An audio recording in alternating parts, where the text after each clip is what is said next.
Hello! Hello. Wow. Why is Inkball so huge? What's going on here? Okay, there we go. That's normal. That's normal. Let me just... There we go. There we go. There we go. Now we're cooking. Now we're cooking. Now we are cooking. How are people going? How are people going? How are people doing? It is I, Almantas, former professor of sociology, current VTuber, old man, hoops, love old things. I am mostly a calligrapher. I did calligraphy yesterday, so I will not do calligraphy today. I am mostly here to... I am going to be beaving today. Today is Beaver Day. I have been looking forward to this for a minute. I have been excited to beave for a minute. I will say, you know, an old man complaining moment here. We get the old man complaining moment here. The old man complaining moment is that I swallowed a pill wrong this morning, and it was huge. It was a vitamin C pill, and it just got stuck in the back of my throat for like 3 hours. And so my throat hurts like heck right now.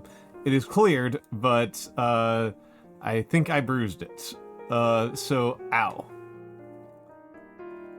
But I am here. I am here, and I think I will be fine. I think I will be fine.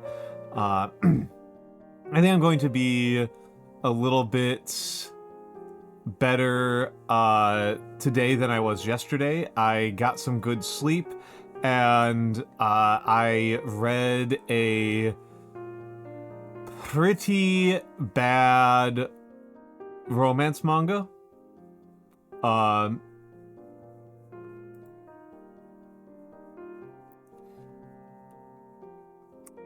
So, you know, I did a pretty bad romance manga, read a pretty bad romance manga, and that was rejuvenating. It was rejuvenating to read 20-something chapters of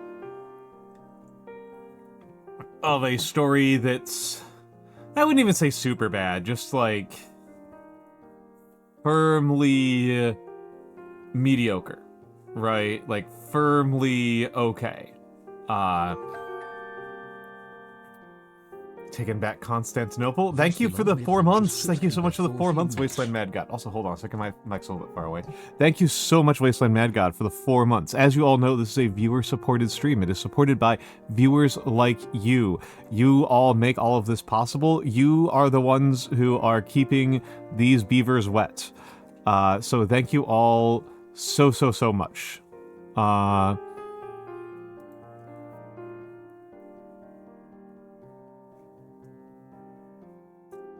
Thank you all so much.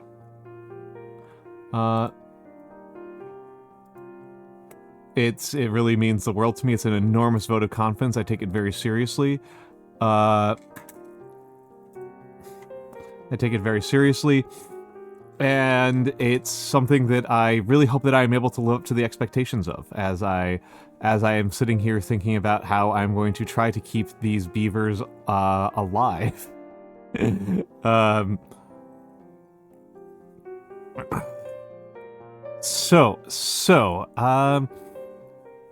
are folks doing? How are folks doing? How are folks doing?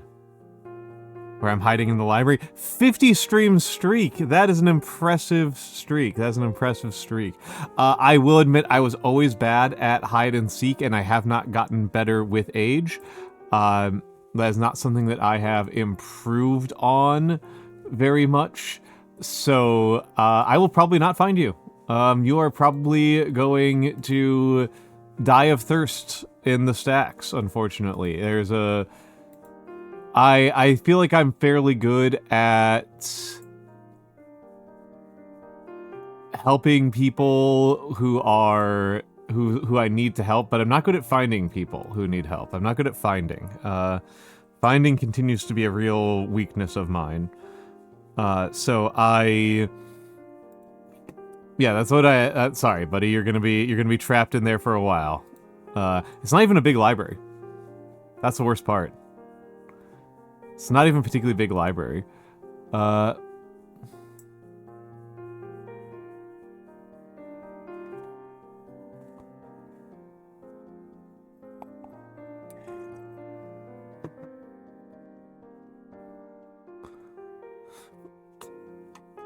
Waddled in for beavers, you'll stay for the comfy and chaos. There will hopefully be the chaos will hopefully be kept at a pretty low level. It'll probably mostly just, I am feeling optimistic about these beavers. I am not sure how to best handle my badwater problems with this particular fort. I have not really figured out what the best avenue is for that. Theo, thank you for the 45 watch streak. Holy crap. As a person whose biggest watch streak is like 13, it is amazing to me that anybody has a watch streak that's over like 10 on me at all. And let me do the hellos. I'm gonna stop beating around the bush today. I'm just gonna do the hellos. Just do the hellos early. Hello, Seribot. Hello, Art0089. Hello, Ruxy Raibu. Hello, Gringotts Underwriter. Hello, Wasteland Mad God. Hello, Theo. Hello, Gamma. Hello, Galaxy Wolf Star. And hello to all of the lurkers and the VOD watchers. Thank you all for being here. It means so much to me. I am so grateful. I mean, Gringotts, the funniest one is Golf Alpha Yankee, who got to a 100 watch streak on Sunday, I think. And she's, I don't actually know their pronouns. I think that they have a longer watch streak than they have total messages in the entire chat. Like, I think they might have under 100 messages total. And hello, Skyrish. How are you doing tonight? How are you doing this morning, I should say? You're up pretty early, or very late. I hope you're up early. This is a... wait, is it actually your birthday, Galaxy Wolfstar?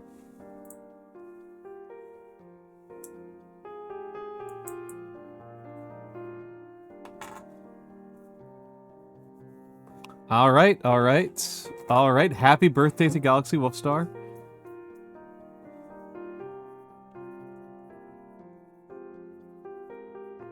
Just writing this down.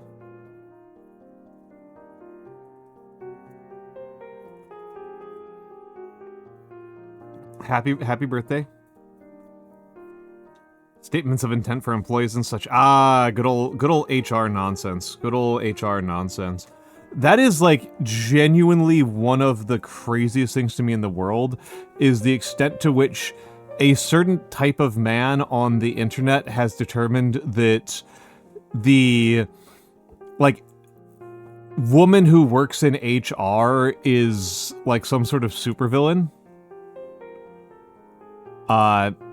Is somebody's type of is like some sort of, like, supervillain that has, like, a really clear agenda, and it's like, I think most of HR work is like just doing benefits coordination, right? It's just like,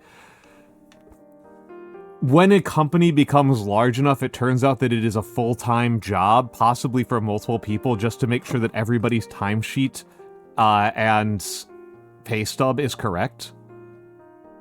And that's what you do in HR. Like, that's like what the HR department does. Is just a bunch of they're just accountants. Like, they're just another type of accountant. It is primarily a math job.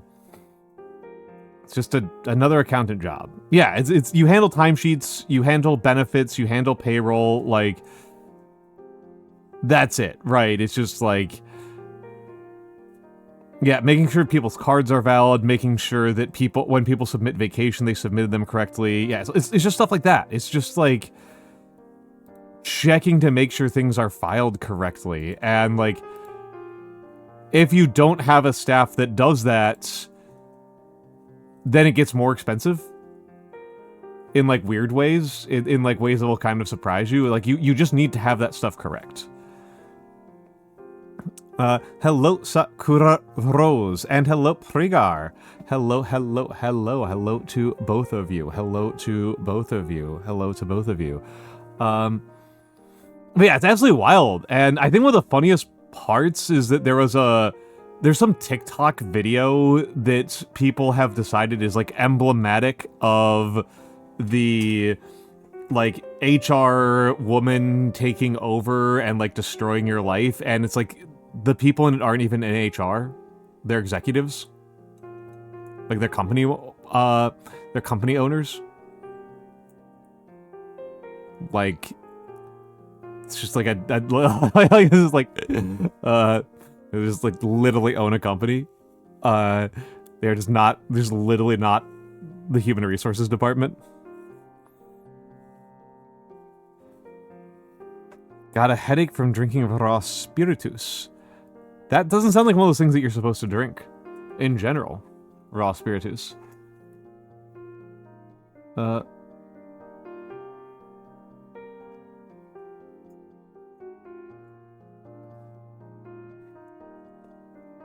96% alcohol. Yeah, don't drink that. Highly recommend against drinking, like... Is that azeotrope?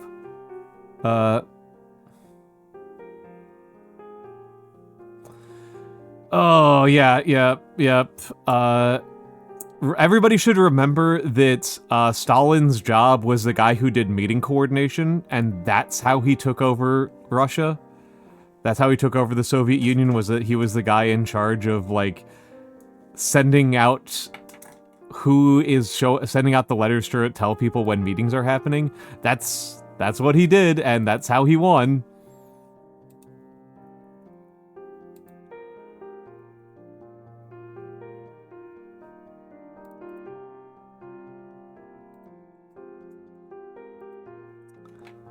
That is how he won. So, be nice to the secretary. Be nice to the secretaries. Out of Aphrodite. Well, at least there's a change up from the people who say that about Hephaestus, Majid. I'll take it.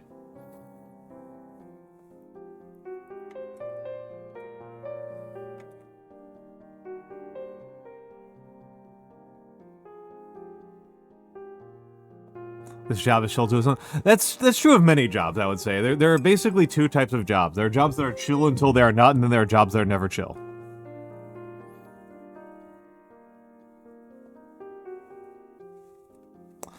Well, I mean, it does depend on what you think is, like, the core part, Wasteland Mad God.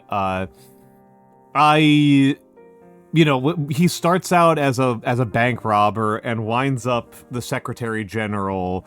And at least to me, the inflection point in his power is when he manages to screw over a whole bunch of his rivals in sequence by making sure that they don't have the right, making sure that they don't know where meetings are happening, so that they miss important votes.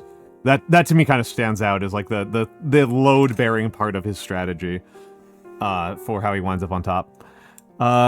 What about jobs that are always chill? I genuinely do not know if there's any job that's always chill other than landlord. I think that every job has moments of absolute terror. Even landlord probably does. Yep, we got you, Skyrish. Yeah, we got you.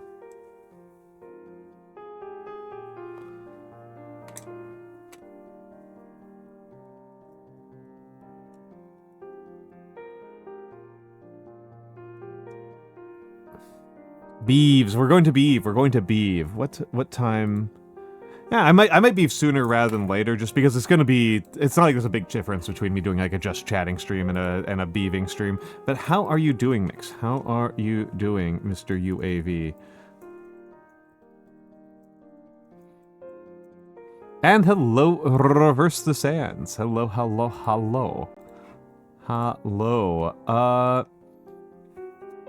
How are you doing here? Beave it to lever, yes. Yes. Correct. Mikks is here often. Don't worry about it. Common bird sighting. Just a bird. Regular bird occurrence. Regular bird occurrence. Literally forgot the name of the game I was launching.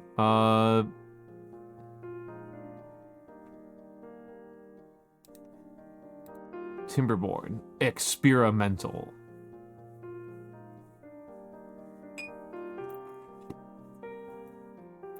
But yeah, I think that every job is stressful. I'm gonna be honest with you. I think every job is stressful and challenging.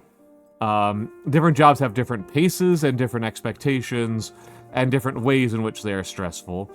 But every job is, right? I don't think anybody really has easy jobs. Again, except for landlords. Like, if your job is that you inherited a bunch of wealth and you just sit on it and it accumulates wealth because you are rent-seeking, that's pretty easy.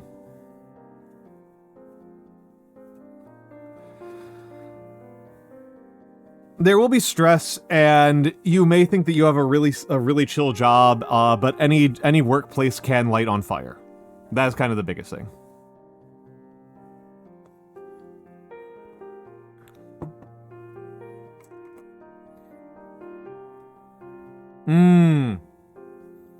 Good points, Wasteland Mad God. You have a better appreciation of the details than I do. I will confess to that. I will let you have that. I will let you have that. I will let you have that. Oh yeah, if you think that your job is currently too stressful, it's that Mikks is correct about that. Mikks is correct about that. There are things that you can do about workplace stress. I don't think it can be truly eliminated, but I think it can be managed better and worse. That's fair, that's fair, that's fair. Thank you for stopping by at all, Bear. Thank you for stopping by at all. It was good to see you. It was good to see you. Don't worry about it.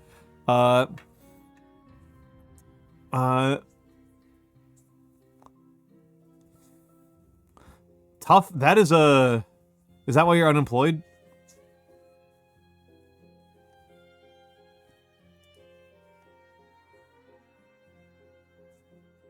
Yeah, being firm with your cell phone when you clock out, and, you know, making sure you submit timesheets that actually include the hours you worked. Okay, that's why you're unemployed? Gotcha, gotcha, gotcha. If you do get employed, will you change your name to the employed?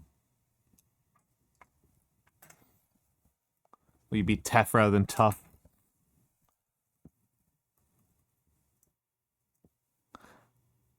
All right. That's good to know that that I will know when there's an update. Okay, Skyrish, have good luck at work. Try not to die. If I see you later, I see you later. If I don't, I will assume that you're fine.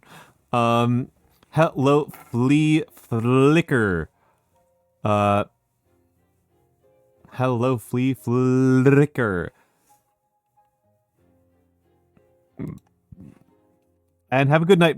Have a good work, Prigar. I guess good morning chores. Okay, so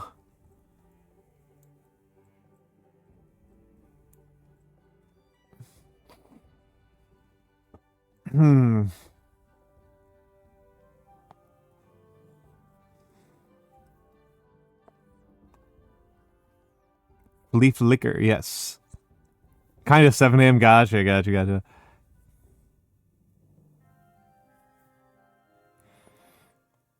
That's a good point, Wasteland. Yeah, that's a good point.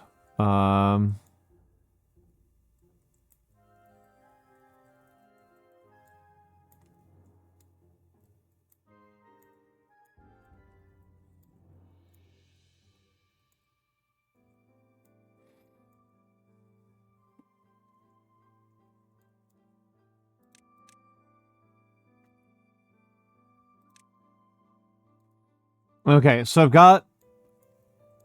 So, I think the best place for me to do a diversion to increase the size of this reservoir is going to be back here. I think that's my trick. There's almost certainly an even better diversion to do up here.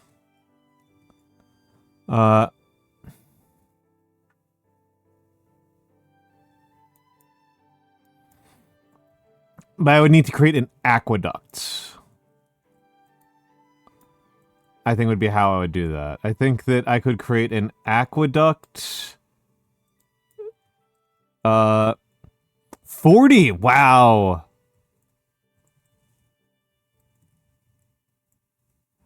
Uh, yeah, that would be white, white, blue, blue.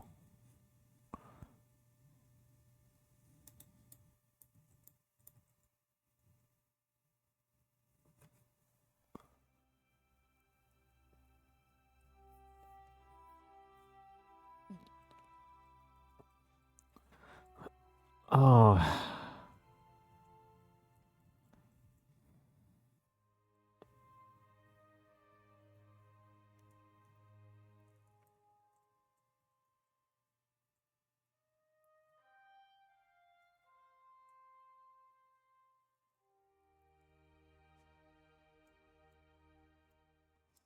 Oh. What would that even look like?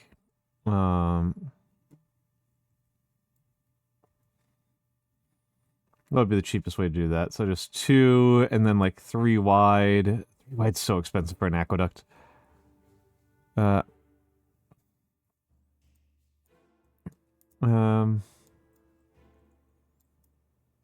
how is my water stockpile is low, food stockpile is fine.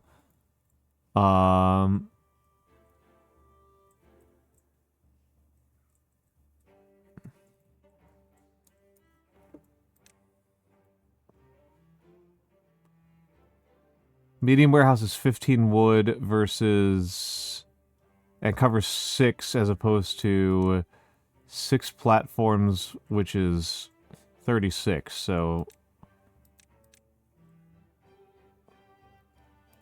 given the size of stuff nonsense I'm trying to do here, it's actually better to just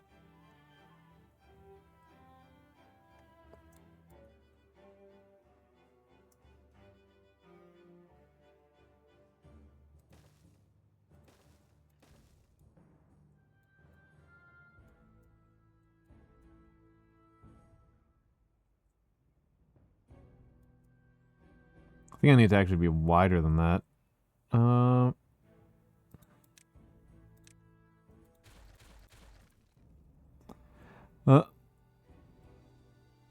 Blade and Riff of Dunbind. That would be funny as heck. That would be funny as heck. I mean, things like like in the case of trad gaming, you really can just rip stuff off and get away with it pretty reliably.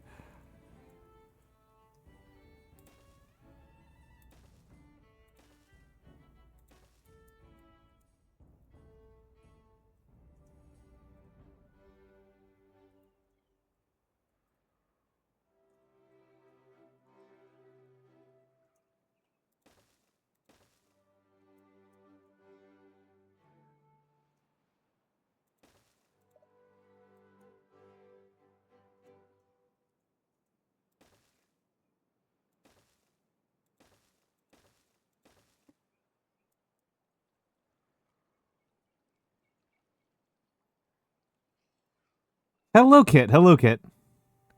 How you doing today?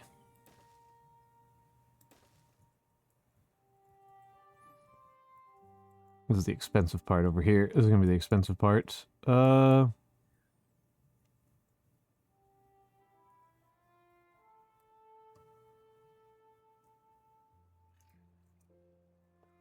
This is bad, actually. All good, all good. Do not worry about it, Kit. Do not worry about it. I am not going to be a cop about it.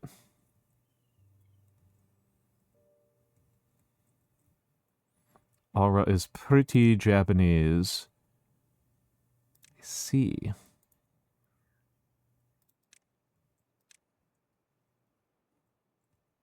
I think that's still too narrow. There are rules in this here game about water flow.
Oh. Time travel and quantum bandwidth superpositioning. That's going to be hard. I will be honest, I think that the hard part to me is like making rules that make that feel satisfying.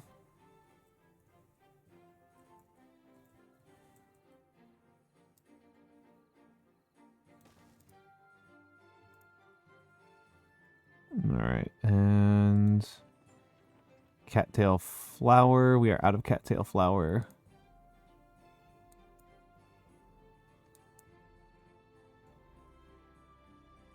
We're also out of cattail, so, you know, may as well make wheat flour and wheat bread.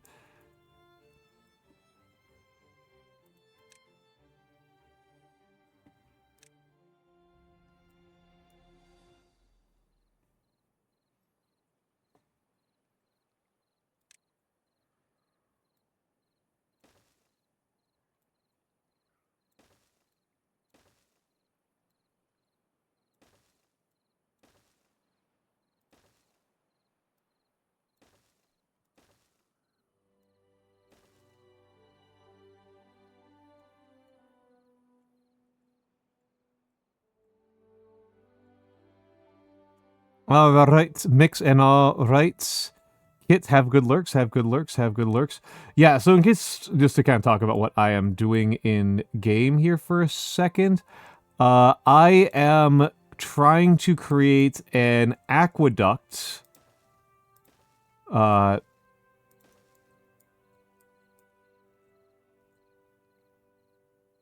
gonna need to be a little bit higher than that. I'm planning an aqueduct. It's going to be very, very, very expensive. So that I can do badwater diversions more reliably. So that's what's happening over here.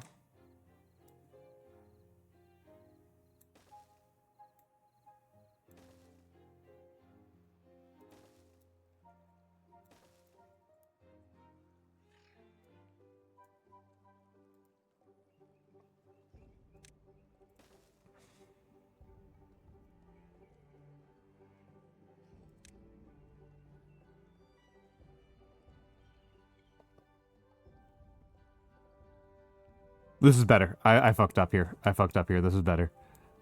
This is better. I'm going to scrap almost everything here.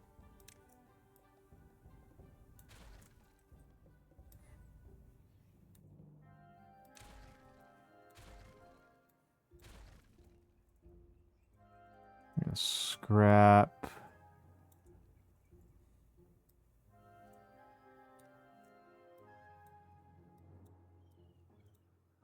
No.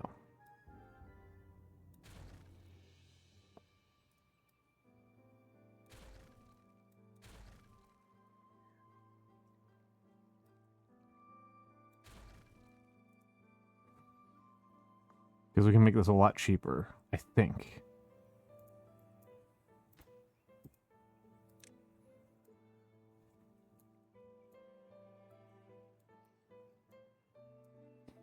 I think we can make this a lot cheaper. Do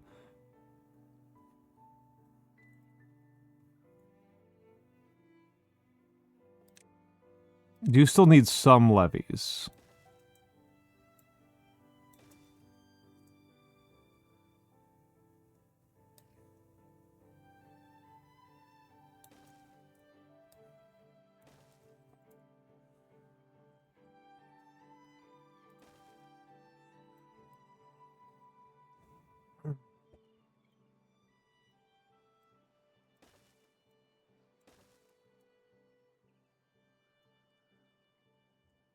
But I think we're just going to... I'm going to see how far I can push impermeable floor. So... platforms are considerably cheaper than levees.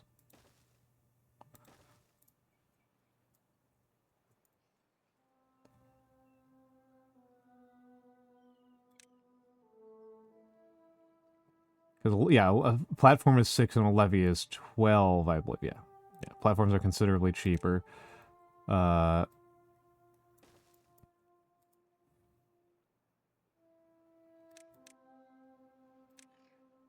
Still need levees, right?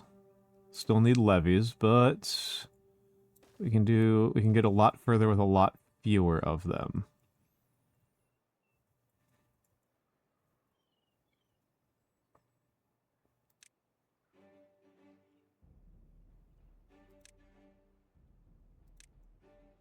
Still need that. Don't know that I actually need that. Do need that.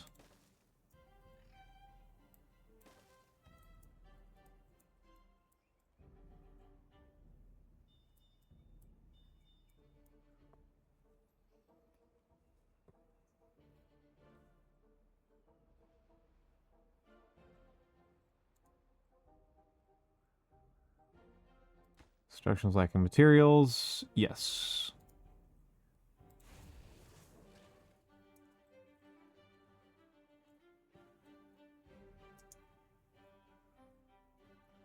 It's going to take like another 24 plus hours for all of this to clear out. However, that said, nothing to do in range. Sounds great to me. Sounds perfect. 2 water pumpers are active now. We can start restoring our water a bit. Large water pump. Okay, we're a ways away from that.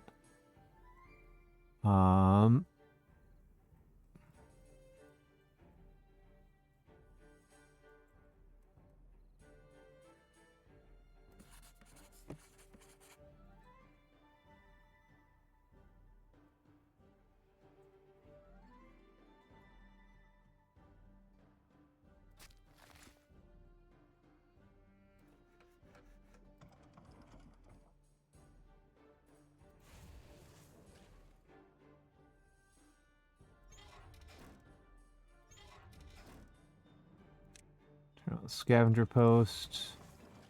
Turn these off for a minute. And turn science back on.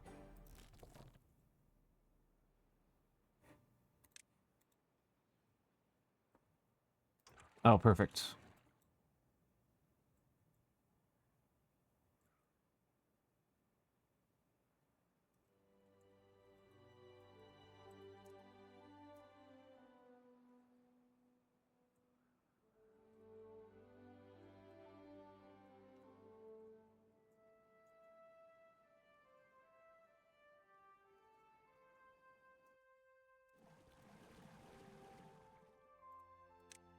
How many haulers am I on right now? 4. Let's reduce that by 1 so that I can turn the aquatic farm back on. We gotta get farming.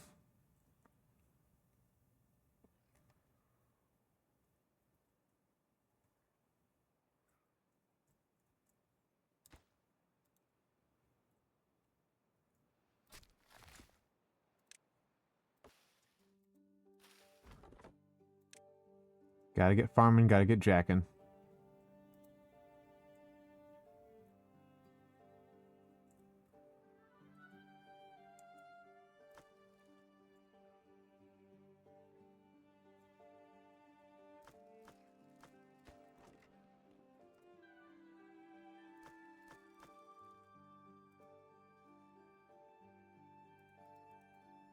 Creating the industrial shantytown is actually probably more important than making the aqueduct. But the aqueduct's a little bit easier to think about. So I'm going to get back to thinking about it. Yeah, you'll have enough water soon.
Yeah, so what Wasteland Mad God said earlier, the restaurant industry is kind of infamous for that kind of toxicity.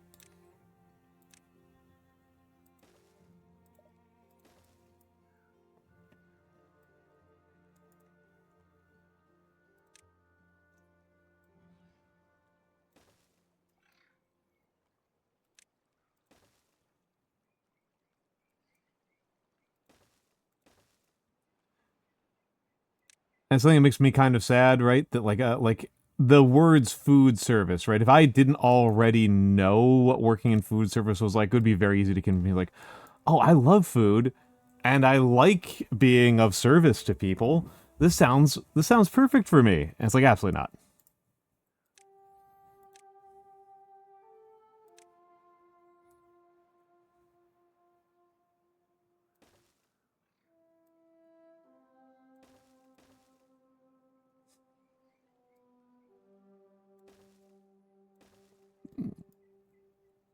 Absolutely not. No way. No way. No how. I know too much about the food industry.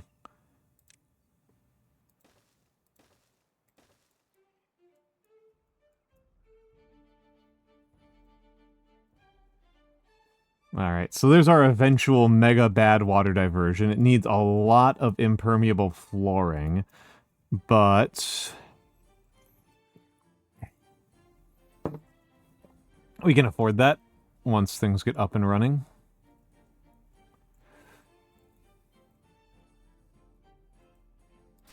Oh, wait, hold on. You need to be active.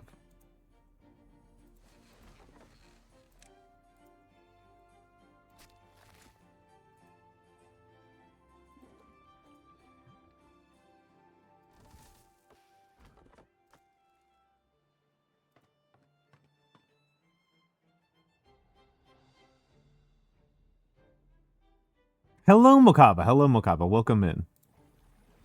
Welcome in.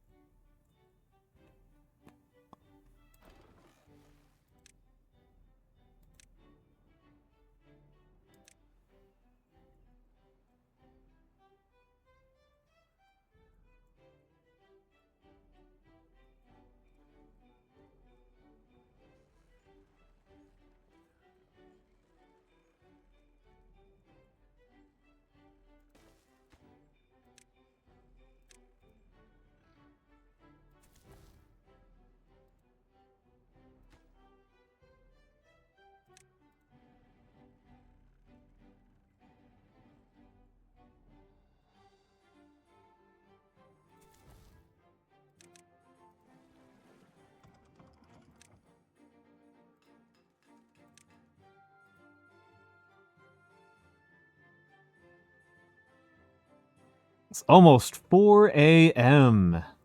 That's a good time. That's a good time to be awake and watching an old man play video games. Wouldn't you agree?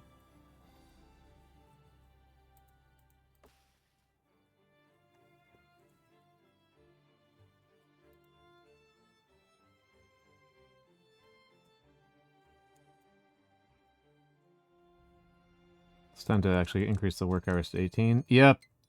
I could feel it in my bones. Yep. Time to increase the work hours.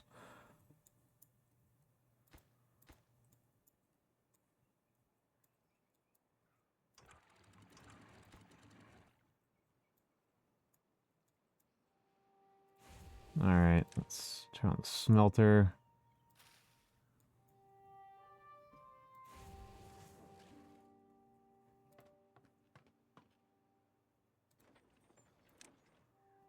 Turn off the gristmill for a little bit.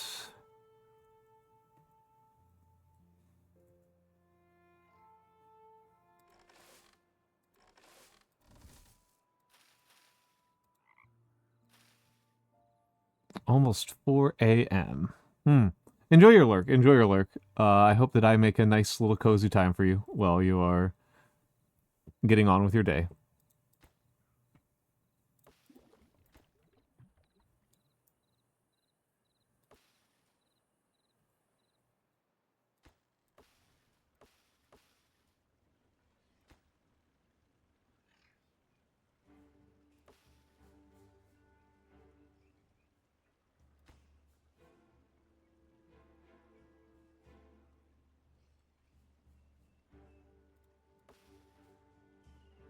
Let's actually destroy that.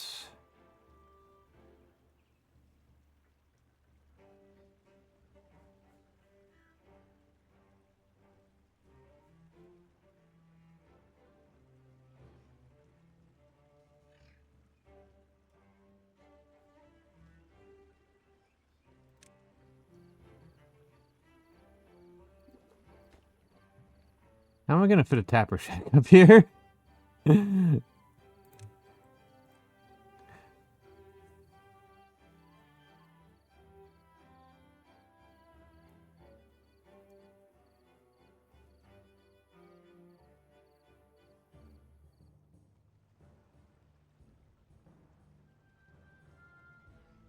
Legitimately, how am I going to do this?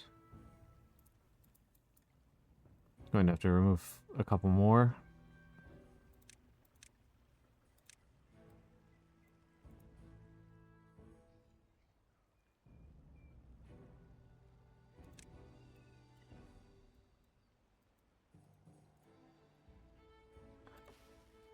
I think that's enough maple, but it's not going to be enough pine. So let's...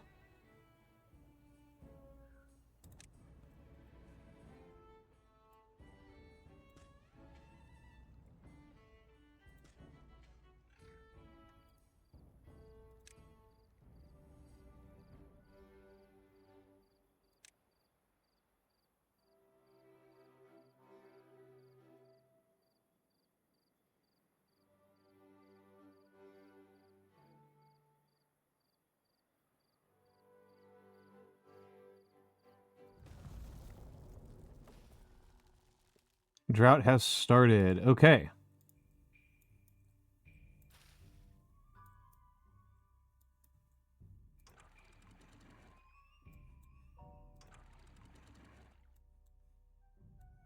One of these days I'll make real automation, but today is not that day. Thank you for the watch streak, Mokava.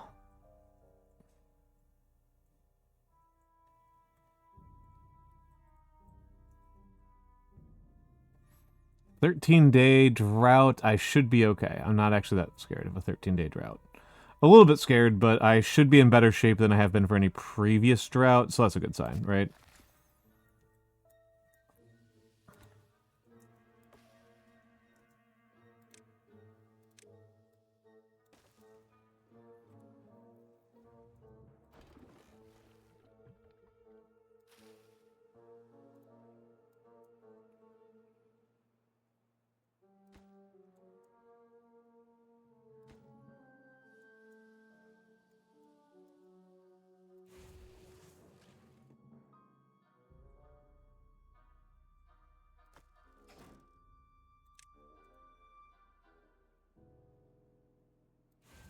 Well, nobody was working here. I was wondering what's going on there.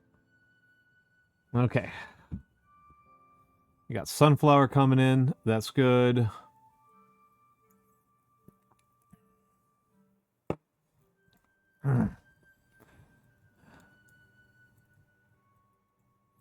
Yep. Okay, so the areas that I've dammed are continuing to have nice, decent amounts of water in them.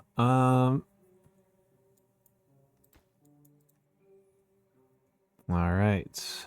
Metal blocks are starting to come off. We'll reduce work hours. So 24 hours, the non-dammed water is all gone. I'm okay with that.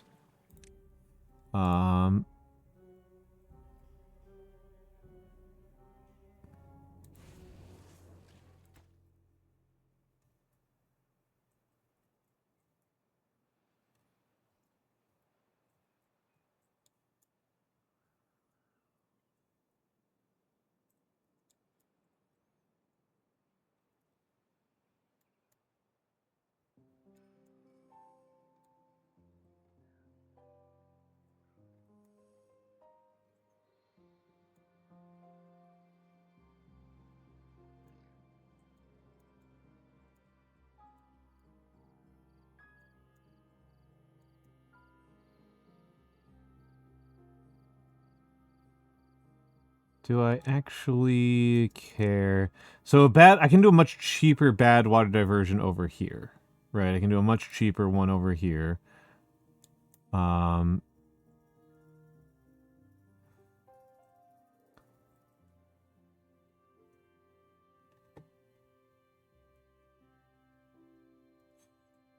How are you doing, Wea Biscuit?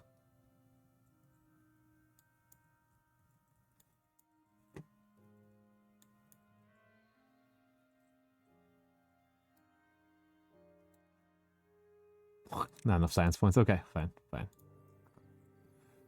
Ugh. Well, we got time.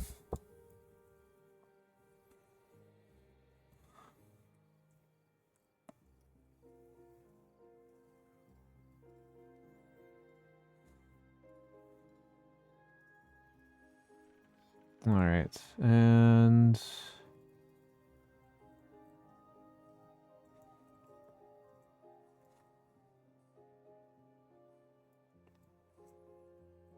all right. I'll stop pumping these.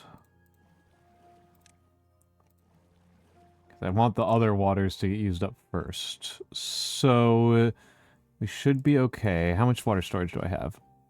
1,400. We're pretty close. We're pretty close on water storage. May as well lumber mill.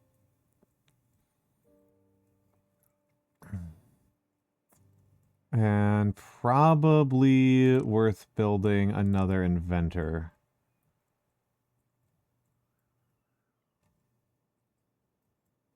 I am somewhat science starved.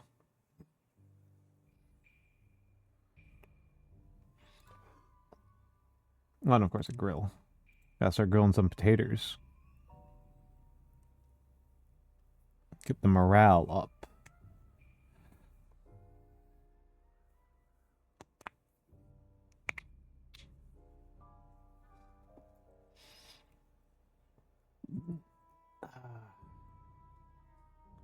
And of course, let's get back to building this. Let's get back to pre-planning the next big project. Don't delete the dam. Don't delete the dam. I want to be very careful. I'm not deleting the dam. I just want those pathways gone.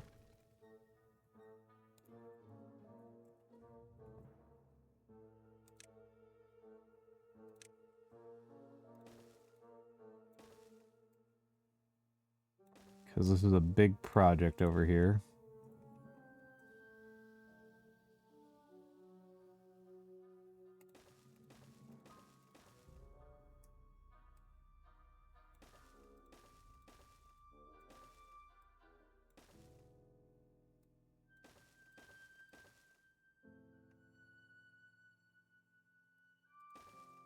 Almost put some dams on. I want levees.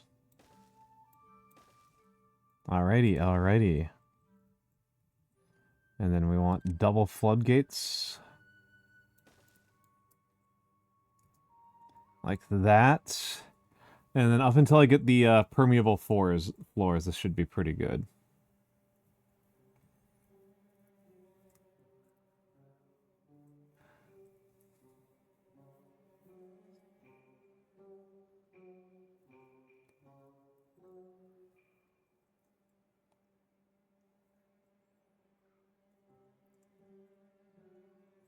Okay, 300 science.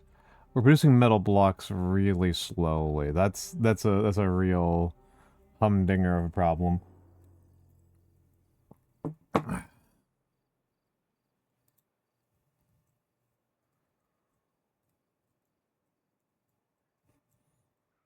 Water is holding steady, and we're at 4 days in. Okay, perfect. This dam is constructed. Triple floodgates require 500 science. Okay. Okay. Kinda want to think about the observatory. Oh, it needs pine resin, so I need a tapper shack anyway, so it's gonna be a minute. It's gonna be a minute. I don't think I'm doing any construction right now.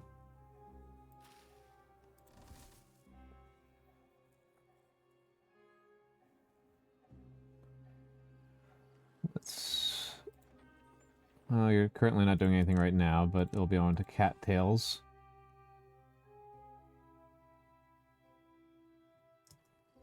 In a minute. And...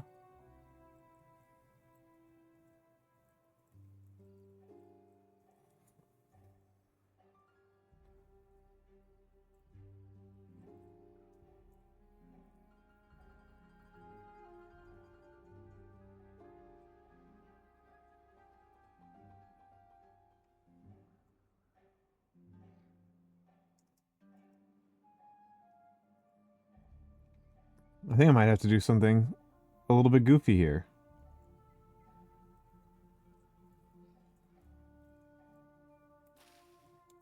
Might be time to start expanding the population. Heresy, I know.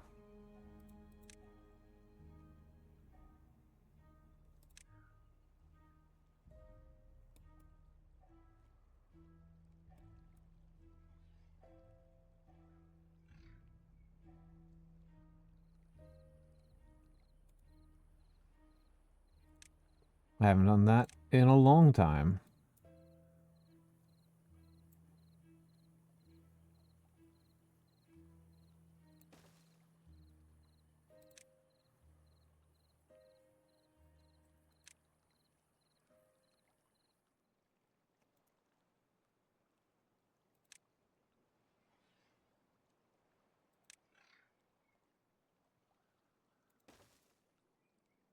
All right.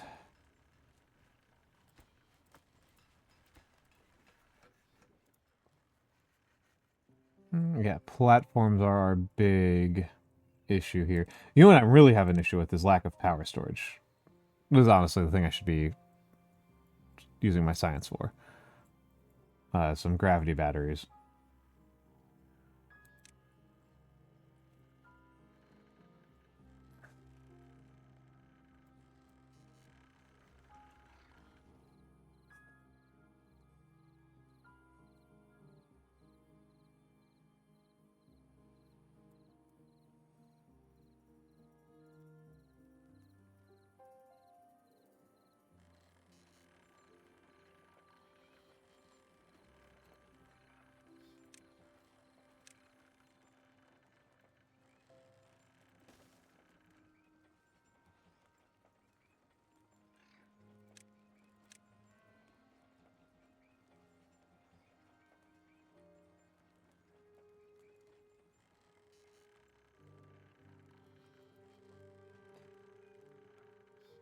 Vertical power shaft is 40. Yep, I can start going. I can afford to go into gravity batteries. So regular power shaft, vertical power shaft, singular platform. This is so freaking minimal.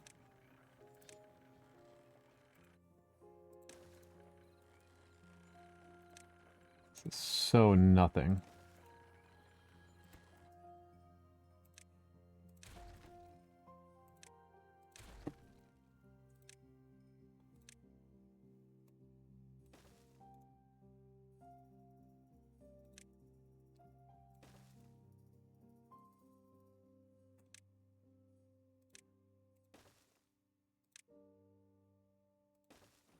Okay, so like that. Oh, and just... We're at 5 days. We haven't even lost water. I'm feeling pretty good about the shape that we're in over here. Do need to get more efficient about lumber use.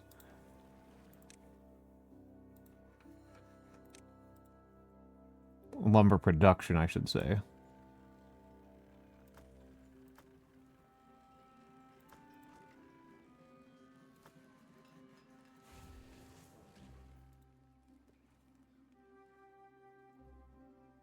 Gears are going well.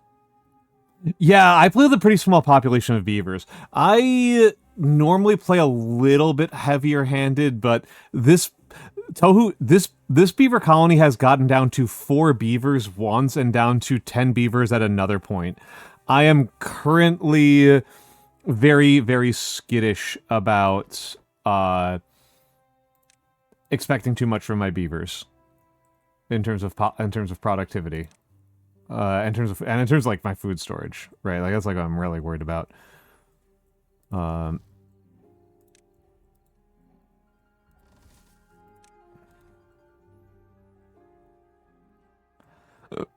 yes, how are you doing, Tohu? How are you doing? Yeah, I feel like it's a matter of a sweet spot, right? Like, I think I might be a little bit below what I need. I think I'm probably slightly below my actual needs for beeves, but I know that I don't have enough actual tasks for 50 beavers right now.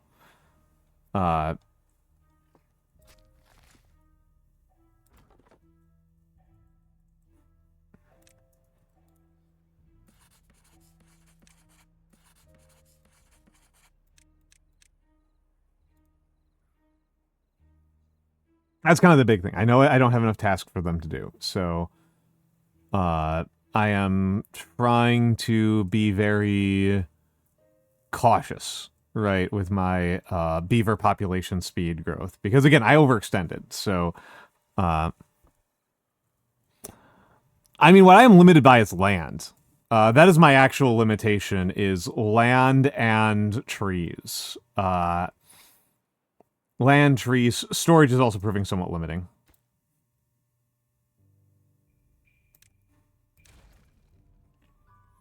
Did not realize that there was this pathway. I forgot to build this pathway over here.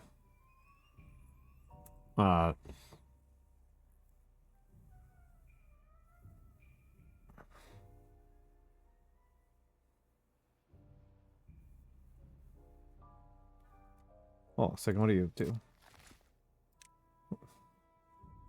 Like, well, you are wasting my time over here. You need to be rebuilding these chestnut trees. Yeah, I am very far away from having explosions, Tohu. That's where I'm far away from. We're only on cycle 14, and I would say the first 5 cycles I did not get very much done. The first 5 cycles I barely survived. So, you know, I am just happy that my beavers are alive at all at this point. All right.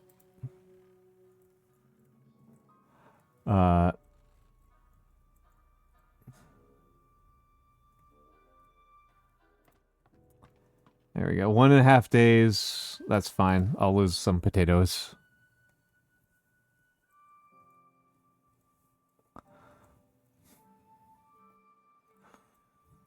I guess I'm partially thinking about, like, one of my more successful runs. I had 0 hours of work for my beavers to do.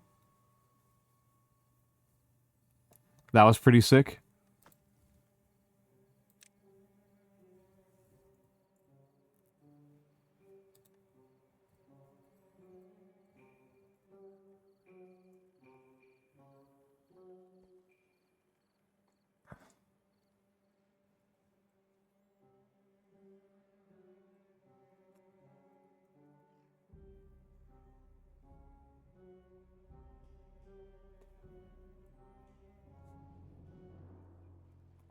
Turn you over to Spatterdock.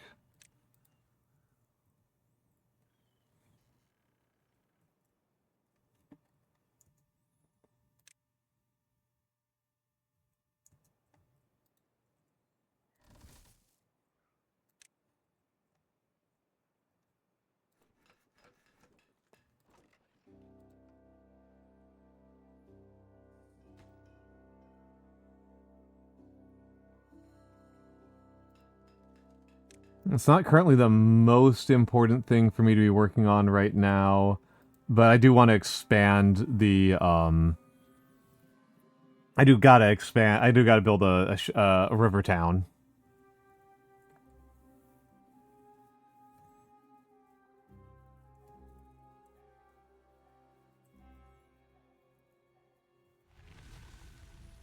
Mm, I kind of find like the science itself doesn't tend to be super limiting, but that's maybe because I mostly play Iron Teeth, where they're way more efficient at research uh than the folktales. And so I've generally found science to be like a pretty generous resource. I am having trouble getting land production under cultivation. With, I'm having trouble getting like the land production, like enough land under cultivation. And yeah, I mean, I'm not even sure that I can support 50 population with the amount of space I have. I know in principle I should have enough food to support 100 population, but I'm having like the wood production is having trouble keeping up. Speaking of which,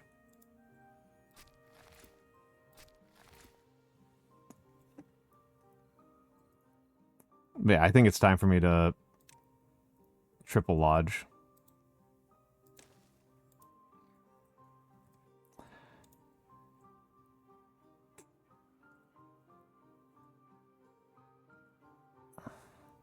Yeah, that's interesting. Well,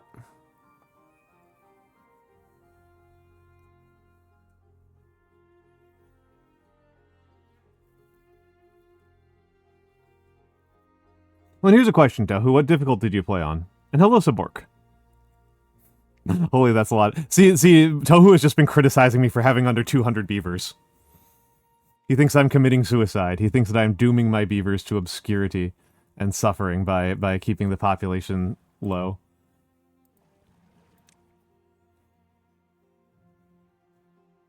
Okay, yeah. We have lost on this map 4 times because of population crashes. Nah,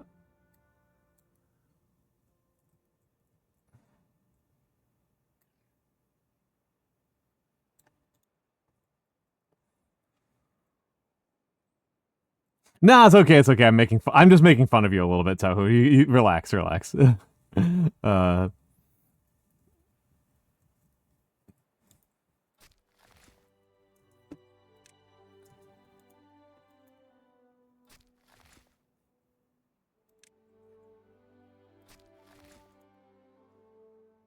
Highest hit with 500.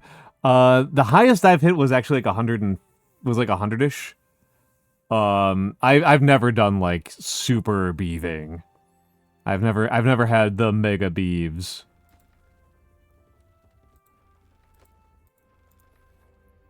I will confess I do get a little bit it is a little bit grating when playing as the folktales that they're just so much less efficient at okay, I guess we're doing drought stuff here.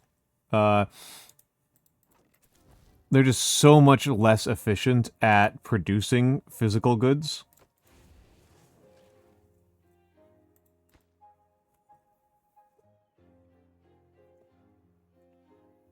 At producing like wood and stuff. They're so much better at producing food. Like they're so much better at producing food. Yeah, exactly. They're so like the food. The fact that I had food security problems on this map while playing as a frigging folktales is terrifying.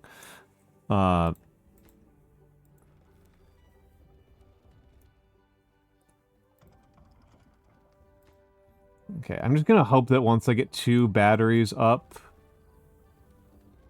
I'll be able to stop using the frigging power wheel.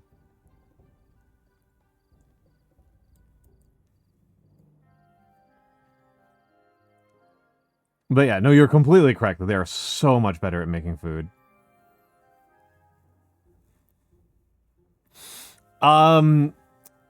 Droughts and bad tides are much, much nastier. Like, we're talking like 10-day bad tides on like the 3rd cycle.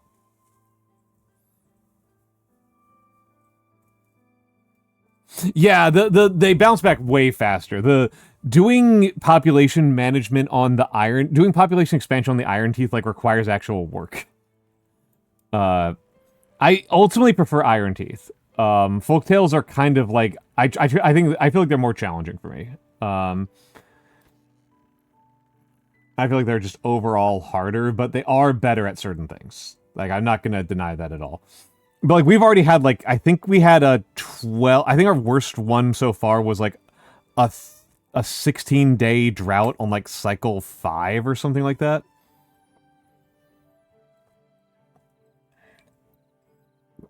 And you can say we only had 6 days in this cycle. That's the big thing.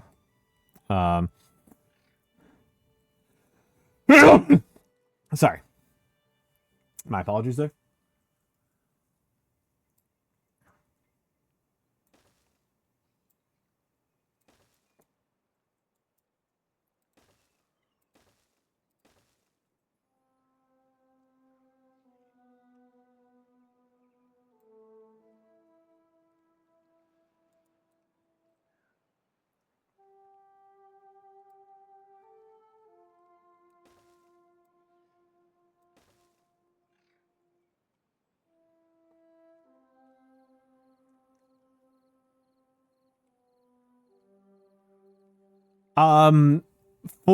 I will be honest, it's kind of funny that for me the biggest advantage of playing the the Iron Teeth on hard is that it is much. Oh, I already had these on one. Okay, well, for me the big advantage of playing Iron Teeth on hard is that the Iron Teeth, because they don't need housing, you can just not. Like, that's what I do. That's usually what I do for the first. The first cycle is usually where I die. The first cycle is almost always the hardest, and usually in the first cycle with Iron Teeth, I will basically work 24-hour shifts, like 20-hour shifts for most of the first cycle to get a dam built. And the fact that they don't need housing for population growth, like you can build one cloning vat, and then that's enough. Like one cloning vat and no housing, and then spend all of the remaining wood resources on getting dams built before the first cycle starts, for the first drought.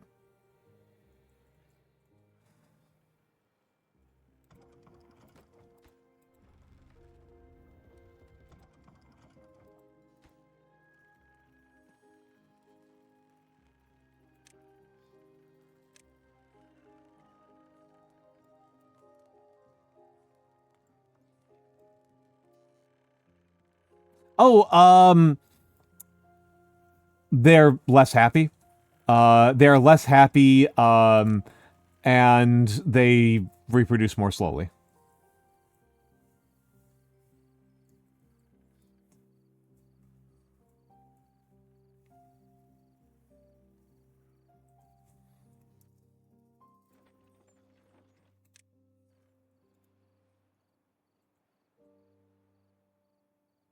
No, it's not just the sleep score, because remember that it impacts all of their leisure scores.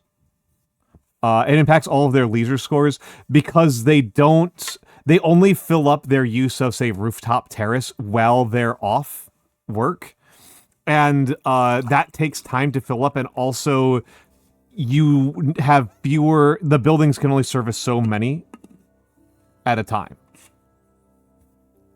So it affects their ability to make use of rooftop terraces and so on. You know, rooftop terraces, showers, etc. You can somewhat make up for that by constructing like way, way more, but like I said, somewhat.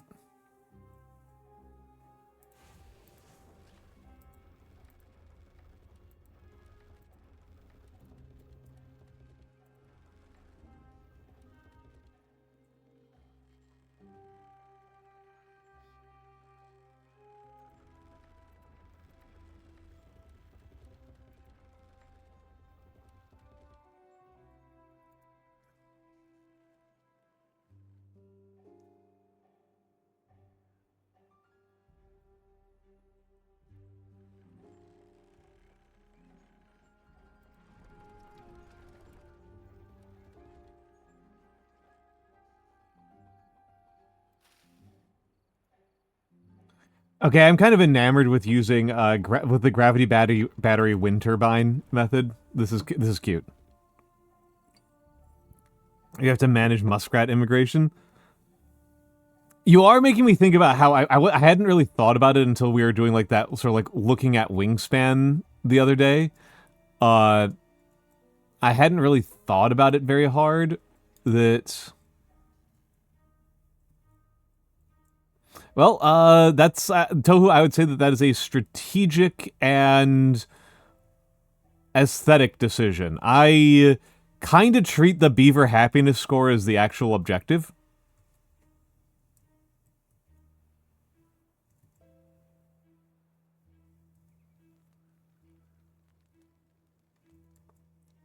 Like, that's your actual score.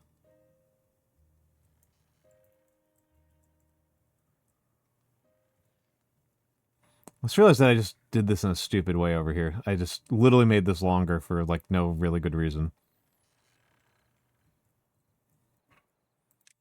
See, my beaver happiness is, like, not caught up to anything in a while. It's been subpar for a while.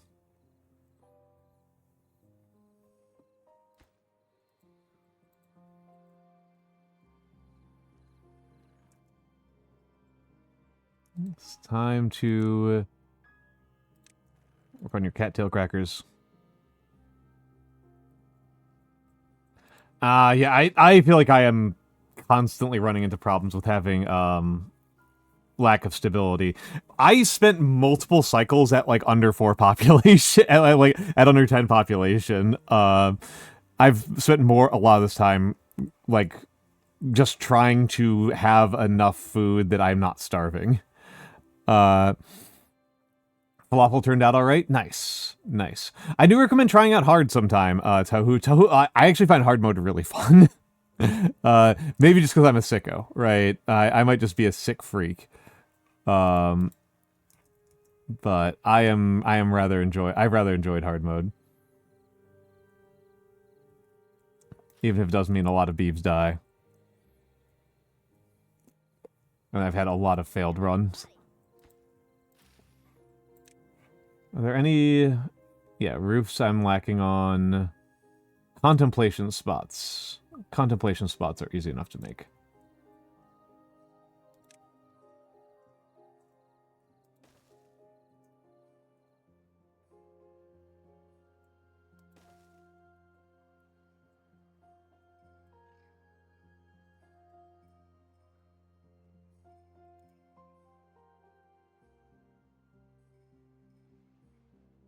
Oh, yeah. One of those things that I hadn't really thought about very hard until we were looking at Wingspan the other day on the Discord server. That, like, there's a lot of species of bird that they nest, they roost with multiple species.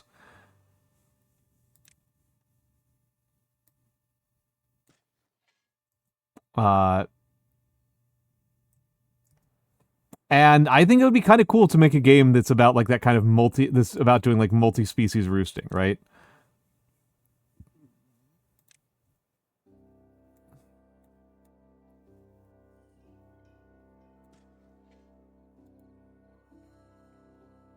Yeah, exactly. I think that like having to manage a city that has multiple types of concerns over roosting and like the different types of food supply for different birds and stuff like that. I think it's got real potential.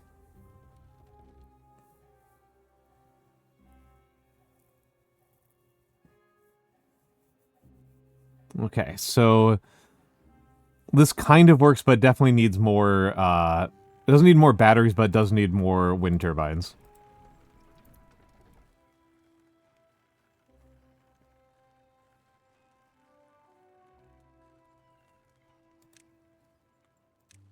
Let's think about this. So, and then will this work?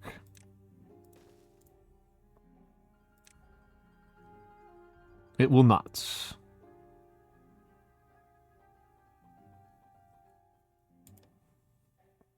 It will not. So let's delete that.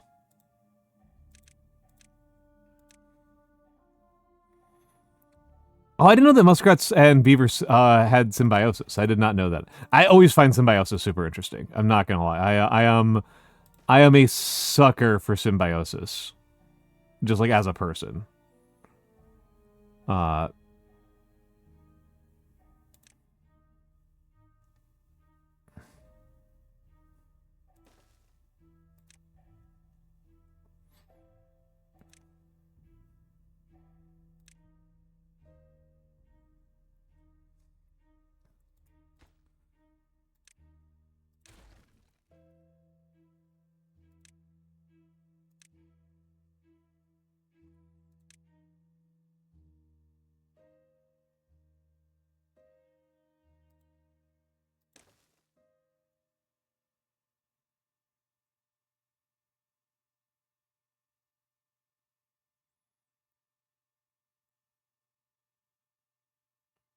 muskrats build floating dens and bankside dens.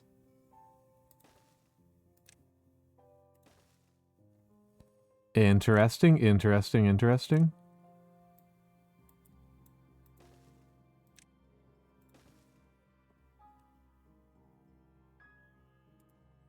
Why'd I do it that way? That's silly. Literally just wasting one log for no good reason. Admittedly, I have a lot more logs than I have use for, so...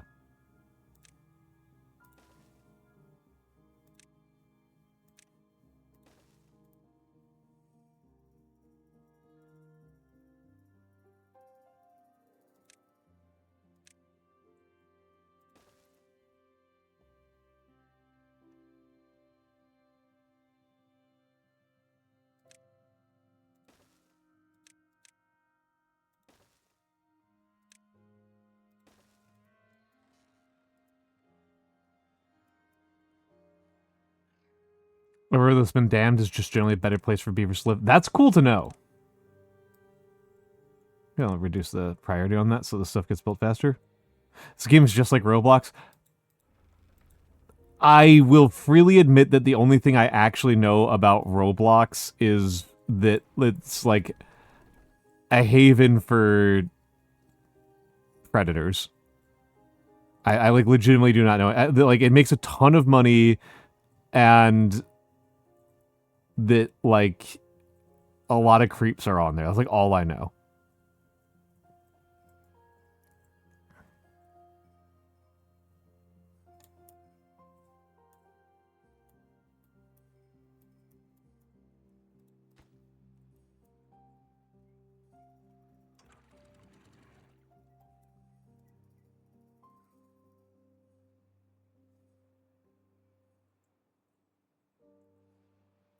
Probably drain that a little bit early, but I think it should be okay.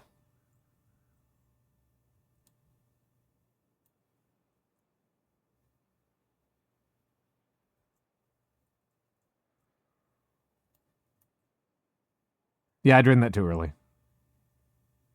Oh.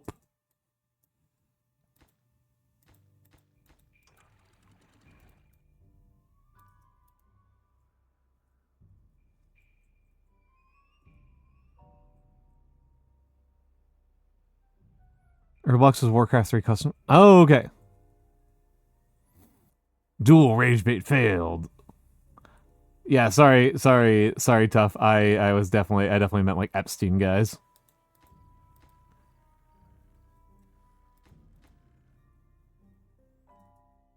Got a couple of unemployed beeves.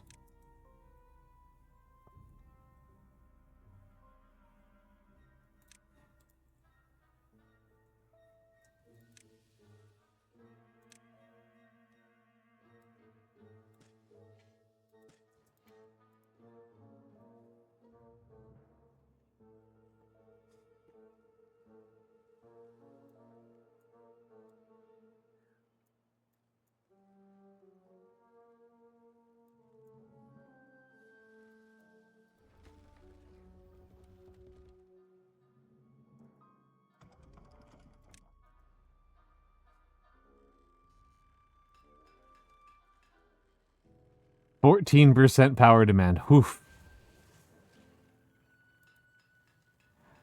That's rough, buddy. Okay, I'll turn off the gear workshop, make it a little bit easier.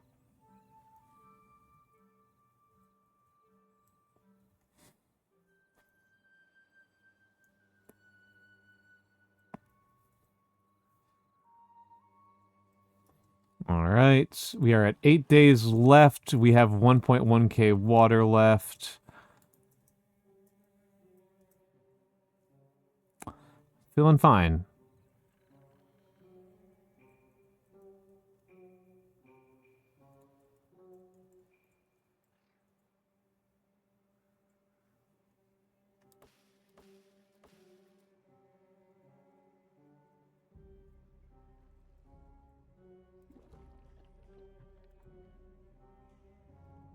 Watching the Pixar movie Hoppers. I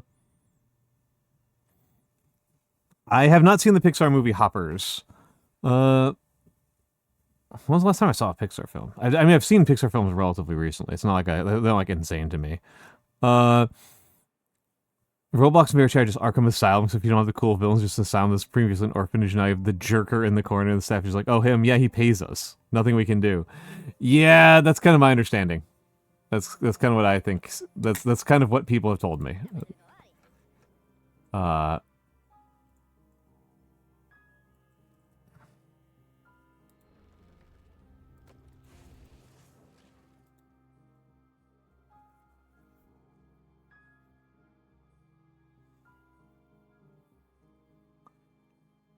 Just I'm the jerker, baby.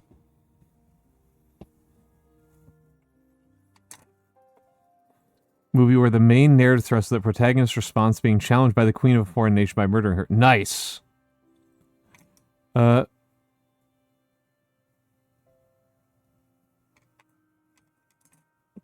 society that humans can't understand. That's kind of cool. That's kind of cool. I did learn recently the plot to the movie Home. I feel like I need to pull this up so that people can understand how much of a trip this is.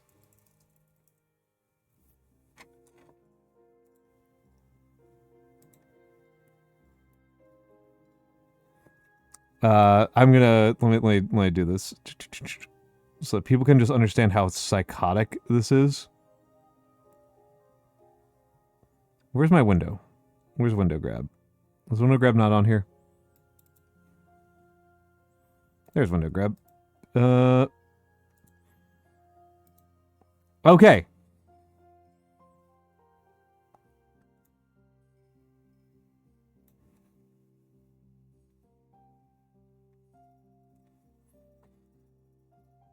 So, it's not Pixar, it's DreamWorks. I never keep track of this. I never keep track of the two. So, this is the poster to the movie Home. Okay? Based on the name and what you see here, what do you think the film is about?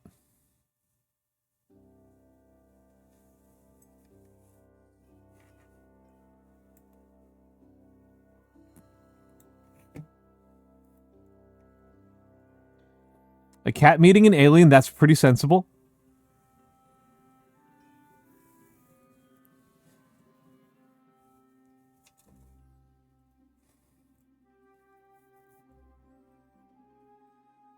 An alien going home, yep. So Tohu and Rexy Raibu have said what I thought it was based on the description, which is I thought it was E.T., right? I thought it was E.T. That is what I thought. I thought it was E.T., the extraterrestrial. Right?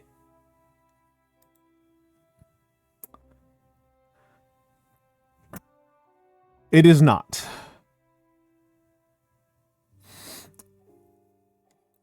An alien race called the Boov commences their invasion of Earth. They relocate the humans, whom they deem simple and backwards, to the Australian outback and then take over their homes. An accident-prone Boov decides to invite the other Boov, blah, blah, blah, blah, blah. We can skip all this crap. The core of this is that they have left behind one human, and it is about relocating her back to the Australian outback. Right? It's about aliens doing settler colonialism. The cat's a character. The cat's a character. But yeah, I was blown away. Hello Rifter. Hello Rifter.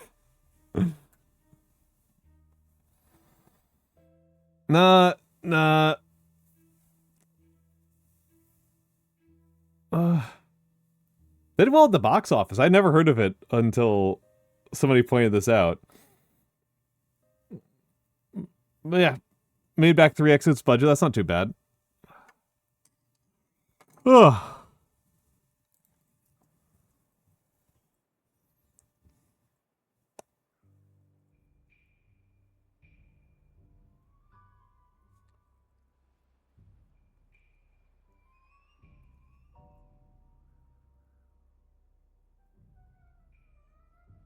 Also, other aliens have organic powered armor. Bonkers. Uh. Oh, I need to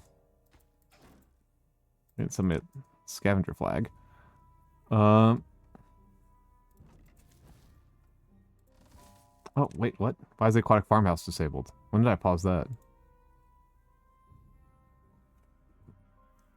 Um.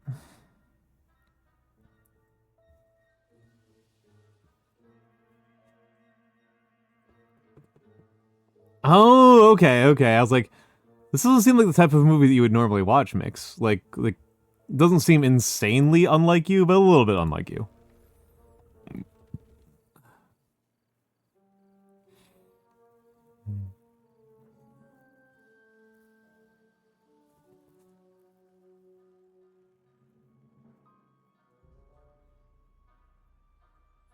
I know about it because Sarah Zed posted, try to guess what this film is about, you will not be able to tell. And she was right.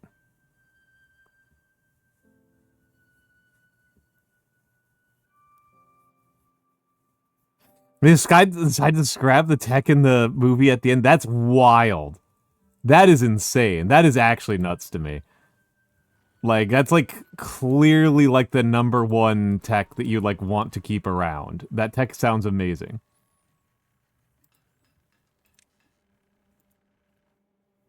And they're just like, nah.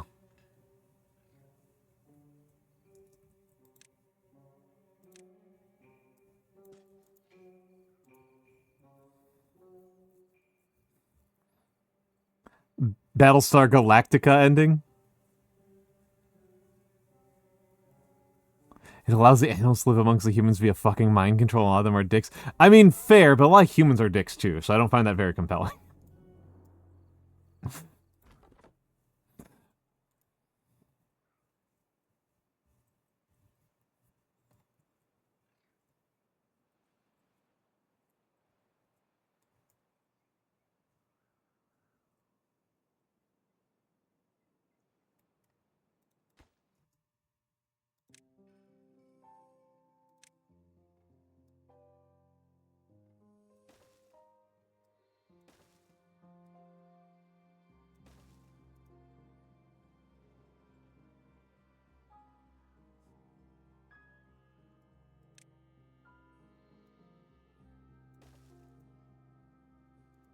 Hello, Soft Cosmos.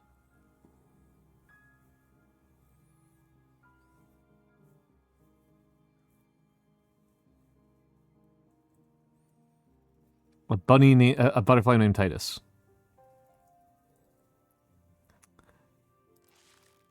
I mean, that's cool. Uh, that's a very strange movie. That's a very strange movie. We need even weirder children's films. We need B movie. We need B movie to make a comeback. Again, because it definitely has already done that once before. Uh, yeah, B movie's not actually very good. That's not actually a very good example here. Um,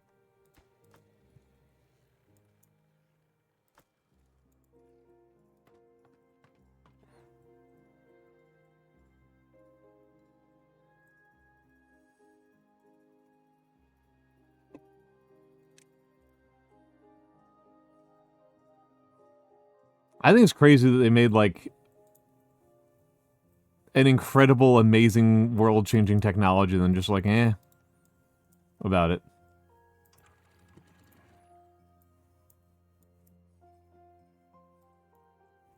Uh,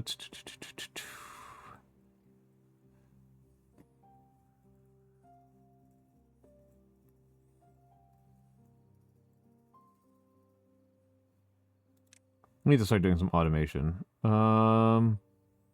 don't need a science counter. I do want weather station and corruption station.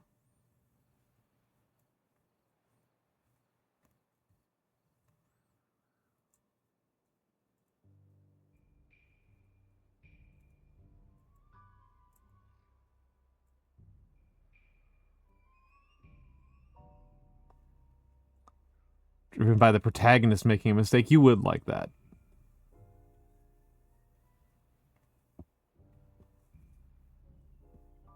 Where's corruption sensor? Contamination sensor. Yeah, we want a contamination sensor.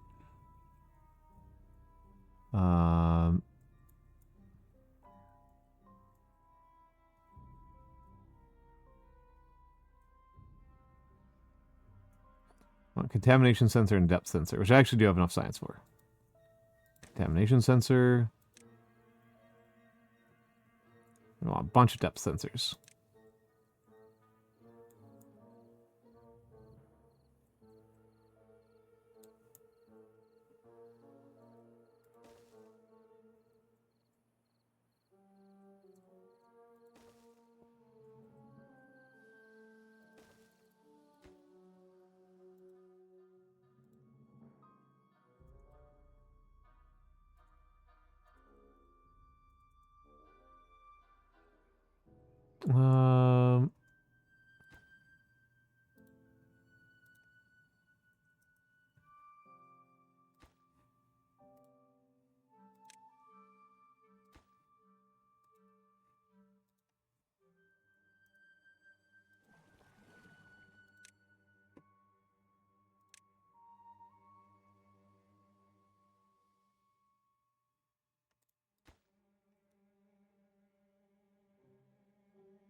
Well, I'll figure out how automation works in another minute.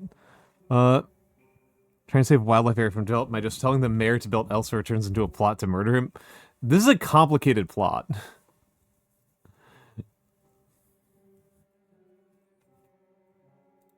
Oh, I have 300 beavers. Okay. Well, okay. I know why I have 300 beavers, so at least I know why. At least I know why.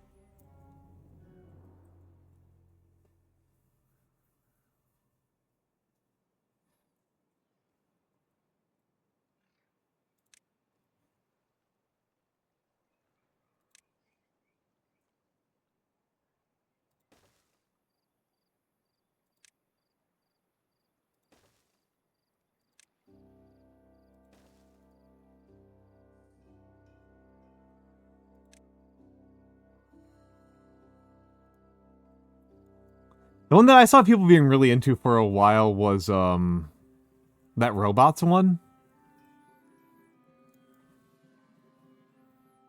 Lost Robots or whatever it is.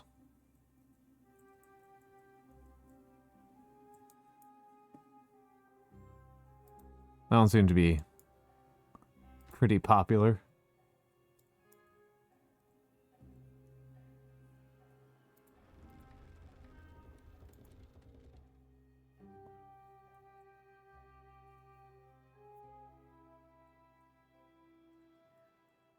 Hello, beautiful angel. Hello, beautiful angel.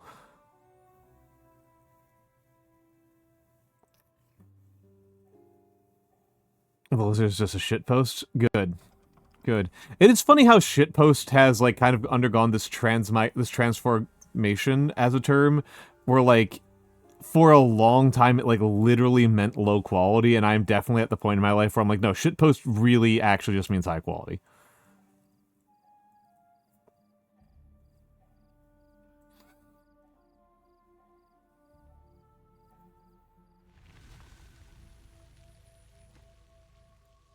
Okay. Okay.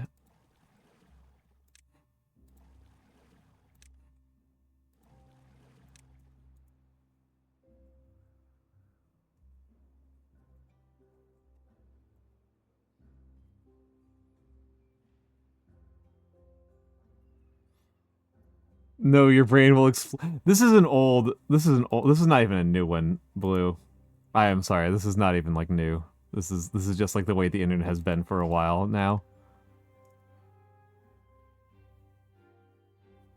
Uh,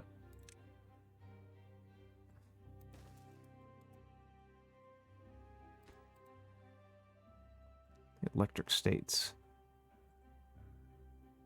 I only heard about the electric state because of the Patrick H. Willems video. Yeah, you're thinking of Mitchell versus the Machines. I am thinking of something else. That's actually about like a robot teaching a bird, teaching like a goose how to fly.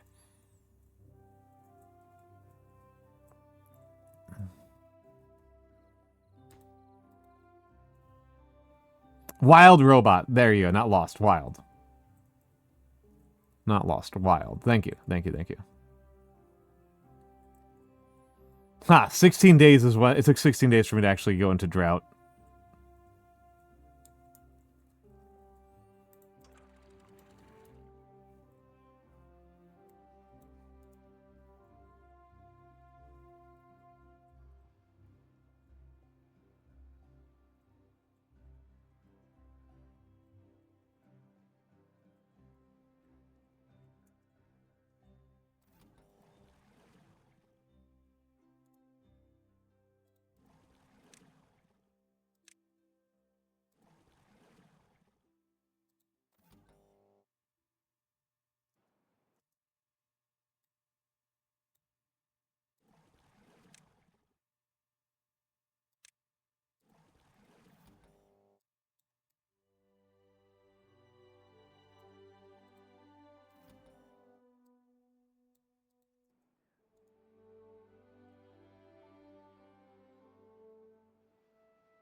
Everyone seems to not only write but also talk like they're trying to get me to click on their YouTube video. That's a rough way to put it. That is a rough way to put it.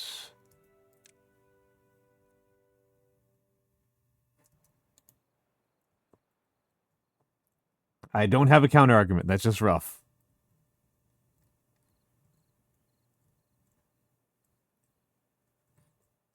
That simply stinks.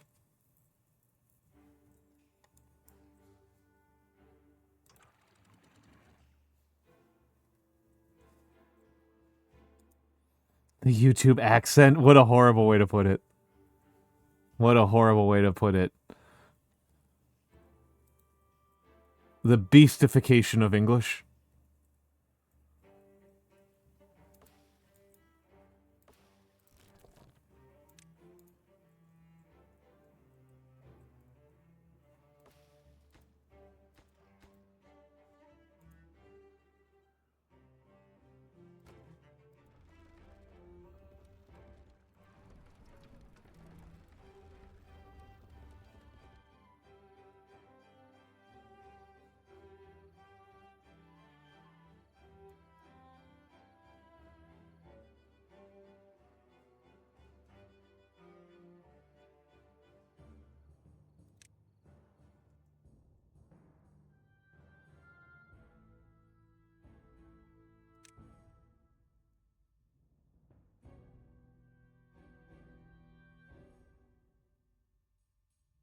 I did not. I just saw that. I just saw that Brad won, the Brad Landers won. I didn't see who else won. I'm not surprised. To be honest, it's even like less surprising knowing that like Landers has been like around and popular for a while. Like this is not like a nobody. Like Brad Landers is like a just like an accepted like normal guy in New York City politics and has been for a long time.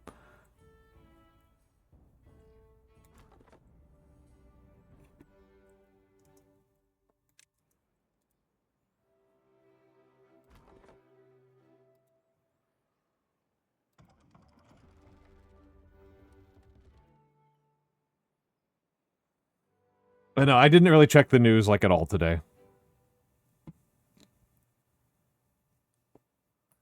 Uh, I am out of touch today.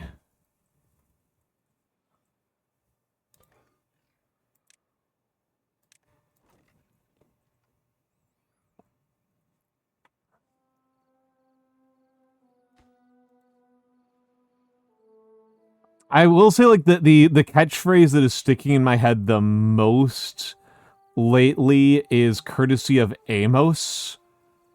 The Western style guy, and his phrasing of, like, you know, so people ask me, like, oh, did you hear about, like, the new, like, Unreal thing or whatever? And he was just like, no, brother, I am playing a game that looks like this. And he posted a screenshot from Vienna 1632, a hex encounter game for, like, DOS that runs as an MSI file. Like, yeah, it's... Oh, okay, bad tide approaching.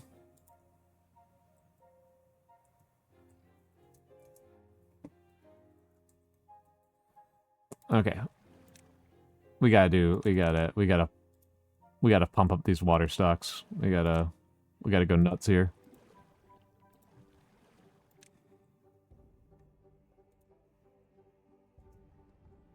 Because you personally know one of the candidates. Oh no, I'm curious if you're willing to tell me which one.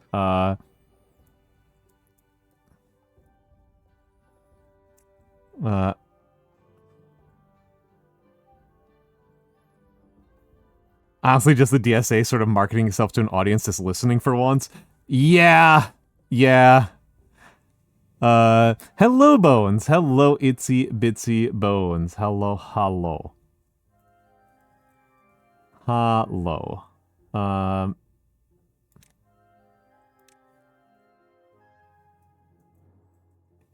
am I gonna get this power over here?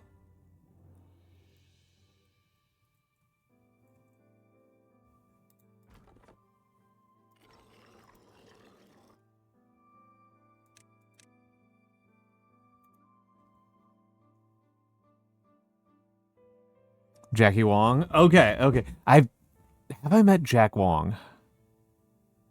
The name's not familiar to me, but I might have met Jack Wong. I've met a fair number of these folks, but,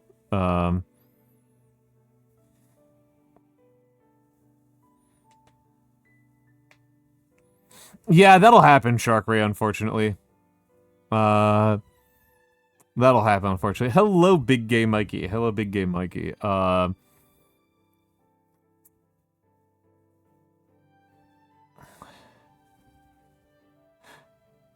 Yeah, there was a kind of, like, frustrating moment where, Ilhan Omar was like, oh yeah, like, we need to stop doing sanctions against Russia, and it's like, well, most of the time US sanctions are pretty bad, but this one's, like, kind of a rare case of it not being an incredibly stupid idea.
And I mean, our options are so bad right now, right? It's like insane how bad the options are at the moment, just across the board.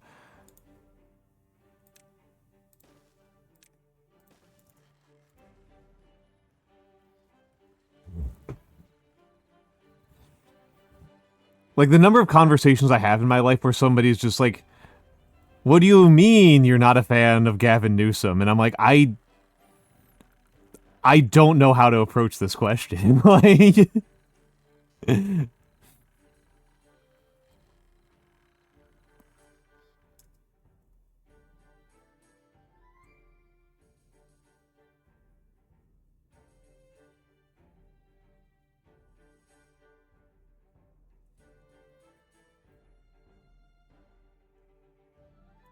like, we're not talking about like a normal level of sucking ass here.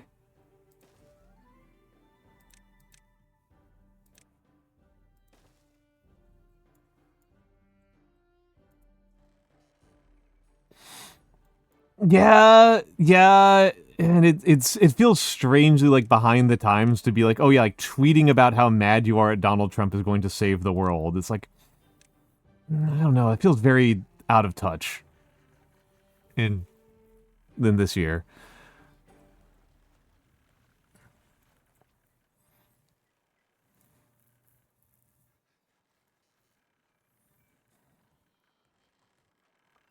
Hello, Komos. Hello, Komos. What a way to say it. It's giving slacktivism. Suppose I do need to admit that my audience is really gay. Can I put... Nope. What about you? Can I put... No.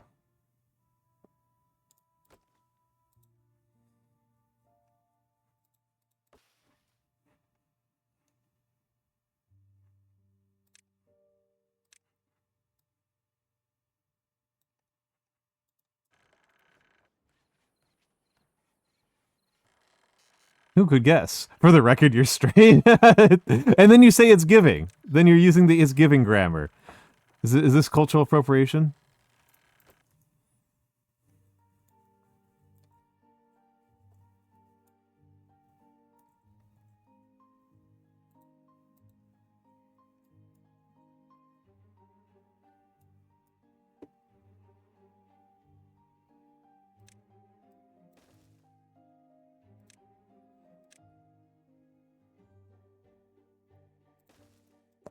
Neither gay nor straight. What do I need to... Where am I allowed to put you? What are the rules about putting down wind turbines?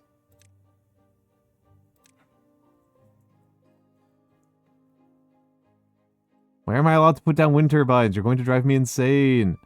Okay, so it can be one apart from something. Well, I guess these aren't actually removed. Okay. Yeah, no, it's entirely... I mean, exactly, right? I'm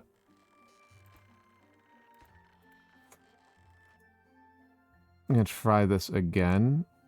No. No, not a levee. I want this power shaft gone, because it's very small.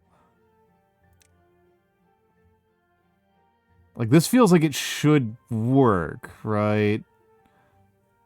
Oh, wait, no, this needs to go away as well. Okay.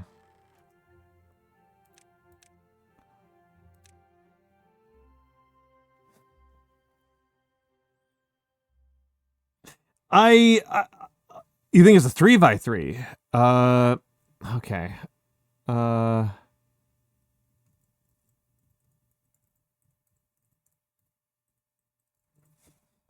just gonna try something out here. Okay, so they do need to be two apart from each other. Wind turbines need to be two apart from each other. So over here should be fine if I destroy these two trees. Annoying.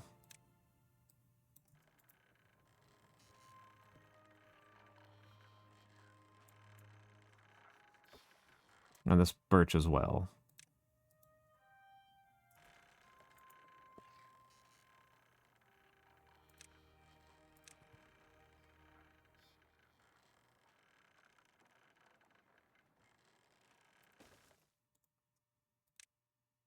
I will say that I am using cultural appropriation in a not particularly judgmental way.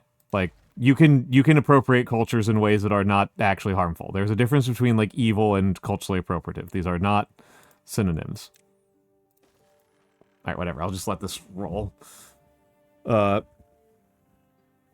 it's...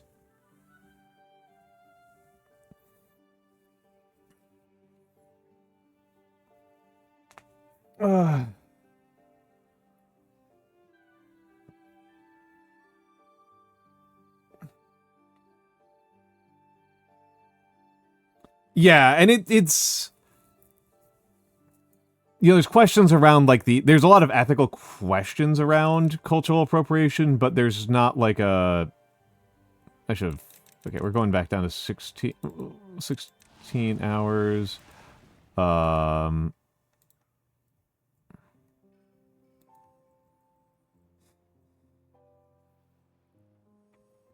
That's cultural appropriation is one of those. Despite having a sociology background, cultural appropriation managed to drift into useless and annoying territory so fast that even I couldn't keep up with it. Like, I learned about the non-sociology way of the non-technical way of using it before I learned the technical use of it. Like, it was like a lightning. It was functionally instantaneous.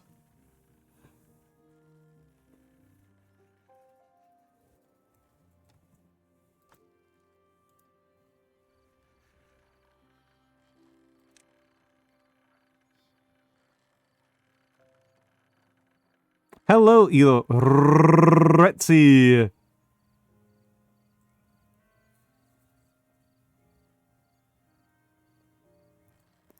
Yeah, most people kind of appreciate it. To be honest, most people don't even really, as far as I can tell, in terms of what it actually kind of matters is, like, are you mocking people? Are you turning somebody else's culture into a punchline kind of matters a lot more than, like, you know, anything else.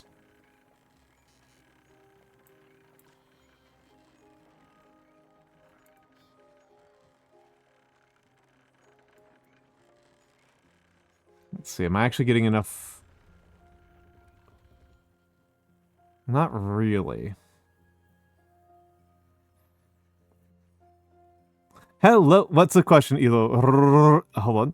Ilo, see?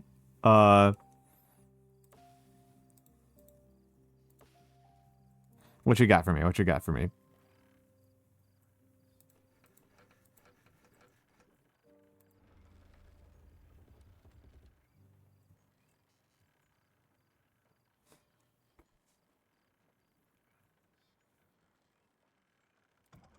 Okay, I'm genuinely kind of curious. Okay.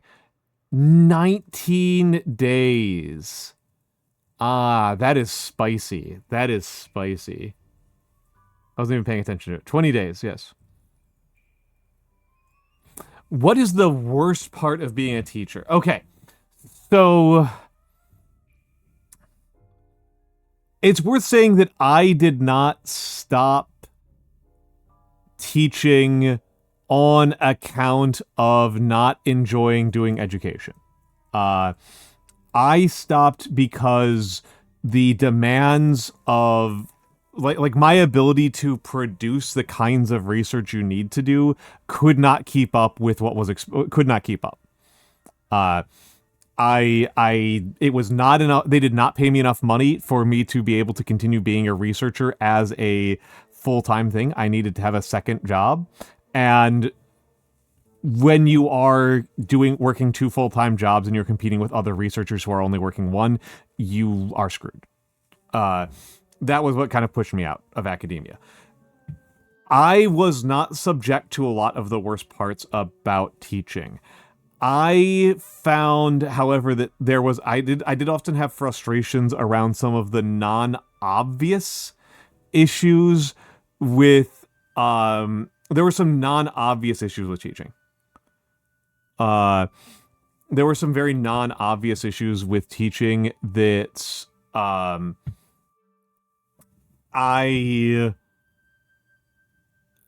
do I say this? Administration, I think, is the biggest part, right? Administration was a huge issue for me. And I didn't have it as bad as a lot of people, right? Like the high school teachers I know had it much much, much, much worse than I did. For the high school teacher I knew who had to deal with high school administration, it was a real pain in the ass. Dealing with administration and teachers, that's why I didn't go into high school, right? I very likely would have become at one point in my life a high school or middle school teacher if it wasn't for how bad admin is at those levels. That is what kept me out of that part of education.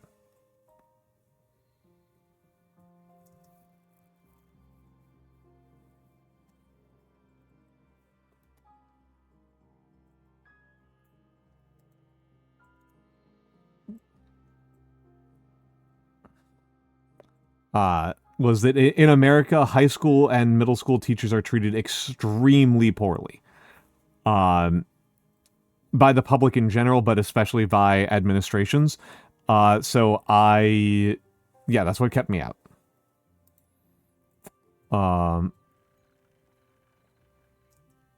Roasted potato. Let's go over to Spatterdock. Yeah. It was too miserable of a way of living and working for me to want to bother.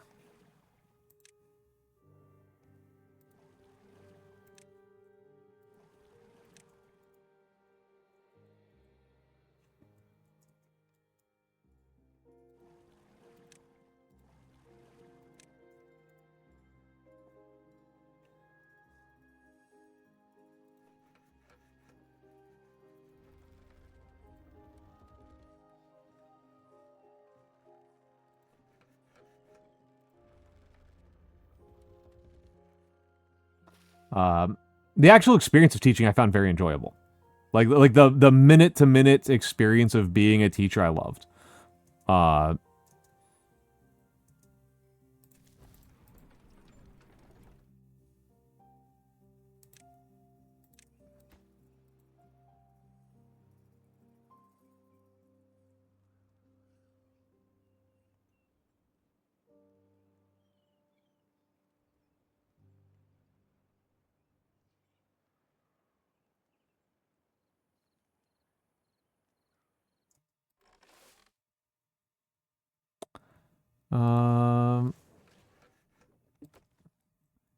Okay, metal. We are going to shut down on metal for a bit here.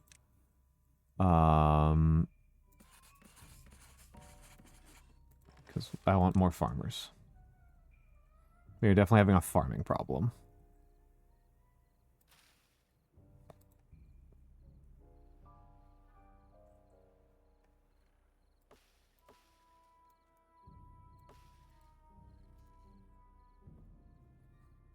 Yeah. So for me, I would say I was often very frustrated by students who were very capable of doing the work and then not doing the work. Those did frustrate that experience frustrated me quite a lot when it happened.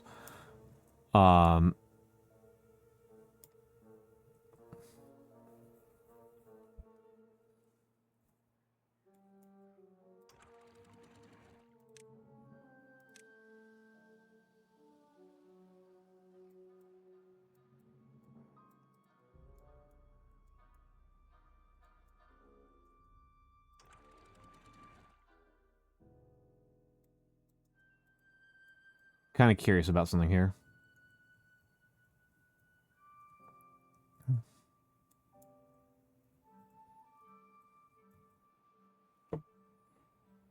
Biggest tell that they were capable. The types of questions that they asked.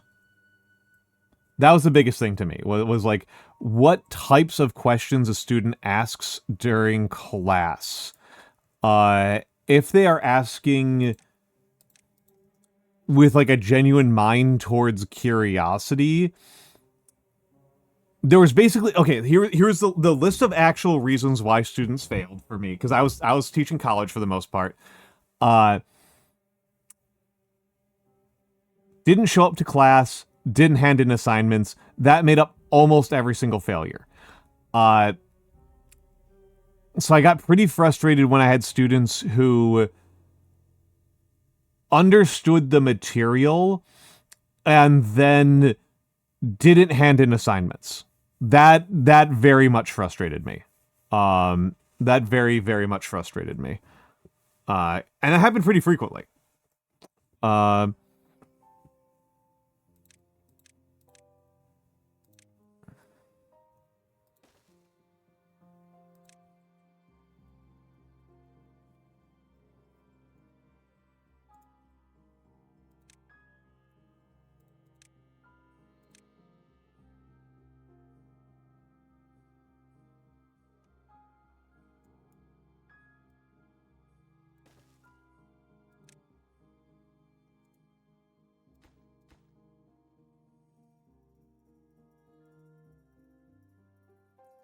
Yep. I mean, a lot of the time it was the kids got spooked. I'm pretty confident that a lot of my kids thought they were failing and they just weren't.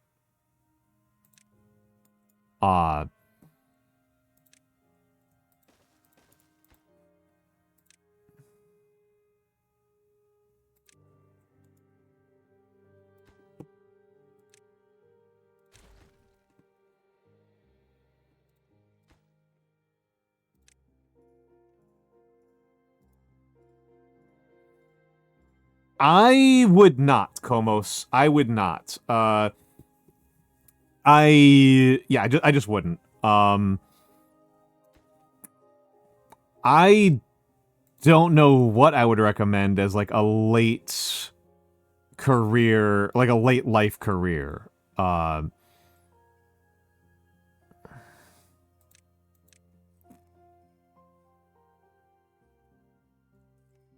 Bus driver. I suppose. I don't know.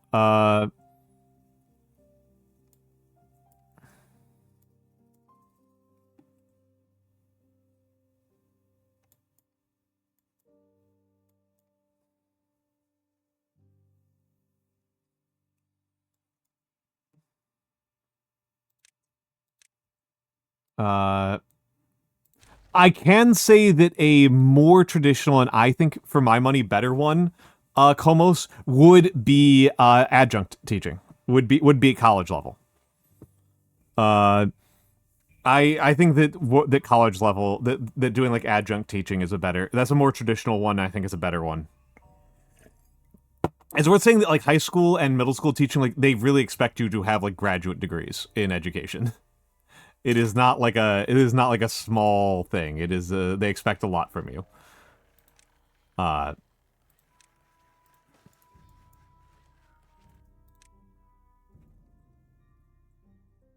Wait, what? What are you doing?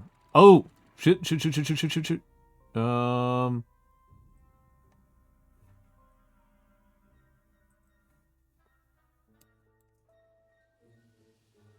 Shit. It's gonna take forever to clear out. Yeah.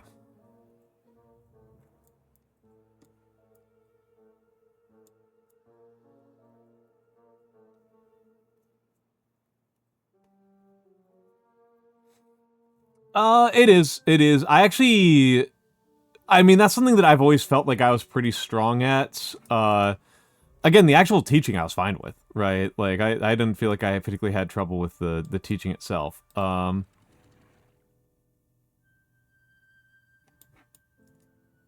Wait, what? Oh, okay, that's why that doesn't work. Okay. Lol. I forgot the final entombment. Okay, whatever, that's fine. Okay, so I'm glad. So I know why this doesn't work, and that's fine. Um.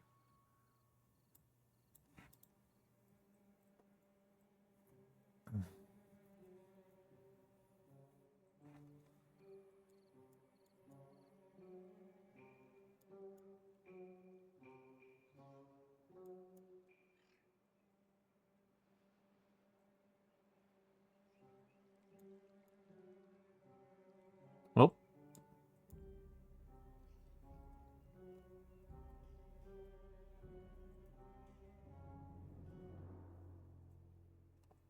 Yeah, this sucks down here. F.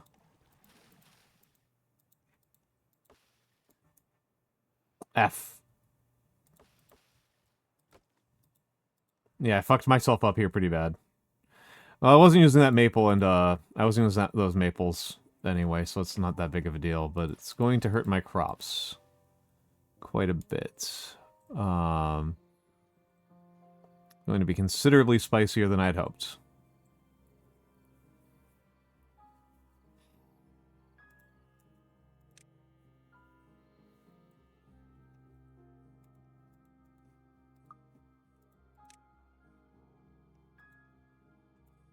Yeah, I'll set working hours to 16, that's fine.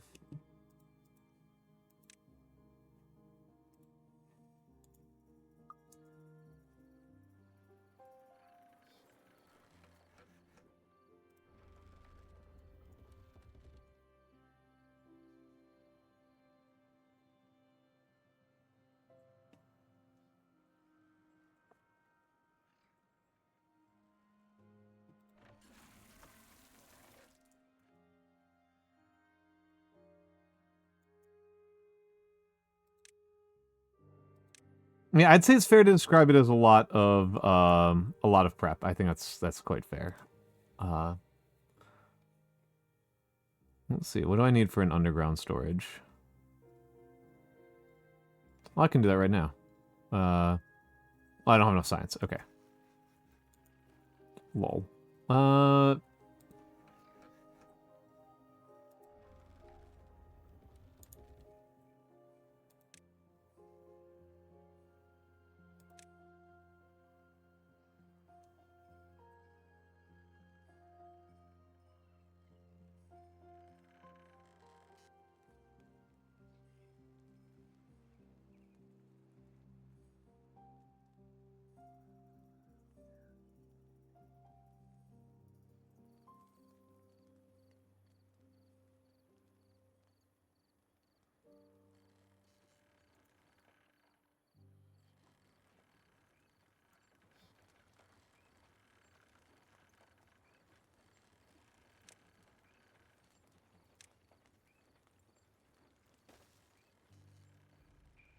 Hmm.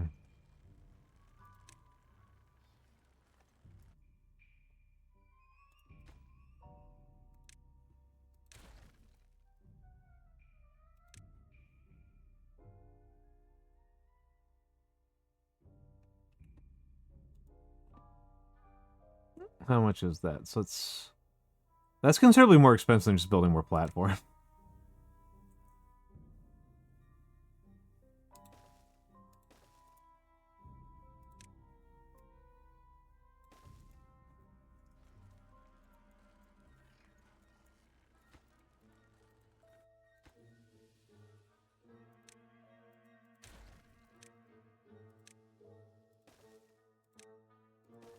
Alright, well, that'll give me some stuff to do later. 12%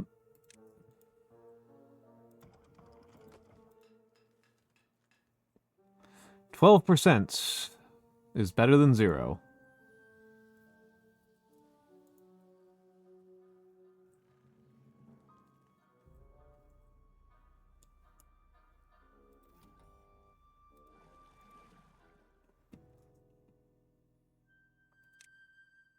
We need a relay.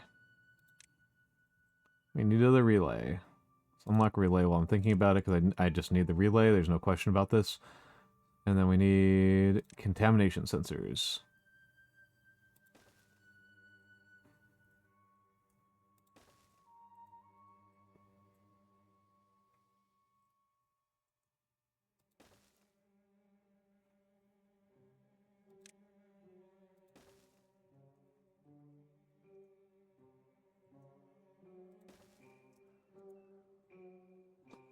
Oh, the layout organization, it feels really bad right now. I feel like I'm very, very suit of the pants right now, but we'll get there. We'll get there.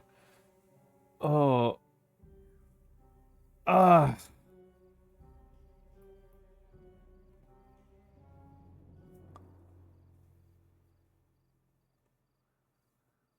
We'll get there. I missed the ad break again. I missed the ad break again. Like a fool. Like a fool. Like an absolute schmuck. Um.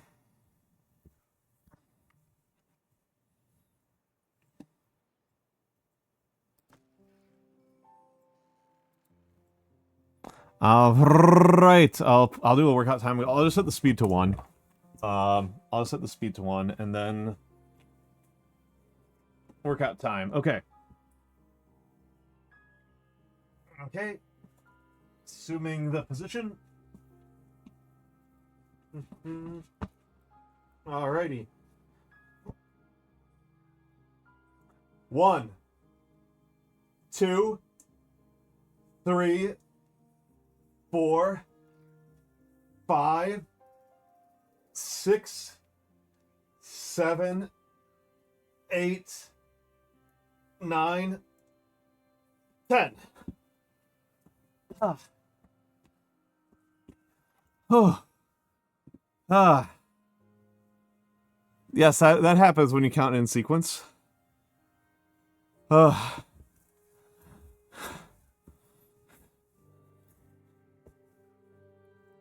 Ah. Hmm.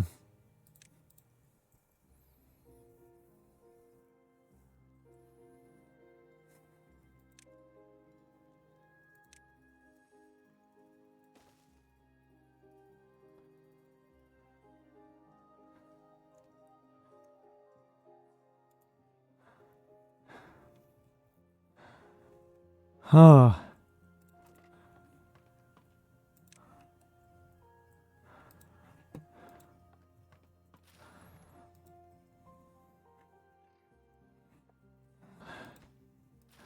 Yep. Should be okay. Well, actually, no. 11 days is actually pretty long. 11 days is quite long. I'm alright. I'm alright. I'm alright. 11 days is just pretty long to survive with this amount of food and water.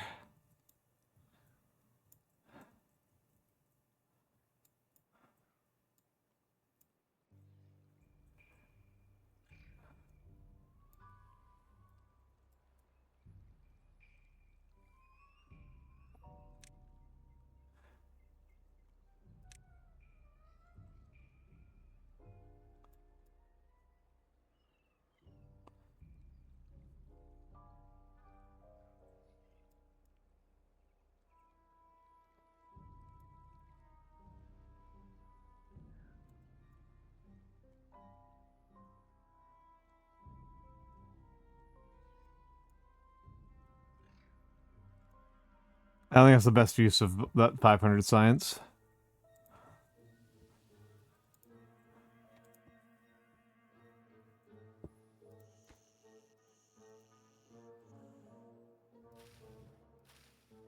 Still healthy.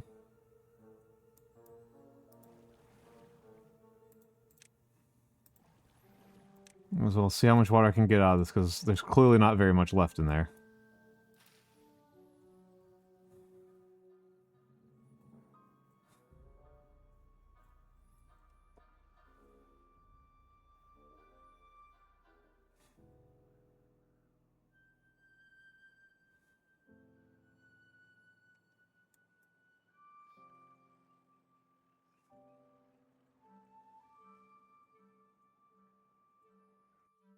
Alright.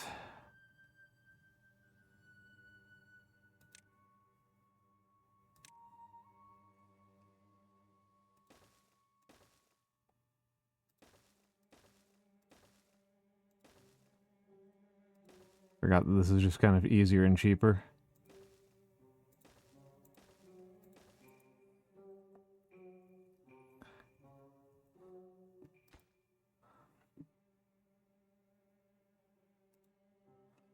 And...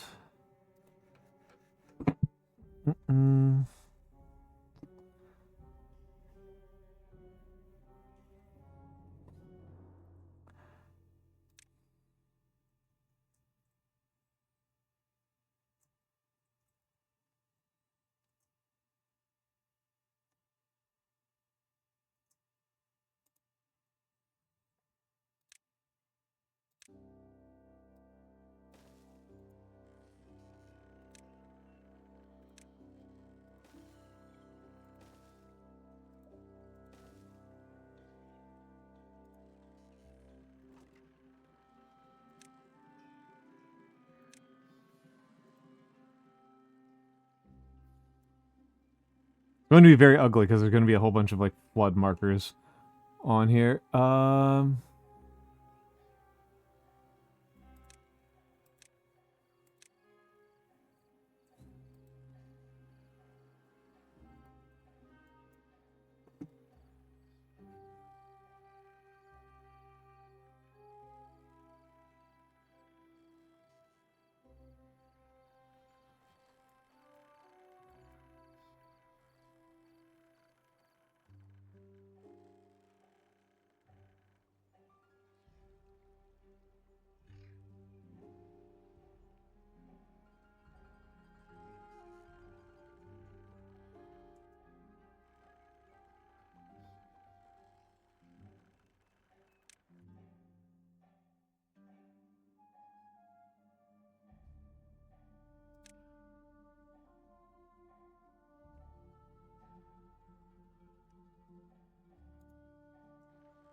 Let's...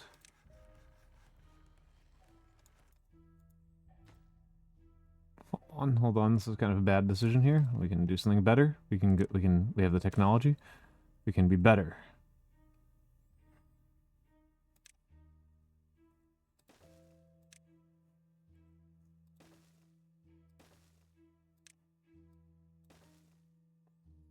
So I'm reasonably sure. Oh, we can put piles on here. Okay. Okay. That changes things a little bit.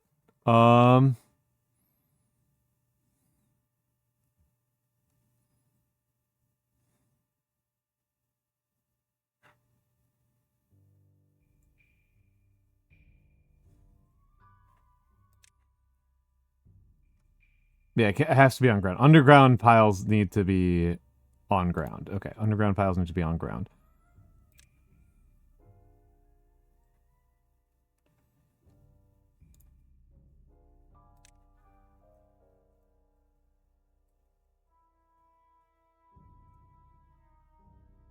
Let me think about this. Hello,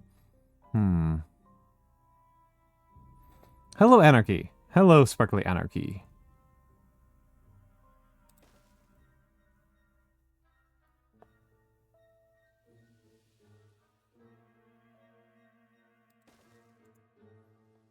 Hello, Cat the Cat. SpongeBob should have died of old age. Understandable. Understandable. I think maybe, though, you just want SpongeBob to be dead. It's possibly just don't like the guy.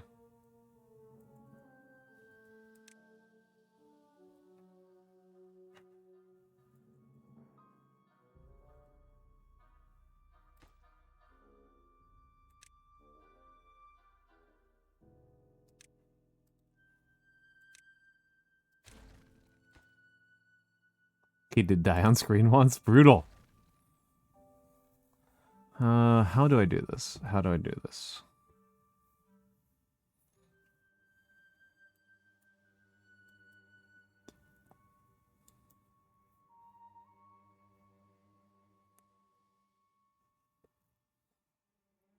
Corporate greed, keeping him alive by any means necessary. Harsh. Cruel. A cruel universe that we have created. Where even Sponge might not die.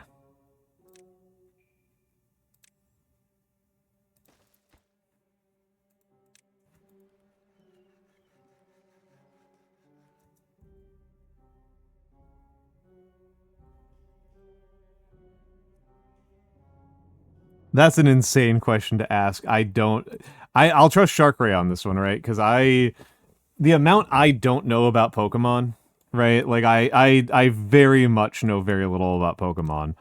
And I'm not really in any rush to change that. I'm feeling pretty comfortable with my level of Pokemon knowledge.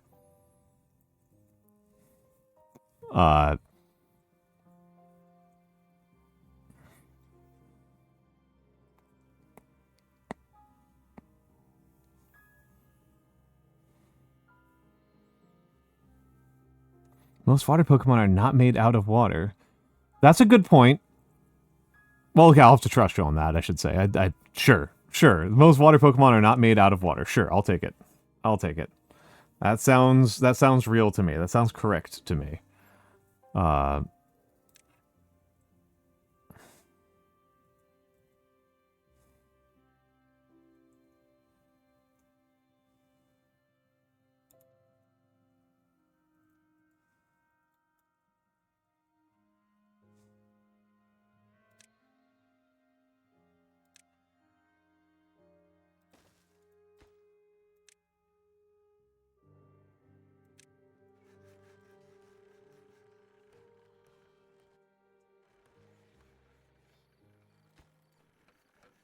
What's the productivity been here? 36%, that's pretty bad.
Normal type with water absorb. Does this mean that Patrick is a ground type? Man, you Pokemon people are on some shit.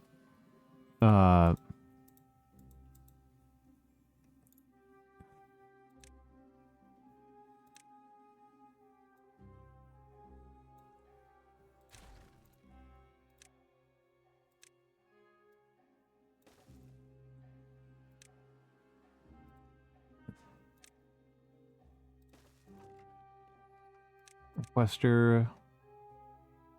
No, I don't. What? No. Large pile is a requester for wood.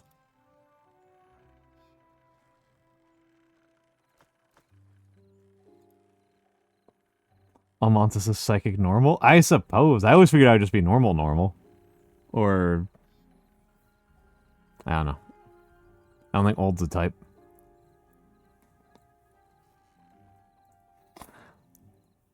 Hello, Huggatree. Hello, Huggatree.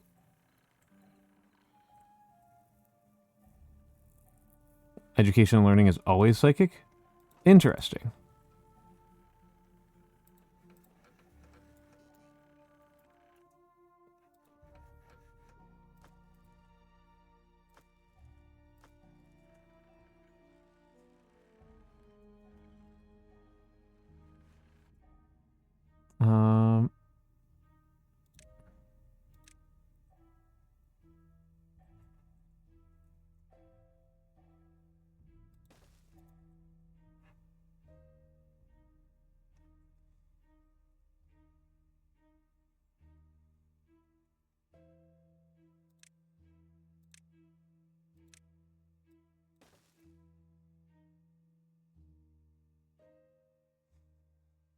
Enclosed dark bug. That's cute. That's cute. I remember I took a Pokemon trainer, like which type of gym leader quiz would you be, like a while ago, and it gave me bug type. On the basis that I was a type of person who, like, was comfortable losing in order for the kids to get, like, an easy win.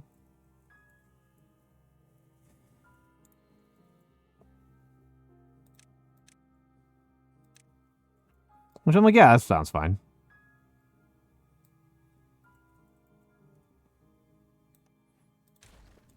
Of course, we know from experience that I'm actually kind of bad at throwing. Well,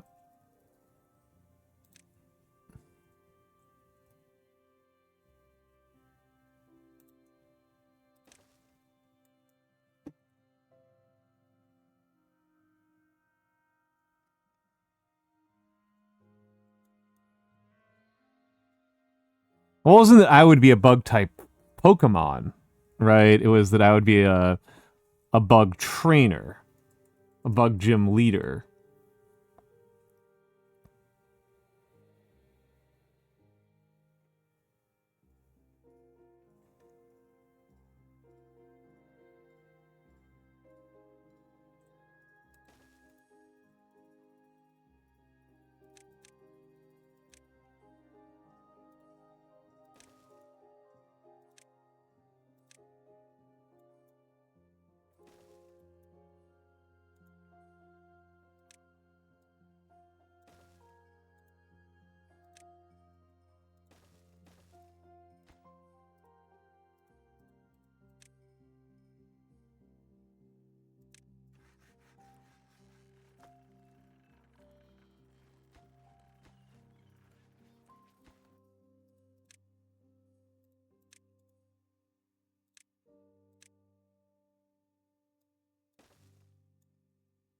Oh, son of a bitch, this is actually a terrible location.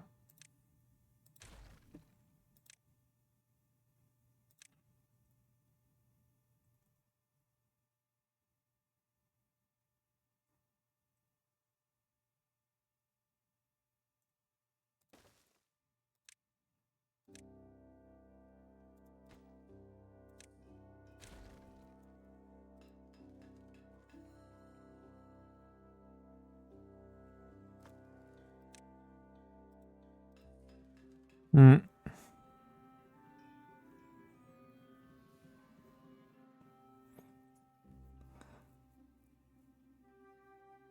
Hold on, I missed some things here. Old man orangutan that helps out his allies is primary ability, known for being a mentor. Cute. So be intellectually competitive. Interesting. Uh. Hmm. Yeah, I don't know. I'm not a Pokemon person. Like, being a Pokemon person seems like such a commitment.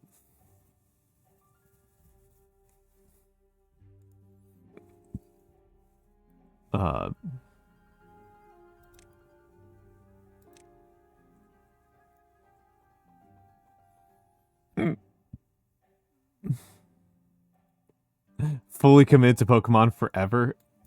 Incredible. What a statement. What a statement. What does a bookmaker look like? Bookmaker's 4.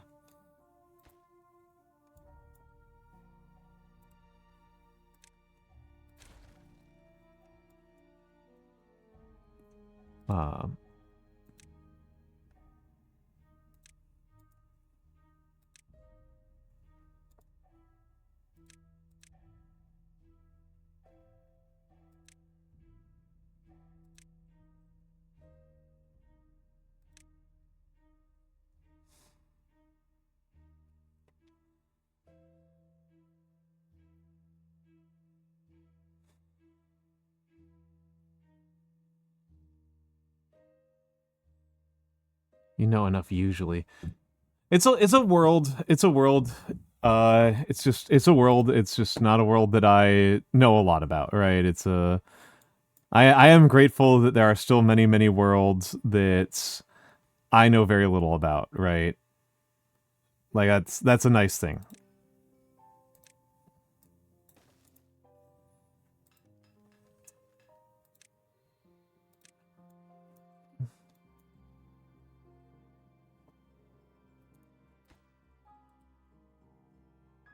That's a nice thing to have in this world.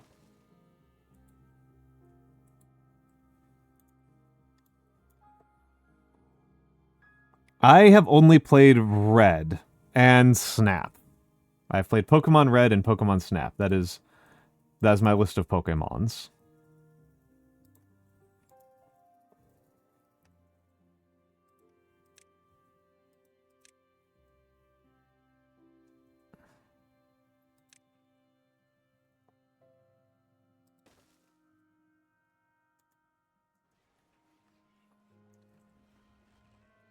The new Pokemon Snap was really fun. Nice.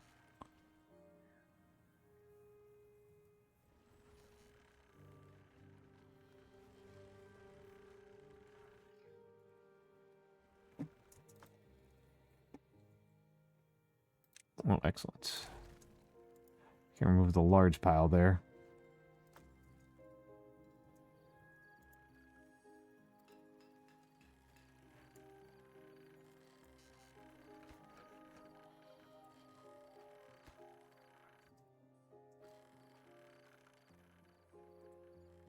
I am genuinely worried about how my beeves are going to do because it's going to take a while to... Okay, good. All of that cleared out. That's good. That's actually pretty good. 620 water is not a lot for 7 days.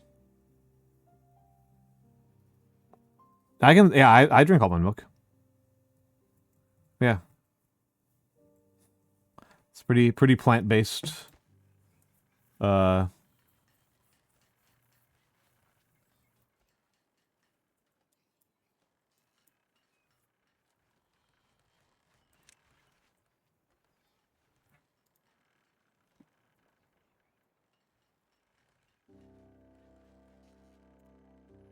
Sometimes people ask me weird ones though, like beer is one that people ask me about pretty frequently, and I'm just like, there's no problem with beer. There's nothing wrong with beer. It's beer.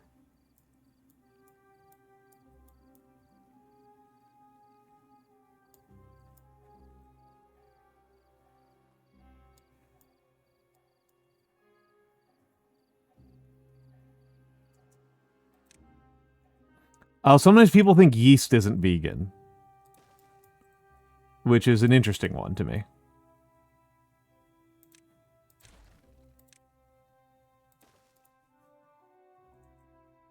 Yeah, but yeast is a fungus. You know, yeast is you know, it's a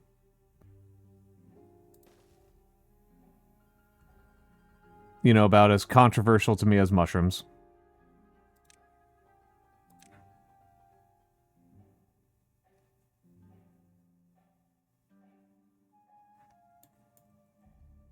Well, it doesn't do anything.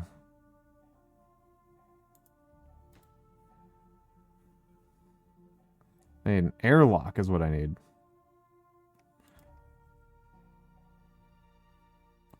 I'm sure having enough trouble with science right now, so I'm not going to bother. They're not. But people sometimes think that yeast are not similar to mushrooms, even though they very much are.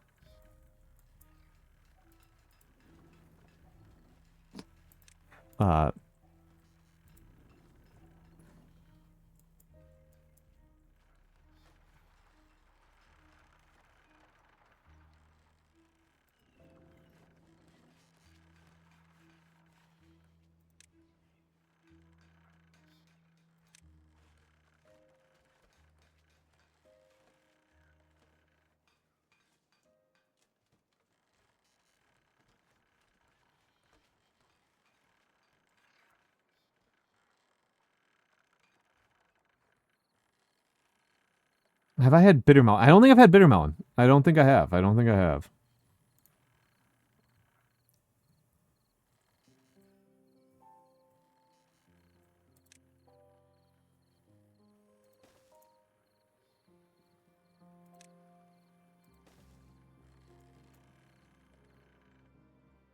I've heard of bitter melon. Eating bacteria is a thing. That's fine.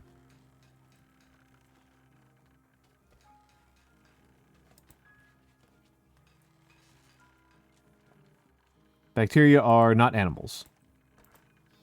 Pretty easy.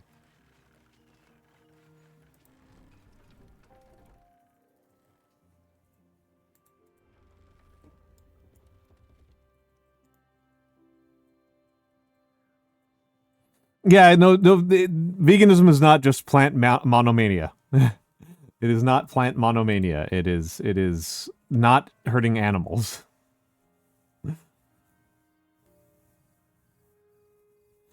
Oh, yeah, that's true. You raise a good point. I hadn't thought very hard about that, but you raise a pretty good point.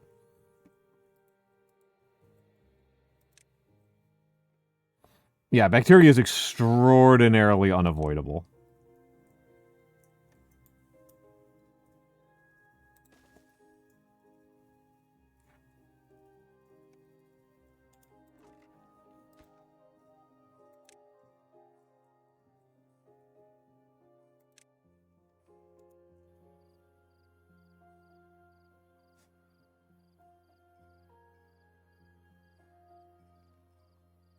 We're like, yeah, our bodies are like pretty significantly bacterial. Um,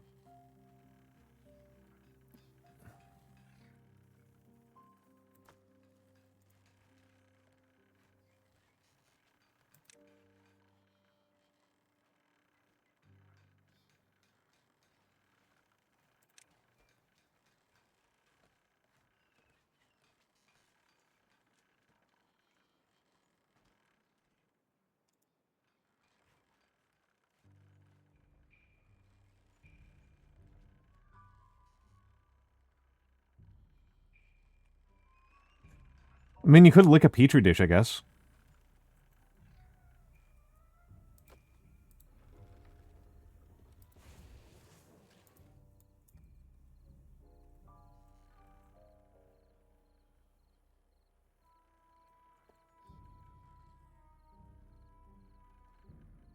I mean, agar is just basically sugar, right?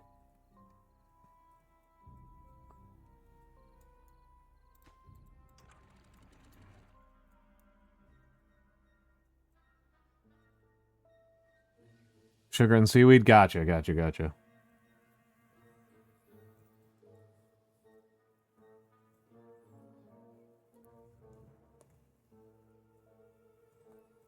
Okay, we actually have a shitload of planks now. I don't think it's worth me building a monument, but it is tempting.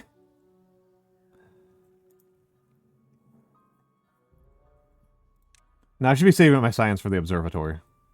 That's what I'm at now, is observatory. No, I need the tapper shack first. I need the tapper shack first. So observatory, then tapper shack.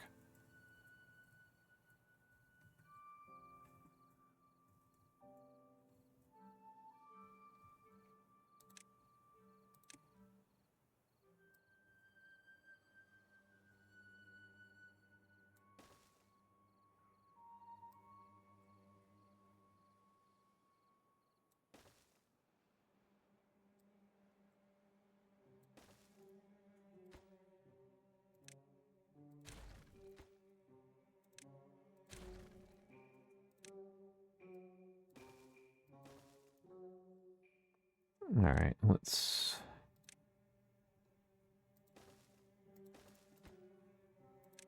Requester...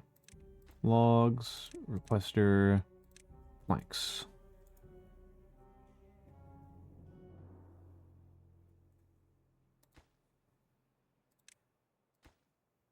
Prioritize these first. We're building the first real big...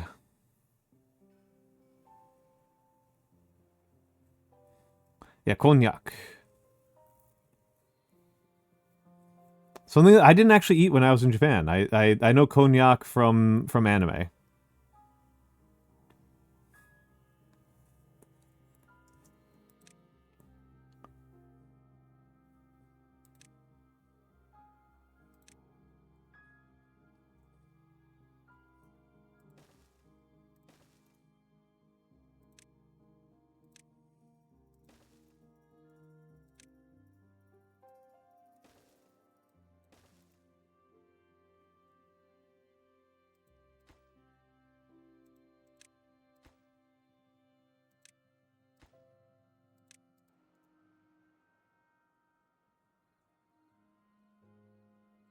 Actually, we have almond flavored agar. Interesting. For some reason, nobody wanted to eat any. Isn't that basically just Jello? Like as an experience, isn't that just like almond Jello as an experience? Oh, I've got 3 contaminated beeves. What the fuck?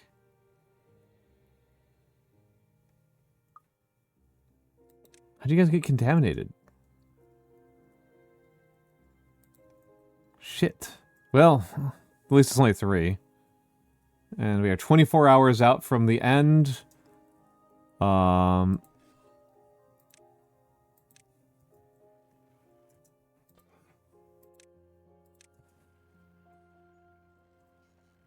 we'll be fine on food, I think. Yeah, we'll be fine on food. Not great, but fine.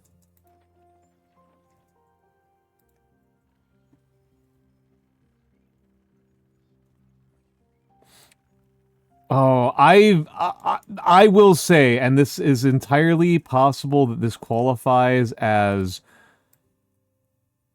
you know, gringo moment here. I am willing to accept the possibility that this is me being an ignorant foreigner here.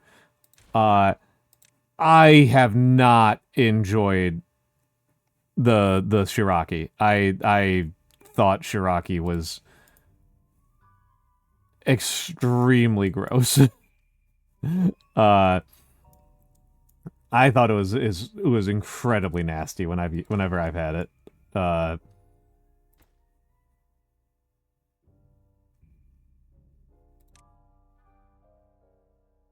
I mean, that's why I tried it.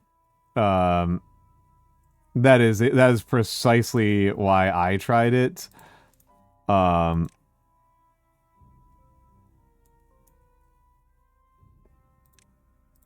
I did not have a nice time with it.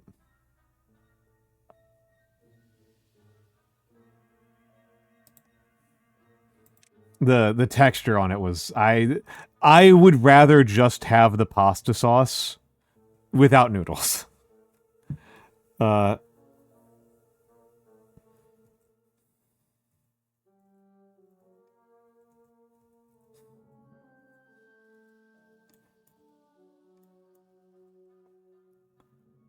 I am willing to admit this may be some form of cultural ignorance on my part, right?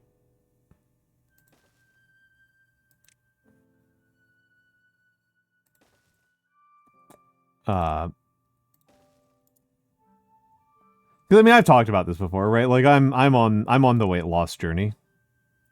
All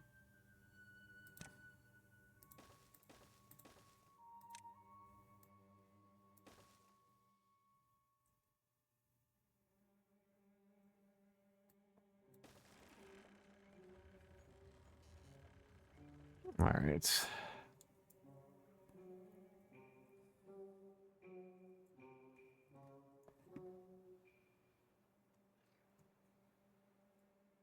All right.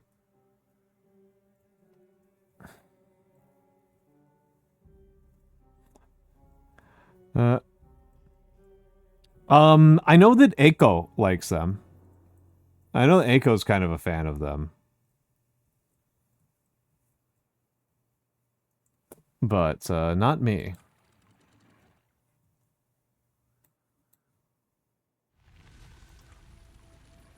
All you guys go down to 0.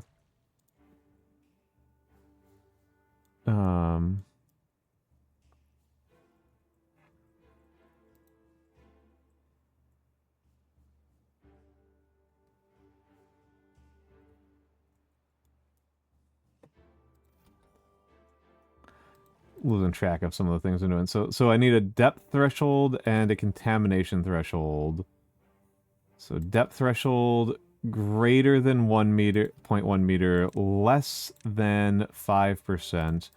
And then this relay and hold on, this is so 4.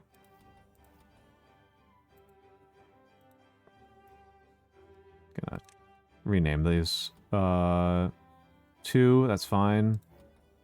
3. And you're now 4. I don't know.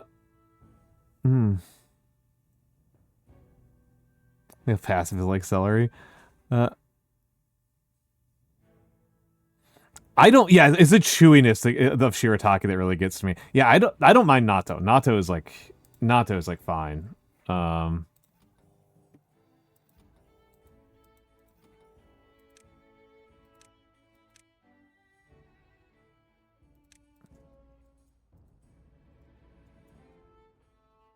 so this one should be the one that goes off first.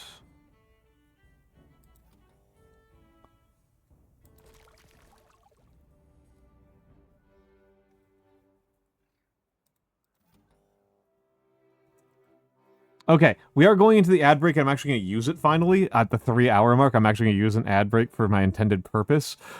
So let me go use the bathroom. I will be back in a few minutes.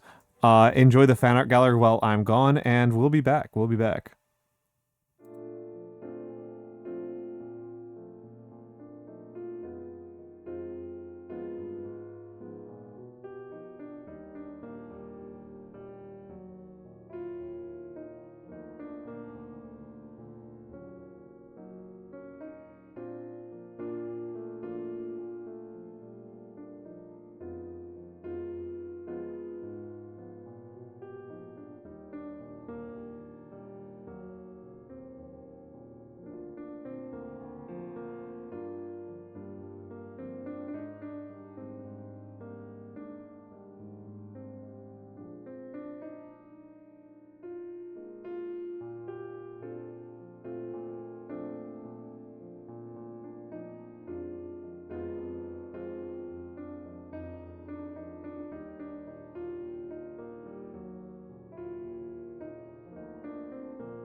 There we go. That's the right one. That's the right one. Oh, hello, hello, hello, hello. Also, hello, Akshi. Hello, Akshi. Yeah, sorry, I've been here for, I had to take a little bit of a longer break there.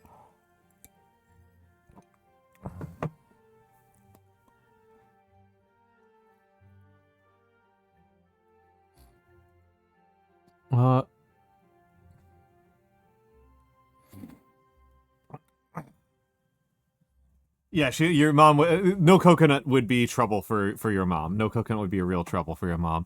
Um. Uh.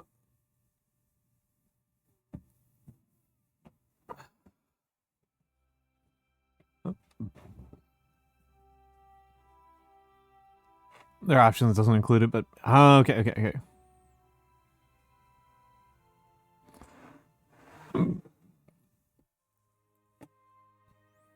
And also, yes, yes. Hello, Akshi. Okay. Okay, yeah, we can pause you.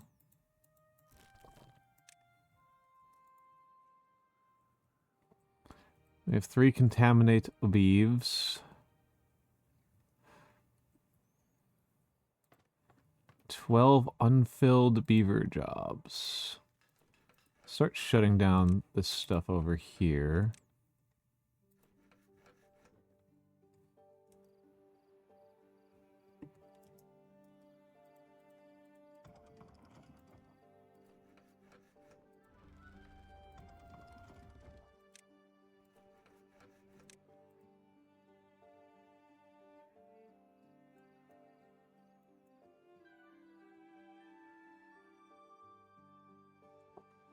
It's been going well. It's been going well. It has been going well.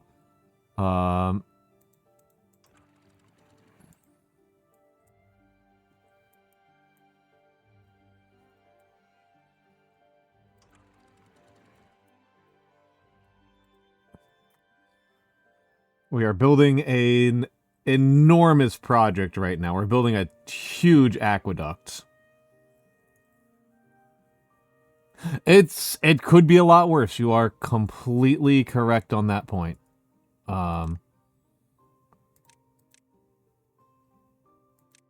You are so true for that. Okay, so impermeable floors are 200 science, so no need to build those for a minute.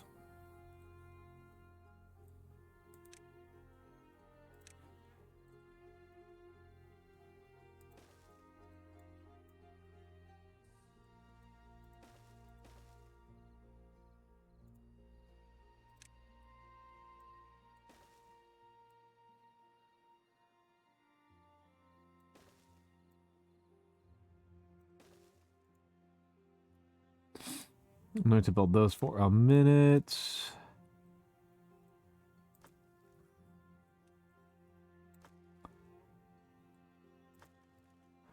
How am I doing on Teamsters? I need some Teamsters in here. Don't really need the paper mill running.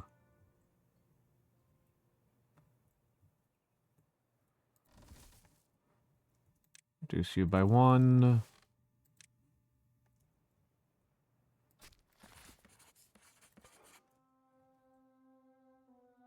Need you on chested nuts.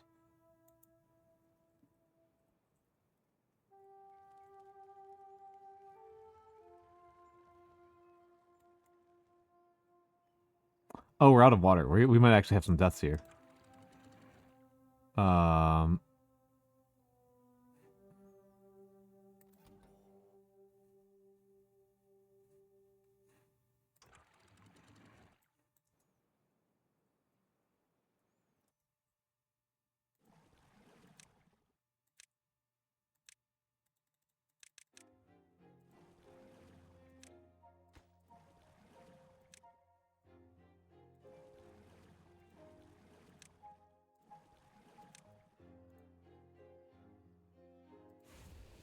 You know, a smelter.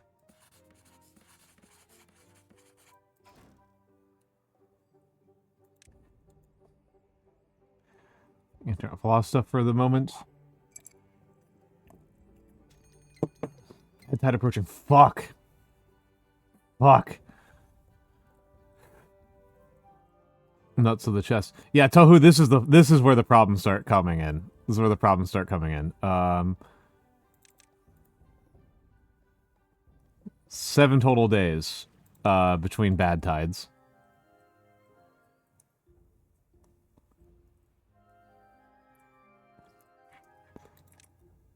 So tell me which ones aren't getting worked.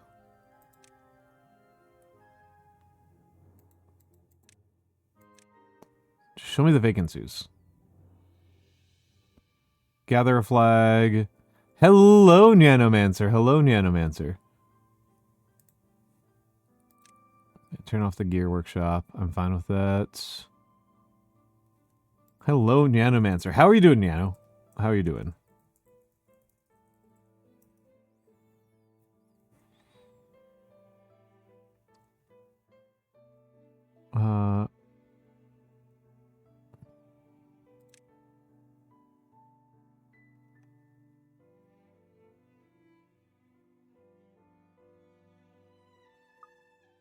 You're winning.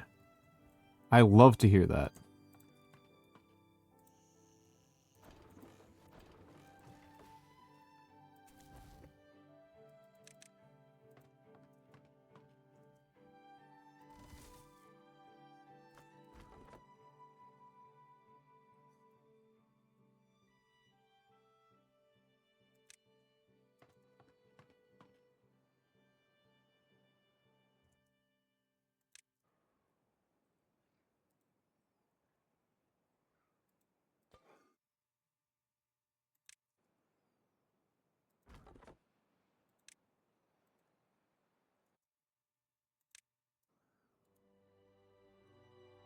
I love to hear that, Nyanomancer.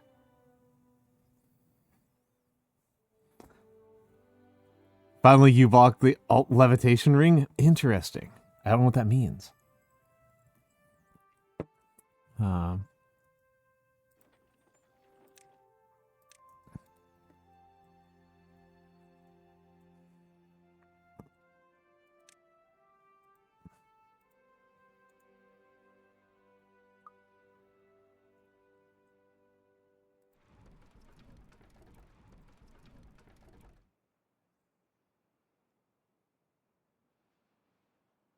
Solid chance of getting an interview. Good luck, my good sir.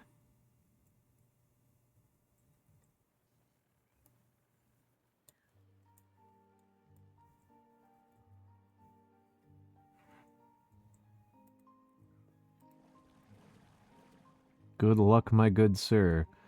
I can say I am deeply troubled by my current beaving status.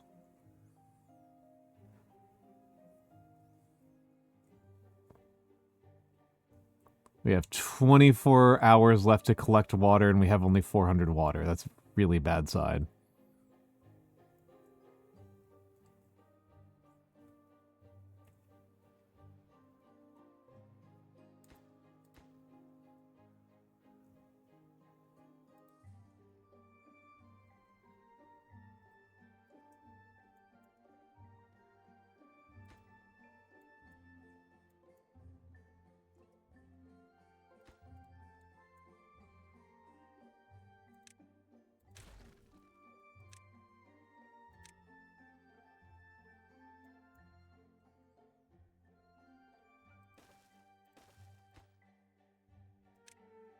Construction priority, you guys are max now.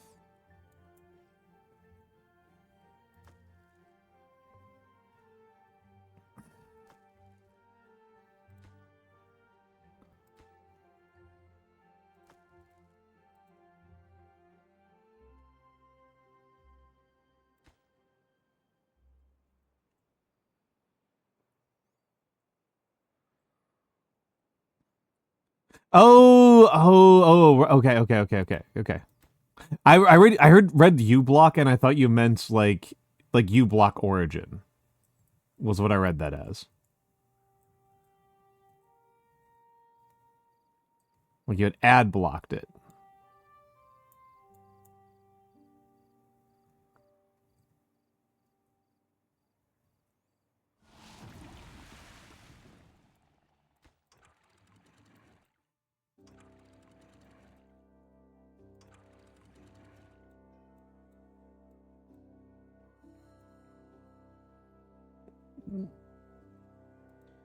Unlocked. Yes, yes, yes. Now I see. Now I see. Now I see. Oh, and hello, Theo. Hello, Theo.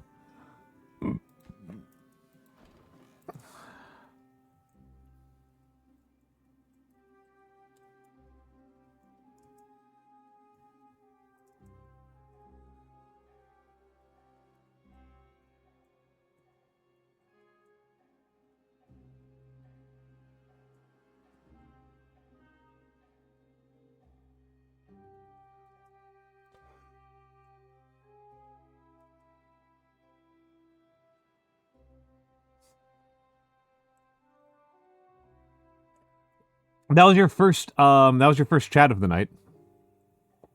I know you marked yourself present a while ago, but that was the first time you chatted during this stream.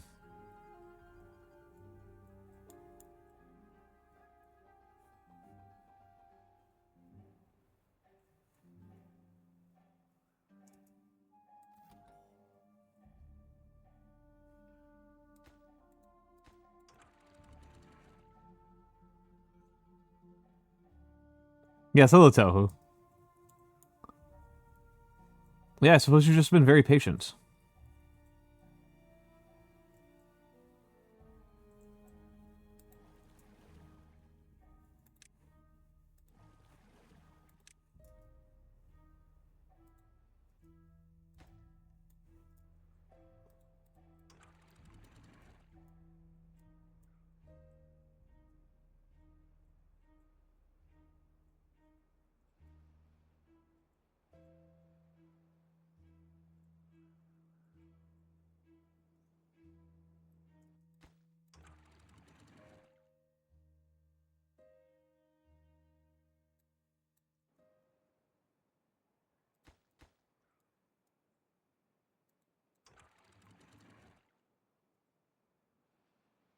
All right, and now 0.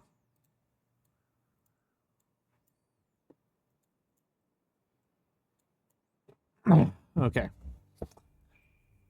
13 days, that's pretty bad. That's pretty bad. Let's turn off these. Turn off you.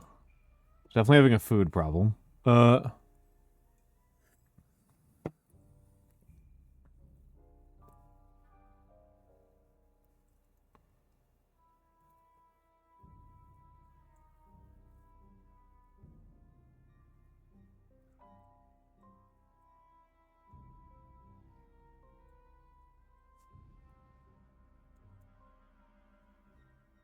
Hmm.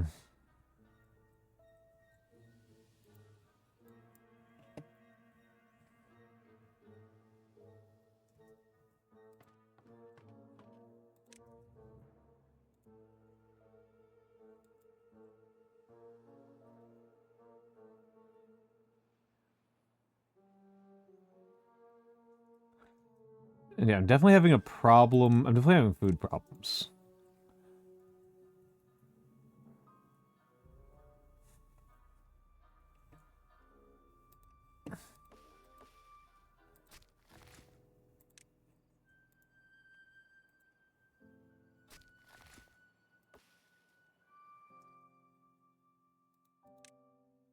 Well, it's time to reduce my work hours down to like 16 or so. 15.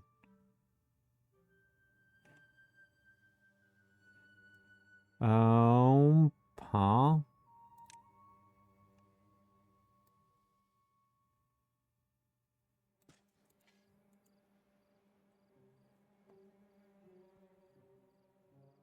I meant to watch a 6.5-hour video. I'm 4.5 minutes. That happens to me so often. That happens to me so freaking often. That is very same, bestie. Big freaking mood on that one.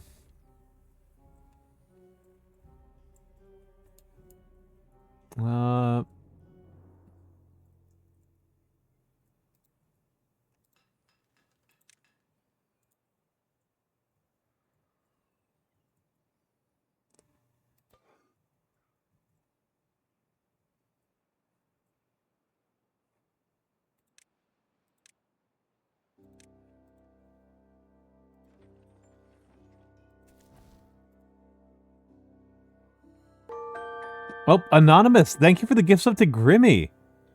An anonymous user gifted a tier subscription to Grimmy. That's very kind of you. It's very kind of you. These gift subs keep me alive. They keep me beavin'. They keep me hydrated. So I'm extremely grateful. Also, I don't know if Grimmy is here, but I mean, I guess she can enjoy her tanks now. I guess she can enjoy her tanks at this moment. Very evil. Was it you, Nyanomancer? Were you trying to earn evil points?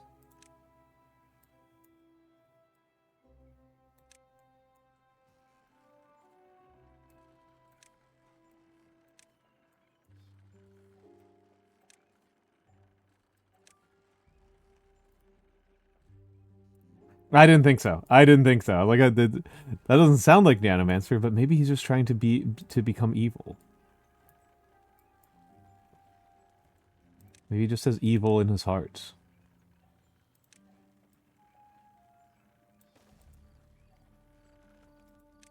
This is wizard evil to distribute to the land.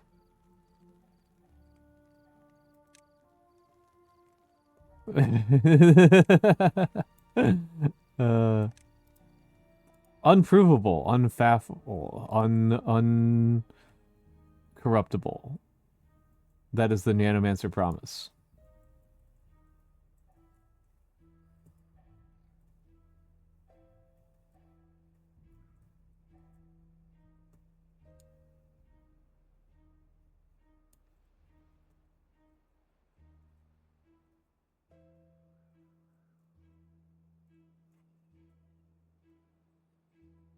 Beavers. Injured beavers contaminated. Yeah, three contaminated beavers. Condemned to die.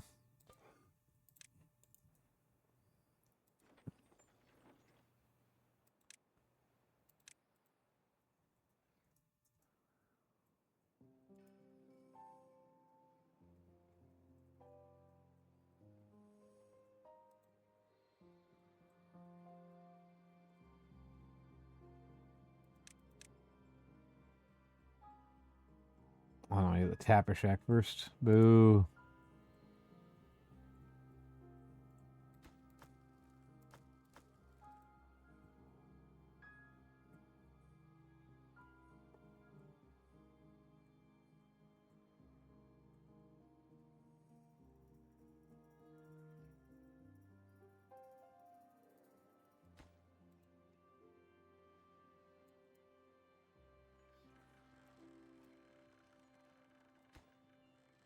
Okay. And then we can...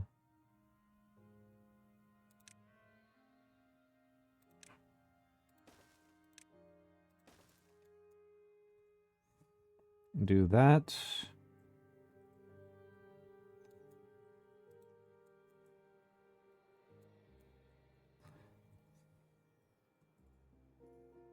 That's something of an improvement on the badwater diversion, but I can do better.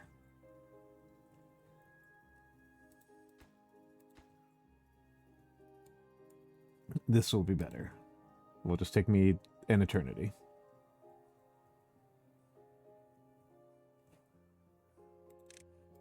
You put it 17 hours.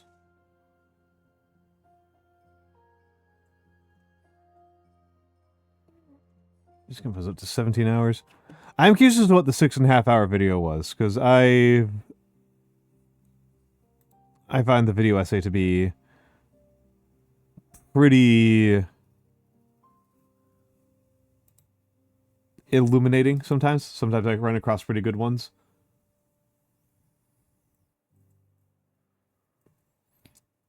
And sometimes I run across pretty dumb ones. Circle of life, right?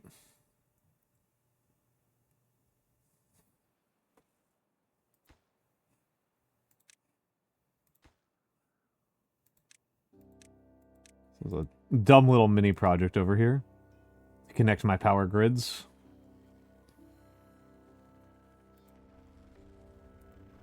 Okay, so our power balance is pretty good. But yeah, this is gonna take an eternity over here.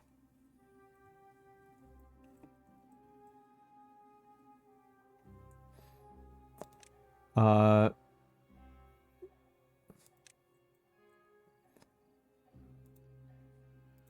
it. Building a builder hut over there. And you know what? Max priority on that one. Okay, so it's all one power network. That's nice. That's a nice little improvement right there.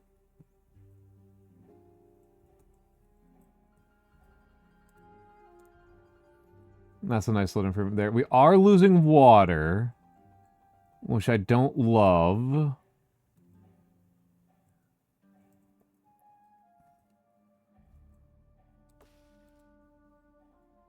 My inability to keep chestnuts alive might prove terminal. That may end me completely.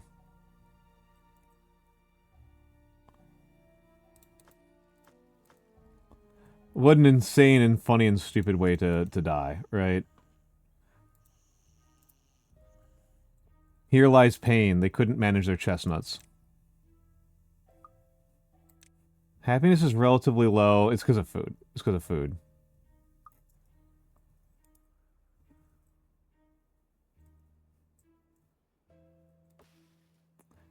It's because of food. What's the 20ness breakpoint? I'm going to take a look at one of you guys. Because we've been at 20 a couple of times. We've not been much higher.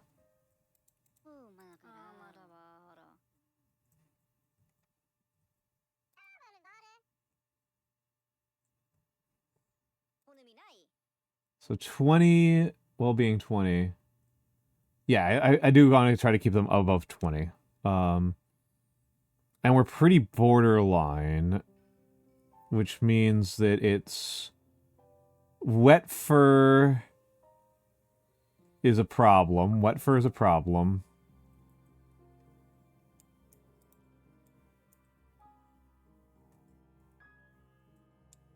Wet fur is proving to be a problem.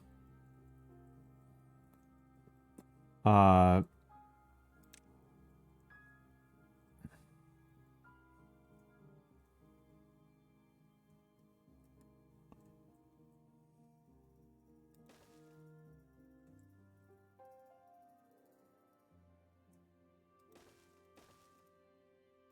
need to add some more. So wet fur is proving to be a problem. I'm not going to be able to keep that up for very long. And contemplation spots are proving to be a bit of a problem. Contemplation spots and showers are fortunately very, very cheap to make. So that's a positive. Campfires are not keeping up and rooftop terraces are not keeping up, and that's a little bit more annoying. They're a little bit less easy. A little bit less trivial of an issue.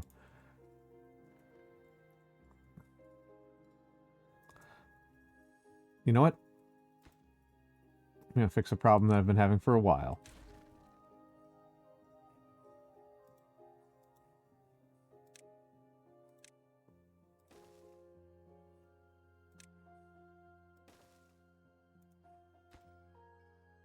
Very minor problem, but it's been driving me nuts for a while.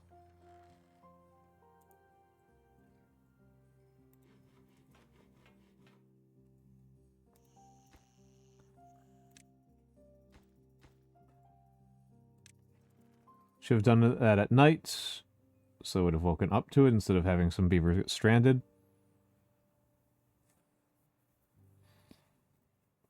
Just literally going to save me a couple of... Yeah.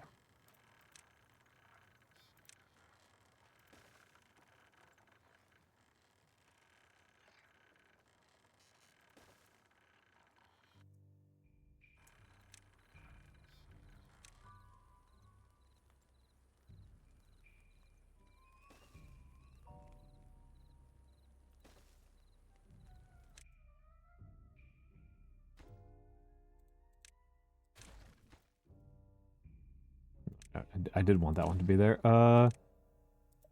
You and something like that.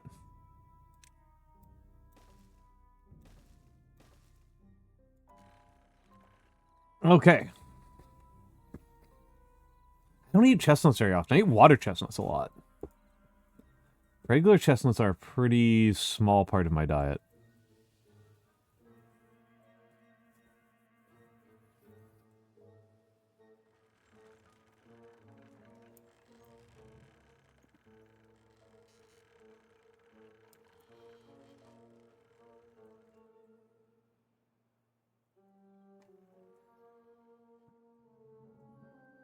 All right.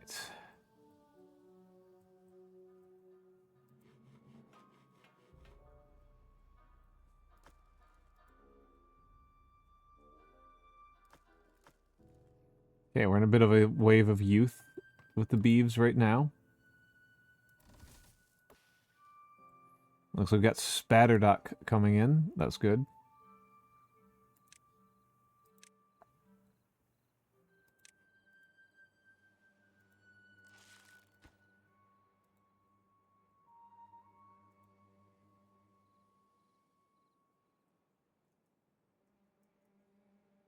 It's not the chestnuts can't grow, so I'm doing a bad job at keeping them alive. It's my mismanagement, my failures.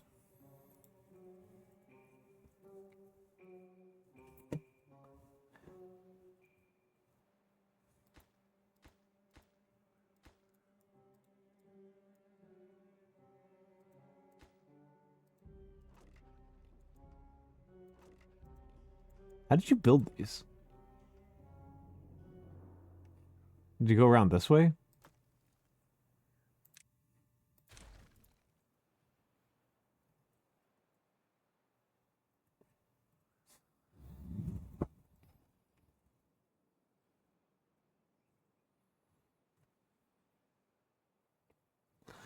God, Spatterdock is a miracle. Okay.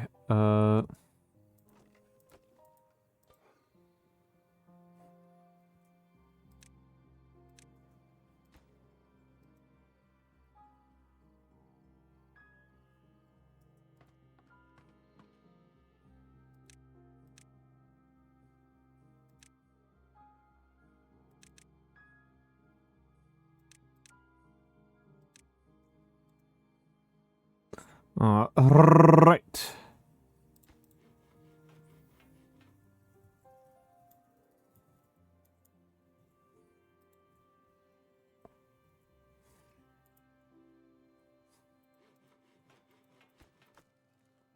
Good gravy, these things are ravenous.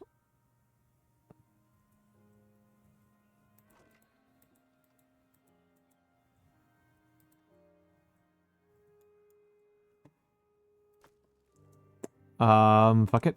Empty. Haulers go nuts.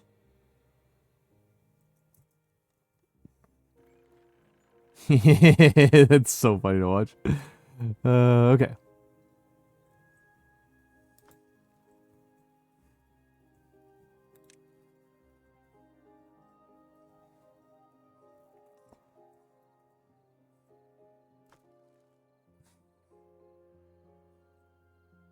Well, all right. Hello, 123 Arrow 25. Hello, hello, hello. How are you doing tonight? How are you doing tonight? How are you doing tonight? All right. I don't regret making the big warehouse of making the big warehouse for wheels, for gears. I haven't gotten much use out of it yet, but I will at some point. Not particularly unique. They are basically just extremely cheap platforms. That's it. They're just cheap platforms. It is 15 wood for the equivalent of six 1x1 platforms. Somebody pointed out the last time I was playing, and I was like, oh my god. Is it ugly? Extremely. It is super ugly, but it is also very efficient in terms of materials.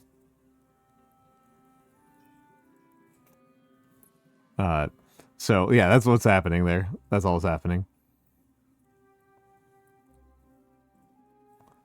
It's so gross. We are up to 25 just warehouses.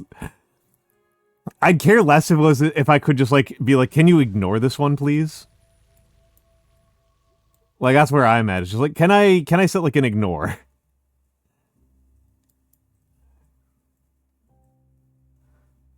All right, hold on a second here. We gotta speed up the liquid transfer. It's going to take us like there's going to be like 2 more bad tides in a row and then a drought, because it's gonna take me like at least like 60 days to build this all out.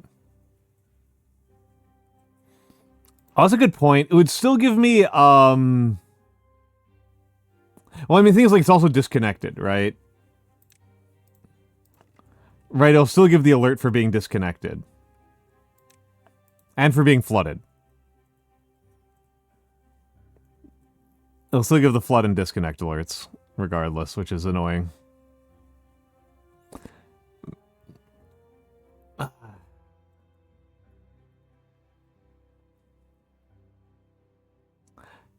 I might not do it in the future because I'm mostly doing it because it's funny, but it is also gross. You're completely accurate in pointing out, like, oh, that's disgusting. That's vile. That's vile. Ah. So I mentioned early in stream that I had read a book that was about that I thought wasn't very good.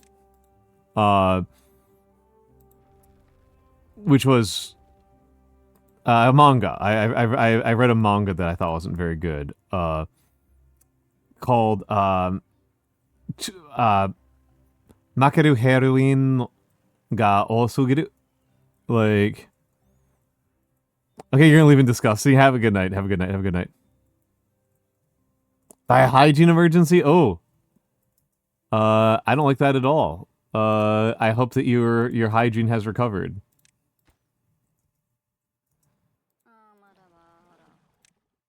No,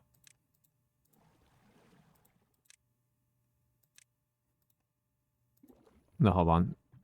That's relay 2. This needs to be relay 3. Relay 3, and you're not automated to... You're not automated. You're automated to relay 3.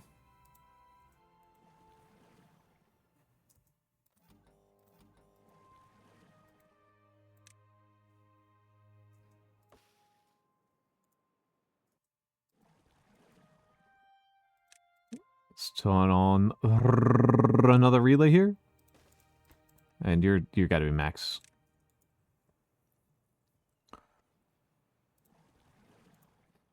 Yeah, we gotta build up that water again, baby.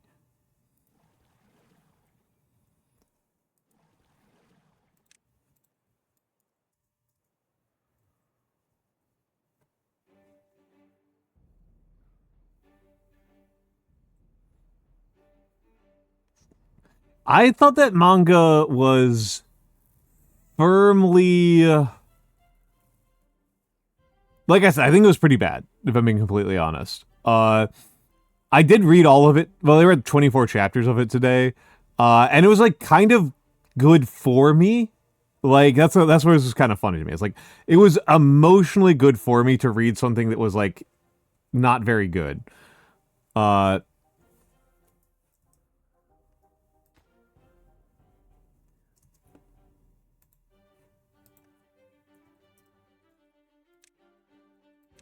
And contam 2, depth 2, let's just make sure, so contam 2, measurement less than or equal to 10%, and automate to relay 2.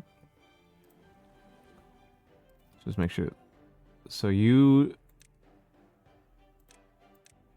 less than 10%.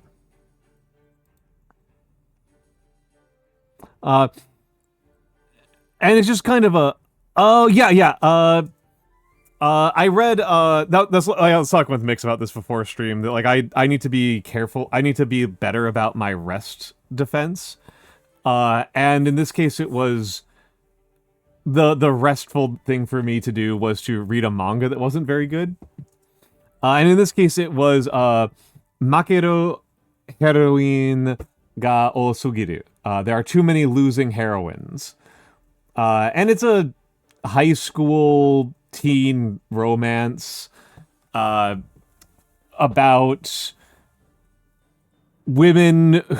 teenage girls who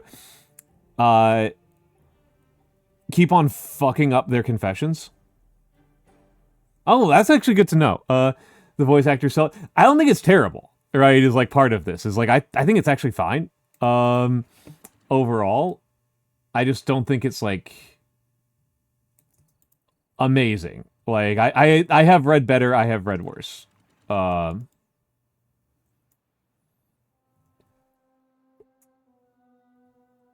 Looks like I didn't actually I didn't purge the corruption. That's bad.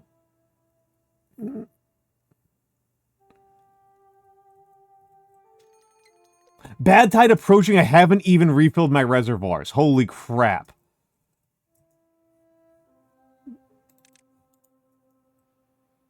I haven't even refilled any of my reservoirs. Oh my goodness. I am a little tilted right now.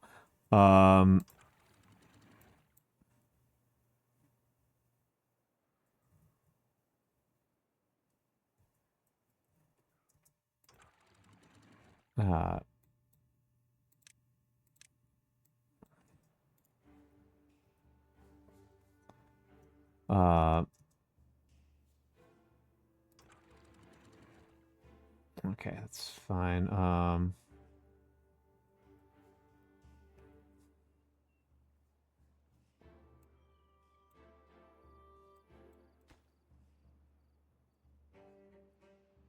We gotta get things filling up faster. Suffers a bit from being shonen. Yeah. Hold on a second. Just note for having reasonably good fan art.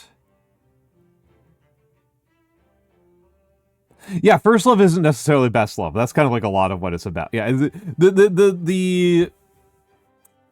the core of it is that it is a series of small. There are multiple different characters, multiple different girls who fall in love with multiple different boys, and then lose. Right? Like that's kind of the first thing that happens is that our protagonist, is watching a girl just completely eat shit. This girl just gets completely owned. The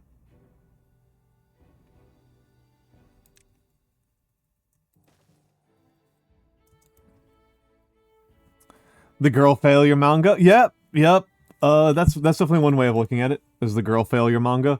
I feel like a lot of stories are the girl failure story, but yeah, that one definitely is.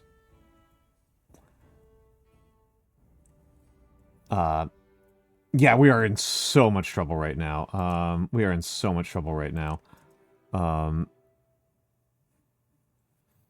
We are 48 hours out from a bad tide, and we have 42 water. We are this. I feel so screwed right now.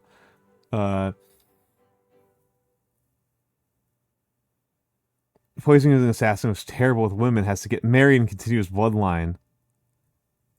So he recruits a gender non-binary marriage swindler to teach him how to pick up chicks. That's very funny. That is very, very funny. I like that. I like that. I like that.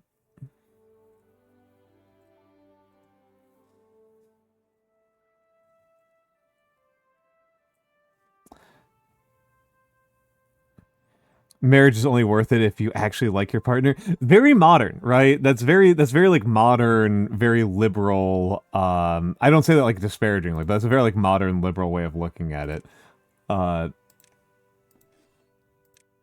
Bread. I feel like I need to build some bigger stockpiles of food. Particularly for wheat and bread. I feel like my wheat and bread stocks might just not be big enough.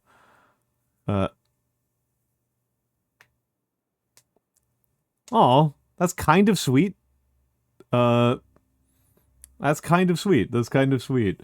It's kind of interesting to contrast that with Spy X Family, where Spy X Family's whole kind of shtick is that, like, marriage is going to be worth it, even if, like, to some extent, I find it to not be. I shouldn't actually say whole shtick, right? Because that's not really fair. I kind of think that the shtick, the point of Spy X Family is that, like, you can find joy in places that you weren't really necessarily looking for them.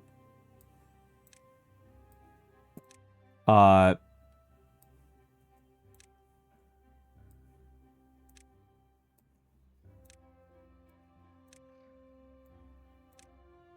it's definitely been taken. It's definitely been taken by a lot of people as a, like, my state-sponsored wife plan is totally going to work out.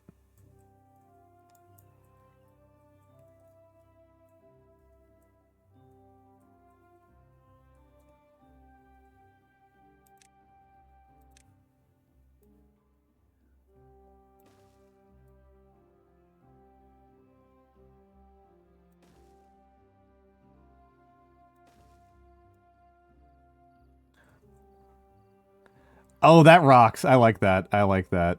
I like that.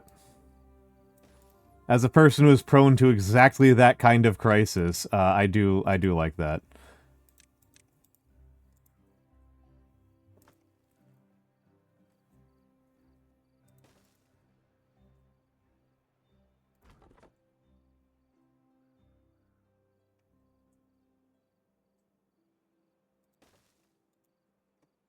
I am a fan of that.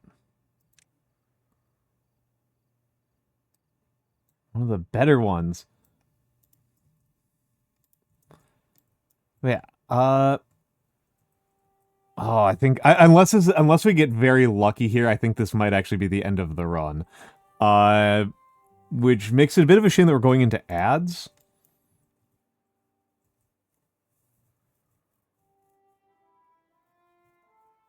He seemed to be okay with them being made out of bugs before. He's less okay with them, like, being made happy by something that he assumed that his friend wouldn't be made happy by. Is how I am parsing that.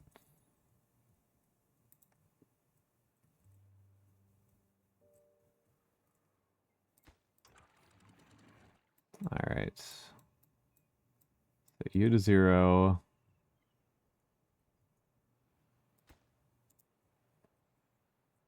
What are my construction?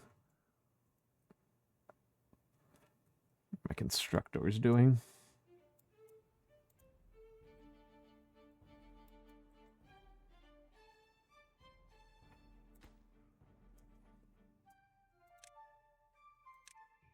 So they're over here. This is not that important right now, guys. This is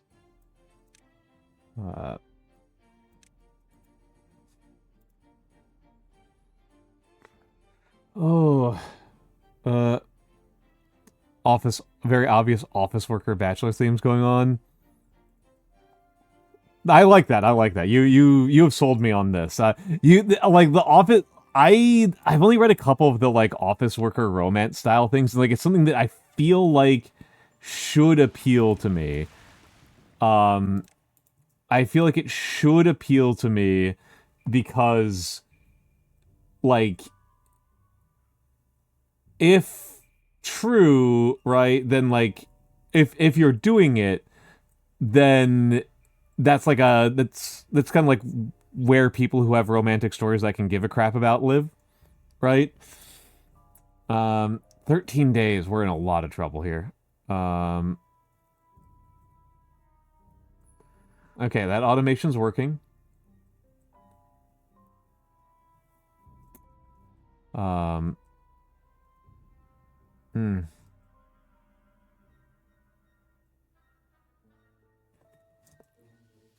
Act like teenagers who have never had a crush before. Yup. Yup. Yup. Yup. Which would be something I would be more down with if it was, in fact, teenagers who actually had not had a crush before. If they are just, like, somebody who's, like, so, like, closed off to the rest of the world and to the possibilities that it can grant them, that they in fact actually just, like, never did anything for like decades. Like that's a little bit better from Cell to me. It's you. It's you. Okay, we are staring down the barrel of a goddamn gun right now. Let's go on with Relay 3. And Contamination 3 and Depth 3. So you should be shut down. Yep. Okay. Alright, I'm gonna let the ads run. Yeah, I watched one called Servant X Service a couple of years ago that just kind of drove me nuts. It's just like, this is so paint by numbers and boring. Like, that one did kind of drive me nuts.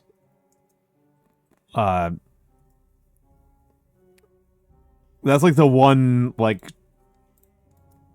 traditional office worker romance one that I've watched / read, and I was just like, oh. Come on, guys.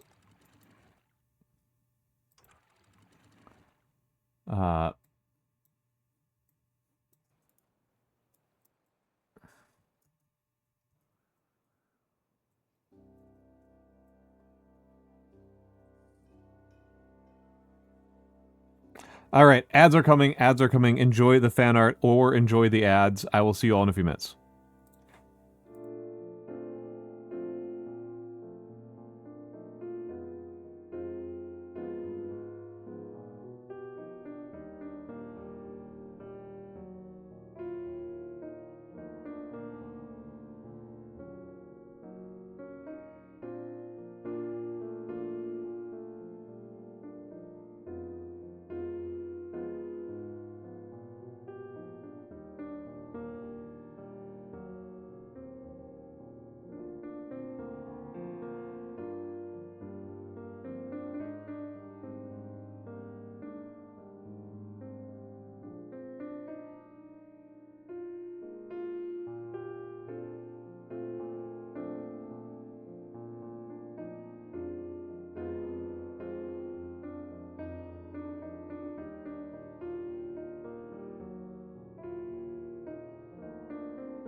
All right, I'm back.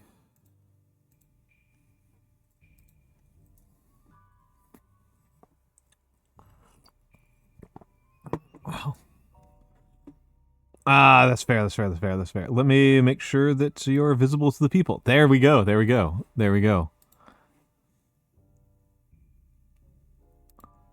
Yes.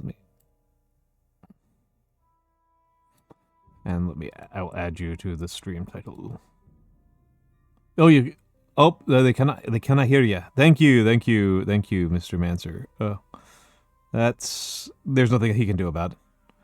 I need to, where is it?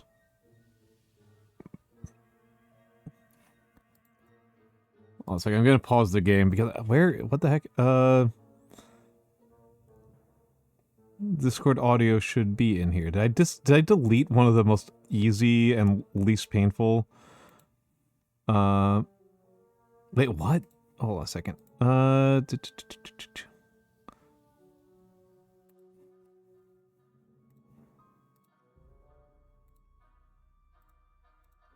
No. It was on my OBS side. There we go. Oh. Try now. Mm-hmm. There we go. Okay, hello. Trying now. Hello. Yes, it is I. It is I. Chat. How are you doing, Mikks? What's up? Yes. You just had a lot of anime opinions very rapidly, and I figured that you were going to burn out your fingers. I was like, yeah. I mean, mostly it's like with romance manga, I have a lot of opinions on them because those of you who do not know me especially well, I should note I am not the biggest fan of love. However, I do think that romance is an extremely interesting character dynamic. And I do think that, in general, it's one of the core, what do they want sort of questions that you can ask with character writing. So I think that a lot of, like, Pride and Prejudice is one of my favorite novels. Right. I like romances. I just expect them to be written for, grown-ups. Yeah. And in this case, that does not necessarily even mean that the characters act like mature and dignified or anything like that. What it means is that their actual motives and the complexity of their feelings is actually explored in depth, rather than it being some, very adolescent, baby's first crush type stuff, right? Mm-hmm.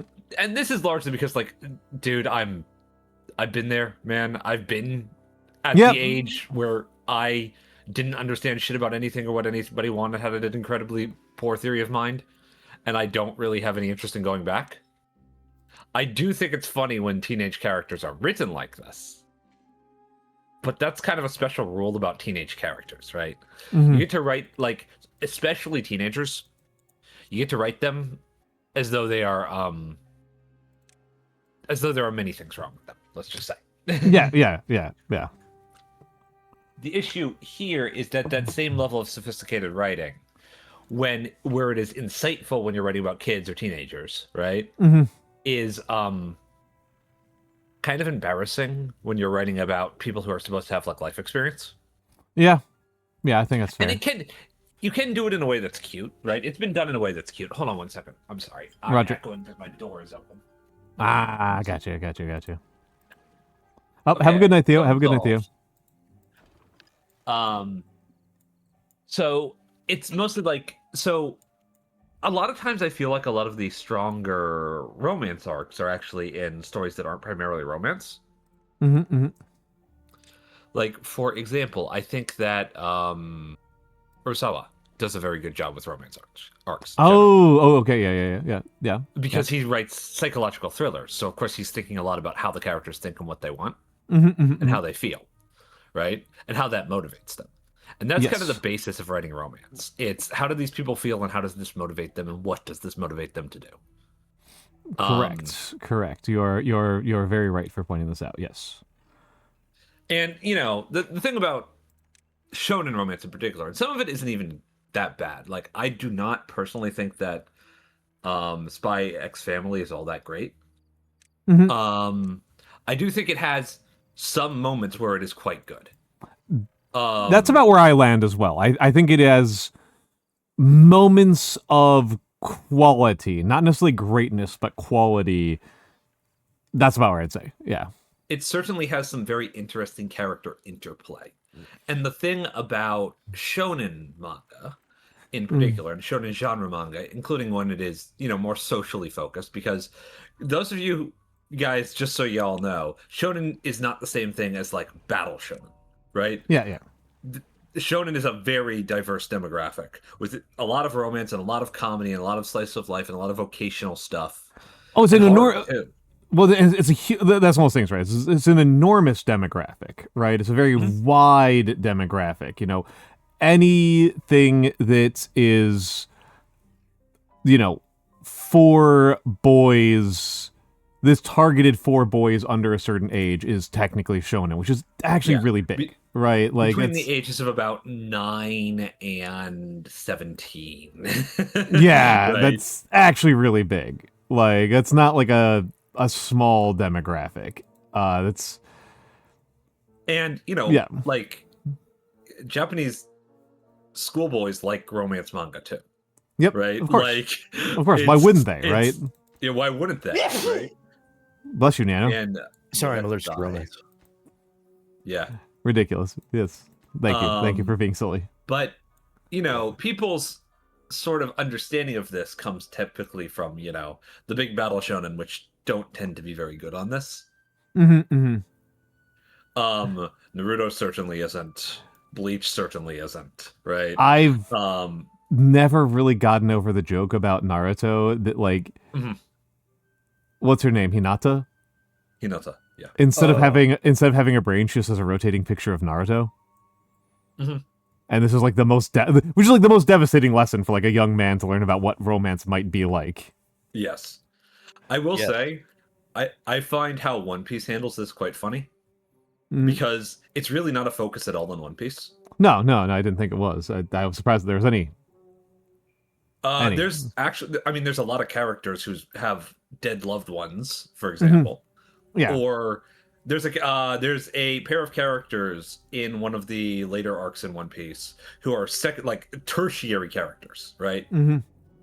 And they fight a whole bunch and then they end up getting married. Nice. It's extremely fucking funny.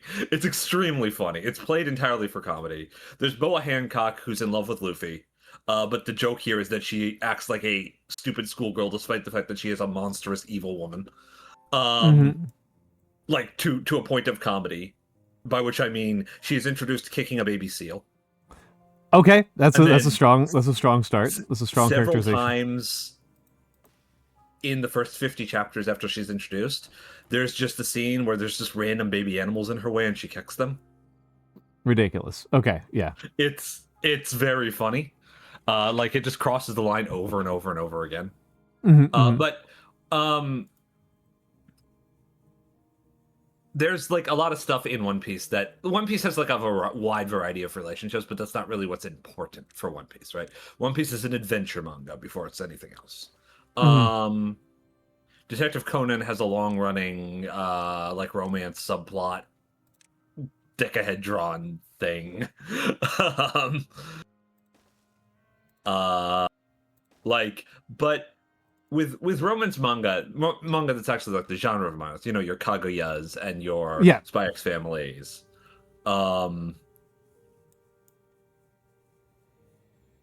It's like Kaguya is well written.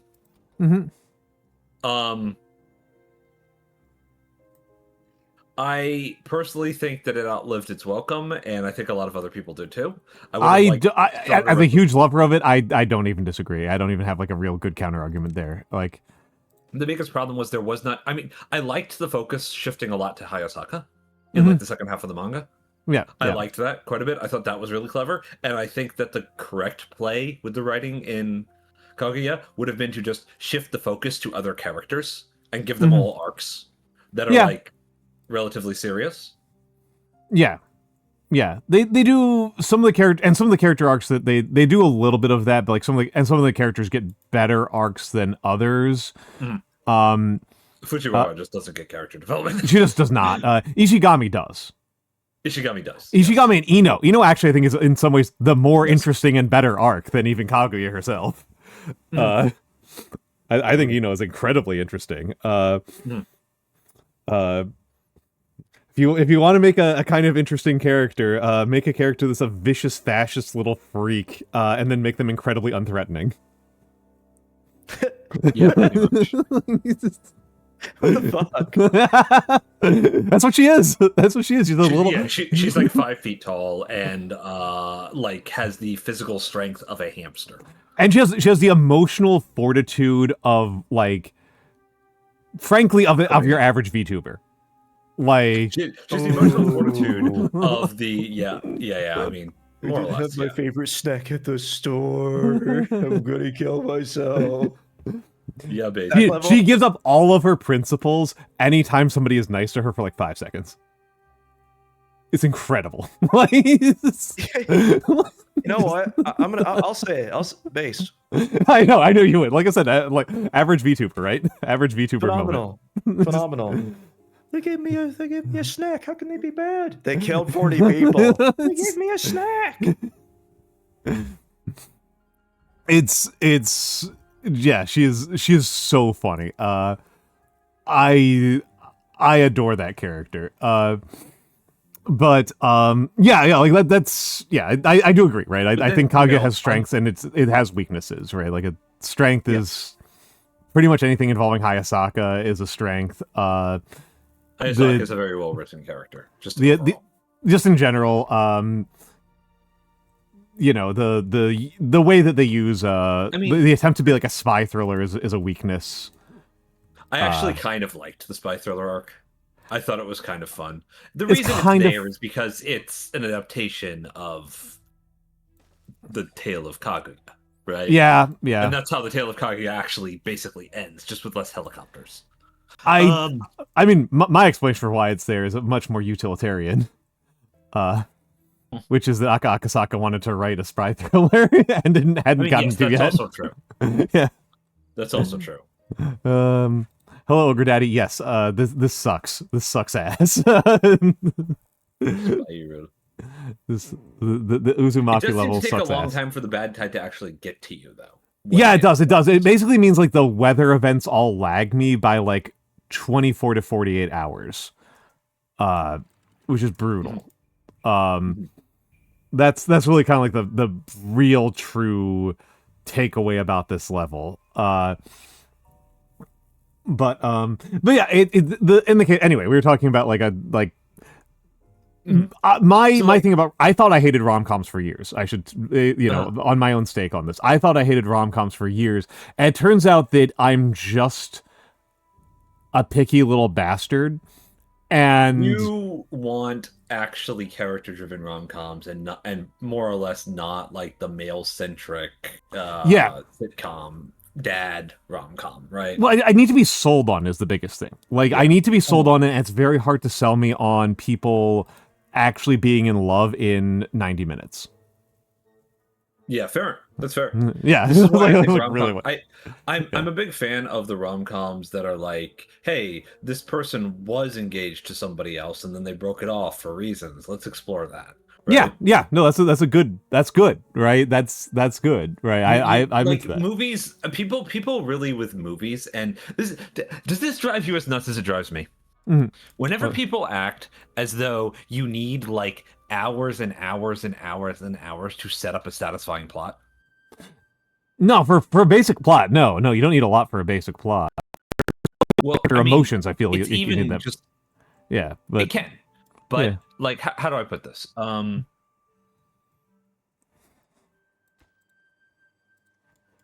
There's this thing that people seem to think that you can't like have characters that don't all have their own spotlight episode in a story. Oh, yeah, that's silly, right? Like you can't like. So the place where this often comes up, and this is genre, and it's about movies. It's not sort of tangential, so I won't dwell too long on it. But superhero movies, right? People always act like, oh, this movie has all these superheroes casted. How are they ever going to fit all that in? I'm like, they're just going to show the character for like 20 seconds. Yeah. Like, what are you talking about? You can, like, have you watched a movie before? There like, you can world build in a film without dedicating exposition and expository time to explaining every single character in the film. That's what the Star Wars Expanded Universe is for. Yeah, and it's you're right on this one. Yeah, it's not necessary to go super. Not every character needs their moment in the sun. You think about what you want the characters to do and why they are in the plot, and if they don't have a good function in the plot, you can just get rid of them pretty fast. Yeah, or alternatively, you Just can not have them pay- show up in the background of scenes as an extra Yep, to make the world feel more alive, right? One of the best ways to make your world feel like it's a real place, especially if you're writing fantastical fiction, is to have shit going on or shit mentioned, or just characters who are doing stuff that has nothing to do with the plot whatsoever. I mean, this is Star Wars, right? Like, this is Star Wars. It's it's Tarantino to some extent. Yep. Right. Yep. Though Tarantino just has huge casts, right? That he like Tarantino is very good at using a lot of characters, right? But not everything needs to be. I think the actual mindset that goes in here is that everybody treats everything like a heist movie, where every character's got to have like a job. And did you watch the Patrick Willems video about how everybody's trying to just be Ocean's 11? I have watched that. That's not what I was thinking of, but it is a good example. Yeah. Yeah. We all just want to be. Everybody just wants Ocean's 11, right? It's you want to have an excuse to have a dozen characters that are all hyper competent and are all played by big roles, and that like you can make another movie based on the same story. That's the Ocean's 11 thing. Yes. Anyway, getting back to it. I think it's kind of funny. Like, I don't think you meant to make this the theme, but I'm now like a little bit. I'm now like kind of going off on it. This is kind of the Star Wars thing, right? This is kind of the Star Wars thing. It's like there's a lot to be said for just like, how do I have so many? Having a bunch of weird puppets dancing around. Having a bunch of weird puppets dancing around, and just. Though Star Wars does a very good job at feeling alive without really any resources put into being actually realistic. Yes. I've never really quite recovered from how Patrick Gill described Star Wars, which was think about all of the things that would make your world feel like lived in and realistic, and throw it all in the fucking garbage. Like, throw that shit right out of there. No, we are going to have catwalks with no guardrails. Like, I mean, I will say that's a certain sort of feel lived in and realistic. Yeah, it's a certain sort of. Right. It's a certain sort of. It's a certain sort of that definitely biases itself towards every like competence. Yeah. And like, oh, wouldn't somebody consider this? Why would they consider that though? Right? Because my personal opinion is that the best thing to do is to have things happening in the world that doesn't have anything, events occurring within the context of the world that are not elaborated upon, that the characters and like, okay, here's one example that I've seen. I don't remember exactly where I've seen it, but having a news report on the television every time there's a scene, and it's just a different part of the same news story that has nothing to do with the plot whatsoever. Oh yeah, no, it's a great one. That's classic. Right. Classic move. I like that a lot. Yeah.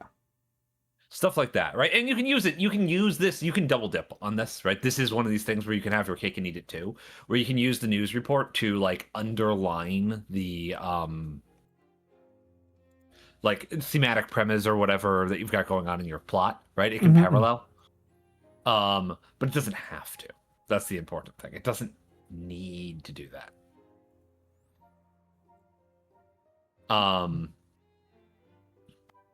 But yeah, just generally with like romance manga, a lot of times the ones that get popular that are like the I'll call them safe.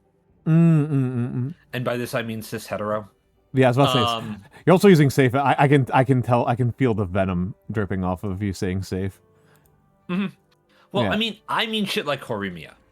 which I really don't like. Okay. Which is like, what if people weren't exactly what they look like at first glance? It's like, They what? never are. Yeah, like, yeah, this is my sort of like, maybe 7-year-olds need to be taught this lesson. Maybe. But I think it's better just to treat it as a given that people aren't what they look like at first glance.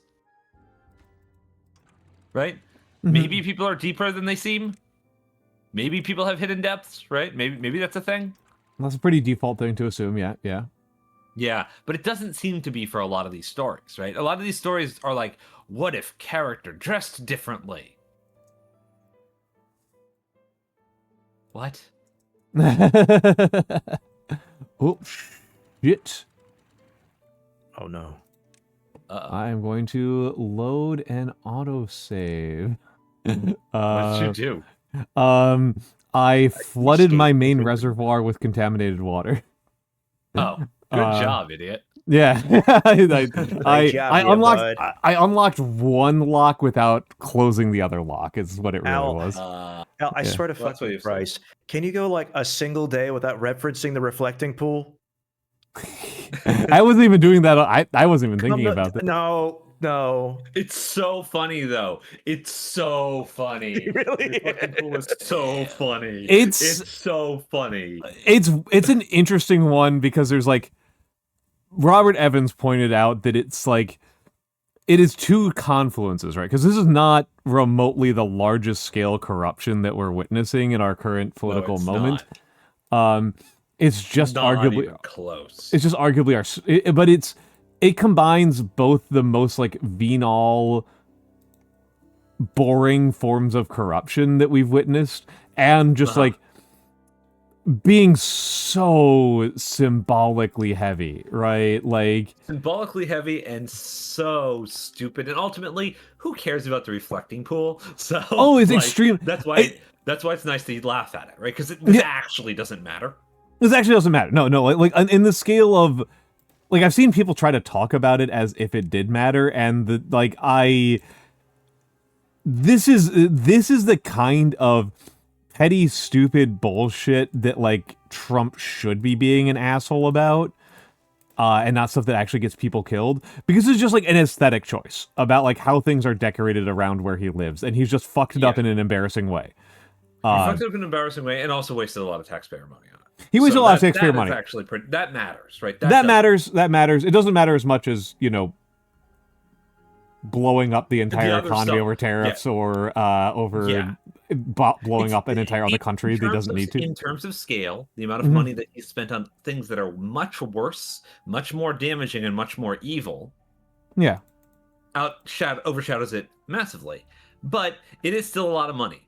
$14 million is not a small amount of money. I would like $14 million. Yeah, me too. I'd pass. But like, it's just like, it's so symbolic in particular of the Trump method. Yeah. Which is just being a stupid anything goddamn. that's perfectly fine as it is, or just needs to be cleaned. Mm-hmm. Tear it apart and replace it with something 50 times tackier. Yeah. And then it falls apart. Blame somebody else for it. Say you were sabotaged when it sucks, right? Yeah. Like that's what he did with his golf courses in what, Scotland? Yeah. It's where he comically chose to blame wind power. Yeah. And windmills, a famously scenic and appreciable form of power generation, for the fact that people didn't like his golf course. Yeah. No, he's it's genuinely kind of fascinating how like the levels of incompetence involved, and it's very funny. It's very funny. It's of course, as mentioned, deeply embarrassing for us as Americans, right? It's he goes on talking about how the pool is gonna be knife proof, and and then like today or yesterday talks about how it's been sabotaged with a knife. An absurdity, It's right? so Yeah. funny. How do you make I don't understand how you make a stone pool knife proof. We're gonna use this kind of paint, and you could go in with a knife, and don't do anything to it. And then today he's like, somebody went in with a box cutter, and they cut it up. I'm like, you're making shit up. You're making shit up, my man. You're making it up. And 2, I thought you said it wasn't gonna be this. It's like, it feels like a fucking Inception moment. You know what I mean? Where he's like, remembered that he said something about knives, and then referenced himself to decide how it was sabotaged. Because clearly he had to be sabotaged, probably by Obama. Obama probably. A 3-time Olympian went in there and sabotaged the pool for Barack Obama. That's what happened, right? It's crazy. It's... I think you got to say Obama, right? You go, Obama.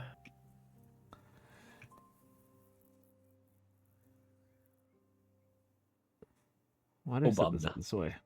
Obama.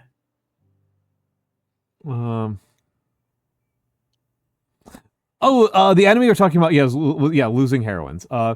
Which, yeah, that was what it was kind of good to read something that wasn't like particularly good. It's kind of like the big takeaway. Sometimes here. it is, right? Yeah, right. It was like kind of. I stick to books with wolves on the cover for that, but yeah.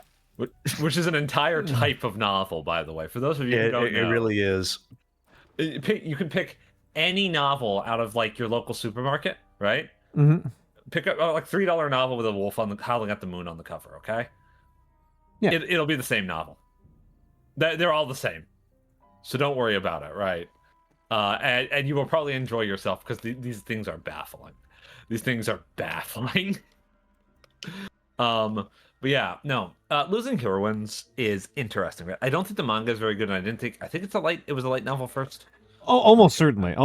It very much has the vibe of that, which is kind of like funny that then that means that like we do have the full gamut of refinement on it of like you start with the light novel, and then the light novel has to be like the light novel gets tidied up in order to be turned into a manga, and then like there's another editing pass, as opposed to more traditional publishing where you just edit it, right? And the manga also suffered because I read through the manga.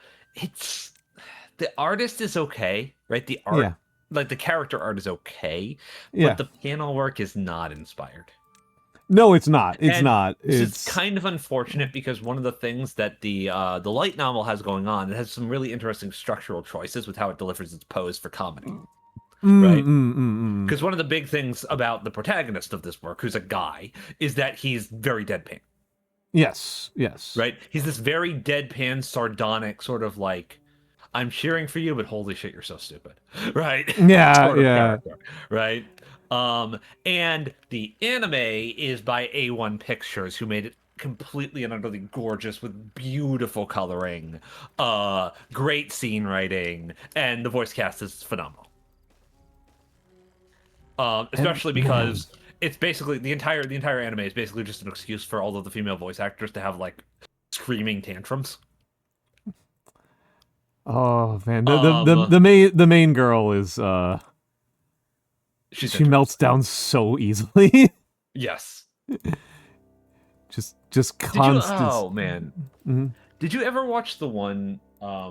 Is it Chunibayo and Other Delusions? I don't know. It doesn't sound familiar to me. Is this the one I'm even thinking of?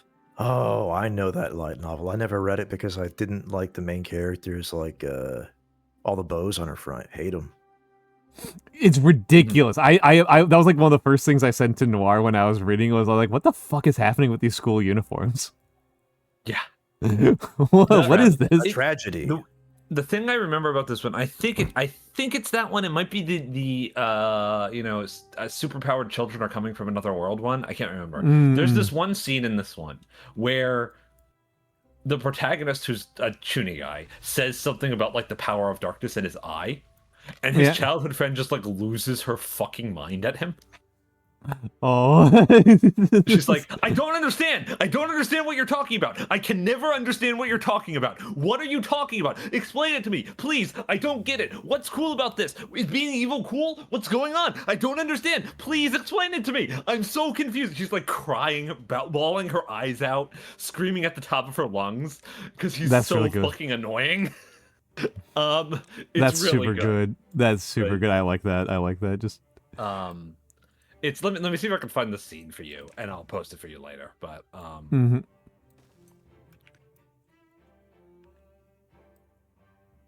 because like when these series like do a good thing, right? Problem children are coming from another world. No, it's not that one. Oh, I will find. Oh, here it is. Yeah. Oh, it's supernatural battles become commonplace, which I actually liked. I thought that was fun. I thought that one was fun. Because it's kind of a parody of this entire genre, right? Of course. But yeah, there's a lot of like, sorry, I lost my train of thought there a little bit. Yeah. All good. All good. Because like these are all the children of Shakugan no Shana, basically, right? Like that's the series that inspired like pretty much the entire modern, you know, magical girlfriend high school battle chuuni shit show, right? But with like Losing Heroines is actually just like pretty good, right? It's actually like the anime is actually just like pretty good. It's worth watching, I feel. I might check that out then, because it's, and I mean also it's kind of interesting because normally my thing with a lot of romance manga is I'm like, you ended it right when you were getting to the good part. And this one I am like, I think it's kind of already worn out its welcome. Like, like I know that like the whole thing is a setup for like the main guy and Anna to get together, but I kind of just like don't give a shit. Yeah. I'm just like, it's fine. Like, whatever, man. Do your shit. My interaction with romance manga is that I don't really care about who ends up with who. I just want it to be interesting. That's like I have no stake. There's no stakes for me in that regard, right? Well, I mean, the part that I want to see that always gets me is like, I want to see a couple actually deal with the problems that arise from being in a relationship, not just from getting into a relationship, but from being in one. That's the part that so you like Kase-san. I actually haven't read that one, so I probably would. Okay, so Kase-san, the first like look it up. 12 Kase-san. chapters of Kase-san are basically like very girls love mutual pining sort of stuff, right? Right. And then it gets into a little bit more of a, okay, well, they're actually together sort of stuff. And a lot of like, well, I'm going to leave my hometown. What the hell am I going to do? Right? And then you have the sequel manga, which is Yamada and Kase-san, right? Or Kase-san and Yamada, depending on how you read it, right? And that one is pretty much just entirely about relationship issues, such as deciding where to live, deciding what kind of bed to buy, right? Deciding if you want to go on trips together, or if you'd rather just like go do your own thing and then be together at home, right? A lot of stuff like that, right? Like figuring out what you want and not, you know, and how to balance that with like your relationship. It's that sort of thing, right? It's also a really cute girls love manga. It's like really cute with gorgeous artwork. The artwork is incredibly pretty. Excellent. It also has one of my favorite secondary characters of all time, who is very obviously in love with Kase and has yet to seem to realize that she is in love with Kase. Aw, poor girl. Which is extremely fun. She's one of these I am very serious sort of characters, right? So of course the series makes a point of always pairing her with the most whimsical characters in the plot. Yeah, classic right? move. Classic She's move. always just every scene. It's just like people being really nice to her and calling her by name, and she's like, "What's happening?" It's really good. It's really good. Yeah, time allocation, how much time you give your partner versus how much time you give your career, right? Because so the dynamic with Kase-san is Kase is a athlete. She's a runner, right? So that's another reason you should read it, right? She's a sprint runner. And Yamada is a horticulturist. Right? And so obviously these are very different lifestyles that they lead. Yes. And the thing that's the funniest to me is that almost all of the jealousy in the story is driven by Kase and not Yamada. It's very funny how broadly unjealous Yamada is of Kase, despite the fact that Kase goes to a girls' athletic school. Right? And meanwhile, Kase's just like, she's talking to another woman. She's talking to a man. She's gonna leave me. She's gonna leave me every single time. Just a deeply insecure woman. Yeah, she's incredibly insecure. She's got the there's this certain archetype in girls' love manga of tall girl who is incredibly insecure. Right? And that's Kase's character, right? Kase's character is like, why would anybody ever want me? Meanwhile, she's like fucking 6 feet tall, incredibly long legs, incredibly fit, you know, like incredibly good looking. I have met so few tall women who like feel comfortable about it. It's crazy. Yeah. It is insane to me. Yeah, it drives me bananas. It is actually their kind of insecurities with but a wave of my hand. You'll just say I'm barking like a dog. Yeah, as that happens afterward. That's the that's the joke. That's the spell I use. That's the incantation. That's the spell you use. The bark. Rexy has mentioned unironically my favorite romance manga, by the way. Well, nice. Short of like, I don't know, Rose of Versailles or something like that, right? That's cheating now. Which is the English title is How Do We Relationship, right?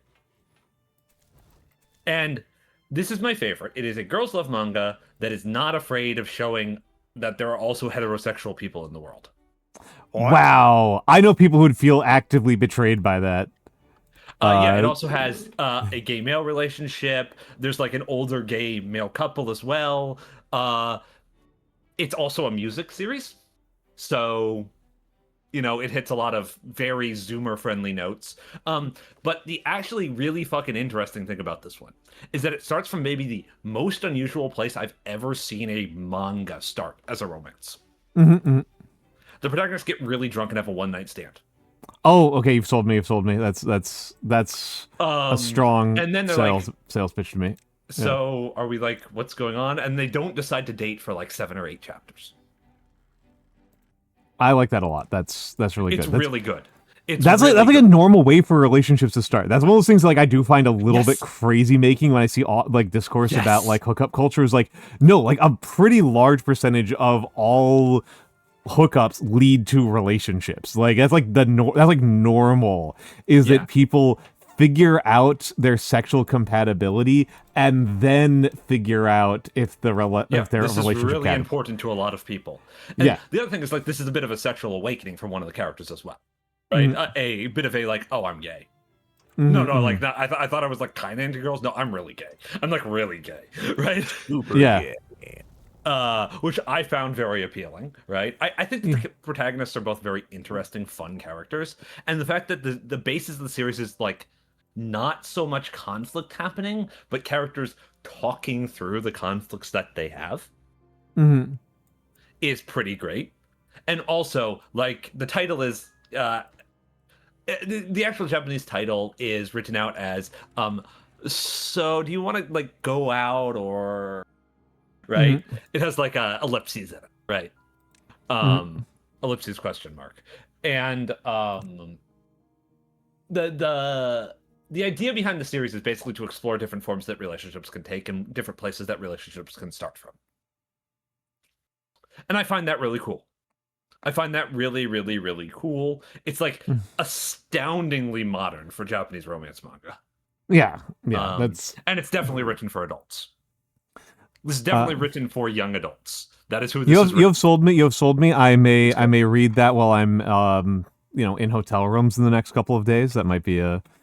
I'm gonna try to figure out like because it is a little explicit at times. That's fine. I mean, I know you won't bother you. I'm just telling you if Well- you're reading in public, you know. Like, Yeah, okay. I actually figured that you were telling that to the audience who might not Yeah. be as open-minded as I am about that. it's my opinion that people should everybody here is an adult. Yeah. And if they don't like it, they can handle themselves.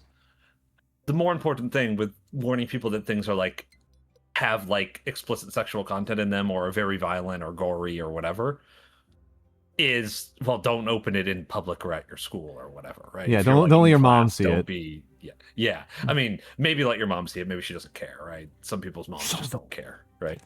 It's weird, but yeah, it's like so that you do not get funny looks. Be aware that this is content that I would consider like at times NC-17, right? Yeah, there's also an ace character, which is incredibly rare. Yes, that is. That is. And actually, like, explicitly ace character. Mm-hmm. I think there's a trans character too, I think, actually. Oh, hell yeah. Hell yeah. It's just like really exploring modern relationship dynamics, which is really good, right? I will also say that I personally really enjoyed the romance arcs in both of the recent Gundam shows, right? In G-Cux and Witch of Mercury? G-Cux and Witch from Mercury, yes. The former is just like really, really, really earnest. And the fact that their actual like get together moment is screaming at each other while chasing each other through a fucking like freight zero gravity freight thing is really good.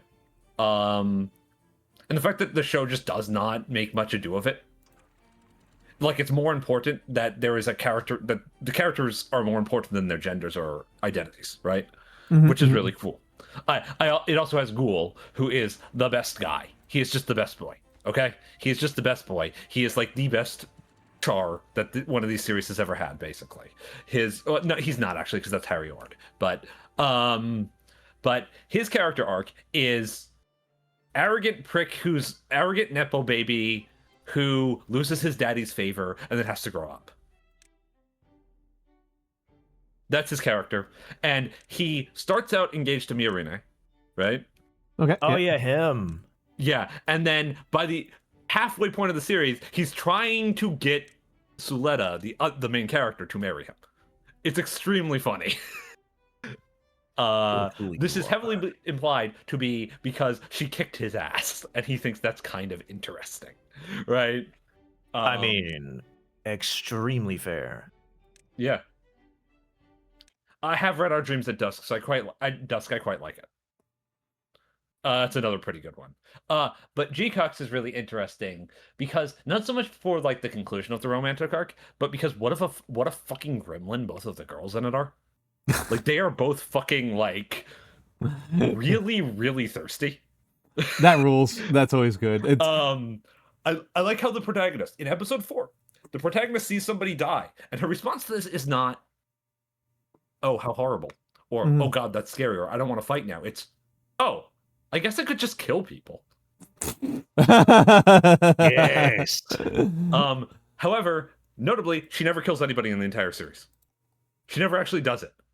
But her response to this is also her response to seeing a older woman talk about murdering people is, "I wish she was my mom, man. I wish that was my mom." There's something very wrong with the protagonist of G-Cux. Right? Meanwhile, the other girl is just like, there's something really wrong with her. There's something really, really wrong with me. I mean, I think every character in the entire like show is just absolutely fucking bonkers. True. And like, I like the reimagining of Chaldea Bull. I like the reimagining of Chaldea Bull. Oh yeah, dude! Holy as shit! a reformist, right? I think that was really cool. He was a very compelling Chaldea character. Bull, by the way, is a character who in the original show has like 15 minutes of screen time. Brutal.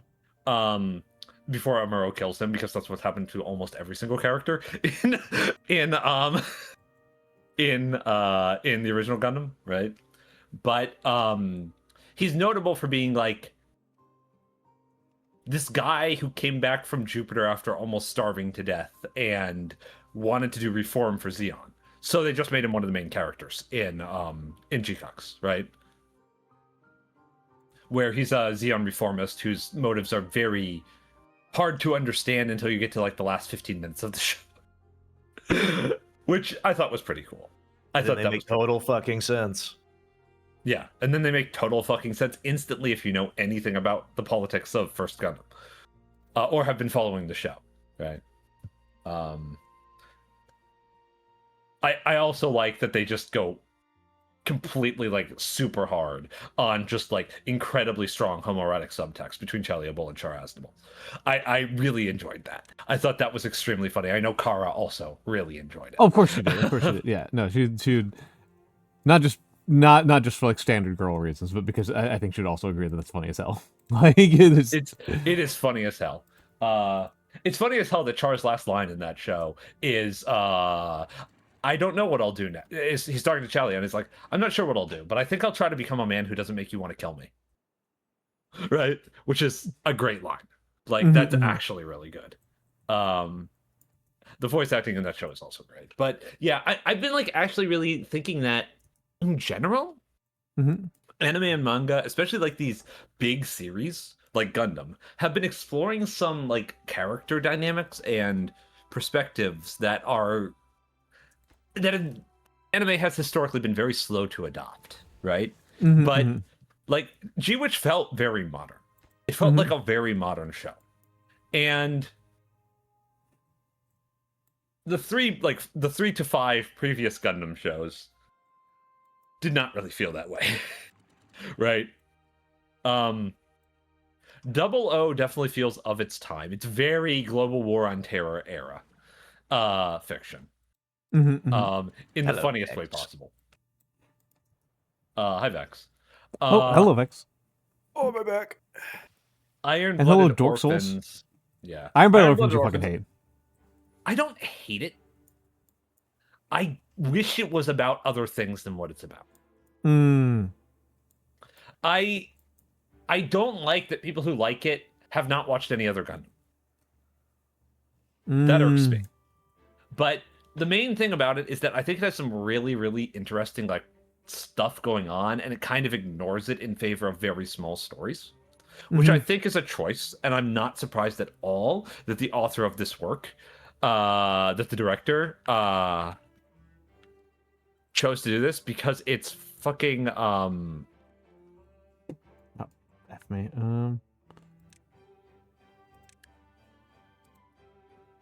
It's composition writer. The composition writer is Mario Kata, right? And this is just like what she does. Yeah. I mean, she writes extremely depressing stories with a lot of melodrama where nothing really changes, right? I support it. Yeah, I mean, I'm good with that. I like the Flowers of Evil. I like Aku no Hana. Yeah, who did? Thank you for the watch streak, Vex. Thank you for the watch streak. Also, she wrote Wixos, which Wecross rather, which is the most fucked up card game anime ever made. I don't know if you're at all familiar with Wecross. I'm not. I'm not. I've seen Aku no Hana. I haven't seen. I don't think any of the author's other work. Okay. Selector Wecross is an actual card game that you can play. That's about like fairies fighting each other or something, right? Would you like to know how they adapted this into a anime that I presume was supposed to sell the card game? Sure, let's hear it. Playing this card game steals your soul and turns you into a fairy that will eventually die and have all your memories lost forever. To everybody forever. Very funny. Nobody is having fun in this game. Nobody is having any fun. It's a horror anime. Like, it's bizarre that a merchandise-driven anime series would make these choices. It's so I support strange. I support it. It's cool, but it's strange, right? Yes. It has like a Jigoku Shoujo energy, like actually, unironically. Yeah, it has 3 Rifter. The first one, Infected, I think, Selector Infected, is the one written by Okada. She didn't write either of the sequels. But yeah, it's with romance stuff. Like, there's a lot of like really good romance manga. I was very sad that Wicked Spot got canceled. I like Wicked Spot a lot. This is the one that's about a witch who becomes a social media celebrity. Okay, yes. Good for her. And learns that there's an entire society of witches who are social media celebrities. And how Oh, wow. they do MIB shit. Okay, that's a choice. And her love interest is this girl who is superhumanly strong for no reason and also a total doormat. And who fucking hates her. Nice. Because she has trauma of being called a witch. Right? As in, like, you're a bitch. So she misinterprets hearing witch as like, you stupid bitch, right? And it's like, how dare you wear my culture as a costume, basically. Oh my god. It's so stupid. It's so stupid. The art is great. It's unfortunately got canceled. It also has a werewolf girl, which everybody probably likes. But it's fun and it's really weird and it has a really good set of character designs. It's just a shame that it like got canned. I guess it wasn't very popular, but also this is by what's the author's other work? I can never remember the name of the author. It's Xiao Shang. So Xiao Shang also did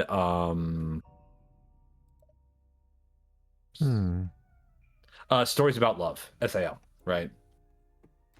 And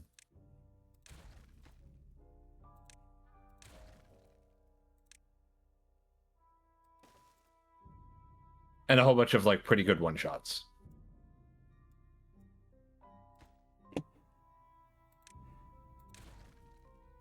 Yeah, yeah. Yeah, Rexy knows which one I'm talking about. There's that one too, right? Yeah. Aya no something Hirako, right? It's pretty good.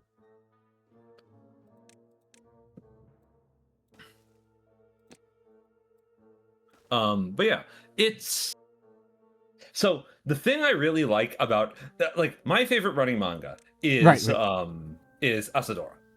Right? Okay, Asadora. Asadora is my favorite running manga. It's Urasawa's current manga. It's a historical thriller. Is I guess how I would describe it. Historical about thriller, a little girl who survives the 1965 typhoon or whatever it is that hit Tokyo, right? When was sorry, let me double check the dates on this. I can never remember.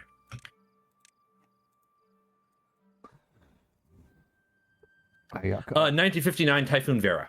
Okay, Typhoon Vera. Right? Okay, yeah. Yeah, that hit Nagoya, and who during this typhoon sees what appears to be a giant monster and believes that the giant monster has stolen her family away. Oh, right? Okay, yeah. So the plot immediately dives off into the fucking stratosphere because it's an Urasawa manga about her helping people survive in typhoon-racked Nagoya and so on, right? And then the thing is, this is the first thing that we learn about this is that in 2020, at the 2020 Japanese Olympics, a giant monster is marching towards the Olympic Stadium. Okay. These two things are connected somehow. We do not know how. We're not to that point. We are currently in like 1969 or something like that. Of the manga, and it's going to chronicle this character's entire life. Asadora is a reference to a genre of women's soap opera, right? Women's okay. Fiction, okay, right? Which is about the life and struggles of women in living everyday lives, right? Asa, the protagonist, has to take care of her siblings, work, and make her own way in the world, basically, because her parents are both gone. Yes. And is also seeking revenge on this monster.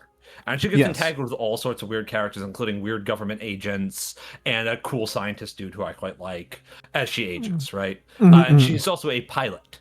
She becomes a pilot. That's her thing, right? Oh, okay. Yeah. It's really interesting. There's a lot of really cool stuff going on in it. The current story arc is about her discovering that the singer of a one-hit wonder that brought her a lot of hope as a child is a American who has deserted from the military because he does not want to go to Vietnam. and is hiding Okay. out in her town. Mm-hmm. And That's good. Good for him. Based. We're like 2 chapters into this story, right? This part of the story, it's probably going to end in tragedy. Of course. Of course. But it's very interesting. I really like him as a character. I think he's really interesting because he's just like a young man who just wants to sing. That's his character, right? And they want to send him to war, and he doesn't want to go to war because he doesn't want to kill people. Yeah. Because why would you want to kill people? Right. That's crazy. Yeah. I really love Asadora. It's Urasawa, so the art is excellent. The composition is fantastic. It's just really, really high quality. There's also like us as friends who have very interesting career paths. One of whom goes from being like a burlesque dancer to being like an actual movie star to being a disgraced movie star because she decides to just get married to this guy who was really nice to her and nobody likes that. Oh my god. And the other one decides to become a pro wrestler. Hell yeah. Good for him. Or her. Her. Good for her. Good for her. Yeah. Like this is a women-driven story. This is a story about women. In the same way that 20th Century Boys is a story about boys and men, right? And what it means to be a man versus a boy, right? Which 20th Century Boys basically says like, do you keep your promises? Oh, okay. Okay. That's Right? not a bad choice. That's not a bad one. Yeah, growing up means being able to keep your promises, right? Or trying your best to keep your promises, because it definitely does not judge characters who fail in that series. It judges characters who lie or exploit others, right? Yeah, because that's this story is more like what is being a woman mean, and it means, and it seems to be saying making sure you always try your best, right? Seems to be what it really thinks the definition of like being an adult woman is, right? Doing what you want to do and trying your best, which is very feminist. Yes. This is a very be the best version of you sort of story. I really like Asadora. It's nice. No, you've made a good sales pitch for it. You've made a very good pitch for it. Yeah. I would genuinely suggest you like try any of Urasawa's manga. Honestly, like it's all good, right? Billy Bat's a little hard to follow. It's surrealist, so it's Billy Bat is about a comic book author who creates a character named Billy Bat, and then this character gets stolen from him, and then it turns out there's a conspiracy, right? Okay, that's Billy Bat is the Antichrist or something like that. It's very strange. I mean, I'm into that as a basic premise, right? That like it's about this kind of like corporate espionage kind of thing.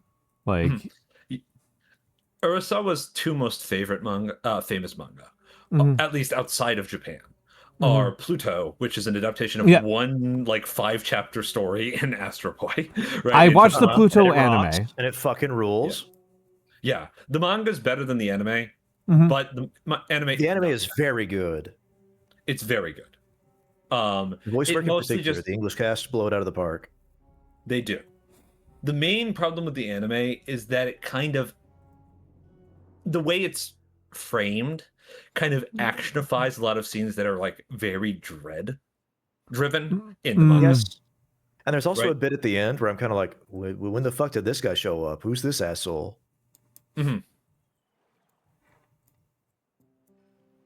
Are you talking about? Talk about that teddy bear. Oh yeah. This is a character who exists in Tetsuwan Ado. So a couple of the characters in Pluto are like decompilations of like characters who are much like more recurring antagonists in the story, who have been made into just like a single bit role in Pluto, right? What's his name? The robot who killed somebody is the Blue Knight, who is one of the most important characters in Tetsuwan Atom, but would not make sense to be framed as the Blue Knight, who is a vigilante robot who kills people sometimes in Tetsuwan Atom, right? Yeah. And then there's also Monster, which is the other one that's gotten an actual adaptation. Monster rocks. Monster is very good. I've heard this many times, and I'm very, very lazy about checking it out. Yeah. With Monster, I'm not like, it is extremely good serial art. I'm not sure I would put it on the same level as a good crime novel, though. Like a really good literary crime novel, right? It's not quite there. It does have Right. it does have some interesting pacing. Mhm. And it has problems, but overall it's a solid work. I would call it Urasawa's first really serious work. Okay. Right? That doesn't, like, when I say this, I mean, like, it was obviously a learning experience for him. So it's a little rough around the edges, is what I would call Monster, right? 20th Century Boys is a masterpiece. It's extremely good. It has one of the most fascinating, compelling antagonists in, like, manga. And also it's about cults of personality, basically, is what it's about. Right.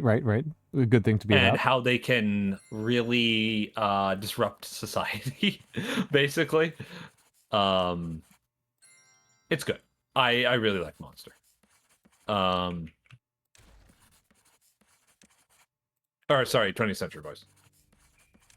It will probably never have an adaptation.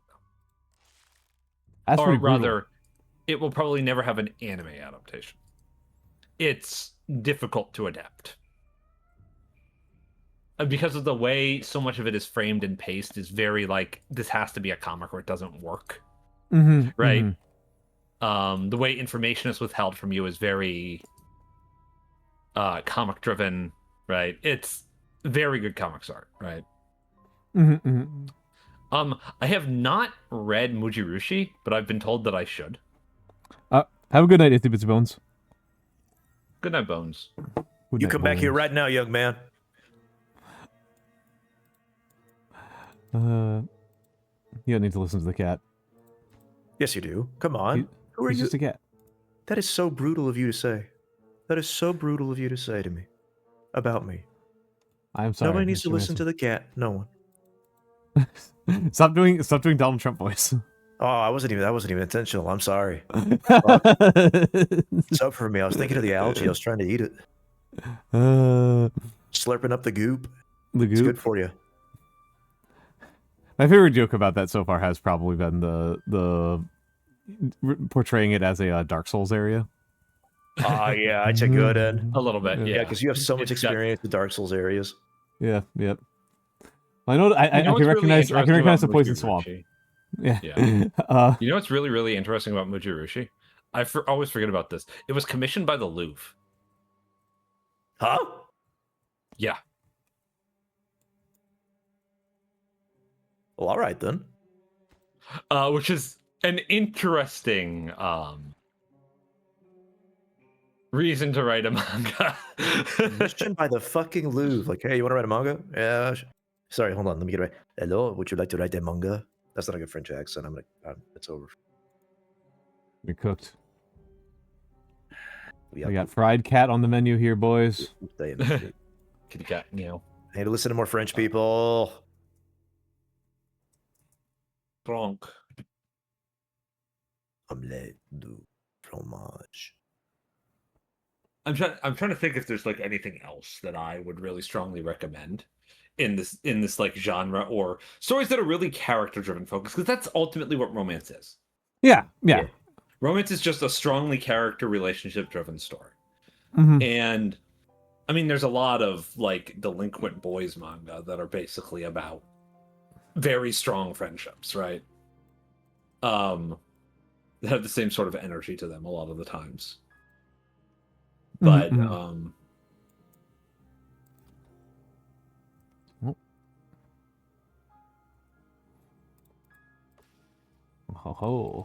You're setting the clocks. Getting clocked. Beaver is injured. I knew that was going to a happen. beaver is injured. A beaver. Leave it to lever. My beavers are gonna start suffering quite a bit. I think You we're gonna must lose some. construct additional beef lawns. If only. I mean, the big problem is this water. Is I don't have enough water. I have. What do I you have mean? expand. Often the problem. Yeah, that's kind of the name of the game. That's kind of central. Is it? to what the game's about. Yeah, this is essentially a game about water management. If anything, it is about beavers because it is about water management more than the other way around. Yeah. But I mean, it feels like this is probably a pretty low concept series overall, where like game overall, where the decisions made were made because of a confluence of things rather than because of one thing being the high concept, right? yeah, I think that's actually I pretty strongly doubt that they were like thinking, oh, let's make a game about water management, right? And instead, the game became more about water management because they were like, we want to make a game that's like a city builder about like that's a cozy post-apocalyptic city builder about some sort of wildlife creature, a wilderness, woodland creature, right? That's probably what was going on. That's and once we more settled on likely. beavers, Yeah. right? It is worth saying.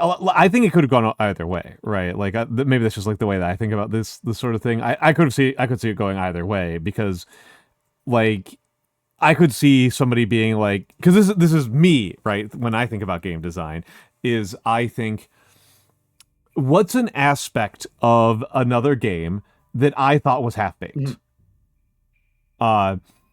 and then I try to drive the knife in. I try to see what is the maximalist version of that. I mean, that said, I haven't actually ever finished and shipped a game, so maybe you don't listen to me, right? But, I mean, so the thing is, right?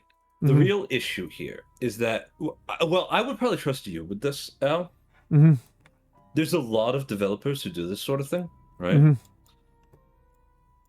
And these are the people who Nagi refers to as the people who she wonders what drives them. Okay. Because it seems like what they're doing is basically just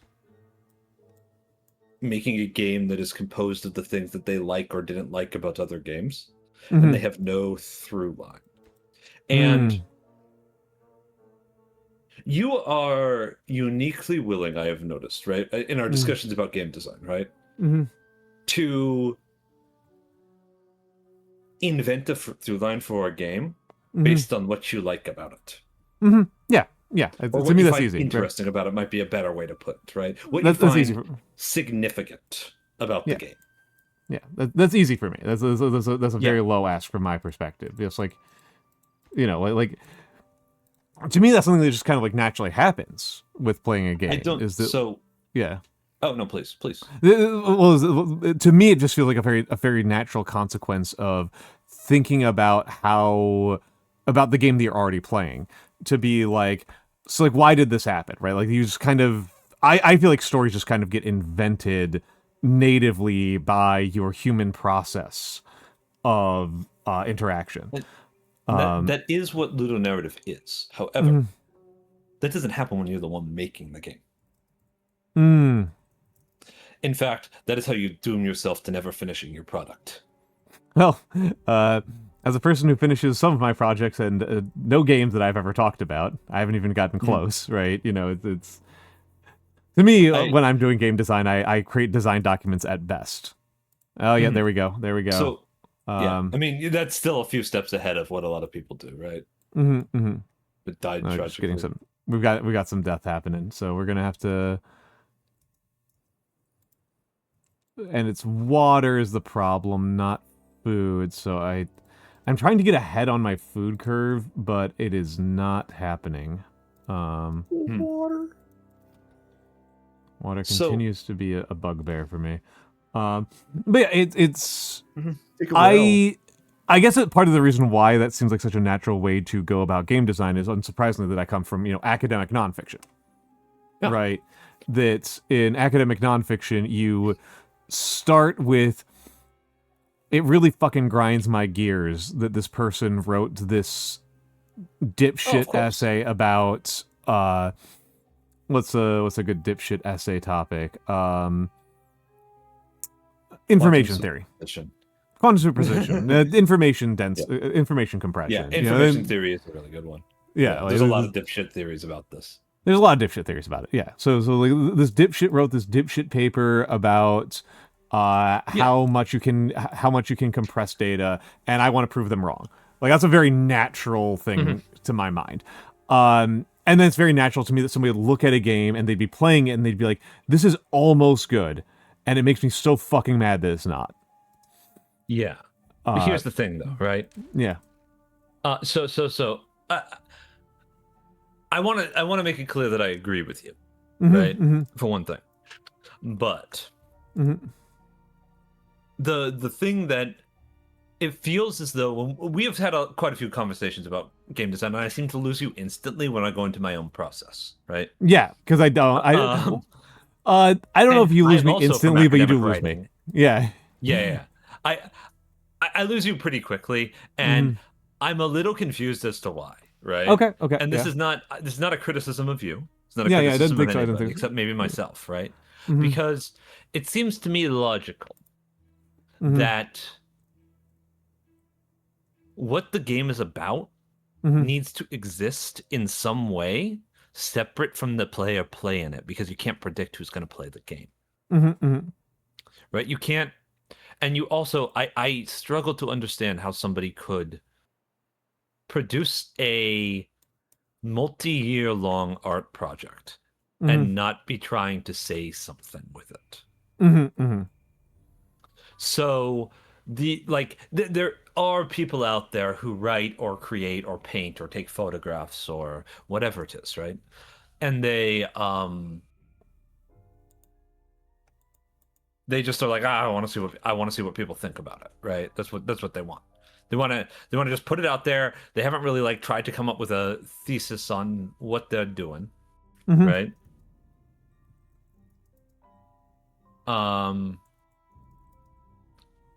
And they're just willing to let the audience determine what it means, right? Okay, yeah, that is a way to do things, right? I have no problem with that. It's not my method, but I have no problem with that, right? What you don't see a lot of people do, for a strictly writing perspective, right? Yeah. Is have that thing be, I fucking hate that people use font A, I'm going to use font B instead. Or I really don't like when people have sentences that end on this particular particle, right? I don't like that. I'm not going to do that in any of my work. And that's the point of your work, right? That's not much of a point, no. To you, right? Yeah. It can be, but that's so in a lot of ways, I feel like with game design, when you're only concerned with the mechanics of the game, the math behind it, right? The systems in place, and not how those systems emulate an experience, right? And giving that experience texture that goes beyond. It feels like okay, so there are examples of this in gaming. Yeah. Which are role-playing systems. Like the D20 system is not slaved or tied to any particular one setting, one identity, and to its weakness, in my opinion, right? Yeah. GURPS is another good example. Savage Worlds is a better example of something that does this without actually being as problematic in that way, because Savage Worlds knows what genre it is. It's genre emulation, which is a loftier, more less specific goal than water management. Right? So the way I see it, right? If you have a game about water management and you make it about, I don't know, people living on a lake, that's a little inane, ain't it? Yeah, right? yeah. No, this is charm. It lacks individuality. Whereas it seems like a logical conclusion to me, if you want to make a city builder about water management, you make it about animals that build dams, right? So I guess this is part of my experience with creation, because I've said this before. Because you're falling asleep. Oh, all right, Skyrish. This is you've come to the right place for exactly that. So my experience in creation has been for the last several years, has been pretty collaborative nonfiction. And it's fairly typical for me to meet with my co-editors and say, something's been bugging me. I've got this idea. Or actually very frequently, because I write fairly journalistic stuff, is I noticed this, right? Or one of our authors, right, comes to us. When a writer comes to us and is like, so I've done a whole bunch of data collection. I've been interviewing these, let's go with a Slovak commune of playwrights, right? I've been interviewing the Slovak commune of playwrights, and they sometimes don't come to us with a sense of what the actual through line is. They come to us with, I have this data, and I've collected it, and I want to go somewhere with it. And then we go, okay, let's meet, let's sit down, and let's try to figure out where we can go with this. And sometimes it takes multiple drafts, honestly, of an entire essay to get to an actual through line. The book that has actually probably influenced my creative process the most is if you are interested in more general art, it's probably not a good recommendation. If you're interested in the type of art that I create, it is, which is The Craft of Research from U Chicago Library. Research is very good. If you are interested in... Yeah. If you're interested in writing academic papers. It's a very... If you're interested in erudition, The Craft of Research is really good. Yeah. If you're interested in research, The Craft of Research is very good. Yeah. It could be helpful. It could be helpful. And what I got out of it, right, was that sometimes the direction and purpose of your research changes in response to the process of writing as well. Of course. That, like, same goes for any art. Yeah. And so and this is where I think where you and I sometimes kind of like get cross with each other, is that usually when I come to you with an idea, I have just this little initial nugget, right? I have this initial seed, this thing that's kind of bugging me a little bit, or that I think is curious or weird, and I don't actually have a fully formed thought about where I'm going with it. I have a abstract concept in mind, but I don't really have a clear vision of what my ending is going to look like.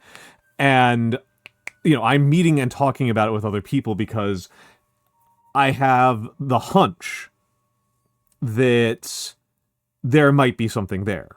And I am not currently putting in any serious effort into game design right now, in case anybody is wondering. I don't have any serious thoughts about game design at the moment. He talks about it with me sometimes. Because I talk about stream as well. We both talk about games a lot. We both like the theory behind games a lot.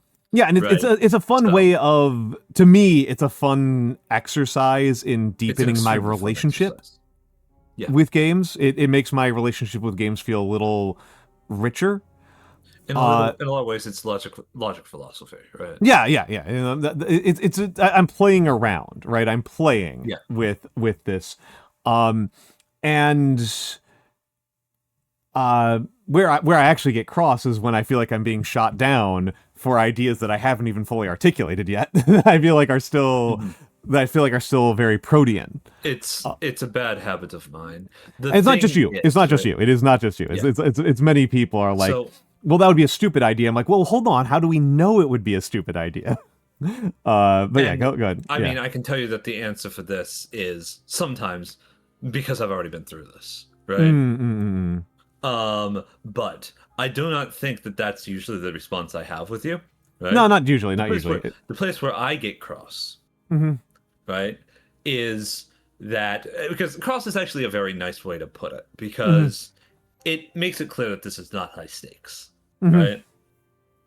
Is I think, I tend to ask questions like, oh, okay, so we want to do like this sort of thing, or this sort of thing, or this sort of thing, or this sort of thing, or this sort of thing, or this sort of thing.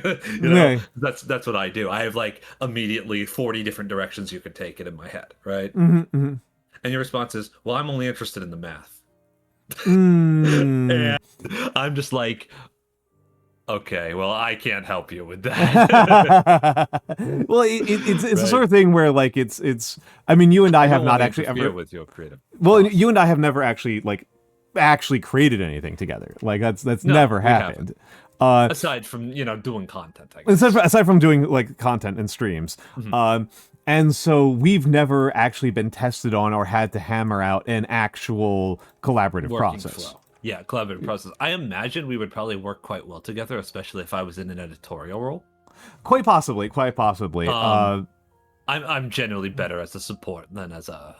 Well, and it's I'm really good Mhm. at getting people to recognize what they want to do and how they want to do it through conversation, which seems to be what works really well for you when we collaborate on other things. When you give me like problems to help you solve when you're dithering on this stream thing or that stream thing, right? Yeah. It's Mikks is very helpful on making sure that I actually show up to my goddamn streams and put on a You're decent very show. easy to help because you want to be helped.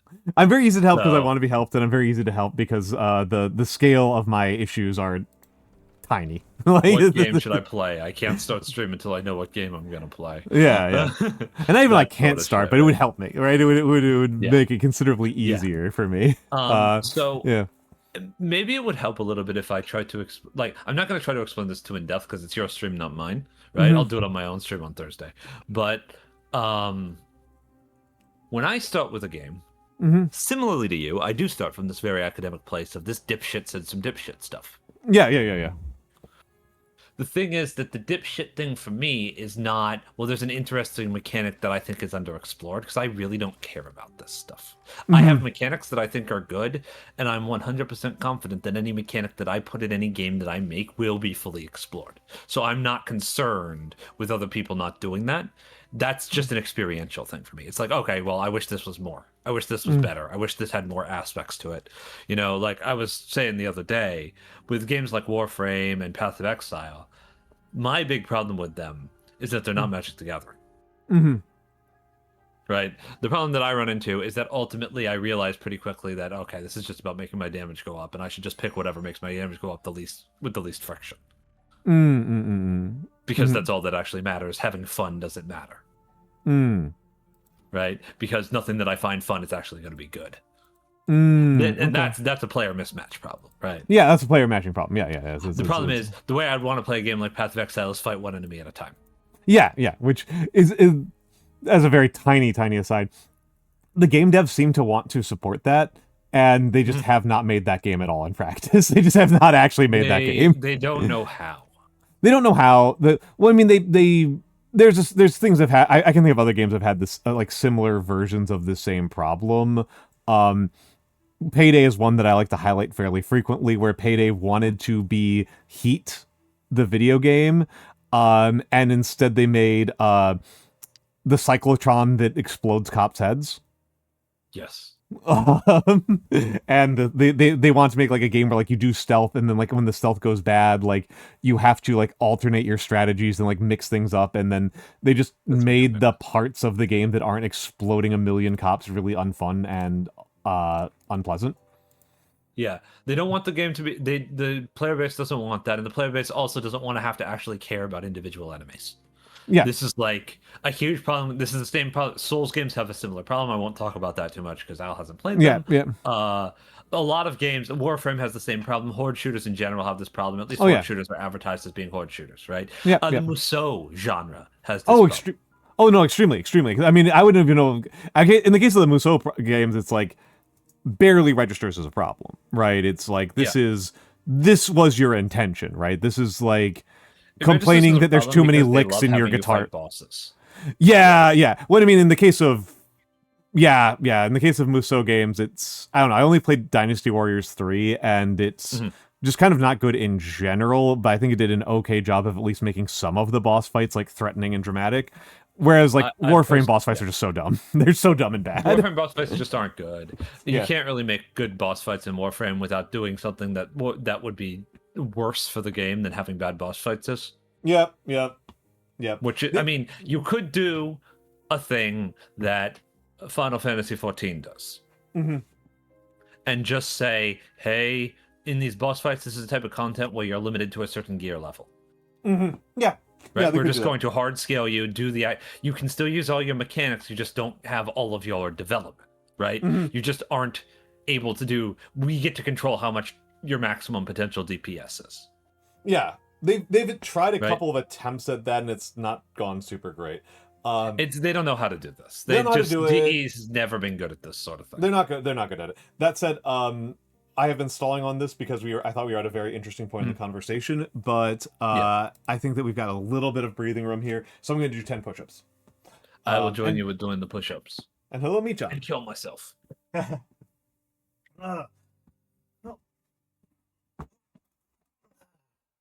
Okay.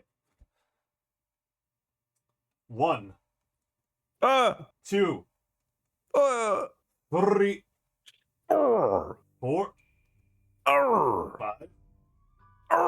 6. Yeah, no, I can still hear you. 7, 8, 2, 9, 4, Oof. 10. 87. My brittle old man bones. My brittle old man bones.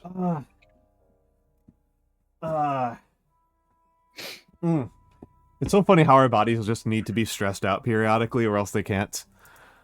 It is kind of funny, yeah. Ultimately it does feel good.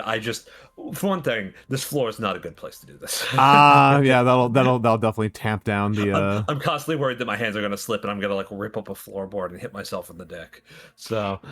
Yeah, that's gonna make it a lot less pleasant.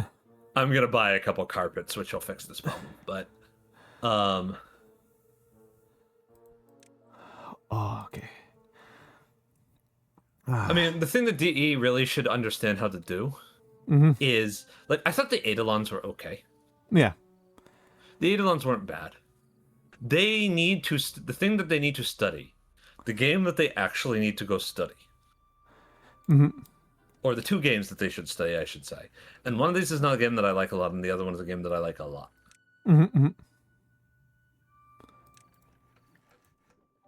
Metal Gear Rising: Revengeance. Okay, yep. And Nier Automata.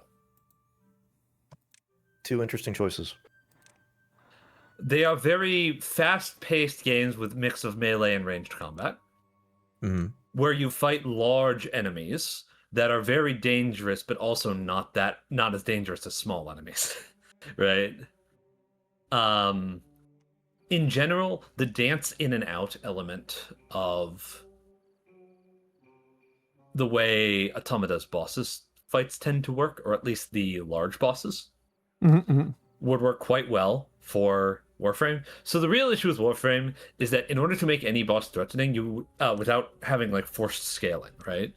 You would have to make them bullet sponges pour excellence. Yeah. Because the amount of damage that you do in that game is stupid, right? This has been a thing that people have said about the game many times, is that they have made bosses that are just incredibly painful bullet sponges. Yes.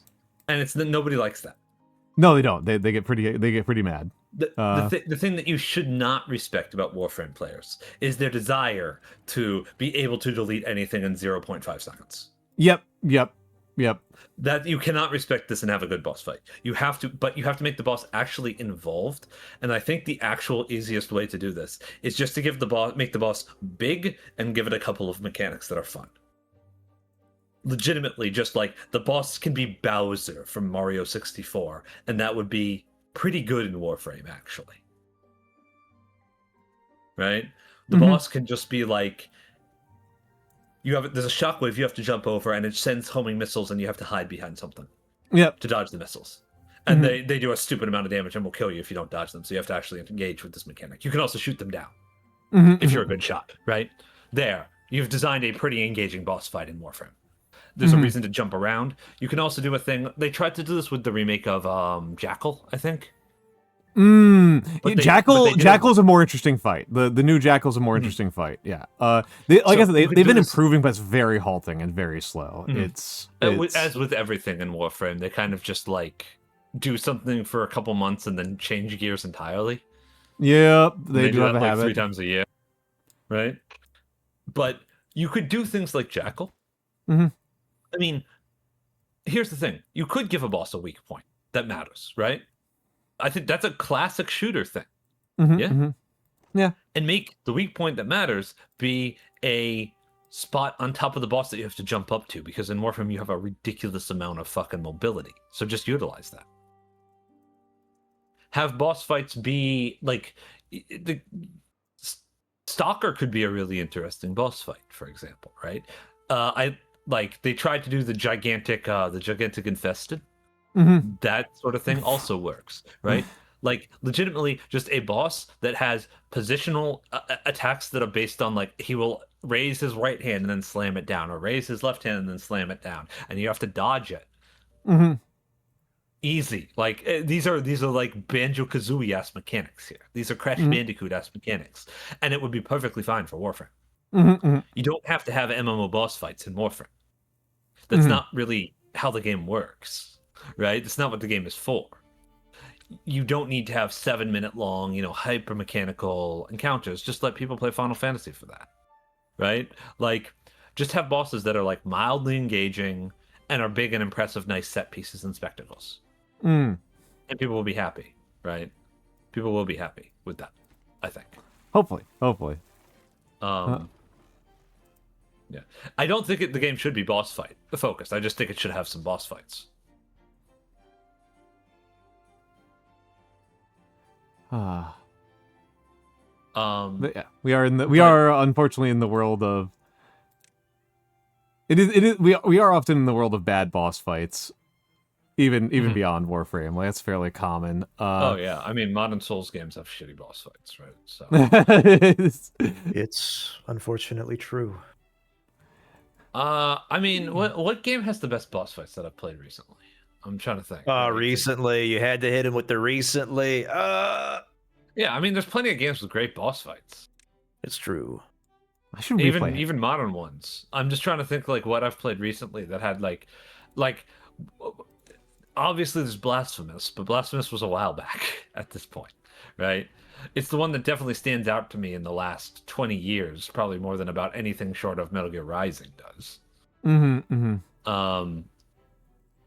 Or Bloodborne, I suppose. Bloodborne has pretty excellent boss fights. There's some stinkers in there too, but I think my favorite boss fight from a video game is the Heresiarchs from Hexen. I can see that. Yeah, that's a pretty good one. Which is interesting because Hexen is normally not very good. I like the ruler of Mars in Metal Slug 3.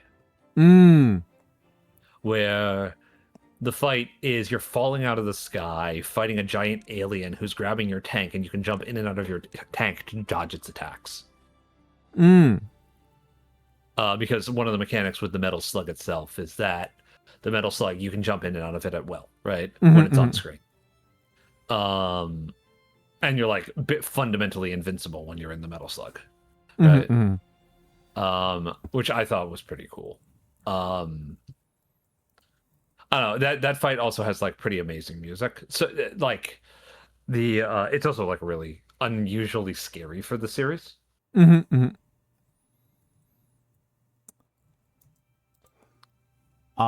me think.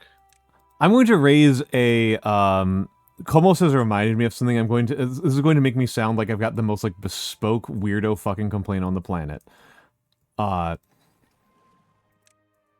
am pretty annoyed about how in Monster Hunter they just like some bosses just like don't scale up past a certain point. And so I can't really judge whether or not some of the early game bosses are like interesting fights because you just end up trivializing them so early in your career. That's true, but I also think that it's important for the sense of character progression, right? That not everything be equally threatening or dangerous. Yeah, I just want to know if the moveset. I just want to. I don't know. For me, it's like, is it the moveset or is it just like the stats, right? In a lot of ways, with the early bosses, it's both. They're both meant to go down pretty easily, which is why whenever you do in-game stuff involved in them, you have to kill like 4 of them or something, right? And also their movesets are made to be pretty easy and really telegraphed. I mean, Monster Hunter bosses in general are supposed to be telegraphed. That's kind of the point, right? because if it wasn't, it would be some bullshit.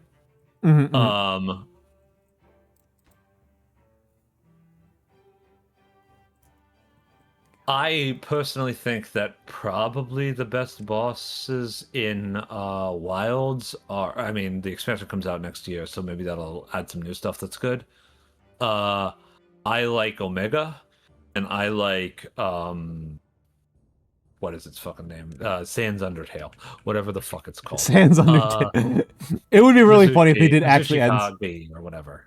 It would be funny if they actually just added Sans. That would be really funny. You don't understand. This boss, one of its eyes turns blue and then it starts shooting bullets everywhere. Incredible. There's no fucking way. Mitsuzune, I think. Mitsuzune, yeah, that's it. Yeah, it's a special one. Yeah, it's a special Mitsuzune that has like the Sans Undertale Soul's Eye. I wonder if anybody's added like when Mitsuzune goes into the Soul Eye mode, it plays fucking Megalovania yet. Oh, I mean, they gotta, right? Now you've made it like mandatory. Yeah. I like that fight because it's a Toho boss, right? It's just dodging bullets. It's you know, bullet hell Danmaku, right? And Omega is very good. It's just like Behemoth in World. The Final Fantasy crossover boss is just excellent because it has a bunch of just MMO mechanics put into Monster Hunter. One of the things that is now like just kind of a core mechanic in Monster Hunter that they introduced with Behemoth in World is hit certain parts of the boss to gain aggro. I think that's a really good mechanic. If you're hitting Omega in the face, you're tanking. You're the tank. So you have to continuously hit Omega in the face if you want to be tanking. And you kind of want somebody in your party who has a perfect block mechanic, because if you don't, Omega has a gigantic fuck-off laser beam that will probably kill you. Right? The cool thing about it is that if you have anybody in your party with a big shield or like a great sword or whatever, they can block for everybody. So everybody can just stand behind you and you can protect them, which is a really nice like moment of fantasy, right? It's like this is what you want to be doing if you're playing Lance. You want to just like endure like that, right? It's very cool. That is cool. Yeah, it's used for Jin. It's also used for Behemoth in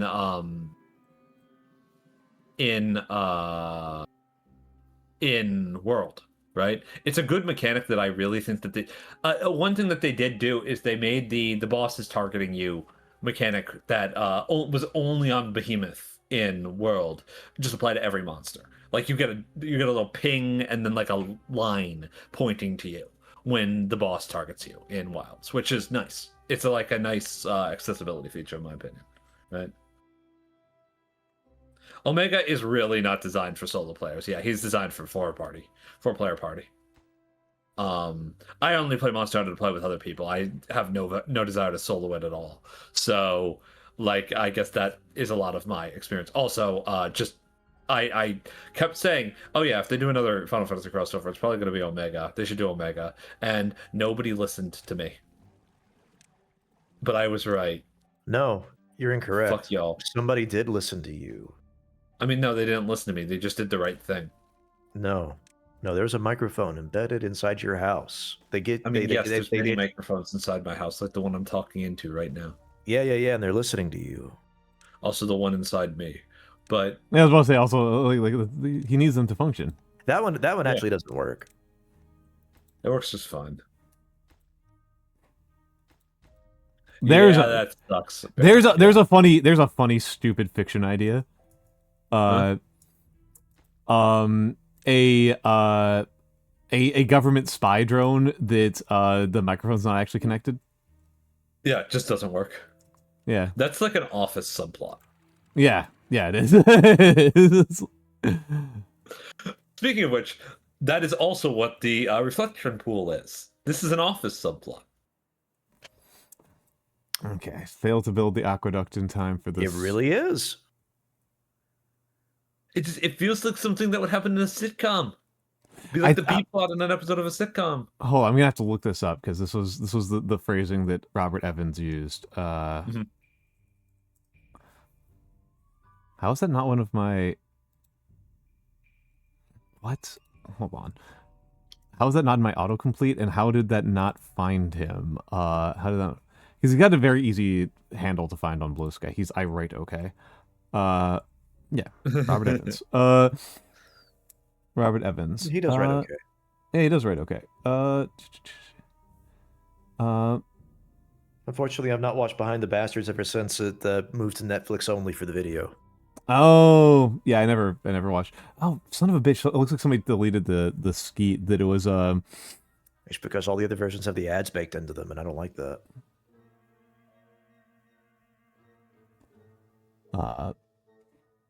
This is simultaneously an Office plot and a Veep plot. Oh yeah, it's very Veep. It's very Veep. There we go. Every stupid screw up in this ad, it wasn't I write okay, but he retweeted and then I guess he unretweeted it at some point. It's Huck Mason. Every stupid screw up in this admin is either 30 Rock coded, Veep coded, Curb Your Enthusiasm coded, or Always Sunny coded. Algae Gate is all four at once. Yeah. Like that's pretty much. Fun. I would like us to stop calling things Gate though. Man, we really can't stop calling things Gate. It's Watergate was the name of the hotel. It does not just indicate that something is important or is a scandal. Holy shit. Yeah, we are losing we're losing access to our words. I started getting mad about this in like 2006 though. So yeah. I remember like somebody was trying to make like Chappaquiddick Gate a thing, and I'm like, what the hell is happening here? No, I think we should do what VTuber VoD channels do and just call everything an incident. That's very like ancient Chinese history coded. Yeah. It's very the Hu Lao Gate incident and stuff like that. Yeah. And hello Sogo Heavy and hello Emperor's Armpits. I did not say hello. It's gonna be Gate. Yeah. I mean we're what Mikks is saying is that he is not gate pilled. I'm not gate pilled. I'm really not. This is like the least fucking comprehensible sentence that I've ever said. This is what I mean. Everybody talks like fucking clickbait. Everybody's trying to get me to click on their YouTube video that they are speaking out loud. Like, not even their YouTube video, their YouTube short. Yep. But it's like for airlocks. How do these things work? Okay, somebody called me a gatekeeper the other day for saying this, by the way. For saying gate? No, for complaining about everybody talking like it's like their entire vocabulary consists of clickbait. That's very silly. I don't respect any attempt to have any sort of expectation that people express themselves in a way that has any degree of erudition or uses any degree of vocabulary beyond that of, I don't know, grunting and screaming is apparently elitist. I don't. Yes, it is. It's also ableist. Yeah, it's apparently ableist too, right? Let's move some things around here. I scried this from a bar. To be fair, I get called an elitist at the drop of a hat. So, and to also be fair, they're not wrong, just not in the way that they think they aren't wrong, right? I have exceptionally high standards, but they also apply to me. So, yeah, you're not a hypocrite on this front. I try very hard not to be a hypocrite in general. It's pretty important to me. I don't always succeed because none of us always succeed. Well, yeah, because it's a very high bar. It's very, very difficult to have no hypocrisy in your life. Return to Monkey was in fact supposed to be a fucking joke. It is not an aspirational quality, unless you're playing more out. Yeah. But then you're evolving to Monkey. That's what the official guide on the forums is called, by the way. Evolve to Monkey? Reject human sphere. Ah, that's cute. I like that. I need to connect myself with like the. I definitely wasted a bunch of water here. You don't really like the combined armies, like no. I need to connect myself with the Aleph community, the Aleph side of things, because with the with Hawk Islam, I feel like I kind of know what the deal is. But with the ALF players, they're on some shit that I'm unfamiliar with. Morat players seem to mostly just argue about whether or not the bull truck is good. That's That seems to be their main. extremely understandable. That is extremely understandable. That is what they are arguing about. That's actually totally comprehensible to me. It just needs armor. It just needs. Oh yeah, I mean, no, it's a glass cannon. It's a gigantic glass cannon. It's a unit that like I feel nervous looking at. I am like. I mean, I think like the reason I like Morat, the thing that appeals to me, is that I do not have to care about losses except in how they actually affect me as much, right? Yeah, you've got more cushion on certain things. Well, it's that I can make sacrifice plays. Yeah. Right. Yeah. Well, and it's not like a huge sacrifice in the same way. Right. Yeah. How enabled you are to make sacrifice plays, I think it varies quite a bit between factions. Some factions can tolerate it a lot better than others. Morat can, what Morats can really do, which is very, very, very funny, is do sacrifice plays with their lieutenant. That's the part that's very funny. Like, yes, their lieutenants are actually kind of designed for this, which is no, they're very aggressive lieutenants. Right? Like some of those lieutenants I would never use in the other faction, but like Aesir, right? Aesir is very interesting because her thing is she is going to get into the middle of some sort of line of theirs, and she is probably going to die, but she's probably going to kill like 3 of their dudes, right? Yeah, she's a very like all of their lieutenants are designed to lead from the front. All right. Adders has done another workout time. I'm going to do another round of push-ups, but I probably won't do more than 30 this stream. Makes sense. I guess I'm joining you again. Oh God, I'm gonna die. Yeah. No, you're welcome to join in on it.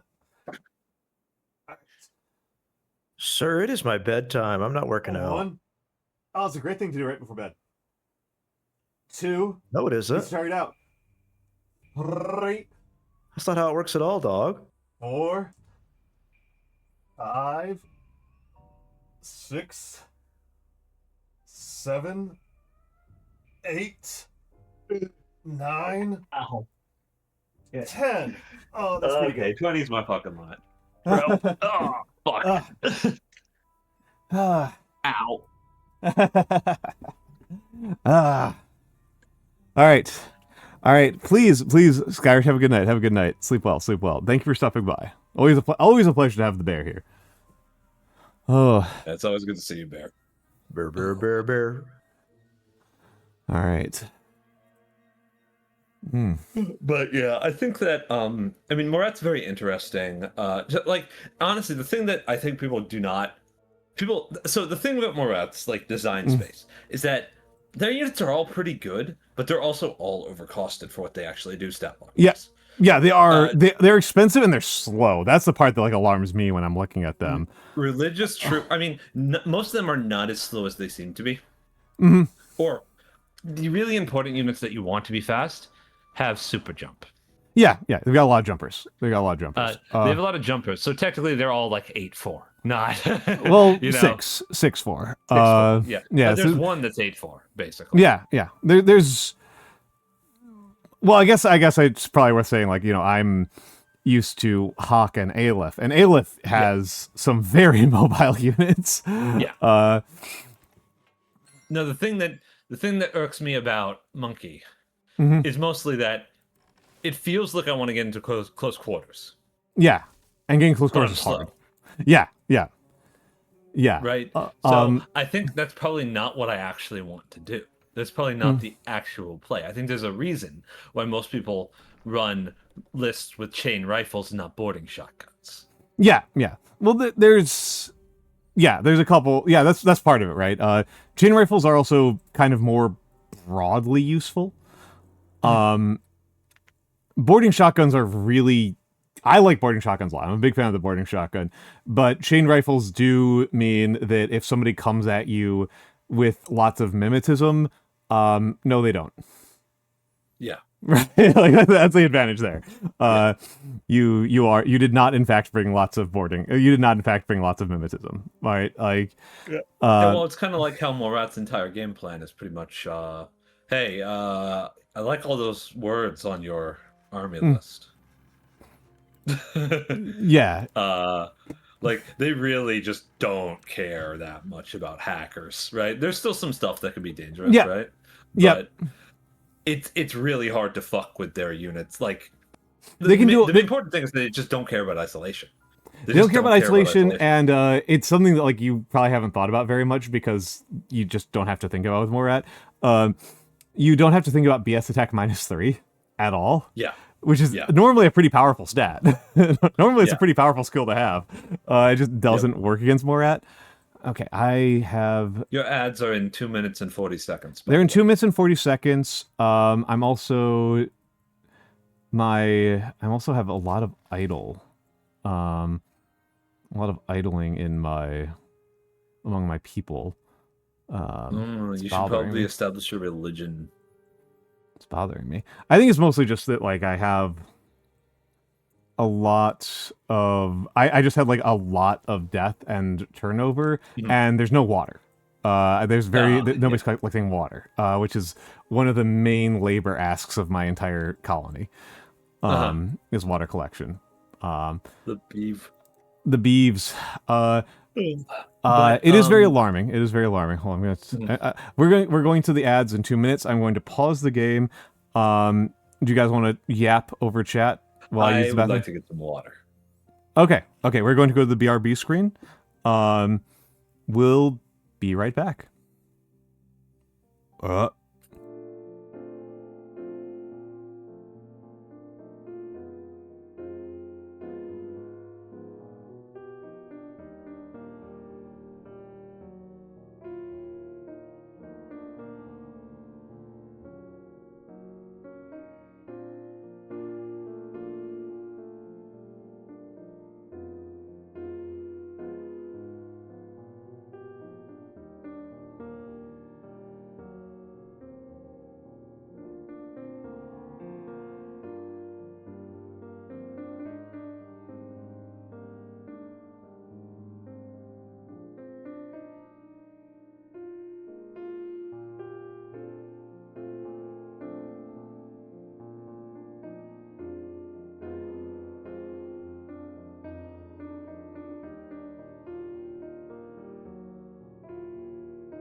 Oh, right, we're back. Nyanomancer abandoned Hello. us while we were away. Yeah, he left because he's very, very disappointing. However, you should all watch his streams. Yes. Yes. He's a good streamer. He's a good streamer. He's a good streamer. Unlike me, he's a good streamer. No, you're a good streamer. I am not. I don't do shit, man. I show up and I'm just like stumbling in. You know, I sort of like stumble into politics are fucking stupid. Yeah, I mean, that's just called being a professional. That's how work works. It's true. It's true. I'm pretty sure that's what Hassan Piker does. Yeah, yeah. That's what all the great craftsmen do.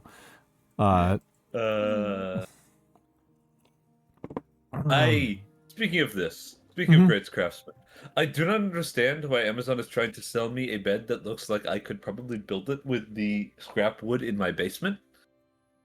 Because they know you've got a lot of scrap. $350. They know you've got a lot of scrap wood, and they want you to prove a point, I suppose. I guess.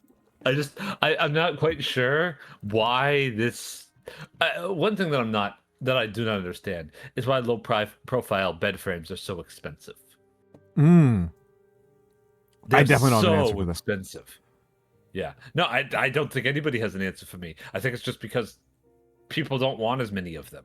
So, or at least in this country, right? People want their beds to have like fucking like, I don't know, like 7 foot long legs or something. I don't know. Like the average seems to be like 18 inches, which is a lot. Actually, what my current bed frame is, and I'm trying to replace it because I want to take up less space vertically. I considered building a loft thing here, but I'm too tall. Too tall. If I was a bit shorter, if I was like Nyano height, I'd be fine, right? But the truth is, I couldn't even. The average loft is like, I don't know, 4 feet off the ground, right? 4 or 5. Yeah. I would be hitting my head on the ceiling if I was just sitting up straight, right? Ceiling's about, I want to say 10 feet up in here. Hold on a second. It's one of the lowest ceilings in the building, so. The thing right here that I can fucking measure this shit with. There it is. You're getting increasingly East Coast as the stream is worn on. I'm pretty chill right now, man. It's easy for me to talk in my normal accent, you know? So I'd say about 9 feet, actually. Judging from where my head is. So, if this thing plus the mattress was, you know, so and so off the ground, I'd be smacking my head in the wall, right? Which is unfortunate. It's also harder to move, right? So the thing that happened here is I'm going stir crazy, right? Because I have like a lot less space than I used to, right? And so I'm trying to figure out how to reorganize so that I have like a more like basically an open floor plan. Basically, is what I'm trying to do. And one of the big advantages is there used to be a access ladder to the attic, right? The unfinished attic. Yeah. That had to be accessed here, so I had a limited amount of space that I could actually put things. But that has been sealed off, and I no longer need to care.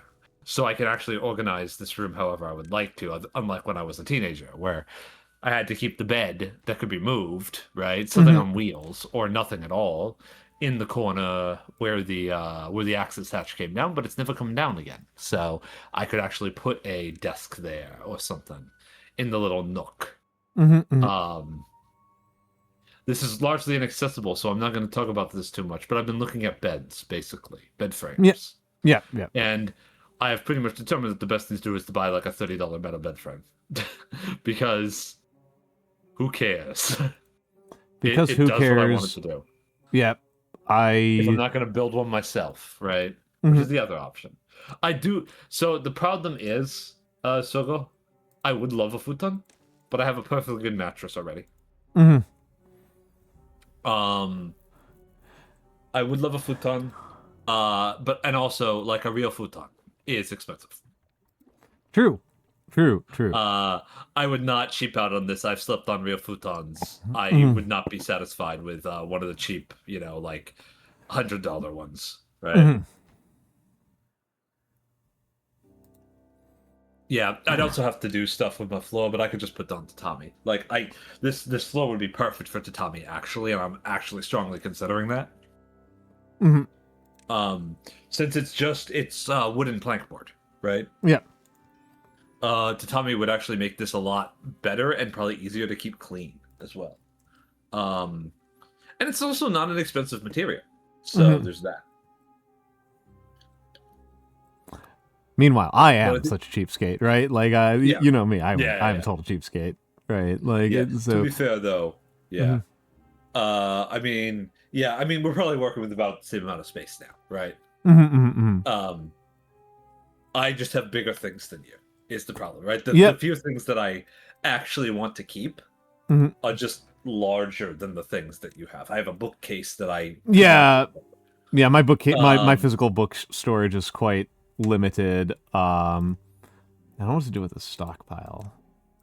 I guess. emptied about half the bookcase, so now I have plenty of space on the bookcase for all my stuff. But because I'm giving away basically all my fiction, right? Anything that isn't like an old edition, I'm just giving away because I don't really need it.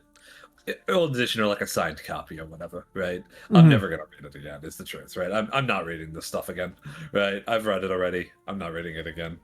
It's just aesthetic at this point. And eventually I'm going to move anyways, which I'd have to get rid of it then, right? Because I wouldn't want to transit, an entire bookshelf full of books to elsewhere. Of course not. Of course not.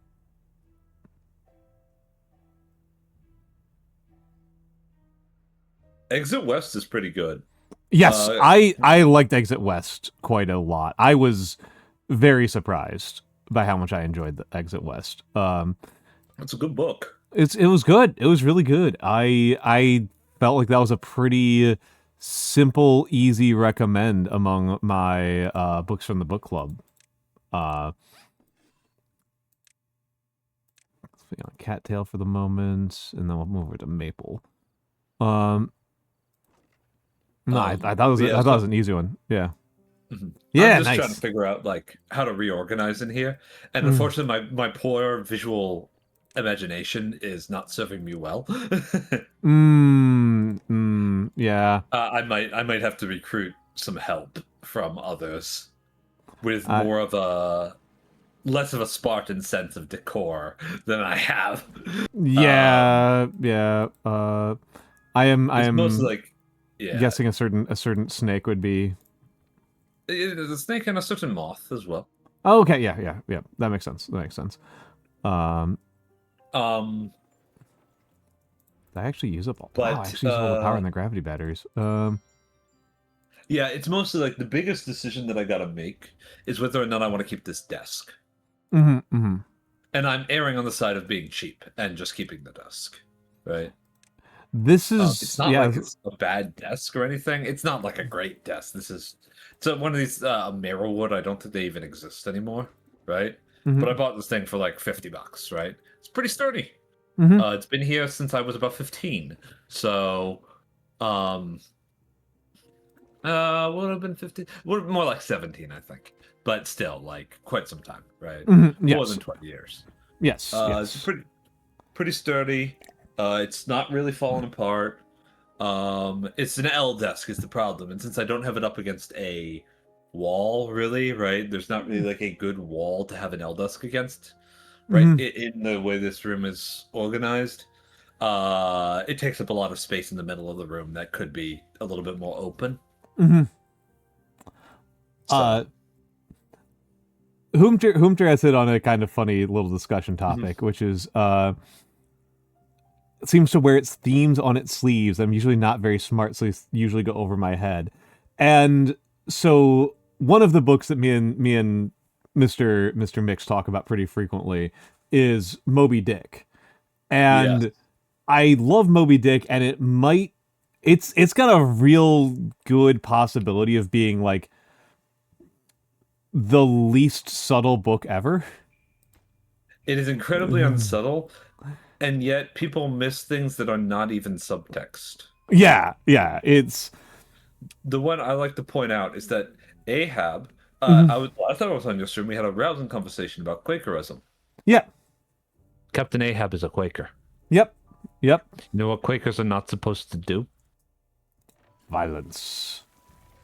Violence, but also it's not that they're not supposed to hunt, but whaling specifically was considered pointless and cruel. So there were a lot of so this is actually relative truth in television, where there were a lot of Quakers in fishing and whaling villages, right? This was not in New England. This was not a This is not an arbitrary jab. This is not an arbitrary not an jab. arbitrary jab, but it is a jab. Specifically, the one that it's actually a jab, right? It's not just that he's not supposed to be whaling in the first place.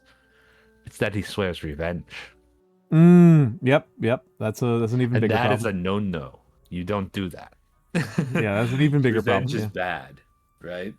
The one thing from the Bible that Quakers took very, very seriously is that an eye for an eye makes the whole world blind, right?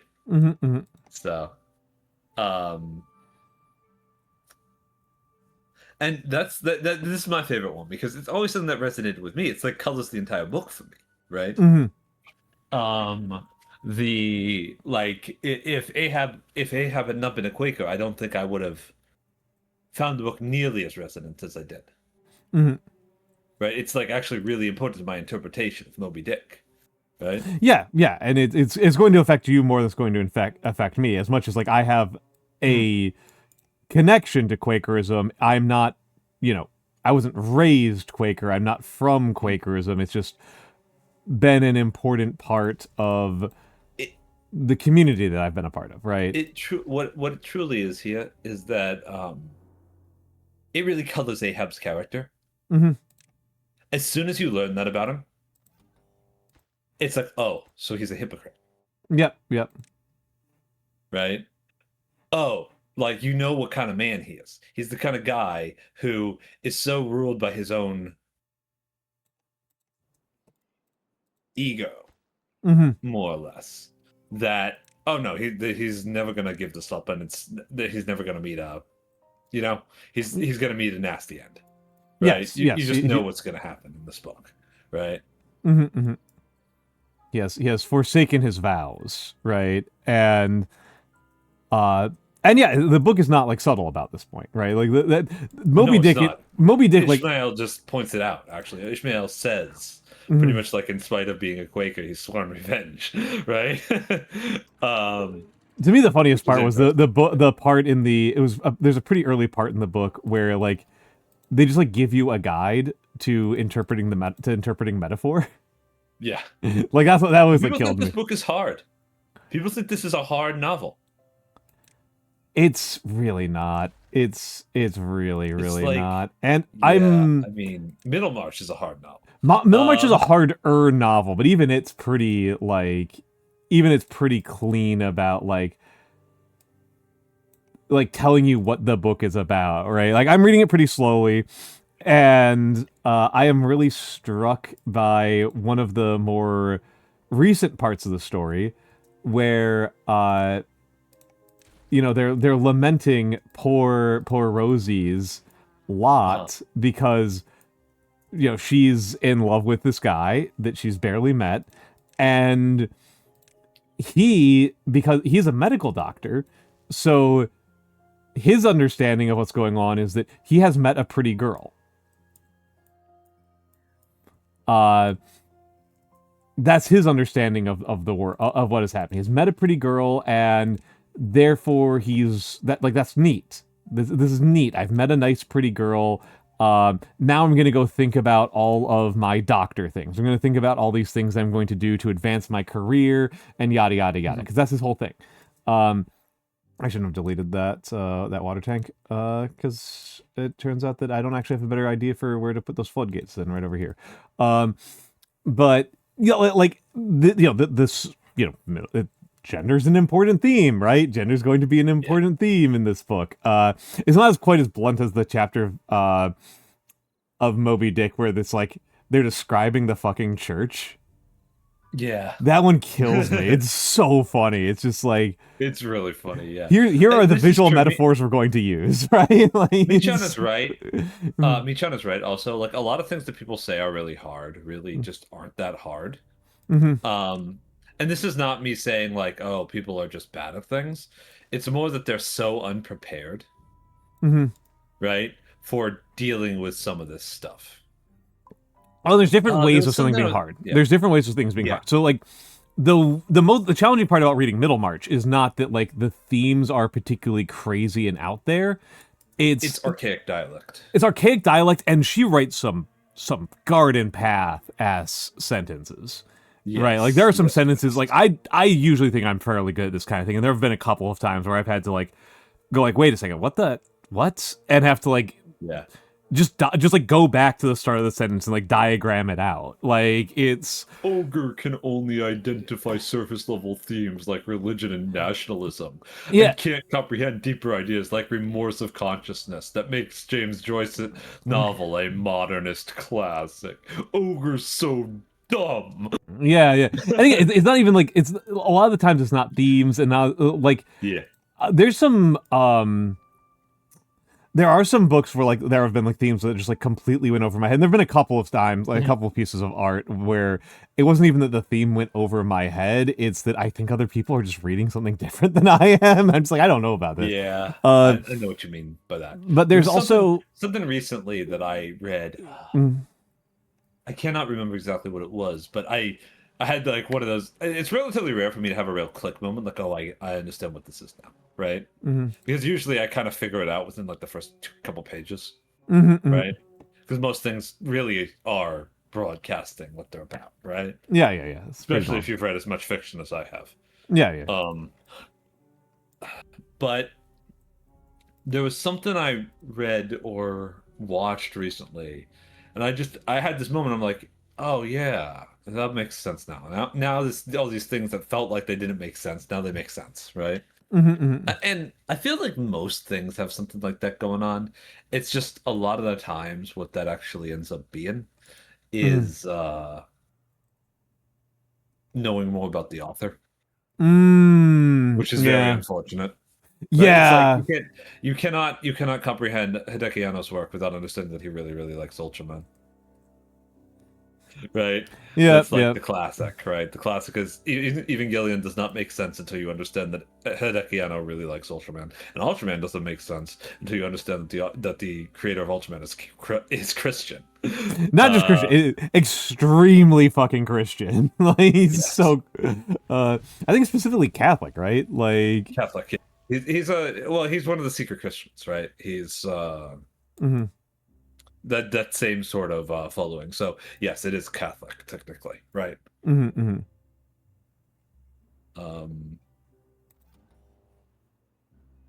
Which is just very interesting. I mean, I generally think it's a good idea to know a little bit, unless you're doing a particular exercise, to know a little bit about the motives of the author, right? The motives or the life or the creative interests of the author. Whoa! We've managed to get to the Beaver Dried Tragically 30. Wow. We have water. We have water. We are in clean water, but they were not fast enough. Oh my god, they died during well, there wasn't even a bad tide or anything going on. Holy moly.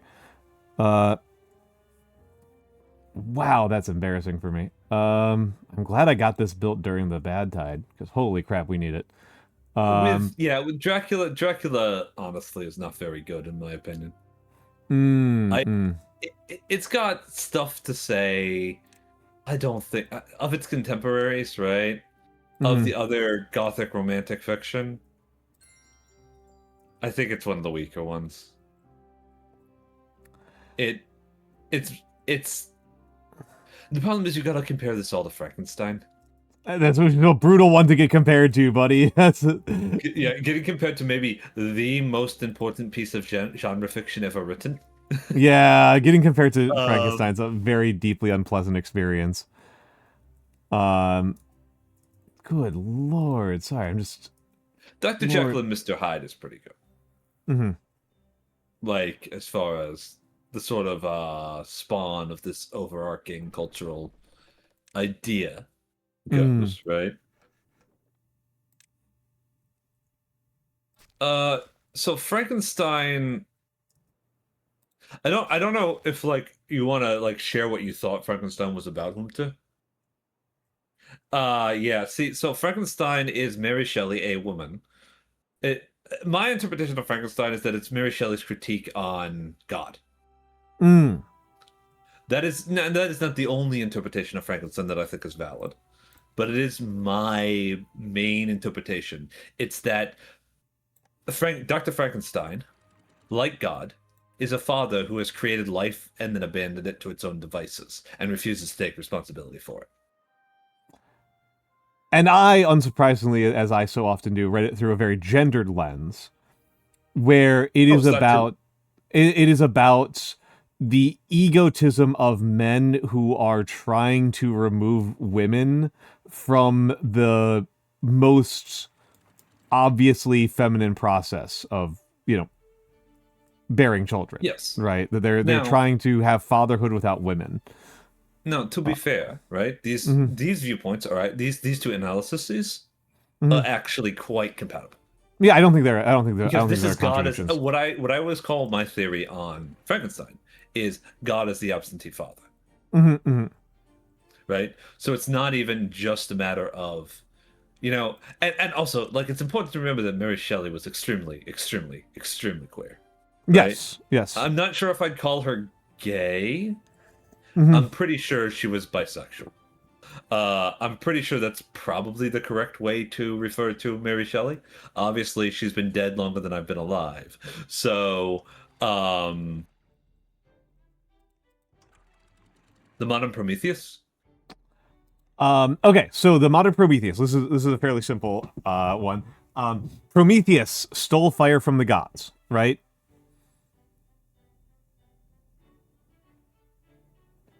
Yeah, he stole fire from the gods. And so Frankenstein himself, the doctor, Dr. Victor Frankenstein, he has cast himself as a person who has stolen the fire from the gods. That's what he's doing, is that that's the point. That's what it is, right? It's also important that it's hubris stealing fire from the gods, even though Prometheus has largely been recast as a more heroic figure, a more tragic figure. Yeah. Prometheus is also a story about hubris, because Prometheus' punishment for doing this is to have his entrails eaten by an eagle forever. Yeah, and it's worth saying, right? Like this is the thing that is often,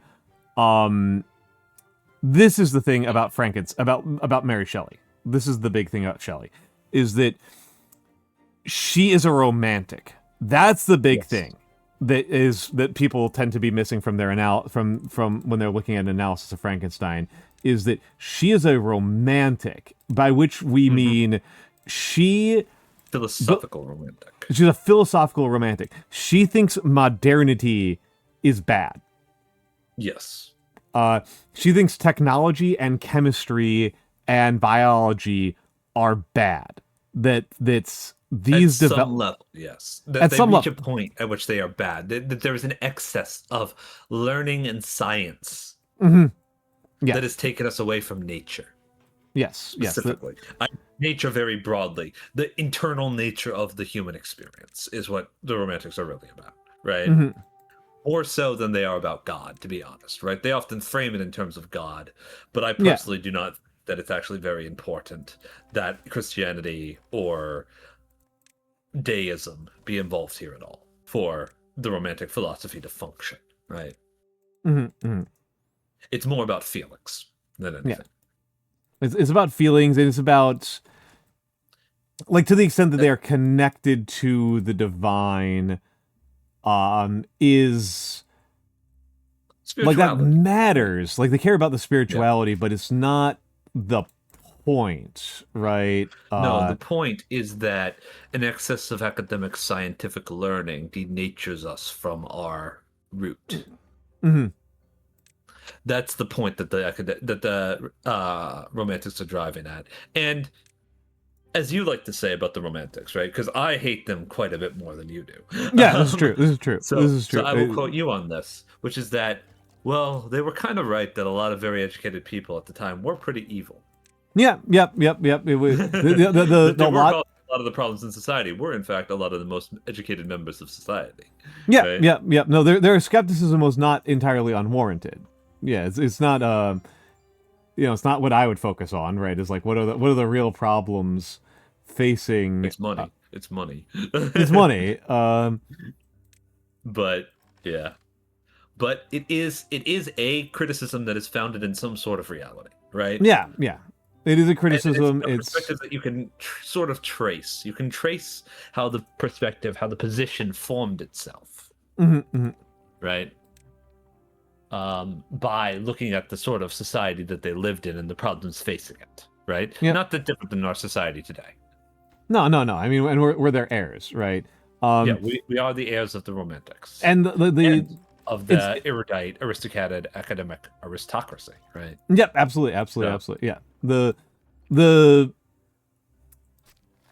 types of people that the romantics are largely critiquing in this moment in time are the heirs to them are it's Steven Pinker.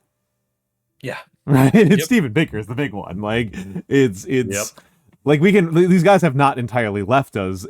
They're not as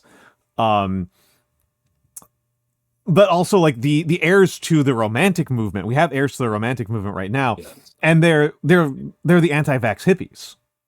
The anti-vax hippies, to some extent, I would also call the rationalists heirs to the romantic movement. Ooh, that's an interesting lens to it. Because they hello Gwyndolf. How is Elf? How is Elf?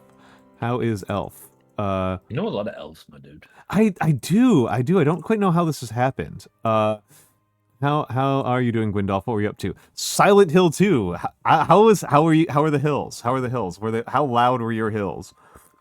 How is Leonis Kennedy at home doing? Yeah.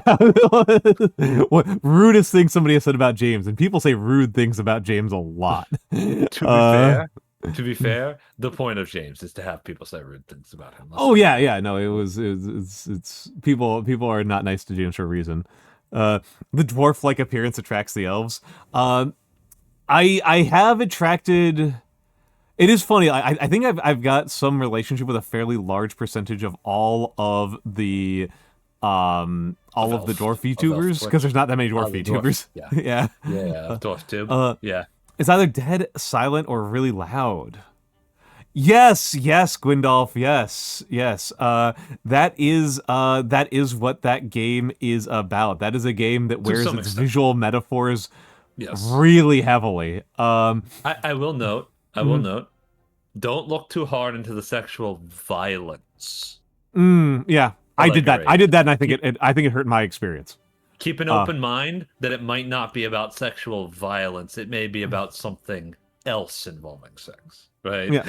It is about sex, though. You've got that. You've got that right. All the metaphors are extremely psychosexual. Yeah, I did in fact hurt my interpretation. My experience with it. But also I should say hello to Big Mama Chunk, and hello to Lack Lovestar, and hello to XOXO Vetelina. I hope you enjoyed your time with Silent Hill. Was this the PS2 version or the modern remake? Remake, yeah. Also, I just want to take a note because Tohu was like, "Oh, you don't need to worry about overpopulation." I overextended my water network, and I fell down to 7 beavers. Again. Yeah, we are down to. I guess that's why you don't need to worry about overpopulation. That was kind of his thing. And I'm like, oh no, I worry so much about it. I get so stressed out making sure my beeves are healthy and happy. It makes me so miserable to have dead beeves. Let's clear out some tanks that we don't need anymore. Probably shouldn't have done that while I'm waiting for my population to recover. Actually, I won't say anything about Silent Hill 2. If you've never experienced it, you should definitely experience it as fresh as possible. But yeah, we were talking about novels. It was the one where the enemy looked like a walking bed with a blanket. Okay, that one. Yes, that yes, one. That one is the most on point. That one is you are not wrong about that one, Guelph. In a way, it's also something else though. Yeah. That one. It's also something to do with James. Yeah. That one's a pretty but- fair. Like, oh, this is just a that one. Yeah, that one. One of my favorite YouTube videos is Silent Hill 2, but James regrets nothing. Oh my god! Wait, hold on. Isn't that the Silent Hill movie? Basically, no, this one is Leon S. Kennedy shows up halfway through it. It's really good. I don't know if you've ever seen this, but I'll show you it. Right? No, I have not seen it. I have no idea what you're talking about. Bad tide approaching. That's Bad gross. tide approaching. That's gross. Okay, I've got enough. But yes, we are talking about the Romantics. We are talking about Gothic horror, right? And Frankenstein in particular, because it is a favorite of both of us. Yep, we both love the Stein that Franks. For our own reasons, right? Yep. Hello, Nando. Nando. Hello, Nando. The Nando. The Nando. Munts. The Nando. Just chatting, Nando. Novels. Yeah, I am reading Middlemarch, which is one of the least anime books that you can read.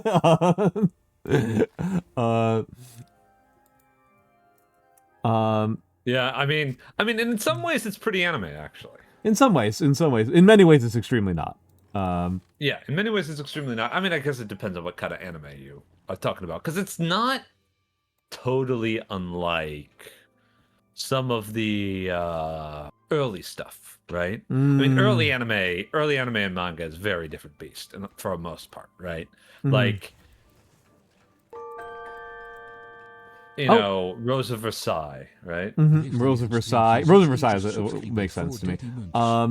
Hold on though, we have to thank people for two subscriptions have come in. Nando, thank you very much for the 2 years. Rifter, thank you for the 13 months. And yes, that did start a hype train. Thank you all so much. As you know, this is a viewer supported stream. This is kept alive by viewers like you. Without your support, this channel does not happen, right? This channel needs viewers like you to make things work, or else I run out of food, right?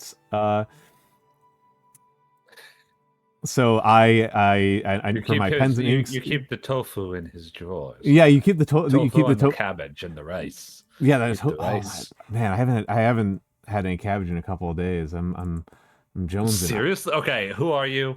What has happened is I had a bunch of dental work, and so chewing is painful. Yeah, right. Yeah, of course. yeah. That makes perfect sense, actually. Yeah. So I've basically just like not been cooking. I've been having like banana smoothies. Like it's like pretty much all I've been eating. I mean, I do love banana smoothies. Yep. So I have been, and now we're getting an ad read. Let me make sure I get the right link. I am a calligrapher. That is where you can commission me. You can commission me for calligraphy. I do Gothic calligraphy, digital distribution.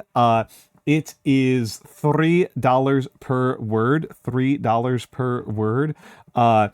And I will do, if you want me to modify the style, that's easy. If you want me to say anything incredibly insane, I don't really have a lot of things that are off limits. I think you can probably understand that, weird bigotry is going to be off limits. But yes, that is where you can commission me. That's where you can commission me. It supports me a lot. It is extremely helpful, and I like doing it. So please commission your local old man. Consider the following. Yeah, what if it's really weird bigotry, though? It would have to be extraordinarily strange. It would have people to be from one particular street where I used to live are okay. That's fine. That's filth. Fine. If I it's gonna birds who are orange and not yellow should not exist, right? Like that. Yeah, sort of thing. yeah. I'm mostly just like trying to figure out what kind of like weird bigotry is actually funny, and it's mostly just prejudices that don't make any sense and that don't hurt anybody. Basically, you got to be some H.P. Lovecraft shit, to be completely honest with you, right? You got to be on some of that, like, no, I don't think I will take the chunky peanut butter. Yeah. Level. Frankenstein written after we figured out that the electricity controls our muscles. Maybe that would make sense. I mean, the science that is talked about early research about this, right? The science that is talked about in Frankenstein is really limited. It's a lot of people's assumptions about what they say in the science of Frankenstein is from movies. The films do a lot more with the science horror element. Shelley isn't very concerned with it. Yeah, like it's some sort of chemistry. Is the implication. It is some sort of chemistry, and that's really kind of about it. Like, it does not really get deeper than that. It's pretty simple. It's pretty obvious what Frankenstein is actually based on, right? Like, adaptations make much ado out of it being a corpse, but Frankenstein is a homunculus. Yeah. And Frankenstein's monster, right, is a homunculus. And Dr. Frankenstein is... He's an alchemist, yeah. An alchemist, yeah. And we're not talking fantasy potion brewing pseudo witchcraft alchemist. We are talking attempts to make the perfect life form by fusing together mercury and gold, right? Well, I mean, yeah, Scaldi, I mean, that's, like we said, modern Prometheus, right? Like, it's stealing fire from the gods, lightning as a type of fire, and also, like, the secrets of life being uncovered, right? Like, these are the things that she is considering, like, big concerns. Specifically, Scaldi, alchemical philosophy, the Hermetics have a lot of concern with what the perfect human is. Notably, the perfect human is both male and female. Yep. It is not neither male nor female. It is the perfect human is yin and yang, basically, is what's going on here. It has a lot of synergy with Taoism and things like that, right? Yes. Gwen, please, if you need to raid and run, I usually try to say that on a schedule, but I did not this time. If you need to raid and run, please feel free to do so. I do not wish to hold people hostage just because they made the mistake of raiding me. Please, enjoy your sleep. Thank you for sharing your company with me. This should be a nice, relaxing time after Silent Hill, though I will personally say I find this game more stressful than I found Silent Hill. But that's because I'm wild weird. I mean, you find this game more stressful than you find most games. Oh, yeah, no, this game stresses me the hell out. Part of that might be because you care about that beaver happiness score. I do. I feel bad about those 30 beavers who just died.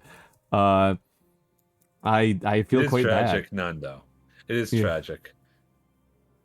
Oh man, Nando, you get along really well with one of my friends. That's like he would make the exact same joke in this situation, right? Whomst? You have not met him. Okay, fair. Yeah. He's a IRL friend of mine. I'm his kid's godfather. Okay, yeah. I just figured you're talking about. I figured you're talking about. He's aggressively from Arkansas, and he's also aggressively not like somebody from Arkansas would be expected to be.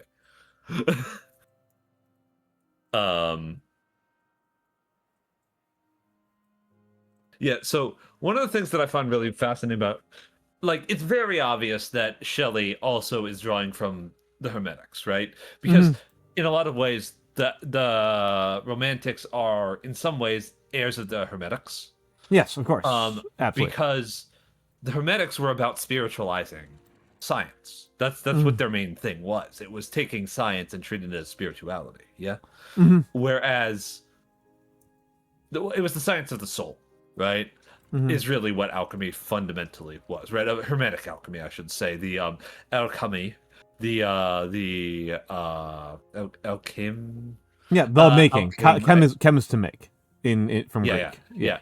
Well, in Greek, but it was originally Arabic. Right? No. So was it not? Is it not? No. The Arabic uses chem from Greek because they're they're deriving from Greek wisdom, right? They're doing that on purpose. I wasn't sure. I wasn't sure it's which, intentional which lingual thing was earlier because The- in a lot of cases with Greek and the Persians, they go back and forth with this with their Well, words. the use case, right, of referring to this type of thing as with the Greek chem is from the Arabs. Like the Arabs are the ones who are the pioneers. Okay, so they use the language, but it is the Greek word. Yeah, it is the Greek word, but they were the pioneers of alchemy and chemistry by extension. Yes, were the Arabs. Okay. I guess I was a little mixed up on that. No, it's understandable. It's understandable. I'm never quite sure because half the time these like religious theological terms that we associate heavily with the Greeks, they took from the Persians. Right? They took from Iran. So basically, but alchemy is actually a triple loan word. Because it went from Greek to English to modern English. Greek to Latin to modern English, right? So I'm just desperately doing math on how much water. Okay, I should be fine on water. I can turn off all the water pumps. I should turn off the water pumps. I should have enough food. So these folks will just have to go through an extraordinarily painful and tragic recovery cycle. Nice. Oof. As they do. Yeah, as they do. Which means that I can start assigning more beeves to construction.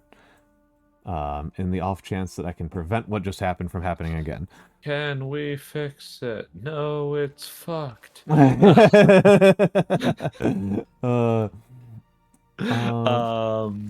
But yeah, I think that one thing that, like, in terms of like the theological and philosophical influences on Frankenstein, right, that often gets overlooked because a lot of people are more familiar with Frankenstein and Frankenstein's monster from the Hammer horror films and later adaptations. Del Toro's was actually remarkably like accurate to the book, I felt. Other than being like, Shelley is quite sympathetic to the monster, but Del Toro is really sympathetic to the monster. I believe what he said about this was that as a child, reading Frankenstein was the first time there was a character in a book that he could relate to, referring to the monster in Frankenstein's monster.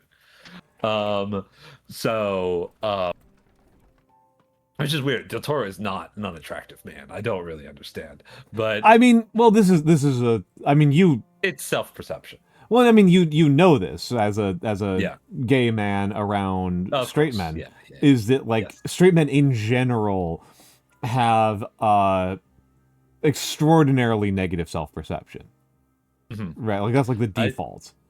I think with Del Toro, a lot of it was, I believe the way, like he gave an interview about this right before Frankenstein came out, right? His adaptation came out, and he talks about it quite extensively, and a lot of it is gender. And a lot of it is also ethnicity. Yep, that makes sense. Where he felt at odds with the machismo expected of men. And that it set him as an outsider. And he also thought he was very ugly, right? Which is very common for men, right? Yep. As you say, right? No, so it's very much the default emotional state for men is to perceive themselves as incredibly ugly. And I mean I've got theory about why that would be the case. Not very complicated theory or interesting theory, but theory. Yeah. Do you want to share? Or Sure. I mean it's like I said, not very complicated, not very interesting. The core thing is it's actually just very straightforwardly the thing about being straight at a fundamental level. You're not attracted to being straight means not being attracted to your own gender. Right? Fairly straightforward, right? It's not, I don't really know how much more I need to spell that out, right? It's just, that's just kind of what it is, to be straight and the thing is like, why aren't people might ask like why don't straight women feel this way, and the answer is one, they often do, right? A lot of straight women are very insecure about their looks. And the other element of this, of course, is that the way that our society has done things. This is one of those ways that patriarchy has played out in a way that I think is genuinely interesting, and I apologize to Mikks, who's heard me say this about a million times. That our society portrays men as subjects. Men have subjectivity. They are things that men are things and beings that do and take action. Women are things that actions are taken upon. And because of this dichotomy, men are extremely uncomfortable at a really large social level with being perceived as objects, with being objectified, but you need to be objectified in order to be seen as attractive. Yep. That being seen as attractive is an objectifying Which is experience. why men try to hyper-focus on actions as attractive traits, right? The verbs being attractive rather than the nouns. Right? Yes. It leads to them being uncomfortable with a bunch of things. They're obviously uncomfortable with being like perceived. To differing levels, one should say. To differing levels. To being perceived as a like object of desire is profoundly uncomfortable for men as a rule. But also I would say that we're gonna put you up to 2 for the moment. Honestly, yeah, a lot of the guys who I know who have overcome this have been black guys. Yep. Which is kind of interesting, right? There's some different philosophy going on with masculinity, right? Yep. And the machismo involved and the toxic masculinity involved in among black men versus among white men, right? Yep. Absolutely. Definitely some of that is just very, very old, actually, right? Where a lot of African cultures had fairly strong, I don't know what I want to call this exactly. I'm not a scholar on this subject exactly, but rhetorical traditions that involved putting yourself out there and allowing yourself to be object so that you could be subject as well, right? Right? The origin of rap is these rhetorical traditions. Right? Rap and hip hop. So the sort of thing where it's like, look at me, I'm hot, I'm awesome, I'm big, I'm strong, you're small and weak, right? It's comparative, but you are objectifying yourself. That is what's going on when you do a brag rap about how cool you are, right? You are making yourself out to be somebody who is desirable, not necessarily just because of what you have or what you do, but because of how you look. That's a good point. That's a really good point. Right? Even if it's explicitly sexual, right? Like one of the few things that men are very comfortable, and I apologize to chat for this, but most men are comfortable being objectified in one particular way, which is having a big dick. True. Most modern men are very comfortable with this being a thing that is known about them and appreciated about them, and that is about as base as objectification gets. Yep.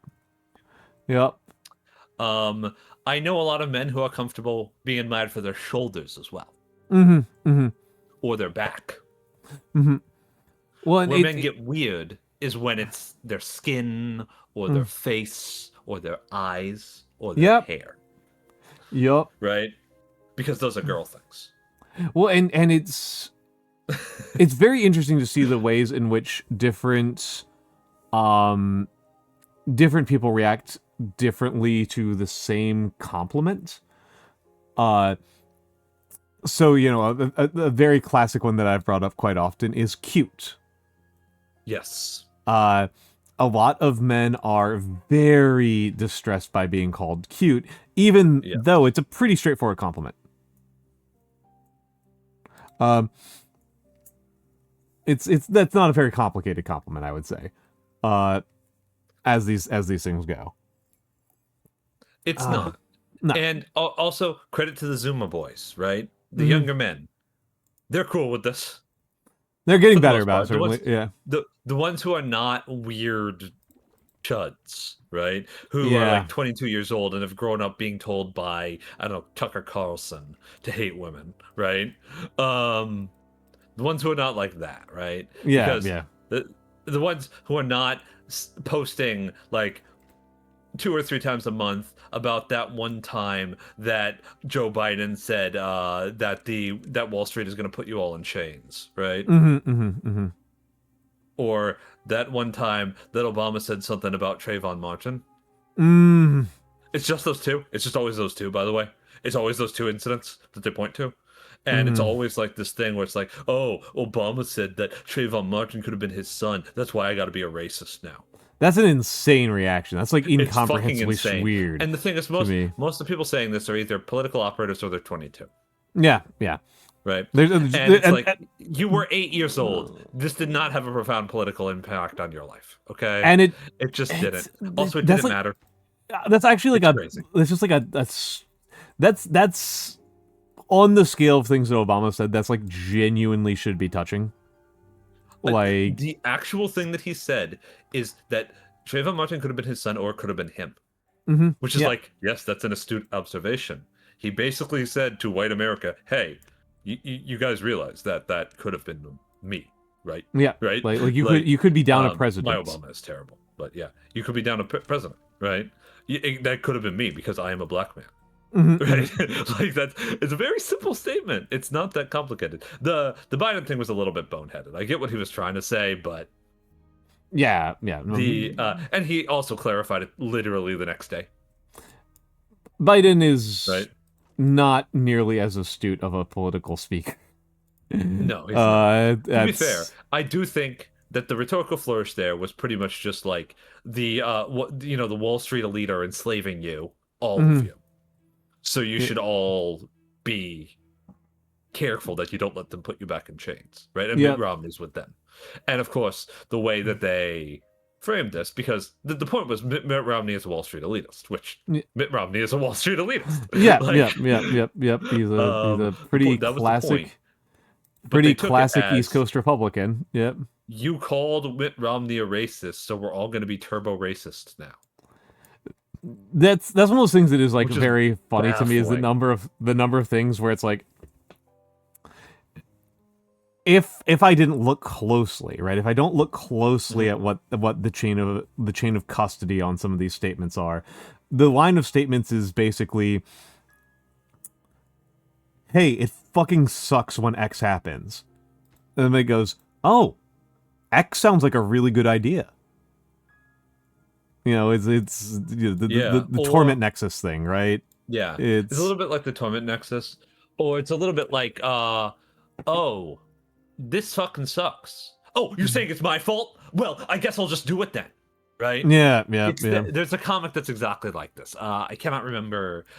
You're saying that I'm a murderer? Well, I guess I guess I have no choice now. Now I just gotta murder you. I gotta murder you because you said I was a murderer. And now, it's like this stuff is it's very stupid. It's very stupid. Adds in about a minute, by the way. Adds about a minute. Wow, that feels so fast. Feels like they're like right on top of me. Man. We've been talking. Been we've been talking. Maybe it's because I'm like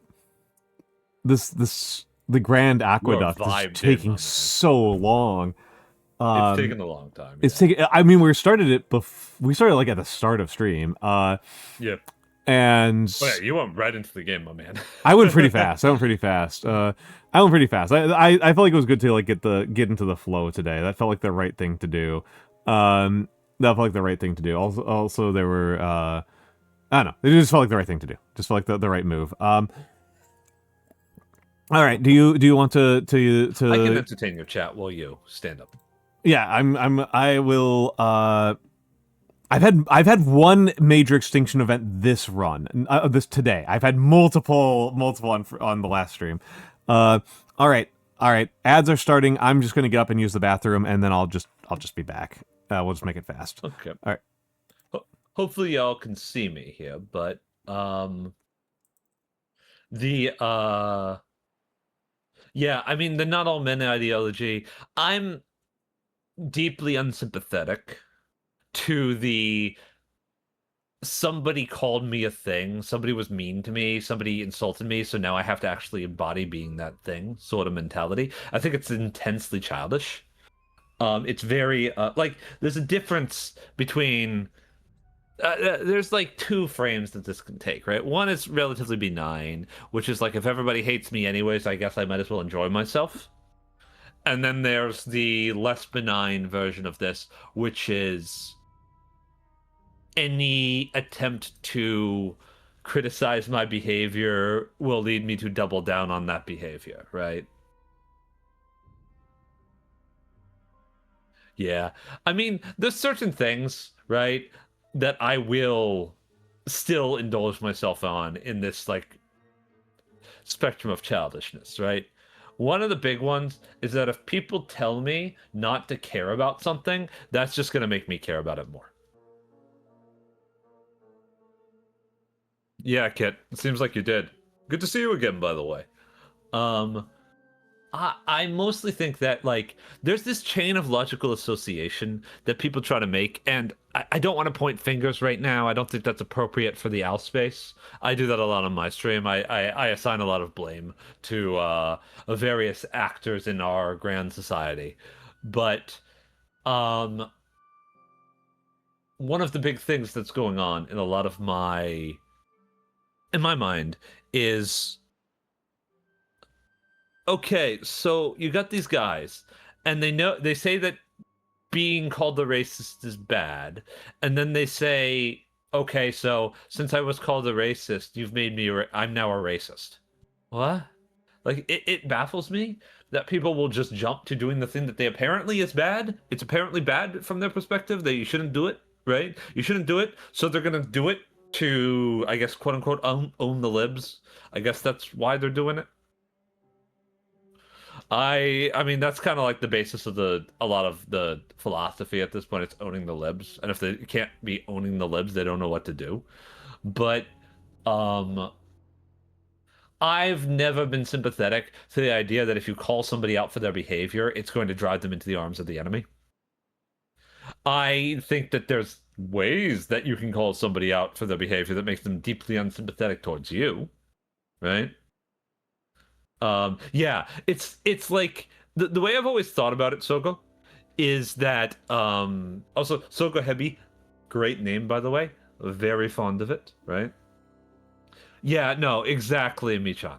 It's and you'd know, right? You know about this fucking plague. But these guys, they're like, I'm gonna be real, if some people being mean to you on the internet was enough to make you hate all trans people, you probably were just looking for an excuse. Or you probably don't really believe in very much at all. And I think that's a little bit, that's personally, from my perspective, scarier. Somebody who doesn't really believe in anything doesn't have any ideals, any standards, any thing that they hold themselves to, any standards of consistency that they hold themselves to, is very Oh, I like the heavy part. Sogo. That's the part that I'm fond of, right? Hello, by the way, I'm back. Yeah, heavy. Hi, welcome back. I was just talking about how deeply unsympathetic I am towards the idea of, like, people being mean to you on the internet means that you have to join the enemy. Right? Oh, it's stupid. It's stupid. It's not even. It's one of these things that people say.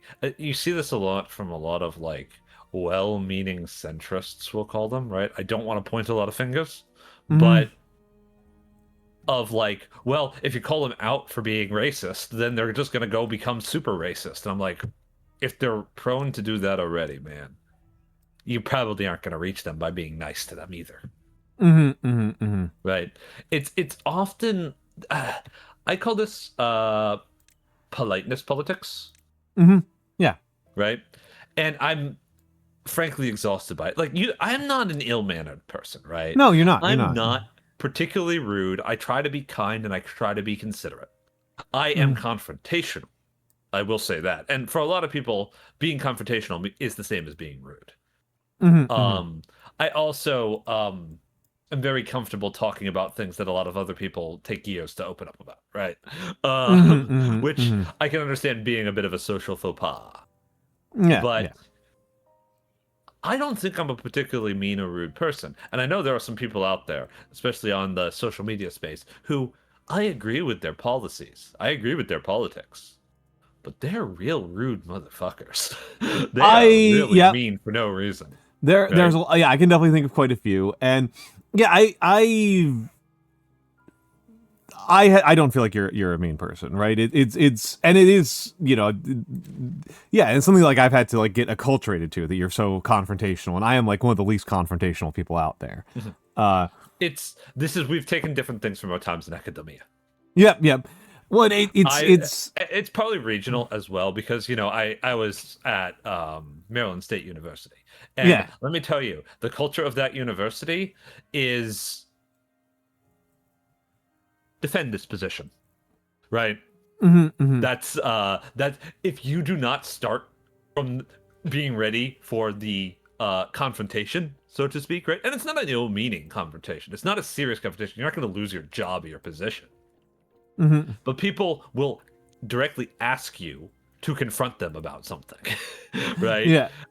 Especially if you're in the sociology, the psychology space, right? It's kind of just like it was how I kept myself sharp as well. Right? Yeah. I will say that I think for me it's less of an academia thing, because in academia I did not have to be confrontational, because I generally was very cagey about what I said, and if I was put into a position, I almost always had the upper hand with very little effort. So I had the luxury, right, of being able to be very, very magnanimous. But in other parts, in my pre-academic life, that is to say my childhood, and so on, I was very frequently rewarded for, being oblique, for coming at things sideways. And whereas, I've Yeah, always felt like I've been valued for coming at things head on. Yeah. I feel like people value my perspective, right? I get this is one of the things that people tell me all the time, right? They value that my perspective is different than theirs. They value that I'm patient, and they value that my eyes are very pretty. Those are the main compliments that I get. I get compliment on my eyes, my patience, and my I suppose we'll call it, and it's a wild thing for me to say about myself, honestly, but people tell me that I'm very grounded. And I'm not sure that's true, but I guess I am relatively practical. Or practically minded in terms of managing your own psychology, at least. Right? So, like, I like to cut through the can I, can't I, am I allowed to? Right? Because, like, one of the things I run into a lot with folks, right, just people in general in my life, and have run into a lot in my life in general, is people who seem to have a lot of trouble giving themselves permission to do the things that they want to do. And I've always found that a little bit, I don't want to say, like, wrong, but I found it a little bit strange, because it's never been hard for me. It's much harder for me to convince myself not to do the thing that I want to do, right? Like, it's not hard, don't get me wrong. I don't want to do things very strongly. But, but like, this is not a battle that I fight every day or anything like that. I know there's people who do fight themselves every day on this stuff, right? Like, there are definitely people who fight not to go completely apeshit and firebomb a Walmart every single day of their lives, right? And I feel it, man, right? Yeah. Very exhausting, but yeah, I can't knock him too hard for that. Yeah. But the thing is, right, that I'm good at giving people permission to do things. I think or more accurately, I'm good at helping them find permission that they give themselves. It's always been Mm. something that I've been pretty talented at, right? And I personally just put this up to patience and just the value of an outside perspective on your struggles, just in general. Especially when they're internal struggles, like, should I do this? Should I do this? I want to do this. I want to do this, but maybe it's a bad idea, right? I don't feel like a lot of times, at least in my life, with my friends, with the people that I know, that they have a lot of ideas that are actually bad. Yeah. There's occasionally one or two that I think are pretty stupid, right? There's definitely people who I've known in my life who have really liked being around people who are very bad for them. Which is always the difficult one, right? Because you don't want to be breaking up friendships. You don't want to be ruining people's lives, right? Or ruining their relationships. But sometimes it's just not healthy for people to be around each other, right? And it always ends in tears, right? Tears and frustration and anger all around, and then it repeats, right? The classic, like, toxic friendship situation, right? Of course, yeah, of course. And whomst among us, right? Whomst among us has not experienced that at some point, right? And I swear to God, if any of you in chat say you've never had a friend, I will headbutt you, and then I will become your friend. That's how it's like shown in anime. Yeah, it's. Yeah. But yeah, no. So, like, we've got that sort of thing going on sometimes.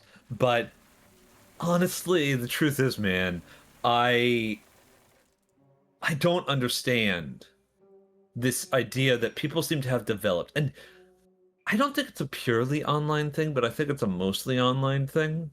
That by holding people accountable for their speech and their actions and their behavior, you are driving them into the arms of the enemy. Oh no, it's asinine. It's crazy. It's asinine. I don't see even how it's like a serious, credible idea at any level. It makes no damn sense to me. It's so hard for me to understand.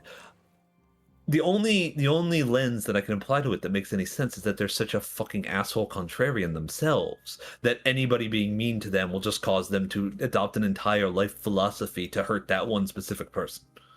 And that's so petty and childish that I find it hard to believe that anybody who's had a job could, like anybody who has ever had to work and interact with a customer at any point. My gut is right? an even dumber idea, which is this is coming from a place of they actually don't want these people to change. Like the people who are saying that don't even think that these are wrong perspectives. Right? That this is just the well, the thing is, like, that obviously is not a full enough explanation. The longer as I'm saying this, I am unconvincing myself that, like, this is just people who want to punch left and never punch right, which makes some amount of sense, but then they have to persuade other people, right? That can't just be, you can't just do that solo. Like, you have to persuade other people. And why are those other people persuaded? Like, that's where I'm not feeling like I have an understanding of like why is that compelling to anybody ever? Because that's nonsense. It's stupid. It makes not a lick of sense, and nobody should take it seriously for more than a moment. And yet there are people who are, right? Who are taking it seriously. It's just like this. It feels to me like playground psychology. Yeah, right? and it is. I think it is And playground psychology.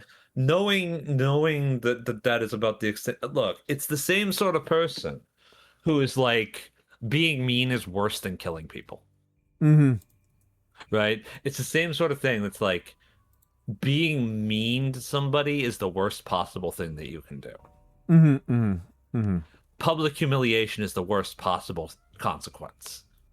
And I'm like, okay, listen, I don't want to talk down to other people's experiences. I know a lot of people fear being humiliated quite a bit. They fear embarrassment quite a people bit. fear being humiliated to an extent that they're willing to die over it, right? Like this is Yes. like it's a big deal. But I really do feel like you live something of a charmed life psychologically. If the worst thing that you fear is being embarrassed. Because you see, I am gay. And I don't mean to, put forth an idea that somehow like, oh, my circumstances are much more endangered than anybody else. In fact, I'm in a lot less danger than a lot of people are, right? Due to my support infrastructures and lots of stuff like that. Just in general in society, right? Like, I'm also really, really, really white, so I'm in a lot less danger in that way as well. But the truth here is that I really do feel like if you can't imagine a world in which you get persecuted for who you are, actually, not for something that you've said, not for a behavior you've exhibited, but for just like somebody learning about a secret that you have. I question whether or not we're on the same page. Nah, I see what you mean. Yeah, I've always sort of felt like some of the stuff that the men's rights people, and not the real ones, right? Because there were real ones back in the day, right? I was involved with the real people, right? The people who are like egalitarians, right? For quite some time, and it got completely co-opted by the neocons, right? Yeah, because they were clever about it. Yeah, because they were very clever about it. But the thing that I always ran into was or rather, the thing that I worry about is that this is what this whole the fear-mongering about false accusations, the fear-mongering about we're the real victims, right? I feel like a lot of this comes from this idea of like co-opting what I would call queer fear. Yeah. Right? Yeah. The fear of discovery. That I'm glad the majority of gay kids these days don't grow up with. Right? I didn't really grow up with it because it took me a long fucking time to realize that I'm gay because I'm kind of a bonehead sometimes, right? But this element of fear, right, is something that I'm glad most people don't live with this, but it feels to me sometimes, right? And stop me if you think this is crazy, but it feels to me sometimes like they think it's a bad thing that they don't live with this fear. I can see why they would think that, because it's heroic, right? Yeah. It's heroic and it's vindicating, and we have, as a kind of consequence of the type of Christianity that we have, and it's not unique to Christianity, but it is fairly common, and it's the language that is used in our American culture, that being the victim of something gives you a real right to retaliate. Which is pretty anti-Christian, but like it makes you justified. It makes you justified and makes you outside of critique. And that's pretty crazy, right? Like that's a pretty crazy way to go through your life. I'm going to make a brief note here on just the gameplay. It's a little bit non-obvious what's going on here, but I have managed to make an actual fucking badwater diversion, a full aqueduct. Damn, bro. Good job. God. All it took was this map seems apparent, according to some people who came in earlier. This map's a fuck.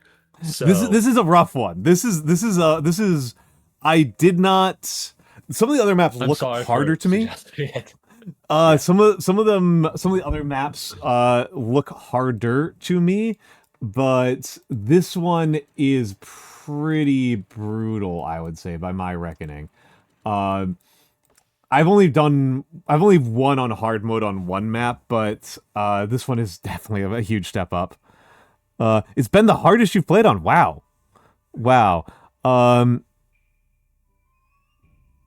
Yeah, Soul Soul doing the Keeper. hardest thing first. Yeah.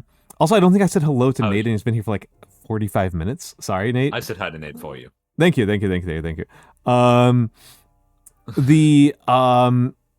yeah, the Northern Ireland thing is strange and distressing to me. So Soul, the way that you said that makes it sound like you live in Northern Ireland. I am Irish American, and for how I grew up and the cultural context that I am from, Ireland has been a place of a lot of aspiration and hope. For much of my life, even during the Troubles, it was hard not. Arcadia, right? Something of an Arcadia. Something of an Arcadia, yeah. Something of an Arcadia. Even during the Troubles, there was something of a mentality that, or a Magmel, perhaps more appropriate. Maybe, yeah. There's something of a sense that that Ireland, even with all the trouble happening in Northern Ireland, that it's a kind of a better version of than the people that we became in the United States, and there has been a hope in pretty much my entire life of an eventual reunification. Right, has been something that has been a kind of mythologized and extremely mythologized thing in Irish Americans. I find this really fascinating, by the way, because it doesn't exist in Italian Americans in the same way. No. I mean, for one thing, well, Italy, it doesn't have the same split. Italian Americans, though you are right to point out that Italian Americans, like, for them, Italy is just like a place that they happen to have ancestry from, and like Italy's like a business opportunity, frankly. Yeah, well, I mean, there's the one of my absolute the Buster. One of my absolute favorite fucking genres of TikToks is the Italian Americans are the real Italians. The Italians are all blonde-eyed and eating schnitzel, and the Italian Americans are the ones who have actually preserved the proper Italian traditions of tomato sauces and mugging people. So it's one of my favorite little genres. It's such a dumb micro genre.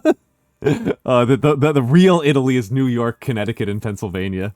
I'm sorry, New York, Connecticut, and New Jersey, not Pennsylvania, New Jersey. That tri-state area. I was gonna say Pennsylvania. Yeah, no. Forgot about Jersey. Forgot about Jersey. Like a true New Yorker, I forgot that Jersey existed. Dutch and German. But the this is Bonnie. Hello, Bonnie.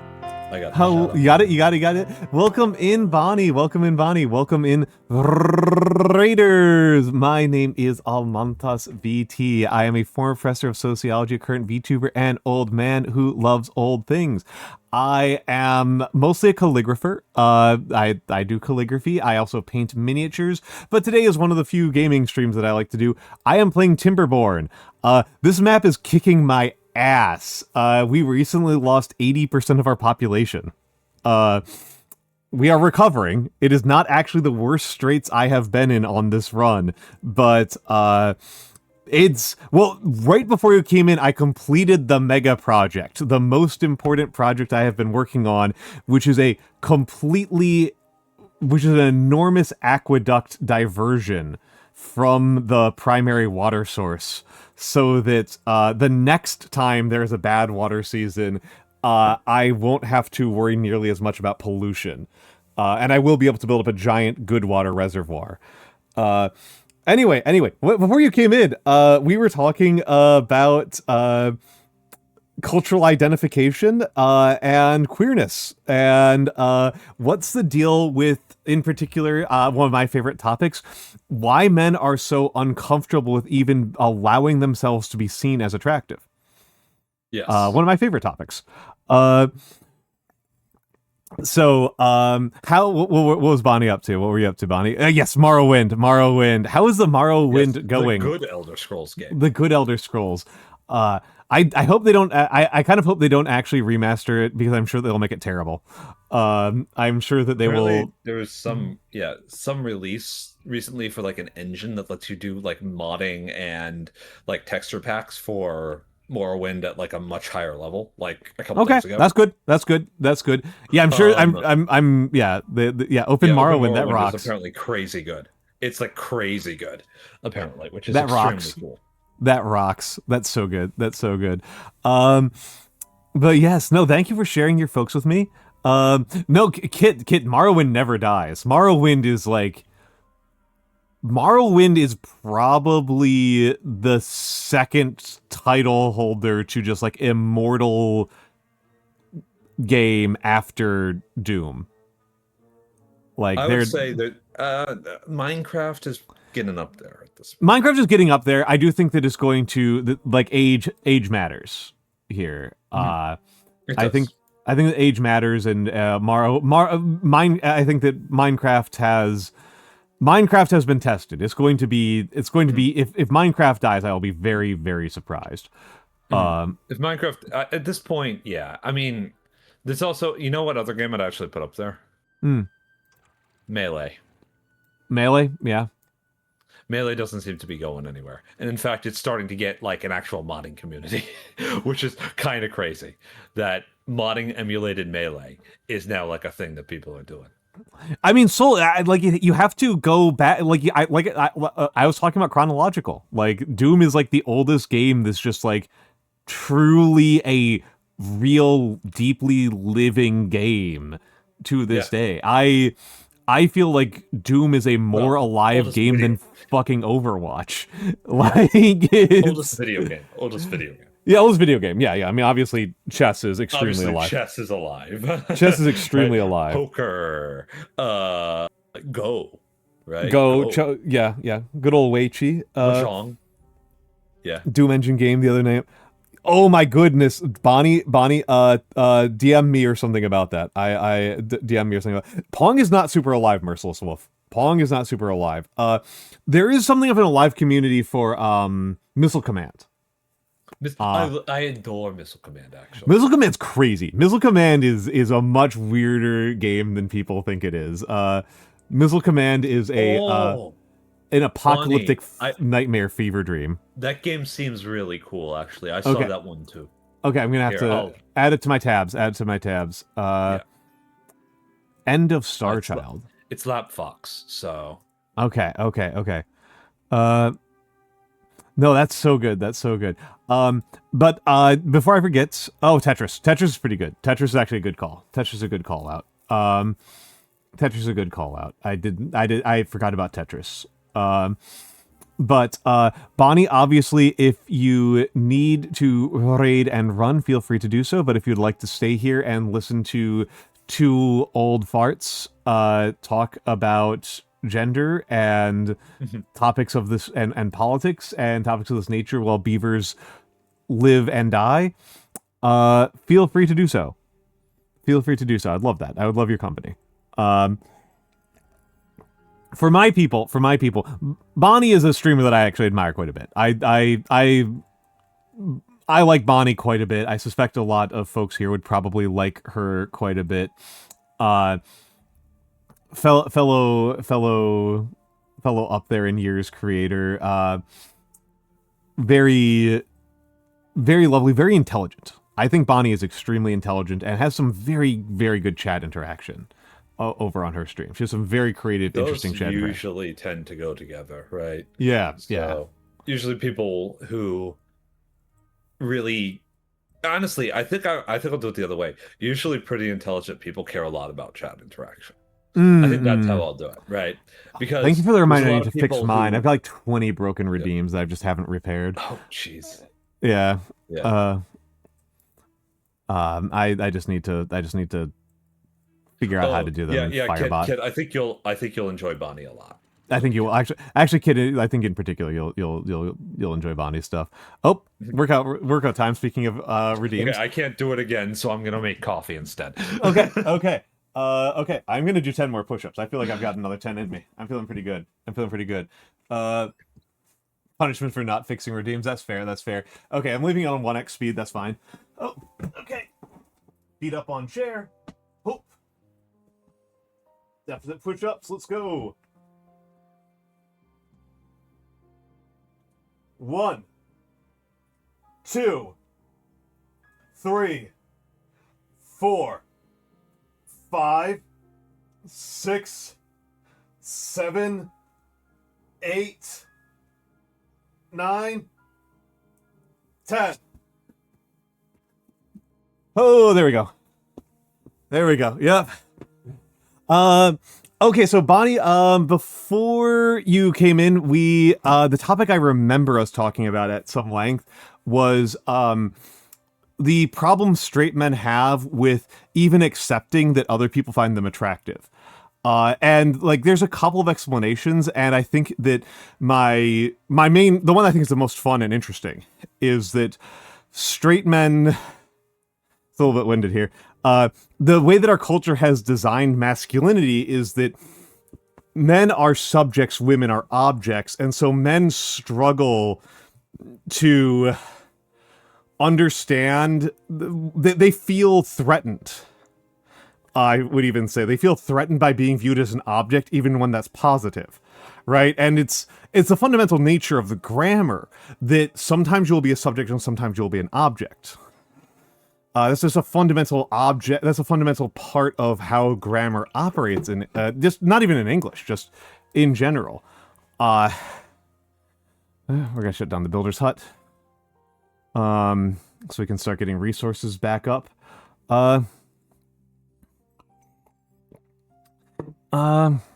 Yeah, Soul, that's not good. That's not good. Oh yeah, no, Bonnie, you are correct. You are correct. I would like to think that if somebody bought me flowers, I would go, that's such a lovely gesture. Thank you so much. Thank you so much. That's so kind of you. There is a real chance that I would just go, what the hell? Like I would just be confused. More than anything else, right? Like, yeah, you're completely correct, Bonnie, that's like that causes straight men's brains to just shut down. I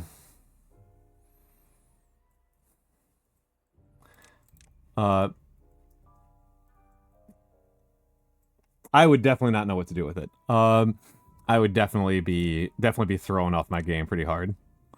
Let me also say the hello to everybody who came in. Hello, Bonicul. Hello, Dembones ZD. Hello, Red_Vampire Dev. Hello, Merciless_Wolf. Hello, Lord Mordecai. And hello, Shadras. Welcome in, welcome in, welcome in. Men usually only gets flowers at their own funeral. Oof. Oof. It's good as a softening charm. I thought you were going to say as a preview of what's coming next.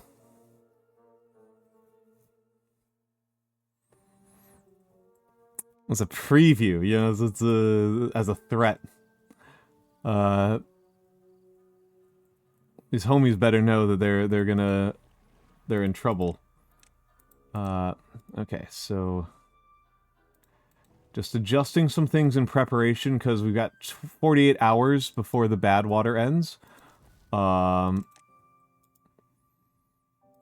See, I get away with calling men cute, by the way. Yeah, yeah. Actually, I get away with calling men hot. I was say, I think you get away with more than that. No. Not all of them are gay men. Oh, okay, okay. There is something about how I approach this, probably because I have like a 0% creep factor. Mm-hmm. Okay, listen. Mm-hmm. Anyone who's ever been at a con with me knows this. But I am a heat-seeking algorithm designed to find the nearest military guy and hit on him. Okay? I'm not going to deny that. I'm not going to deny that about my friend here. I'm not going to contradict him. But the thing, maybe I've just been lucky with the guys that I've hit on here. But generally speaking, people seem to be quite flattered that I think that they are attractive and cool. And that I am flirting with them, right? The thing is, I can always see them bracing to be like bantered with or insulted. Right? That's what it always feels like. I remember I was talking to this one guy. I was like, he was explaining how like one time he went into a gay bar and everybody stared at him. He's like, I think they probably knew I was straight or whatever, right? I was like, I gave him the once over. I was like, well, I'm not surprised. I mean, look at you. And he's like, well, what do you mean by that? Right? I'm like, you're incredibly hot, right? Like, look at what you got going on, man.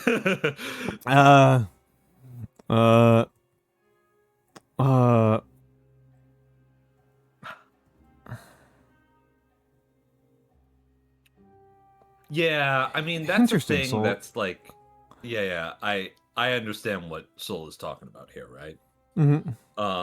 Where, I mean, it really depends person to person, right? Like this is a thing. Like what people are comfortable with romantically, even more than sexually. Actually, I would say. Is very person by person. It's very individuated, right? And a lot of it is what society has, what it's societal information they've inherited, right? What they've been taught, what they've been like, how they've been basically conditioned is a way to put it, right? I don't love the word as a psychologist. I don't love the word conditioning, right? He does not. This is true. However, I think it's appropriate. It gets the point across here. That this is at some level a choice being taken away from people. Right? The concern I have with the idea of societal conditioning in this context is the implication that wanting any of these things is bad. Or that what you want and feel is only generated by your societal your experiences and surroundings, that there's never any predilections or internal self guiding this, that the internal self is just a product of your environment, which people are heavily informed and influenced by their experiences. I will not deny this. I think it's probably the most important thing that people face, right? But you do have hardware. And that hardware has a shape to it even without those social, cognitive software influences, right? And I don't think the shape is extremely defining, per se, though it is for some of us who may be queer, for example, right? If you are gay, that's a hardware definition going on there, pal, right? Like, and I suppose, like, this seems to be a very effective aqueduct, by the way, that you have created. I think that this is as an insane badwater diversion. I'm a little bit worried about how contaminated this water is at this point. I might want to just move the contamination sensor somewhere else. I feel like this is probably still a little bit toxic for wanting to get into my actual farm area. Or maybe I just need to make the threshold a little bit lower, put the threshold closer to like 15%. That's fine. Currently, the down here it's diverting away from my farms. I'll just take another half day longer than I was hoping. Also, Sol, sorry, I didn't mean to disagree with your point at all. I'm actually in full agreement with you, right? I was mostly just explaining, I made a statement about my perspective on the word conditioning, so I was just kind of explaining where that came from, because I have a tendency to over-explain, right? I'm not the best at cutting to the point, right? It's true. It's true. He's long-winded bird. It is true, by the way. Like, you are right that a lot of women are very afraid or uncomfortable with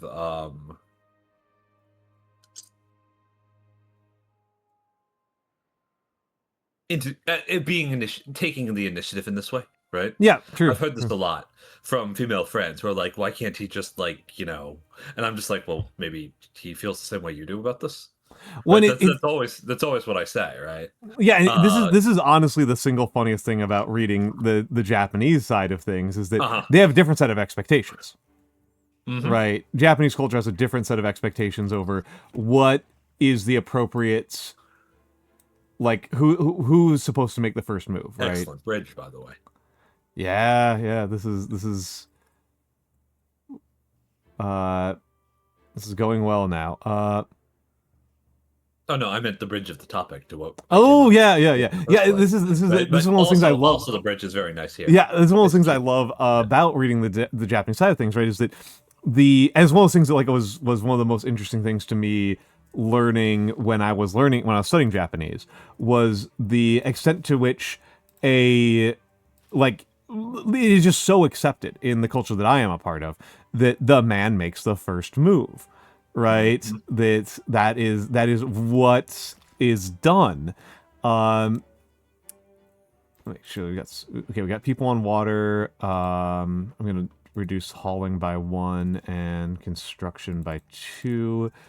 So I can make sure all foresters are active. Okay.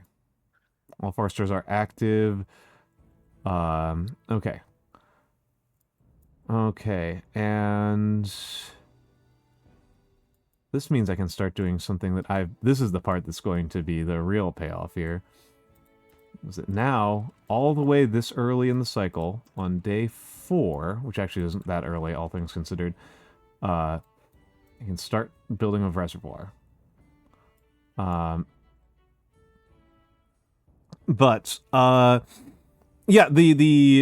different. I don't know. I'm not gonna try to control souls love life from afar. Yeah, I am. It is an interesting social dynamic difference. It is an interesting difference between both people and cultures. One of those things that I loved from my forays into the academics of American heterosexuality is that one of the strongest predictors of lifetime marital satisfaction is if the woman made the first move. Yes. Hugely important. Makes a huge difference. Very, very positively correlated. A lot of that is most likely not actually to be sociological rather than psychological. Yeah. Like, I could do psychoanalysis of it, but it's downstream of the sociology, which is... That means she cared enough to buck the trends, right? She cared enough to buck the trends, but more importantly, also, she did not feel any sense of societal pressure to accept. Yes. And I think that's very important here, because not being seen as a bitch is a thing that a lot of women are very concerned about, right? I apologize for that phrase to any of the women here. It's kind of a callous. It's a harsh phrase. It's a harsh phrase. It's a harsh phrase. I don't like it myself. It's a fucking completely inappropriate phrase, basically, right? Yeah. But this idea that a woman is a quote unquote bitch for turning a guy down is really one of the most toxic things, and it's something that a lot of women are very afraid of. Yep. And again, understandably, being branded like this. Yeah, understandably, in the same way guys are afraid of being branded a creep. Yep. Right, because guys are afraid of that. Even guys who act like creeps are afraid of being branded a creep. Oh, of course, right? Of course, absolutely, 100,000%.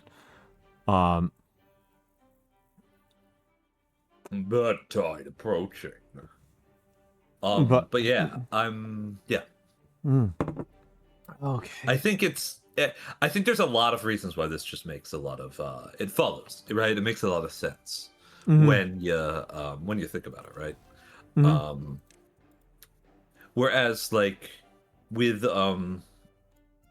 I do find some of the philosophies that the Japanese have on romance and courtship to be at least not necessarily the full philosophies, but definitely the I would say they're illuminating. I don't know if I think that they're always better, but it's definitely illuminating to see the differences. I don't think there's any better or worse, honestly. Yeah, this is. I can definitely think of cultures where I'm like, I think this is actually in fact worse than my culture, but I don't think Japan is strictly one of them. There are places where I'm like, I think the American way of doing this is better, but this is not particularly one of them. It has to be pretty bad for me to think like this, and I think that if we're talking about, I don't want to say developed cultures because that sounds really awful, right? But like, yeah, it does. Cultures where we're more concerned about who makes the first move than we are about like other things like that, right? Than about whether women are even able to make the first move, right? Are allowed to legally make the first move. or are allowed to legally be in public without their husbands or whatever, right? If as long as we're sticking to our concerns of like societies where people are at least nominatively like equal and have the same opportunities, right? Mm-hmm. I don't really think that there's necessarily like a better or worse cultural norm here. Mm-hmm. Because ultimately, I think that people should buck all the trends and do what's individually appropriate to them. Mm-hmm. It's hard, but sometimes the truth is, sometimes what society expects of you is also what you want. Mm.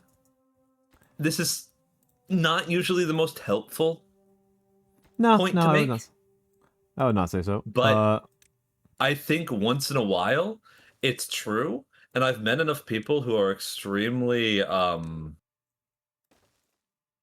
well, I'll use myself as an example, right? If we go with what society expects of me as a man, right? Mm-hmm. Like the most stereotypical thing is to be the provider, right? Yeah. I'm totally comfortable with this. Mm-hmm. It's true. I actually wish kind of sometimes that could just be my life, that I could just like go to work and provide for people so that they can live their lives. Mm-hmm. And it's not really what I'm built for, and it's not really how my life is played out or how my friendships have played out, so that's not really viable, right? Mm-hmm. But it is kind of, I'm, aside from the fact that I'm a particular kind of caretaker for the most part, right? Mm-hmm. That is much more akin to nursing than it is to anything else most of the time, Yeah, right? yeah. Specifically like therapy ward nursing, right? Because I've taken care of a lot of elderly family members in my life, right, at this point. But I don't know, there's like certain expectations that I find of like being a man, right, that Yeah. I find completely acceptable, and there's others that I don't. Mm-hmm. And I think that with uncritically rejecting every expectation that society might have is foolhardy. To some extent, it's a I failure think- to understand the assignment, right? It's failure to understand the assignment. One of the real things that I have seen before, and this is one that's like, there are people who are straight who feel like who feel like a sense of Catholic guilt over the fact that they're not gay. Yes. This is a very goofy tendency. I have seen it. It's very goofy. This is more common in women than in men, I will say. Yeah. And there's also, and this is one of the bigger ones, right? And I don't want to get, like, I want to be really careful with how I say this. There are definitely men who have bought into the idea that being a man makes them fundamentally, again, guilty in the Catholic sense. Mm-hmm. And I don't think that that's so great. No, it's not. It's not. I think it's part of the problem, and it's one thing that's weaponized by we'll call them the enemy again, right? Yeah. They're weaponizing this, and in a really, really nasty way, right? Mm-hmm.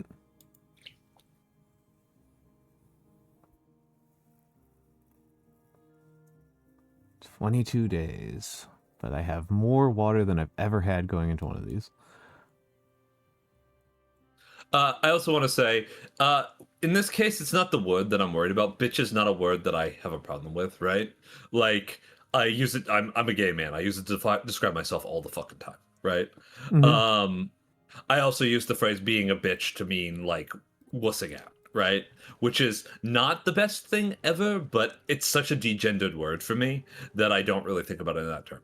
What I'm specifically talking about is how utterly grotesque the idea that a woman rejecting your romantic or sexual intentions makes her a quote-unquote bitch is, I think that's pretty nasty, right? I think that's a pretty uncomfortable idea that I know a lot of women have dealt with. So I don't like to bring it up flippantly. That's what I was getting at when I was talking about that, right? Unaliving is such a funny one. Like, we've talked about Unaliving this drives me recently. nuts. It's so stupid. It doesn't even work. It's just a shibboleth. It's just a shibboleth. It drives me nuts. And yeah, Scaldy, it's I don't know, like this might be kind of like peculiar to the kind of environment that me and Mikks are from, of like coastal liberal types. It may not be very coherent to people outside. Coastal liberal and second wave feminist. Yeah, The yeah, Turks yeah. are kind of like this. Yeah. This may not make a lot of sense outside of that particular context, and I would not be surprised if it's just like that's like completely alien to a lot of people. But yeah, it is a thing where like being queer and particularly being gay or feminine are seen as kind of just more virtuous. They're lionized in a way. It's valorous. It's valorous. It's valorous and it's valorizing, and it's a goofy tendency. I don't think it's helpful to pretty much anybody. I think it is in fact pretty much an unalloyed bad. Like, yeah, it is, and it seems to be so very hard for people to appreciate femininity, or gayness, or a gay perspective, or a female perspective, or things that are empowering to women, right? Empowering to women, empowering to homosexuals, empowering to trans people, without valorizing and lionizing it as being better than being straight. That's where the actual problem comes in, I feel, right? Yeah. This idea that being cis straight or white makes you lesser somehow. And it's not even a pendulum swing thing, right? It's not a pendulum. It's not even a pendulum swing thing. It's not. It's just guilt. It's just this sense of guilt. Yeah. It's one thing I've heard from a lot of men is also they feel bad about being a man because they've been lectured about bad men so many times. Yeah. And this tends to be a thing that sets in when somebody is like 13 or 14, especially a person who's probably now around, I don't know, 30, right? Late 20s, early 30s, who went through a certain sort of time in their adolescence where there was so much conversation, finally, about the way women are treated in society. And because they are sensitive, honest, caring people, their response is typically not, well, fuck them. They don't know what they're talking about. It's not the fucking incel shit, right? It's the, oh my god, I have to be so careful not to ever upset anybody like that. Yeah. Right? It's that sort of response. And I know a lot of guys, right? A lot of men who have so much trouble even saying what they want because they're afraid it's their desires are going to hurt intrinsically somebody. are harmful. Yes. Even I struggle with this myself. But like, this is a thing, and I struggle with it for really weird, convoluted reasons that go much deeper than being a man. But I struggle with this because I'm an existential nihilist. Yep. Yep.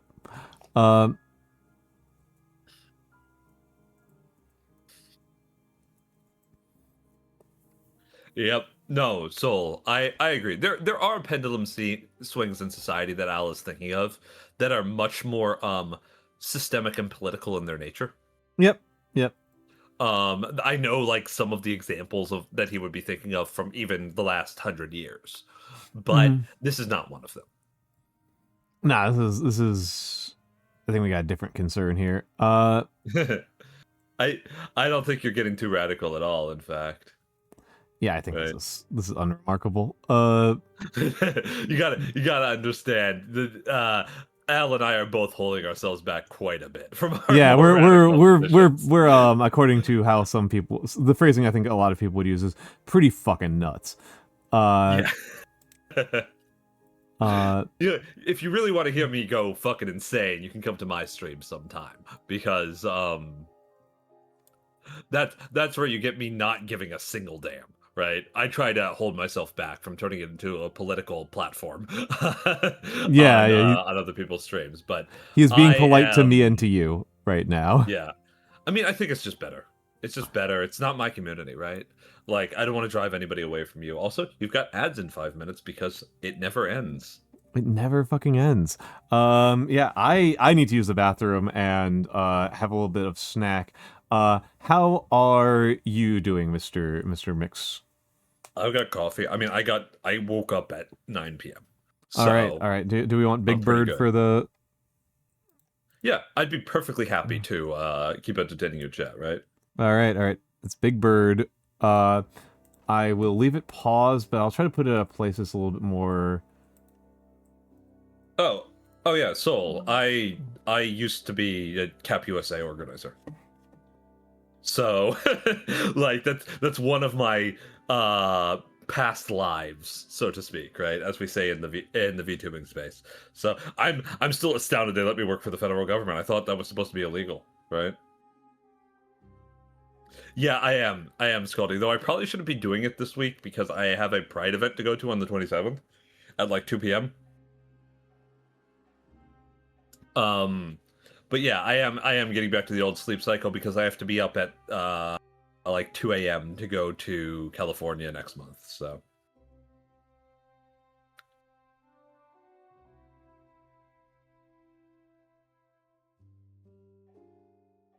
I wouldn't get too hung up on the pendulum swing comment, guys.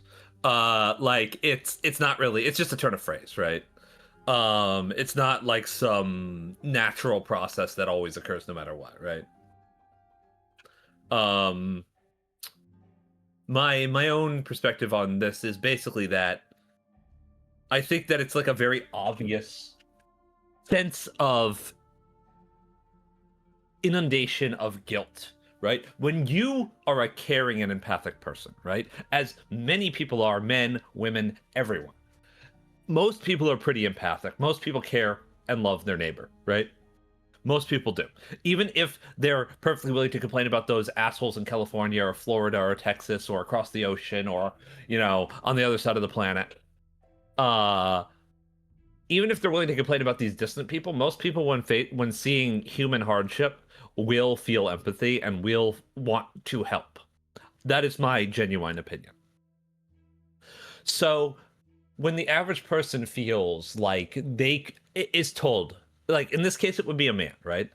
When a young man is told that they have an immense capacity for harm and they have to watch their every action, that's pretty hair raising, right? That's extremely anxiety inducing.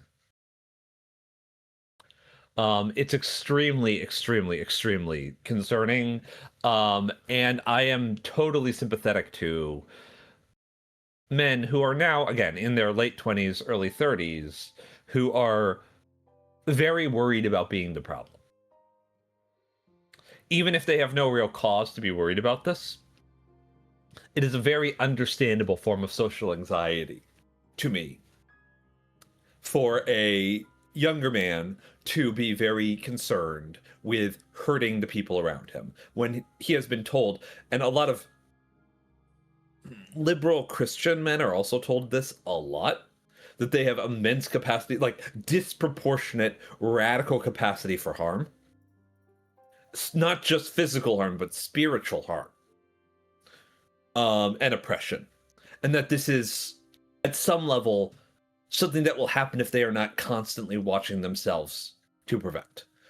And this is unnerving, obviously, because, you know, these are good kids. And I'm not even saying that people being aware of it's important to remember that anyone can do harm. You have the capacity to hurt people. You have a lot of capacity to do harm in your life. And it's pretty important, I feel, to keep in mind that you need to be, you know, aware of how what you say could be interpreted and how what you do could affect others. But you also got to be aware that other people have agency too. They're not China dolls. They don't need to be protected and sheltered in a cabinet where they can't ever experience any sort of hardship or friction. People are really resilient, and that's a thing that I think gets very tangled up here. It's an overabundance of fear of hurting others being tangled up in this idea of it's much easier to perceive your own agency as paramount because it's the only thing you truly have control over.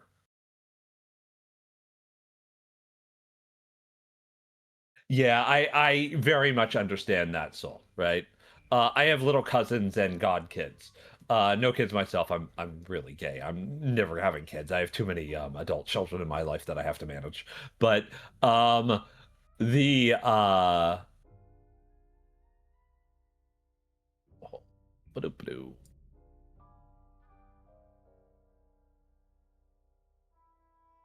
Sorry, I got flashbanged by something. Give me one moment. Un momento, por favor. There we go. I mean, I just don't see any reason for me to reproduce, right? If I wanted kids, I'd adopt. That's the truth.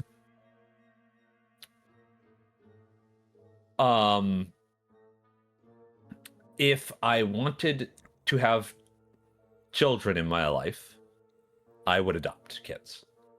Because I think that's the most ethical choice. There's a lot of kids who could really use parents, right? So, hi, welcome back. Thank you. I am back. I am back.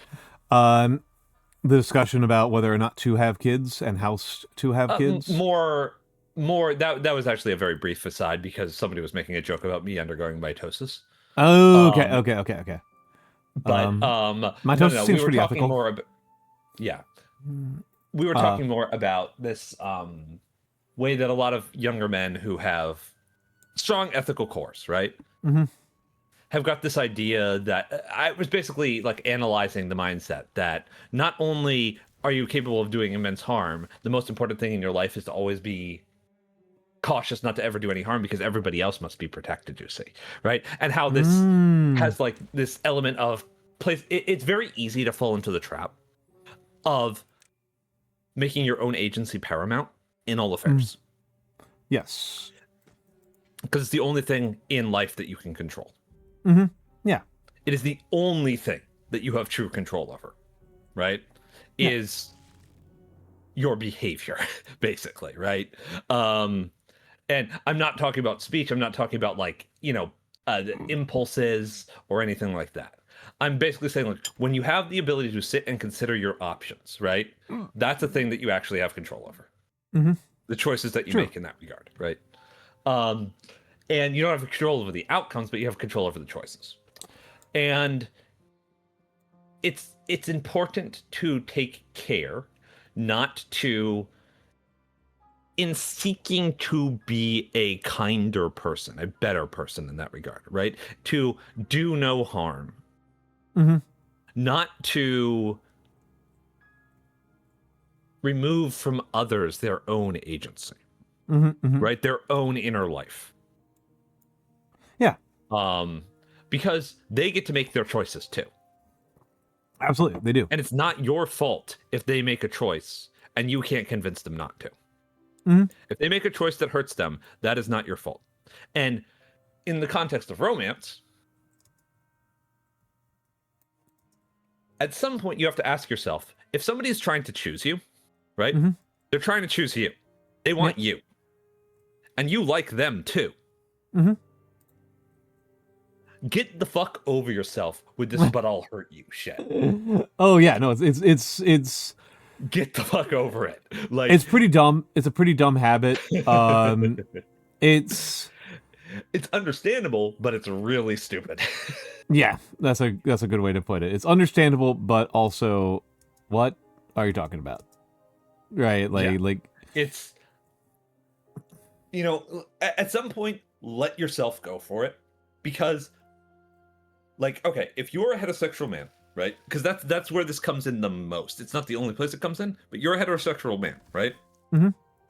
Like that. And you're attracted to a girl, and she's expressed attraction to you, and she said, that, oh yeah, I'd go out with you.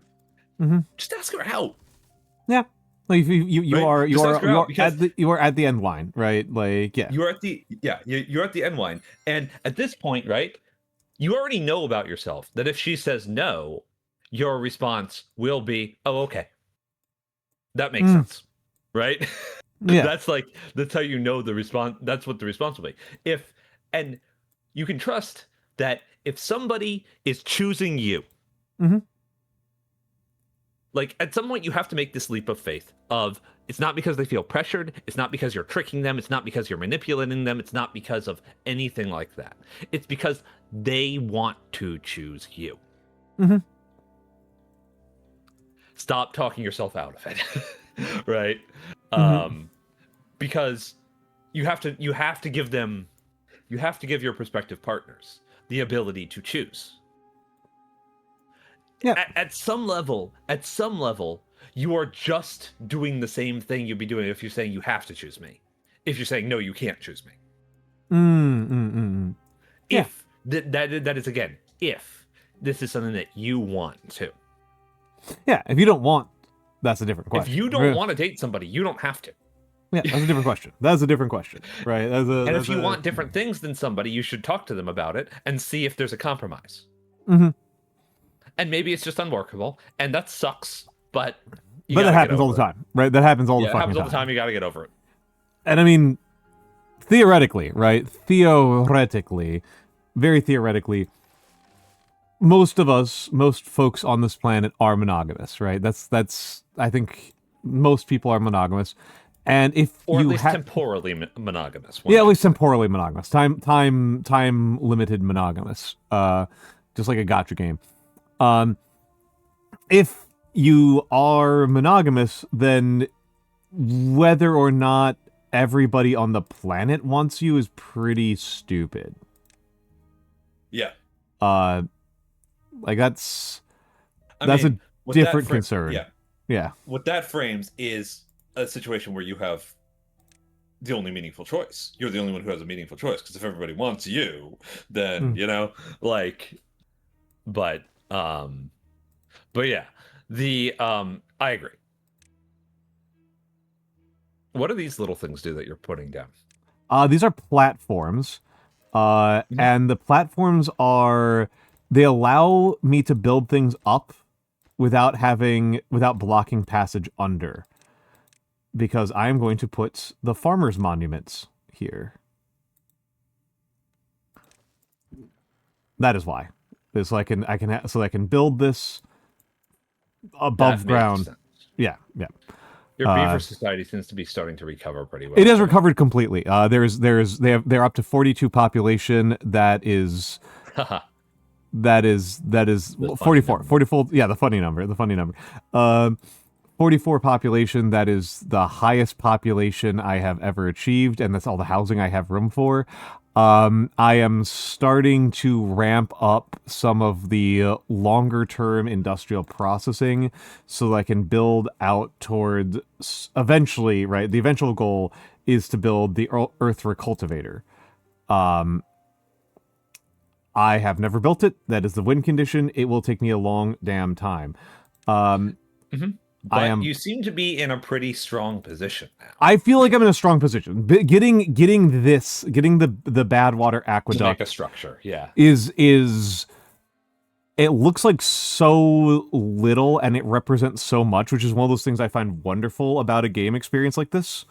Okay, yeah. That like it looks so unimpressive and so uncool, but it represents such a massive amount of labor and not to mention blood and tears on the part of the beavers that it's kind of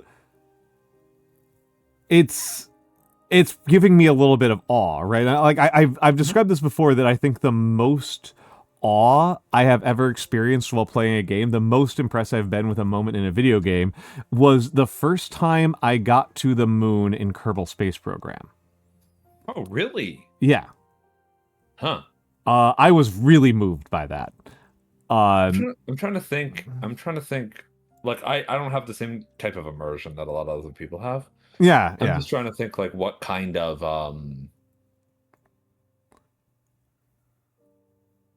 experience I would have had there. I mean, maybe, I'm gonna be honest, maybe one of the first times, honestly, you know what, one of the things that actually brought me genuine awe is, and it's kind of stupid, but playing World of Warcraft like in 2004. Yeah. And realizing that the random shadows that were flying across the screen were people flying over me on flight paths.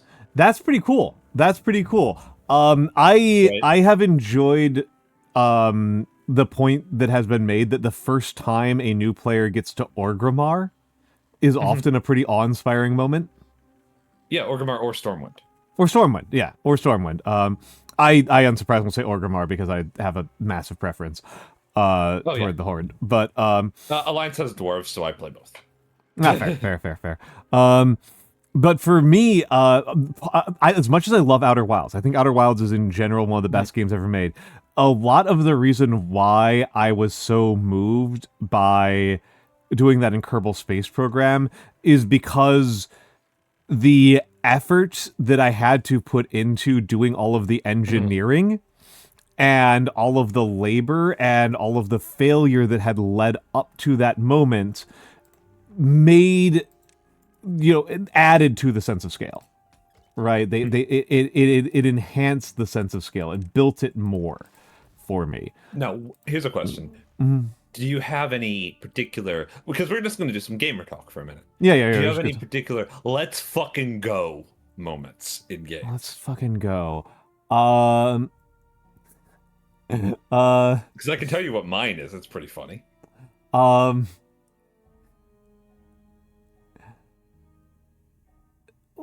Enjoy your kebab, Humter. Yeah, enjoy your kebab and try not to die. I don't think it's that bad today. Okay, good. Because Humter's in Sweden, I think, if I recall correctly. Sweden? I think he's Humter's Swedish. Yeah, he's Polish and just lives in Sweden. Polish and lives in Sweden. Okay, that's right. I can't keep you people straight. Which one of you are Polish and live in Poland, and which one of you are Polish and live in Sweden, and which one are you Polish Americans? It's so hard. It's all over the place. It's all over the place. So it's not even ADF there. Yeah. Okay, that's not a big deal. Yeah. It's not too bad in Germany today either. It's bad, but it's not that bad. Everyone is Polish spiritually. I feel like that's I mean, for me, the thing that hits about Orgrimmar, I've been to Stormwind. Yeah. I actually, honestly, even of the Alliance cities, I actually thought the Night Elf one, Darnassus, I thought was actually more impressive than Stormwind. It means beloved place. The beloved place. The big ass trees in there, but like the way that when you do. The way that when you go into Orgrimmar and you turn around and then you walk into the Valley of Honor is really impressive. It's very good framing. Yes. But yeah, it's the thing is like so in Outer Wilds, the first time you go to another planet, it's relatively simple. Getting from Kerbin to the moon is a real fucking undertaking. And so, yes, it's just kind of a gray rock covered with craters that fits inside your, 16, 20, whatever inch monitor. But it's the fucking moon. And you've paid for that sense of scale the whole way through you've been playing the game. And it's a really incredible moment to me. But a let's fucking go moment. I am tempted to say that there's a couple of moments where I'm going to be spoiling 2 games, so please cover your ears for about 5 minutes, folks. For Outer Wilds and Lost City. The general trend, you have a few more seconds before I say the bad parts, are realizing how some of the rules of the puzzle work create this incredible sensation. And so getting to the spoilers part, so the quantum moon. Figuring out how the quantum moon works in Outer Wilds is an incredible moment. Is an absolutely incredible moment. And in Lost City, it's when you learn that the legates knows that you're inside a time loop is just such an incredibly fucking funny moment. It's so funny. It's such a kick in the ass, and it changes how you see the game so much. I'm not sure that's quite what you're going for. So, I will ping Rexy Raibu, unless you want to have follow-up questions for me. No. I was mostly just curious. Mine is again Metal Slug 3. At the end, towards the end of Metal Slug 3, right? Mm-hmm. Blueprints is really good, by the way. I should play Blueprints one of these days. That's what VTuber chat has been playing constantly. Yeah, it's a good game. It's a good game, like unironically. So towards the end of Metal Slug 3, and this is an arcade shooter, so like I don't think anybody really cares about spoilers for it. No. There's a scene towards the end of the game where you fight what seems to be the final boss, and you defeat the final boss. And then he pulls off his face and he's a fucking space alien. Kidnaps you and flees into space. And then the player 2 character comes running in, jumps in a starship, and goes to get you back. And it has like the single best song in the entire series associated with it. That's pretty funny. And there's something else I was thinking of that was like a really funny one for me. Like a really like big. Honestly, you're gonna kind of hate this one, but when I first got to use the minigun in Payday. Oh no, that makes sense. Yeah, that's a cool moment. That is a very, very cool moment. I mean, the one that like literally the entire game is just this is Metal Gear Rising. Yeah, Metal Gear Rising is built around literally that, the entirety of Metal Gear Rising is just one of these moments after another. yeah. So that's the goal. That's the goal of Metal Gear Rising. Spoilers for Okami, but then it must be. I'm sorry. It was not Lost City. It was Forgotten City. I know which game you're talking about. Yeah, Forgotten City rocks. If anybody here who liked Outer Wilds, and not just because you like astronomy, if you liked anything about Outer Wilds other than the astronomy, which is like open-endedly, play Forgotten City. Forgotten City fucking rocks. It's so good. It's also got a lot in common with the Stanley Parable, actually. Yeah, it does. It has a lot of really good game DNA in there. And it's very funnily, at one point was an Oblivion mod. Yeah. That deeply funny to me. That makes the majority of my Oblivion playtime. If you and you haven't been spoiled on it, so go heavy. So go enjoy the Forgotten City. I really should play it on stream, even though I've beaten it before, because I was something I did enjoy doing, even though I've beaten Outer Wilds before. Was I did do some Outer Wilds streams, to kind of like. It was kind of like doing a tour, right, of a museum I've been to before. Mm-hmm. That makes sense. And it was like still an interesting experience. It was not like a waste of my time. It was still a very interesting experience. Oh God! Like, so aside from Blueprints, which is a game that you should play, let me just check and see whether it's on sale really quick, because I think it was on sale. Mm-hmm. It's not currently on sale, but it will almost certainly be on sale again. There's like a couple other games that I think that I've like looked at and saved that I think would probably be like very interesting to you. I'll tell you about them later, right? Excellent. This is one of those things I need to keep in like a spreadsheet. Like classic. But yeah, classic. Like I think I have a better idea nowadays what it is that like makes a good stream game for you. Oh, that's a good insight. That's a good insight, because this is for the people in chat. This is something that me and Mikks talk about and strategize and struggle with quite a bit. It's you always got to. The thing is, you always got to try the classics, right? Yeah. You got to try the classics and see how they perform. And the ones that I thought would perform well for you, or that would be common like sensibility would perform well for you, don't.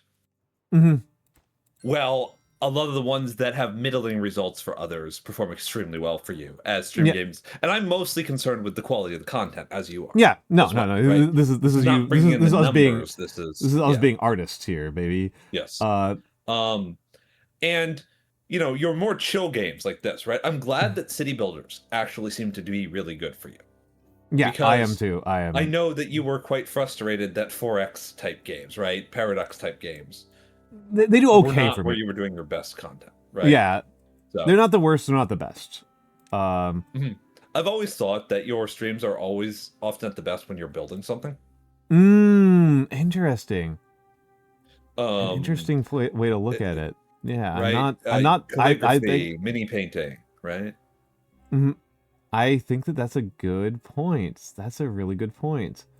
I mean, you like working with your hands, and I do. I love to work with my hands. That's what's more working with your hands than building something, right? Yeah.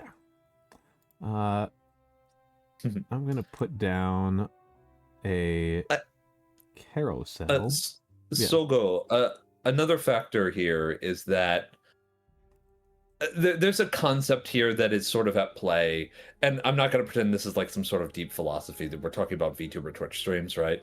But there's a concept that is at play here, which is synergy between it's sort of like a ludonarrative consonance, right?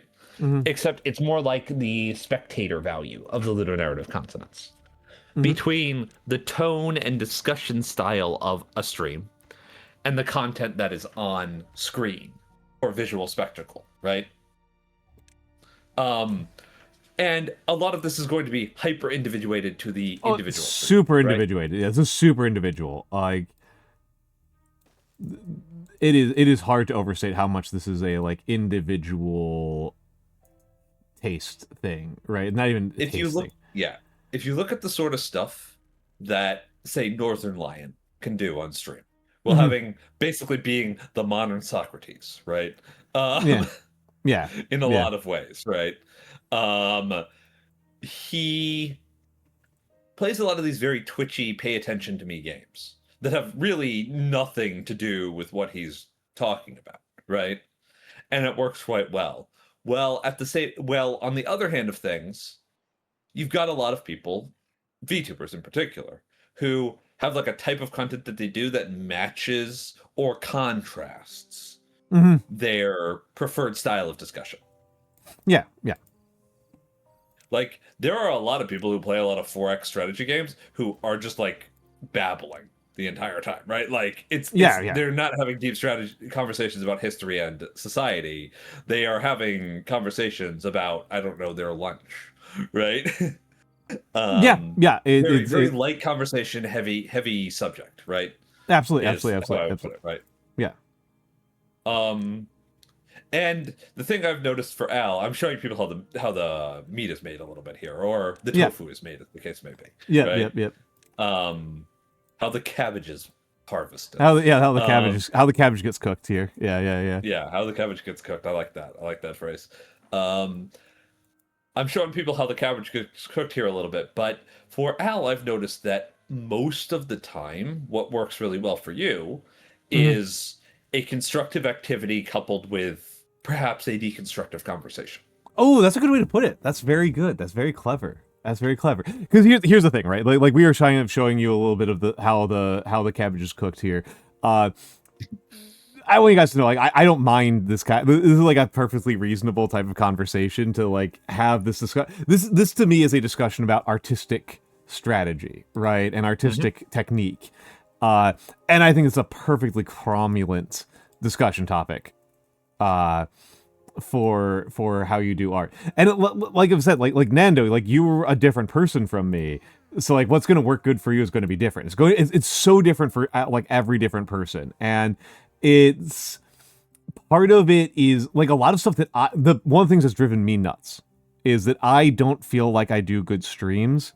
Hello, Sarayun. Hello. Let me give a quick shout out to Sarayun. We're actually just discussing content strategy.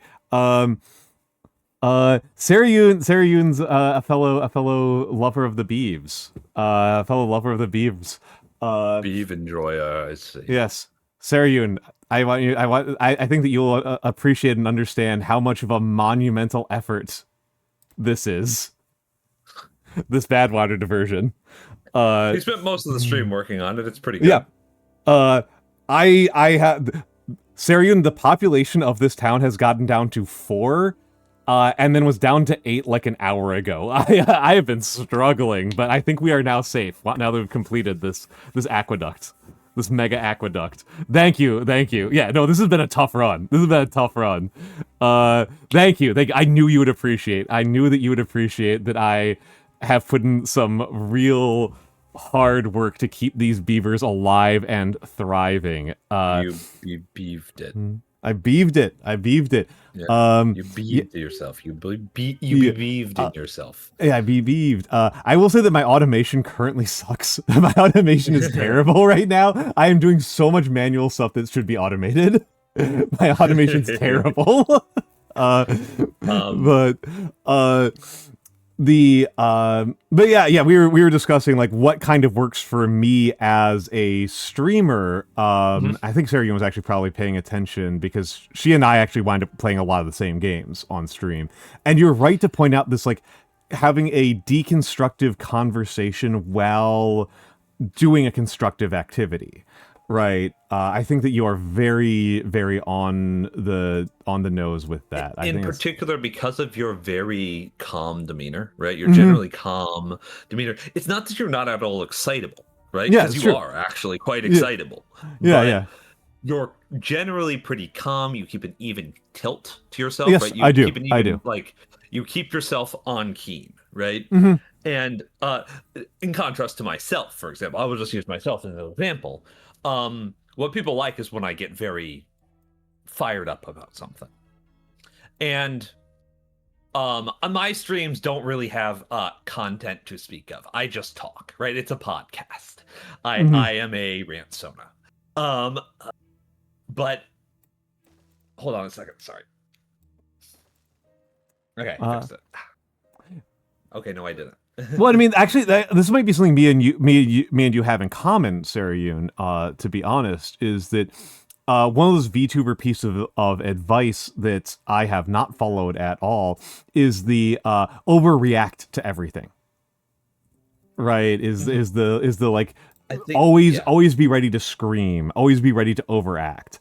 Always like nobody wants to see you being chill and having a nice time. They want you to be freaking out and screaming, and particularly if like you know, if you're playing a horror game, you should be like, that's the best type of content, is to play a horror game and just be screaming your head off. And you know, that's like you said, yeah, you hate it. I am just not willing. There's an extent to which I'm willing to act on stream, obviously. But there's an extent to which I feel like I'm just lying. Like, I feel like I'm just being ridiculous. No. I think, so there's an interesting contrast here, right? Which is where people think you're supposed to be very excitable, right? Very excitable, very reactive, very vocally reactive in particular on stream. And I've been around for a hot minute in the VTubing space, right? I've been here since early 2021, right? So I've seen a lot of trends come and go.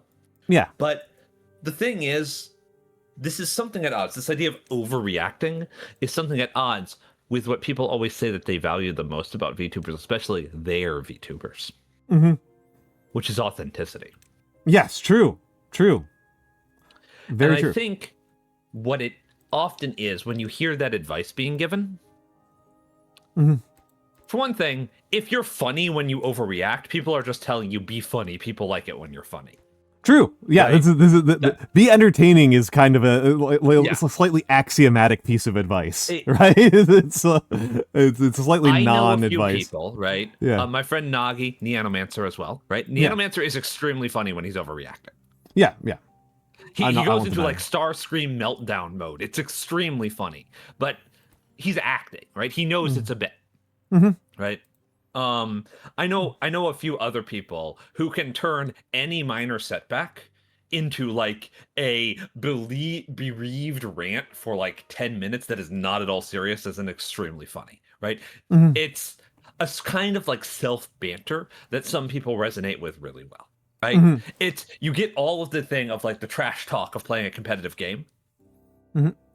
Except it's all internally focused. So nobody's actually getting insulted, so it's much more pleasant for the audience to experience. As long as somebody isn't too serious about putting themselves down, right? Yeah. It's sort of like almost a Britishism in a way, of like I'm gonna do, oh man, I fucked it up because I'm the dumbest person on the planet and I don't know what the fuck I'm even doing, right? Yes, yes. Like that sort of thing is like, when you can roll with the punches like that, that makes people, it's a good sense of humor about your failures, and people respond to that really well as well, right? And I think, like, so one piece of advice that I always give to anyone who is a variety streamer of any sort, right? The first thing I always ask is, are you a variety streamer or are you a games streamer? Yeah. Well, Right? there's such a binary between being like not just a game or a variety streamer, but like being a game specialist, right? Like being a game specialist is such a specific thing to be, right? It's so specific, and if it's not what you want to do, like, please don't. Like, yes, please don't inflict that on yourself. And you can break out of it.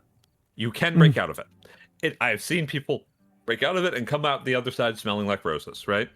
There's a pain point, but you find the audience that suits your content eventually, right? Generally is what happens. But there's a pretty big difference between, variety streamer and games variety streamer, right? Gamer. Yep. Because variety streamer does encompass occasionally gaming, but generally speaking, if you're a variety streamer who does art or painting or just chatting streams or singing or anything like that, you need to be ready to take a little bit of a hit sometimes when you game. Yep. Right? Which is the opposite of a variety streamer, where that's a really good they're point, not gaming, they're probably taking a bit of a hit in terms of activity and engagement, right? True, not necessarily in terms of quality of content, but of engagement. Mm-hmm. Now, this leads into the piece of advice that I actually give to any variety streamer. Especially if you are a variety streamer. Your content is what you want to do. Your content is what you are doing and what you want to do. You do not need to pigeonhole yourself. You can do what works if that's what satisfies you, or you can do what you like and make it work for you. Right? Because most people, I think, most streamers, they want to do something on stream that their chat and that their community can engage with. That people like seeing from them. Most people don't want to like selfishly go up there and sit in silence playing Call of Duty, right? No, That's not what most people who get into streaming and take it at all seriously want to do. No, we are looking to connect with people and entertain them, right? Like this is something that like this is a communicative medium, right? Like we are trying to be performing artists. Occasionally you will talk to people who are like, no, I'm here to game, and I think for whatever reason that I can use streaming as a way to make money while gaming, and I think that's crazy, right? I think that's a crazy way to do things. I do know some people who are gamer streamers because they're like, I have a fucking like 2,000 game backlog and I want to clear it out. Oh yeah, That's yeah. my No, actual goal as a streamer. Yeah, and that's admirable in my opinion. Yeah, actually. no, one of my VTuber brothers. Dollars on games, and I want to actually play them. And the only way I'm going to actually hold myself accountable to playing them is if people are expecting me to play them, right? Yeah, and it's a very like we one of my VTuber brothers does that. Like that's kind of why he's invested in that. No, not Nyano. Nyano and I are not V siblings. This would be Blasphazar. Nyanomancer also does not give a crap. Nyanomancer is here to shout. Nyanomancer is here to say the funny words that make men go, damn him, and women swoon. That's what he's here for. Yeah, Nyanomancer is here because it's funny. Yes. Nyanomancer is motivated by the bits. And yes, I will reiterate. I will back up. I will agree with Mikks that those are tough ones to break out of, especially 40K. Like 40K is really hard. 40K, World of Warcraft, Apex, League of Legends, and Souls games, and like do you want the most cursed one? So. You know what the most cursed one is? The most cursed one? What? Warframe. I was about to say Warframe. Warframe's the most cursed one. Warframe is cursed. By far the most cursed. Warframe Yes. is the most cursed one. And it's one of those things I kind of have to be kind of clear about in case people are wondering what we mean here. So Sarah Yoon has talked about how like taking a big like engagement hit from changing the types of categories that she is doing to ones like her audience is less familiar with or less interested in. And Warframe is a very good example because it's so extreme. What is going on in Warframe is that the viewers who watch Warframe are loyal to the game of Warframe. I do not think this is evil of them, but they are loyal to the game Warframe. They are Warframe community people. Yes. That is what they are. And there are enough Warframe streamers that if you stream Warframe and then you stream something else, they will go and watch another Warframe streamer. Correct. They will just do that. World of Warcraft is similar and League of Legends is similar. Yeah, right? I don't doubt it. Warframe is very extreme for this. Oh yeah, that'll happen. Yeah, and it's interesting because I think part of this is like the socioeconomics. I shouldn't even say that. I think it's just the economics. I think the proper word here is actually just the economics of it. The economics of it, where this is a demand that people have, and because their demand is to watch like the specific game, they don't have to make a second best choice when nobody else is streaming their category of choice, right? Yes. So me, I know that when I changed my category to Timberborn, there were 10 Timberborn viewers on the entire stream because it tells you, right? Like on the back end, it tells us how many people are currently viewing the category. It said 10. So if you want to watch a Timberborn streamer, you don't have a lot of choices. Correct. I have the same thing when I play Wingspan. Yeah, Wingspan is a great one where like nobody's playing Wingspan. Wingspan's great, but nobody's playing it on stream. Like it's a weird stream game. Crazily enough, I have gotten several regulars from the 2 Wingspan streams that I've. You know what? If you do another Wingspan stream, I'll join you. I like Wingspan. Okay. I'll play Wingspan against you. I'll play Wingspan against you. I like Wingspan. You'll crush me. I'm very bad at the game. Quite possibly. I am generally better at mathematical instrumentation than you. Yes, and that game is just mathematical. It's just an engine building game. It's just an algebra problem. It's an engine building game. I don't really think about it as an engine building game. I think about it as a funny bird game, right? That's fair. It's supposed to be thought of as a funny bird game. I'm an asshole. No. You're playing the game correctly, in my opinion. Right? I'm trying to be funny about it, but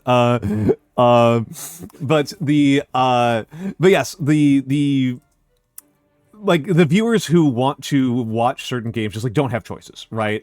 But if you are talking about League of Legends, Warframe, and a couple of other games, like you do have these choices. Warframe, I think, winds up being kind of interesting that compared to the other games we've talked about, not remotely as popular overall. No, particularly Warframe is much more popular in English-speaking spaces. And much less popular outside of them. There's a really big Spanish-speaking Warframe audience. Yep. But compared to League of Legends, which is really popular in all of Asia, Russia, the entirety of Europe, it's nothing. What I was going for is that like this has required the Warframe community to actually do so. Like I don't even know like conspiratorially, but.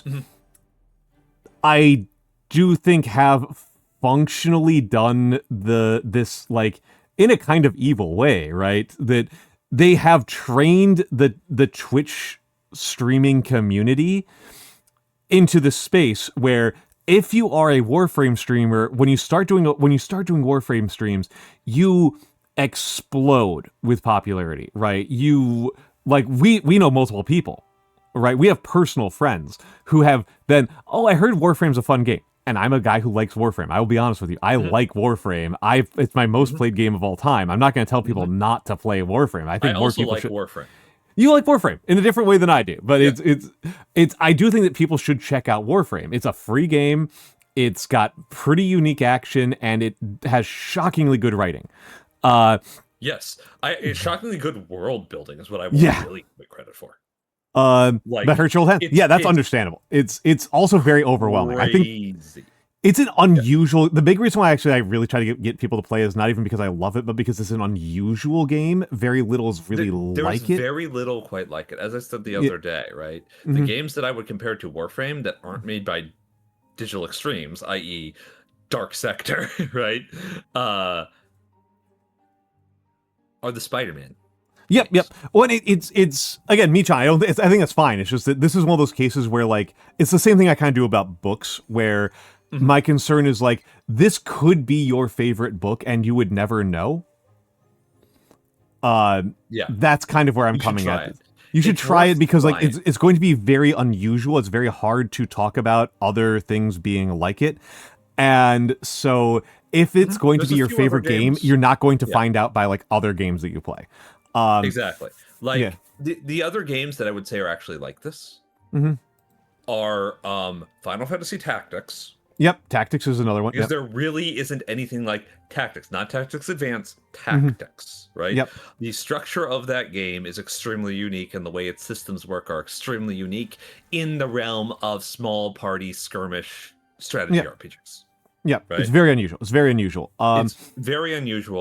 And Paper Mario.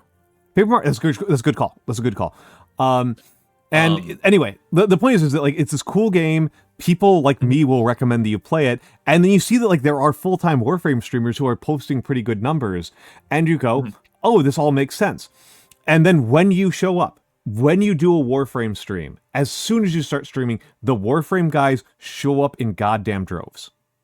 Yeah, they are loyal, they are dedicated, and they'll show up in goddamn droves, and they will train you. They'll teach you as a streamer. Oh, Warframe's a really good game. Warframe is a good game for my numbers.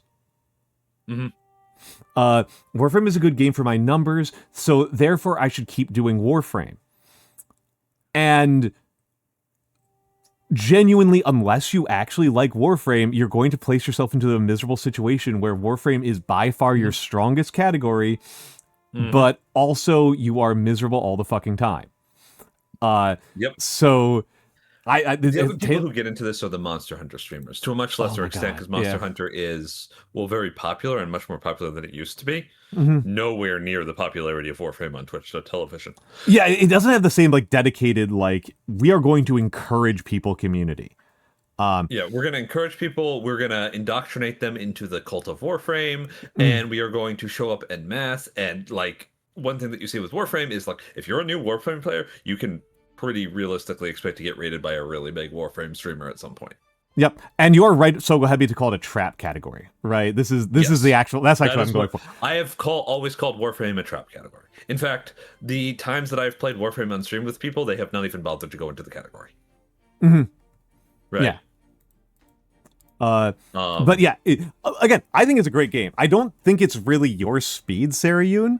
But it's a trap category. And it's kind of interesting, right? Because we talk about like buff and debuff categories, the really famous one being fighting games. Yes.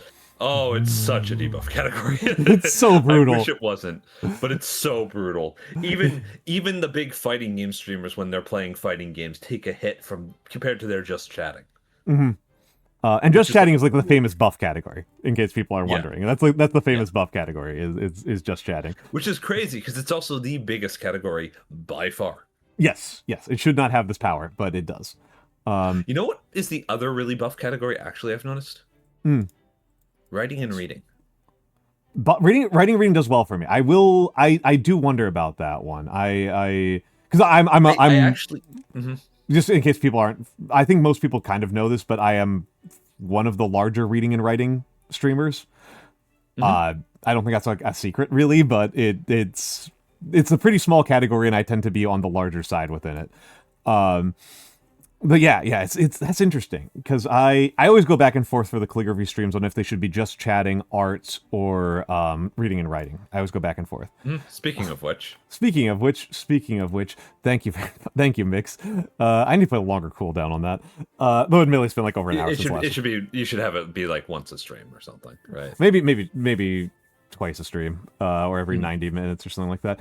Did you guys know I accept calligraphy commissions? $3 per word, Gothic, Batard, Insular, Cadels as well. Cadels are $10 per letter because they are very hard. But I have a large variety of inks. I have a variety of materials. I will write any damn thing you want. I am still excited for the day that somebody commissions me to do an entire character sheet or Warhammer army list, because that would be cool as hell. But as it stands, mostly people like me to do their name, logo designs, shit posts is a big one. Sometimes poems, that has always been nice. I have done wedding vows. So please commission me. I like doing calligraphy commissions, and I like making money as a streamer doing something that isn't just begging. So once per stream, yeah, maybe.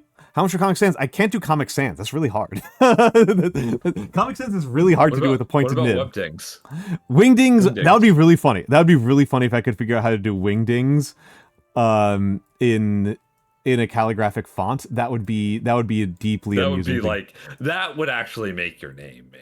That would be extra. That would be extremely extra. That would be intensely extra. Oh, Nap is here. Hello, Nap. Hello, Nap. Hello, Nap. Hello, one of my absolute favorite streamers on Twitch.tv. How are you doing, Nap? Who? Oh, yeah, yep. Who wants to be a millionaire? He's been suffering. He wants to be a millionaire. He's been murdering him. Hey, every time I see Who Wants to Be a Millionaire, I just think of the Toho sound font remix of the main theme. Oh, it sounds exactly like a Toho song. It's crazy. What needs to be placed on the ground? Something here needs to be placed on the ground. Ground only agora. I think we can put. I think this is a good spot for the agora. Or maybe give myself a little bit more space here so I can squeeze in something else. Agora. But yes. How are you doing, Nap? How are you doing, Nap? Nap may not be a professor, but he actually does work in a museum, which makes him, in some ways, significantly cooler than me. Museums are pretty cool. Museums are super cool. Oh, that's a silly place to build the agora. One of those things I love in this game, this is just kind of a small side about the actual game I'm playing. One of those things that I love about this game is that the Iron Teeth and the folk tales are different, but I find their differences actually pretty subtle.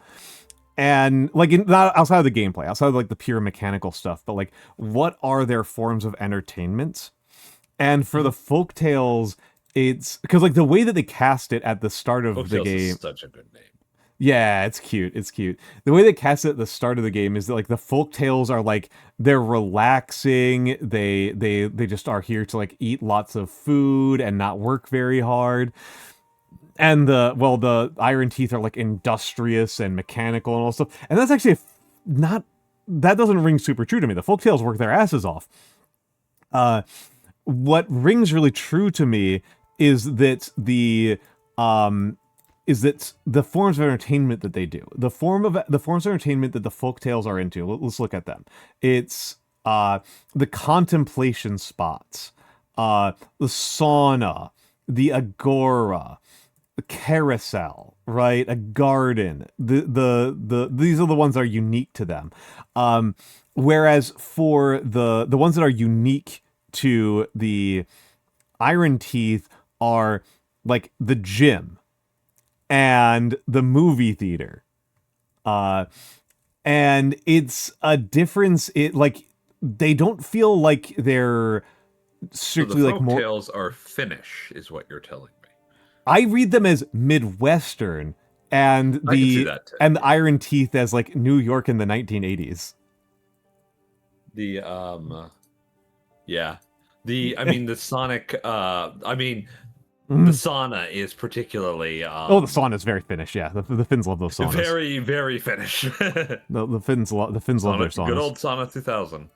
Yeah, good old Sauna 2000. Good old sauna heroes. There's also I'll just take a brief aside for folks. Brief incredible moment of trolling happened, where the Sonic team did a what do we call that? Made a quiz that told you which Sonic character you are the most like, and they called it Sonic Heroes Reveal. Uh-huh. just evil. What honestly, what would have been even more evil is if they just made everyone turn into Tails. Yep, that would be so funny. It would make everybody so upset, except maybe the Fox people. But yeah, that's very funny. That's very funny. It's very, very funny to me. Okay, so I am missing some stuff. Oh, I was gonna build. We got to make books. On the subject of indie games, I have noticed a trend that disturbs me. Oh, okay, yeah. Which is that every single game that seems to be being developed in the indie space that is like an action game, it's just like, what if Sonic had a sword? Wow, that's bleak. It is beginning to distress me. That's pretty bleak. That's a pretty bleak gaming environment. I mean, to be fair, this is the thing that happens with most of these games are probably not going to come out, right? That's the truth. But this is the equivalent of the I don't know if I'd call it a movement, but the thing that was happening some time ago, where every game being developed was like, what if we made a rhythm game that was also an action game? And like two of them came out, right? One of which is Dead Like Disco, which is quite fantastic. Oh, or Dead as Disco. Sorry. You have reminded me that just how incredibly fucking bad I am at Crypt of the Necrodancer, which I don't think is what you were going for. I mean, it's kind of similar. Dead as Disco is even worse than that because it's a beat 'em up. Oh my goodness. Yeah, I failed upwards in Crypt of the Necrodancer until I unlocked the Bard, and then I beat the game very easily. Yeah, that sounds about right. The thing that astounds me about Crypt of the Necrodancer is that it had an official crossover with Legend of Zelda. I do remember that. I also which is kind of awesome, actually. I'm actually gonna reload a couple days. Because I fucked up something here. In a very dumb way. I'll have to rebuild a couple things, but I don't think it's that big of a deal. I was playing pretty lackadaisically for a minute there. There's a few games that came out that were actually pretty good on this vibe, right? There's Necrodancer. There's I thought both Metal Hellsinger and BPM were pretty good. Though BPM was worse than Crypt of the Necrodancer, than Hellsinger, right? Apparently there was like a console port of Hellsinger that was very bad though. There was No Straight Roads. People really liked No Straight Roads. Indonesian developers, by the way. Pretty cool. Yeah. You have made me think of, I think, the most evil, the funniest and dumbest idea I've had for a game in a minute. So rhythm game, right? Rap themed Lifeline. That'd be cool. I know, right? It's so dumb, but it's like... It actually bothers me that like Parappa the Rapper is like the only rap themed game I can think of. When literal rap battles is such a good idea. Yeah. Unsubbed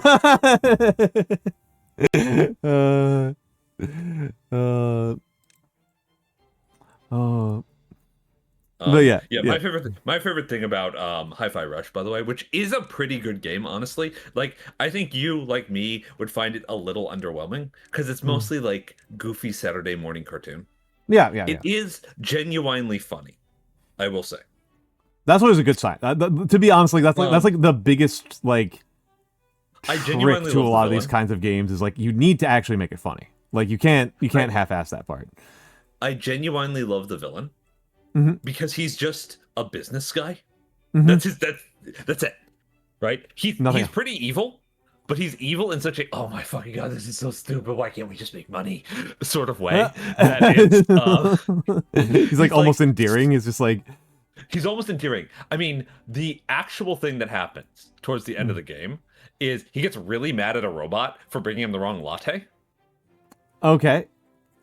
And then the heroes all show up, and he's like, "I'm just gonna leave." He just like, "I'm not doing this." Incredible, beautiful. Yeah, no, the game is pretty good. It also has like pretty excellent taste in music, actually, and probably not to your taste, but definitely to mine, right? So it's got mountain goats. No, but the droid forbid. That'll just be very goofy. Okay, gotta be real. Mm-hmm. They should fucking put the best ever death metal band out of Denton, or in a fucking game. It's so fucking. That is one of my favorite songs of all time. Okay, yes, it's like a little bit overplayed because it's funny, but that song is like a minute long and has a full fucking emotional spectrum. Okay. Nice. The premise of the song is there's some kids from Nowheresville who want to be death metal singers. Yep. Classic story. And they're just having a good time. And they take it pretty seriously. They don't have a great time in school because they're punks, basically. And they decide, hey, we're going to be such badasses. We're going to have like the best band ever. These are like 13-year-olds, right? So they put like hexagons and hexagrams and like skulls and Satan on their like drums. And one of them gets sent away to a school. Right? Yeah. And then the rest of the song is a really steep incline where it goes from talking about how he was sent to the school where they told him that he'd never be famous, right? To and this is why in the letters he wrote to his friend, he developed a plan to get even. And basically, when you punish a person for dreaming his dreams, don't expect them to thank or forgive you, right? Is what the next line is, right? And then the song ends on just chanting Hail Satan repeatedly, which is awesome. Genuinely. Yeah, it's legitimately hit by the Satanic Panic. Yes, if you know anything about the writer and lead singer of the Mountain Goats, this was very intentional. Right? Very good song. One of my favorites. Not my favorite song by theirs. Sax Realmer #1 is my favorite by them, but that's about spycraft. Sorry, I'm babbling. The Mountain Goats are my favorite band. Right, I am a old. I did kind of trigger him on purpose here. That was my fault. That was my fault. I don't get. I have made my bed here. Like this is. It's the Mountain Goats and LCD Sound System, are like my early loves. Right. Okay. I did not know. I did not suspect LCD Sound System. LCD Sound System's been active since like 1970. Yeah, I know. No, it just didn't occur to me. To me. Also a bunch of folk music, but like that's more expected, right? Yeah, that was expected. That I was like, yeah, that was what I was expecting to hear. There it goes. Ad starts in 2 minutes and 22 seconds. Yep. I will probably just make a quick restroom trip. Nando, have a lovely night. Thank you for stopping by. It is always a pleasure to have you here. I'm going to pause the game. And do you want to be Big Bird, or do you want to just do you want to also partake of the ad? I can keep chatting with him. Okay, we have Big Bird. I will be back in a few minutes, folks. Going to use the restroom and refill waters. Sounds good. So we got a little off track from that before, but I was just gonna say that it's really important to, as a streamer, right? As a streamer, as a new streamer, as an aspiring streamer, as a streamer who's trying to grow, it's really important to I'm a VTuber manager, by the way, for anyone who's curious as to why I know so much shit about this.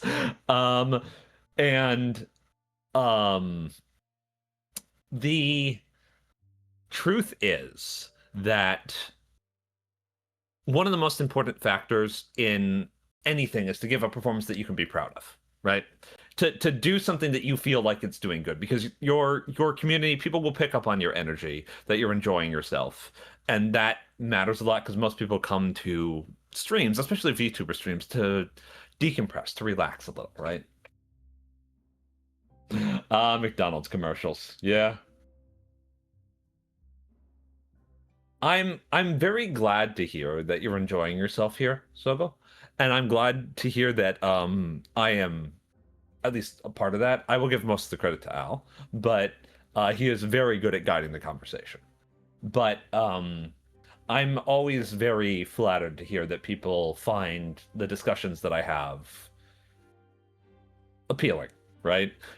Because, I mean, one of my insecurities, right, is that nobody gives a shit about anything I'm saying, right?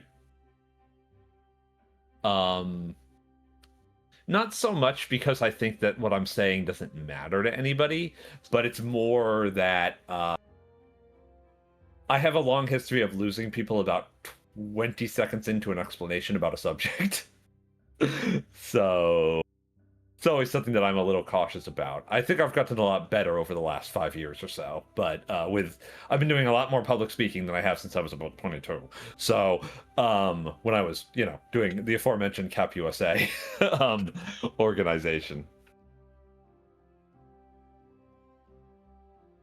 Hi, Wee Biscuit. Just me at the moment. Al went to the bathroom because ads are running. He said he was refilling his water too. It's I'm just keeping people entertained, and we've just been having long-running philosophical conversations. One of the topics that we've kind of discussed a little bit has been on the subject of like performance as a content creator, as a streamer, right? And what sorts of content and games work for you and where you find your synergies, right? Because there are synergies that you find between a certain sort of content and the way that you like to present yourself or the discussions that you like to have. Because do not get me wrong, the most important skill for any streamer who is not doing a very physical activity of some sort, such as like a dance streamer or a DJ or even painters to some extent, painters and artists, is the ability to keep a conversation going, right? To hold a conversation, to talk, and to engage with people. It's that social skill that's like in my opinion, the apex of being a streamer and doing a good job in this art form. There are people who are very good at things in just the streaming space as a whole. Oops, ow, fuck.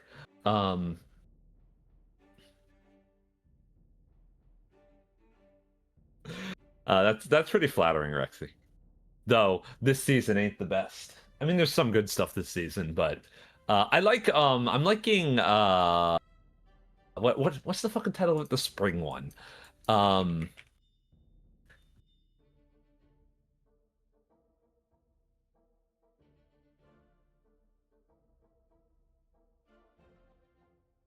So I'm looking up the name of this damn thing.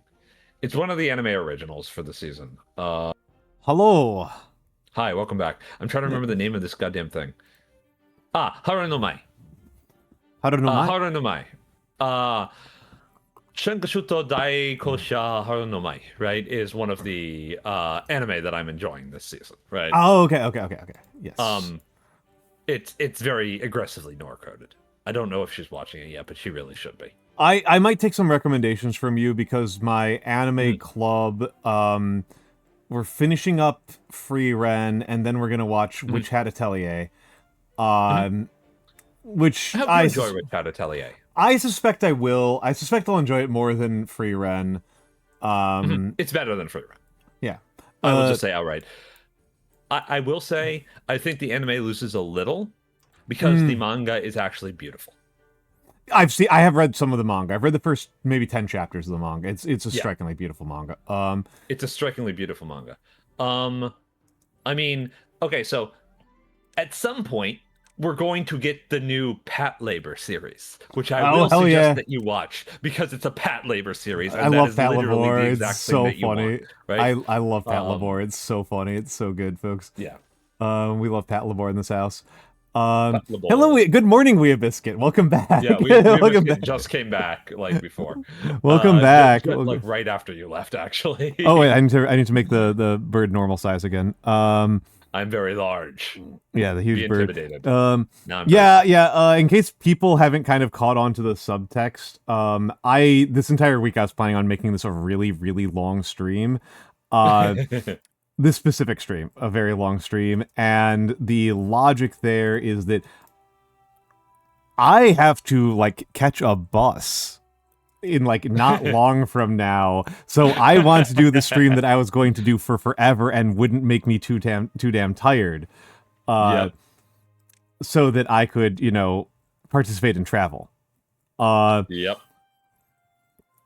Because I have travel to do.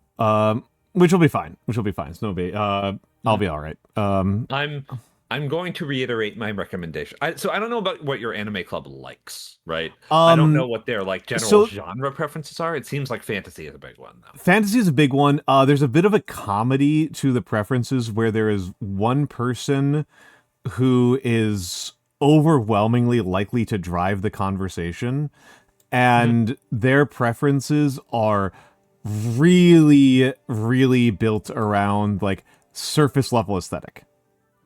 Okay. So Typical anime fan. like that's why we're going to be watching Sorry, Witch Atelier. Yeah.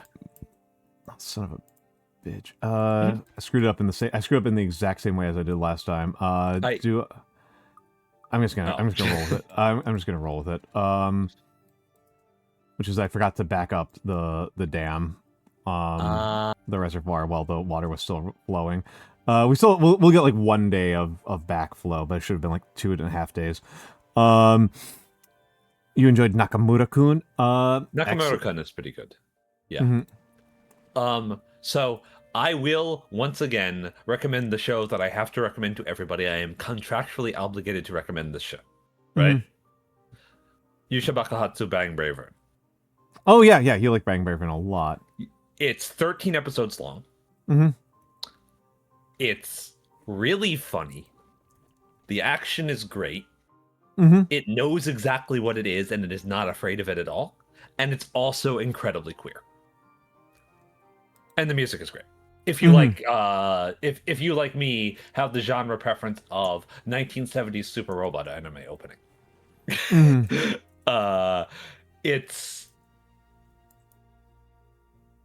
It's a good show, right? It's a good show.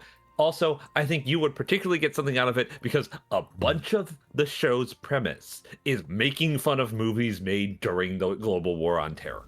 Oh, okay. That was not what I was expecting, but that's very funny.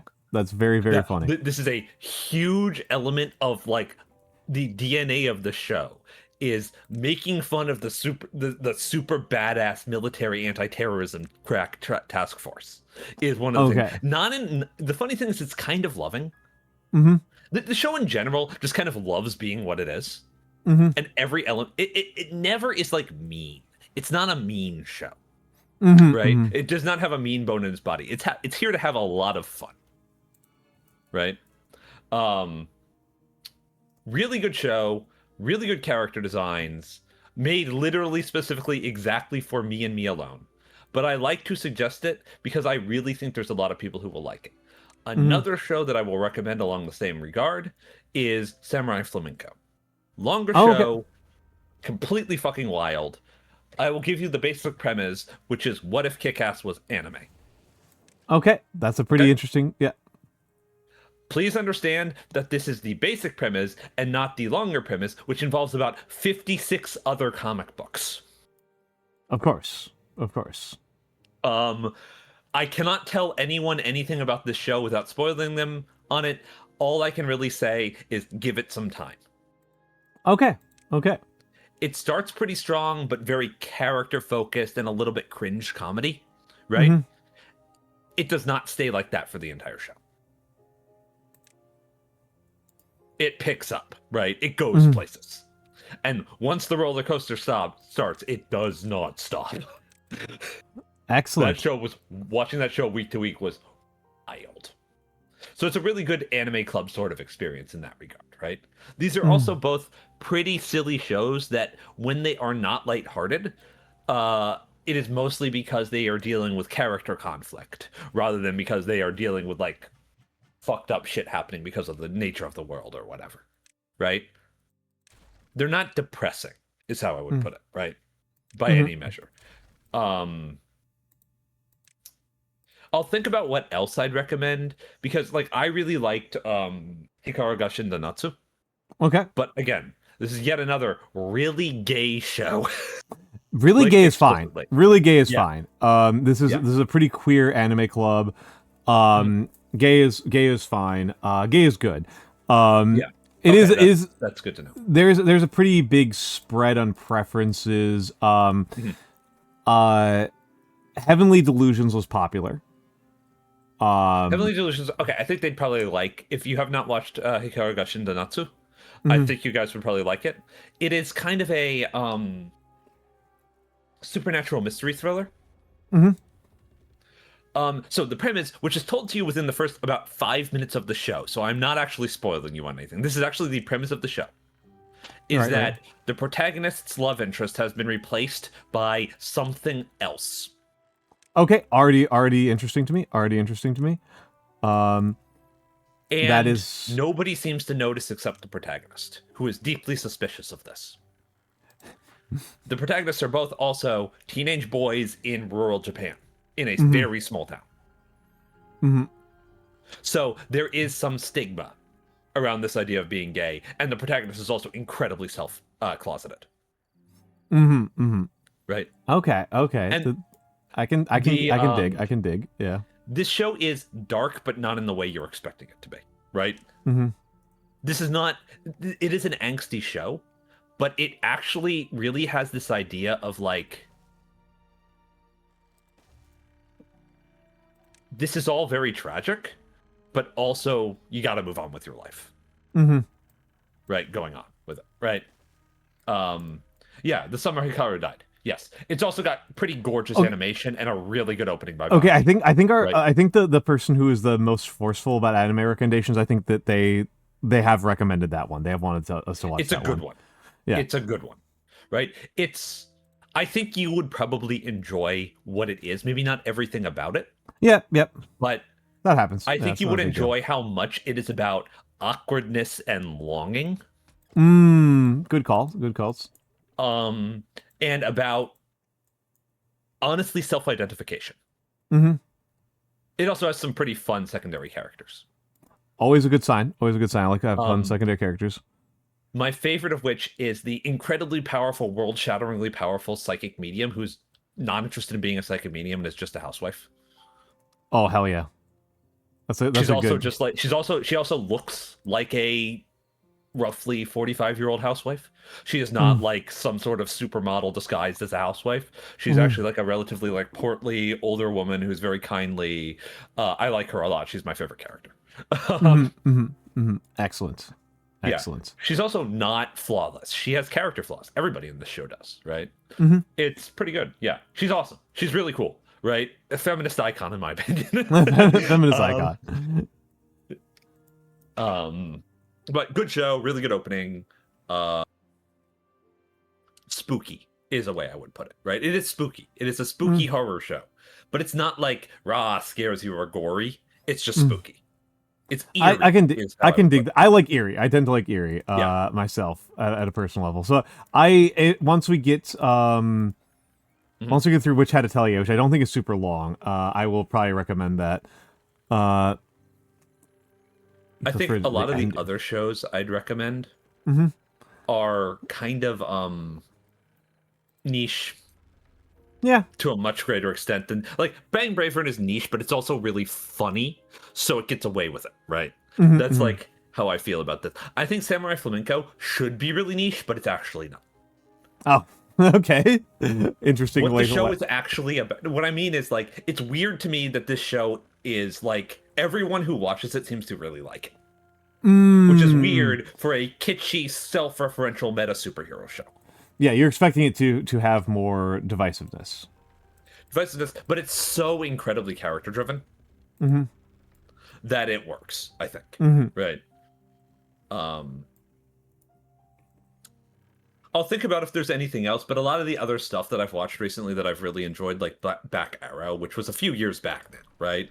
Yeah. Is like, well, I think that show is just objectively good. Mm-hmm. It's also very, very mecha genre. Yeah. Okay. And that is often a turnoff for people, right? Mm-hmm. I just really like the director of that show, who's the same director as Gunsword. So which are just he just does really weird stuff with the plotting and scenarios in his shows. Gunsword is Kill Bill with a male protagonist. All right. Yeah, that's certainly a choice that you can make. You can certainly do feminist Kill Bill. If you have a certain lack of respect It should be noted for that the Tarantino. antagonist is a man, but there are a lot of female antagonists in this show. Mm-hmm. And also the protagonist is a virgin. He's very, very proud of it. Nice. That's fun. That's which is good. extremely funny. That's pretty rare. That's pretty rarefied. One of the most iconic scenes in that show is when he screams at a character who's hitting on him that he's a virgin. Right? Like, it's legitimately like, he's like, there's a character who does like the whole seduction thing, right? As like part of her vibe, right? Part of her, like, everything she says is a double ender, right? Everything. Yeah. All double time, all the time. Yeah. When he fights her, he screams at the top of his lungs that she has no power over him because he's a virgin. Insane. It's insane behavior. Incredibly silly, right? It's like, look, the best way to describe shows like Back Arrow and Gunsword are like, you know the parts of Code Geass that are completely fucking unhinged? Okay, yeah. Like that, but the entire show. Okay. It's the parts of Code Geass where Lelouch gets lapped 5 times by everyone in the entire cast. Mm-hmm. Right? Mm-hmm. That's what the tone of these shows is like.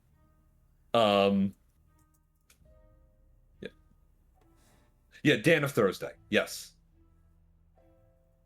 I don't know. A lot of these shows are just like, I think they're pretty good. Like, I can do a really good job of recommending mecha shows that aren't really for mecha show enjoyers, right? Gun, Sword, Fafnir and the Azure, stuff like that, right?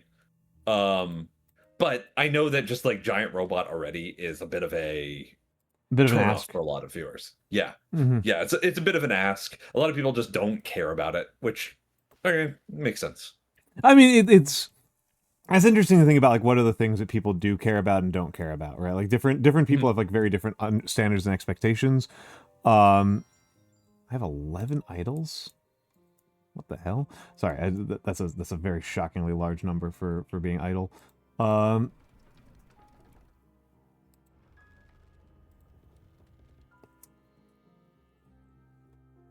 Van. Okay. One of about 12 mecha protagonists named Van, by the way.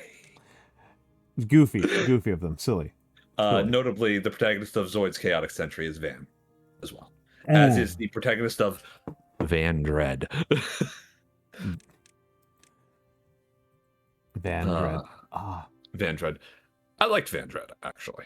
I thought it was pretty good. I don't know if other Beaver players are here at the moment, but I just actually looked at how much of a pain in the ass it is to make Robo Beavers with these people. This sucks. I hate this. I hate this ass. I hate this. This is terrible. I thought I was gonna start using some Robo Beavers to try to like make up for hopefully do something to smooth out my terrible population swings. I am not enthusiastic. I am not enthusiastic about having to like do this much nonsense. I guess with Spatterdock it's not too bad, but like, oh my god, I hate this. I hate this. I don't even know what I use these things for. Okay, I need those. I need the electric barrels, the lightning barrels to make the torsos. And that already sucks. What do I need these batteries for? What do they get used for?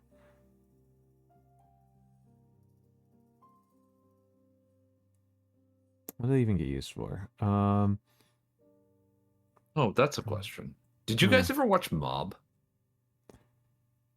No, but one of the person who's super enthusiastic is a complete Mob super fan. Mob Psycho 100 is really good. I think I've read Mob I Psycho. think you would like. Yeah, you I've read read it. Mob Psycho. Yeah. Yeah, I've read Mob Psycho. I mean, I read Mob Psycho for the dumbest ass reason on God's green earth, which is that I really liked One Punch Man. Yeah. No, that's why most people read Mob Psycho 100. Yeah. I personally think Mob Psycho 100 is better than One Punch Man. I know. You've said so. I really liked One Punch Man more. It resonated with me a little bit more, but that's like That makes sense. No, that makes perfect sense to me. I don't have a very articulate reason why. One Punch Man is a show about being, or a story about being dissatisfied with your life. Yep. Which is a pretty resonant story, right? If you actually are paying attention to the themes and not just, ooh, guy punch hard, he's strong. Insane way to engage with that, by the way, is to be like, oh, it's about guy punch hard. That's nuts that somebody would like engage with that on that level. That's like incomprehensible. It is Noir. She is invisible, though. Oh. No. Now you're visible. I'm not going to be here too awful. Are you actually streaming? Yes. Brother, how long have you been streaming for? 9.5 hours. hours. And 21 minutes and 40 seconds. 7 a.m. Oh my god, dude. What What are you doing with your life? I have in a little bit. I am going to be traveling today. So I decided to stay up so like it is easier for me to stay up for 48 hours than it is to try to go to bed early. So that's what's happening. This dude gonna fucking fall asleep on the plane, I guess. That's the idea. Ideally, I will fall asleep when we get to the hotel room at like 7, 8, 9 o'clock tonight. Ugh. That's the ideal. Cross country bus, huh? Yeah. Ugh. Yeah. I will. Actually, I haven't told you, but Noir knows where I'm going. Yeah. So that's what's happening. Is I'm traveling there. It's a place, that's for sure. One of the places of all time. Actually, I've got family. Noir. Yeah. Mm-hmm. I wanted to ask you. Are you watching oh shit. God damn it, man. I've lost it again. Hold on. No, take your time.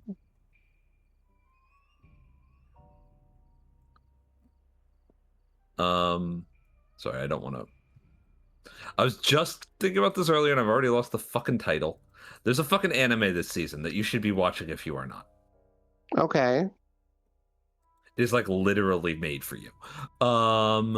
Witch Hat Atelier? No, though Witch Hat Atelier is very good. Oh yeah, you literally was just talking about it. Crap, I was can't just remember. talking about it. For some fucking reason I cannot find it. It's the fucking girl Shenkashoto Dai Kosha, right? Haru no Mai? Could you link it to me? Agents of the Four Seasons. Yeah. Yeah, link it to me. I'll see if I'll pull it up later. I've been mostly as you know, I've been quite preoccupied. Yes. How is Nito doing? He had a little bit of a fit this morning, but he's getting along right now.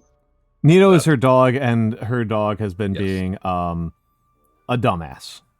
He's got her dog, like, problems. Her dog is elderly and doesn't seem to realize it. Yeah. Here you guys can see for a sec. Look at this little. Can you turn over here so I can see you on the camera? No. Nope. He's vibing. He's vibing. Yes, he is. Yeah. He's been hurting his leg repeatedly. Poor guy. Little guru. This is the one that's hurt. He just keeps fucking around. Yep. Dog. But yeah, he got up at like 6:30 screaming bloody murder, so I'm like, didn't get any sleep again. Story of my life recently. What can you do though? So Okay. what are you guys doing anyways? I am beaving. We have achieved a bit of beaver escape velocity with this colony, Mhm. by building a gigantic fuck ass huge aqueduct that represents probably several thousand trees worth of wood. Because this, I don't know if you're looking at the stream, but this mountain is a pain in the ass. The river starts in the center and then it helixes, it uzumakis its way down, which means that there's no easy ways to make diversions when the water gets polluted. This is the best diversion I could come up with, was to encase the entire caldera, entomb the caldera, and then create a giant aqueduct that goes all the way to the other side of the map. Monumental That sounds feat. fucking convoluted. Yes. It is very pretty though. It is pretty. Many beavers died to make this a reality. It was completed just shortly after my population fell from 44 to 8. Jesus fucking Christ. Yeah.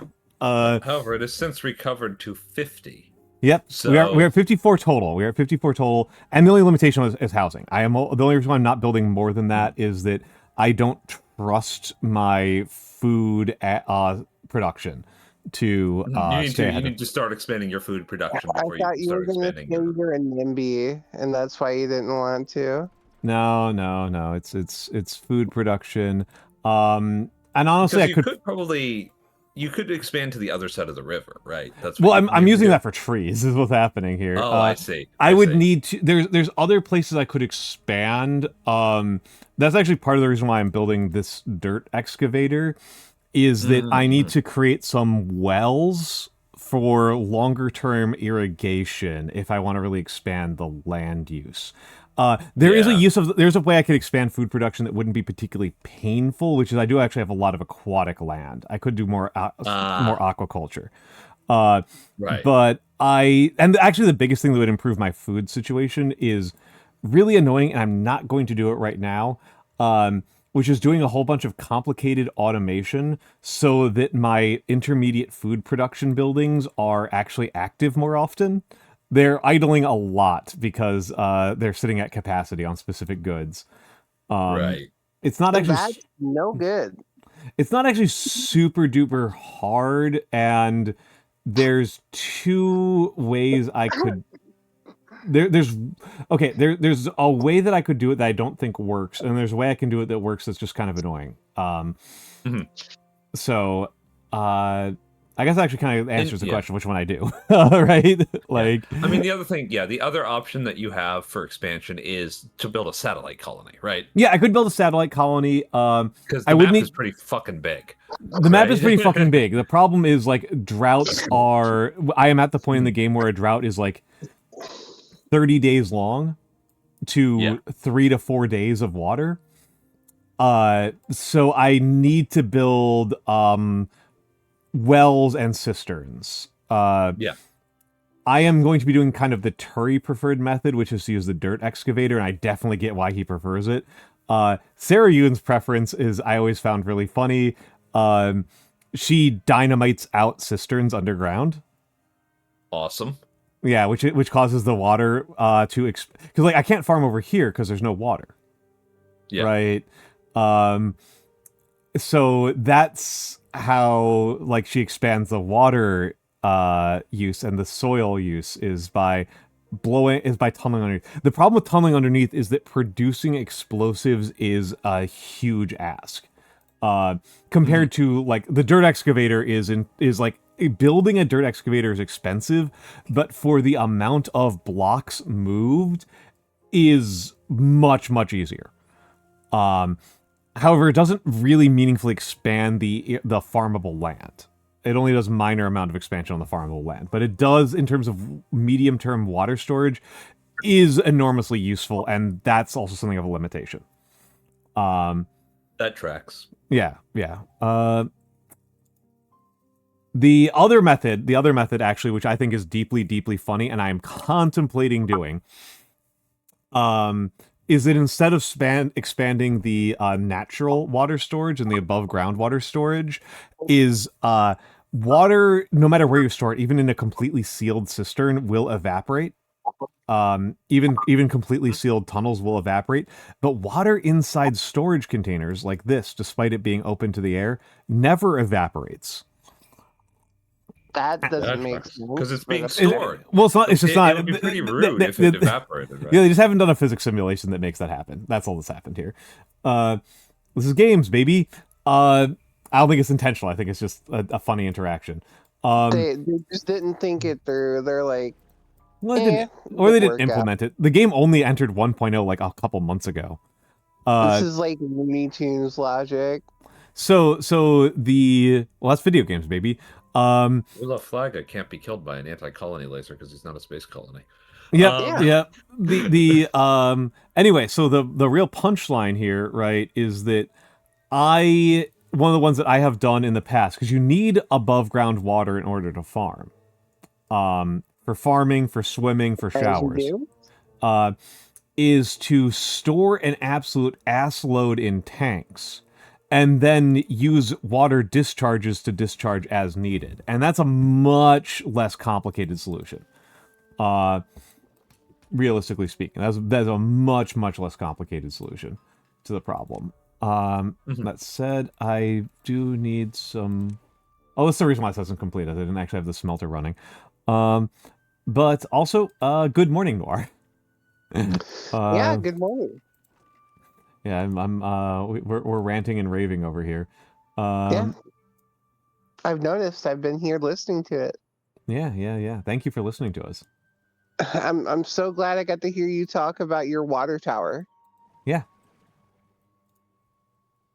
At least that's what it sounded like. Men you in were their water describing. towers. This is like, once again, she's like, men in their water towers. Couldn't they talk about something that a lesbian cares Yeah. about? Trucks. Yeah, Trucks. Talk to me about your logistical systems here. Come on. Trucks and baseball. Trucks and all these I men, love yeah. trucks and baseball. All these men talking about sustainability and Where trucks and baseball. Where's my no hitter? Come on.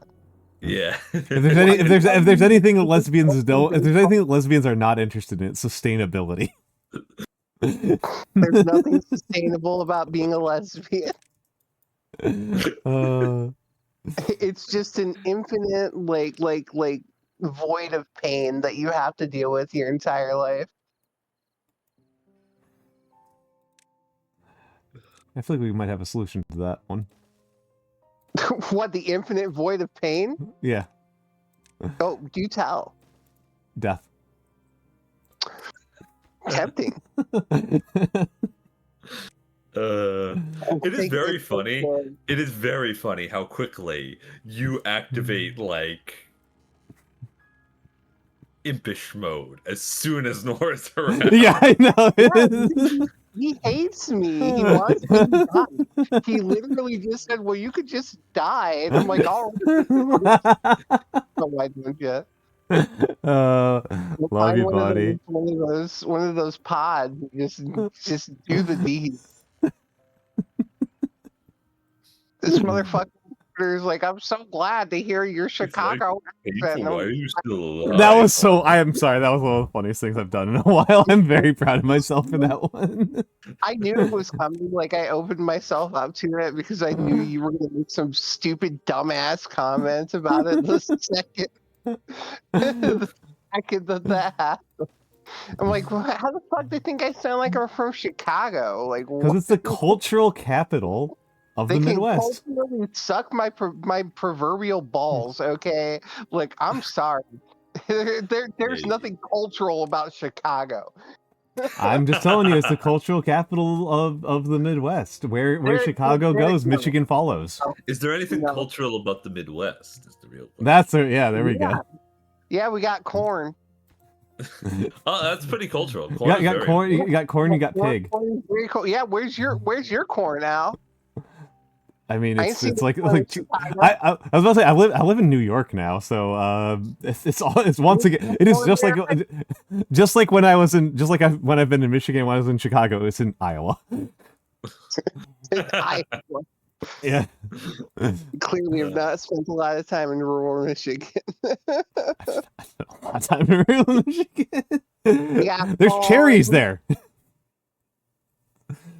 The Cherries occasional and urban grapes. Grape? Where the fuck you growing grapes? I mean, other than like Traverse City. Spent a lot of time in Traverse City. Wait, what did you say? I have spent a lot of time in Traverse City. Traverse City is beautiful.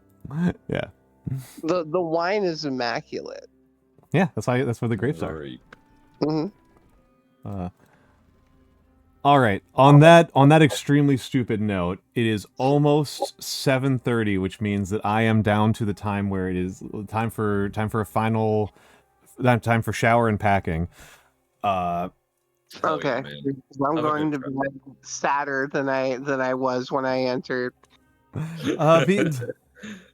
My beavers are thriving. My beavers are wet and thriving. So things are going great here. I want you to describe them as wet and thriving. I don't like those, dude. Beavers, they love to be wet.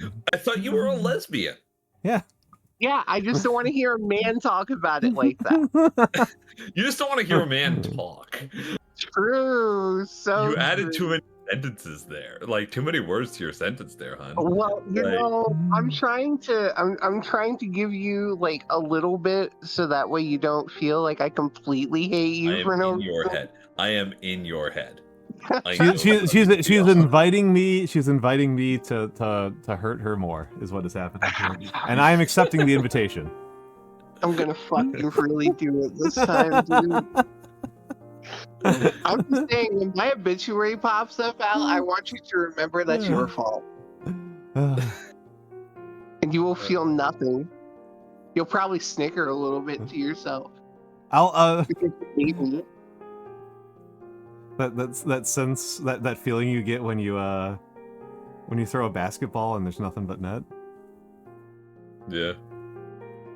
Fuck you. I love you, Noir. Let's shout her out. Let's shout her out. Wonderful girl. Wonderful girl. Oh, she's. I can't at her. Very, very clever lady. Right. Very, very fun. Very good fox. Good fox. Very good. Very good. Okay. Not okay. Folks. Not beating the Kumiho allegations, but yeah. Okay. Okay. We're cooked. We're cooked, chat. Hello, Noir. Welcome. Welcome in for Sun Chat. We're cooked. I will probably be back Sunday. Probably.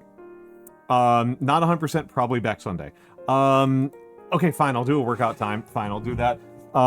There's my social. There's my Discord. Workout time. Push-ups. 1, 2, 3, 4, 5, 6, 7, 8, 9, 10. All right. Thank you, Noir. Thank you, Noir. All right. All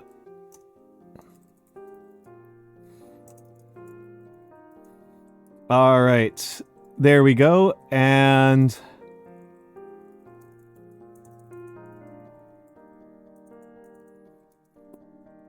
there we go. And we are going to raid out to a person who I don't get to raid very often. We're going to Kari Kari. She's doing Deltarune. yes, Deltarune comes out. Kari immediately streams. Yes. This is what she needs. This is what she needs to get her stream schedule more regular. It just needs more Deltarune releases. She just needs more Deltarune releases. All right. Maybe some NetHack updates. Oh my god, I've never seen her stream NetHack, but of course she would. She is like an incredibly accomplished NetHack player. Like, I don't doubt it. I don't doubt it. That makes perfect sense. That makes perfect sense to me. Okay. We are done. I am done. The rest of you can do whatever you want. But it is time for me to call it a night. Be nice to Kari Kari. She is one of my dear friends. and she needs the. We want to encourage her to delta. Give more. her attention. Ask her questions about things. She loves that. Yes, Like, she does. actually. She does. She does. All right. Have a good night, everybody. This has been Mikks. This has been Hi, I'm Almantas. I forgot my own name. All right. Hi, Good I'm night, everybody. Almantas.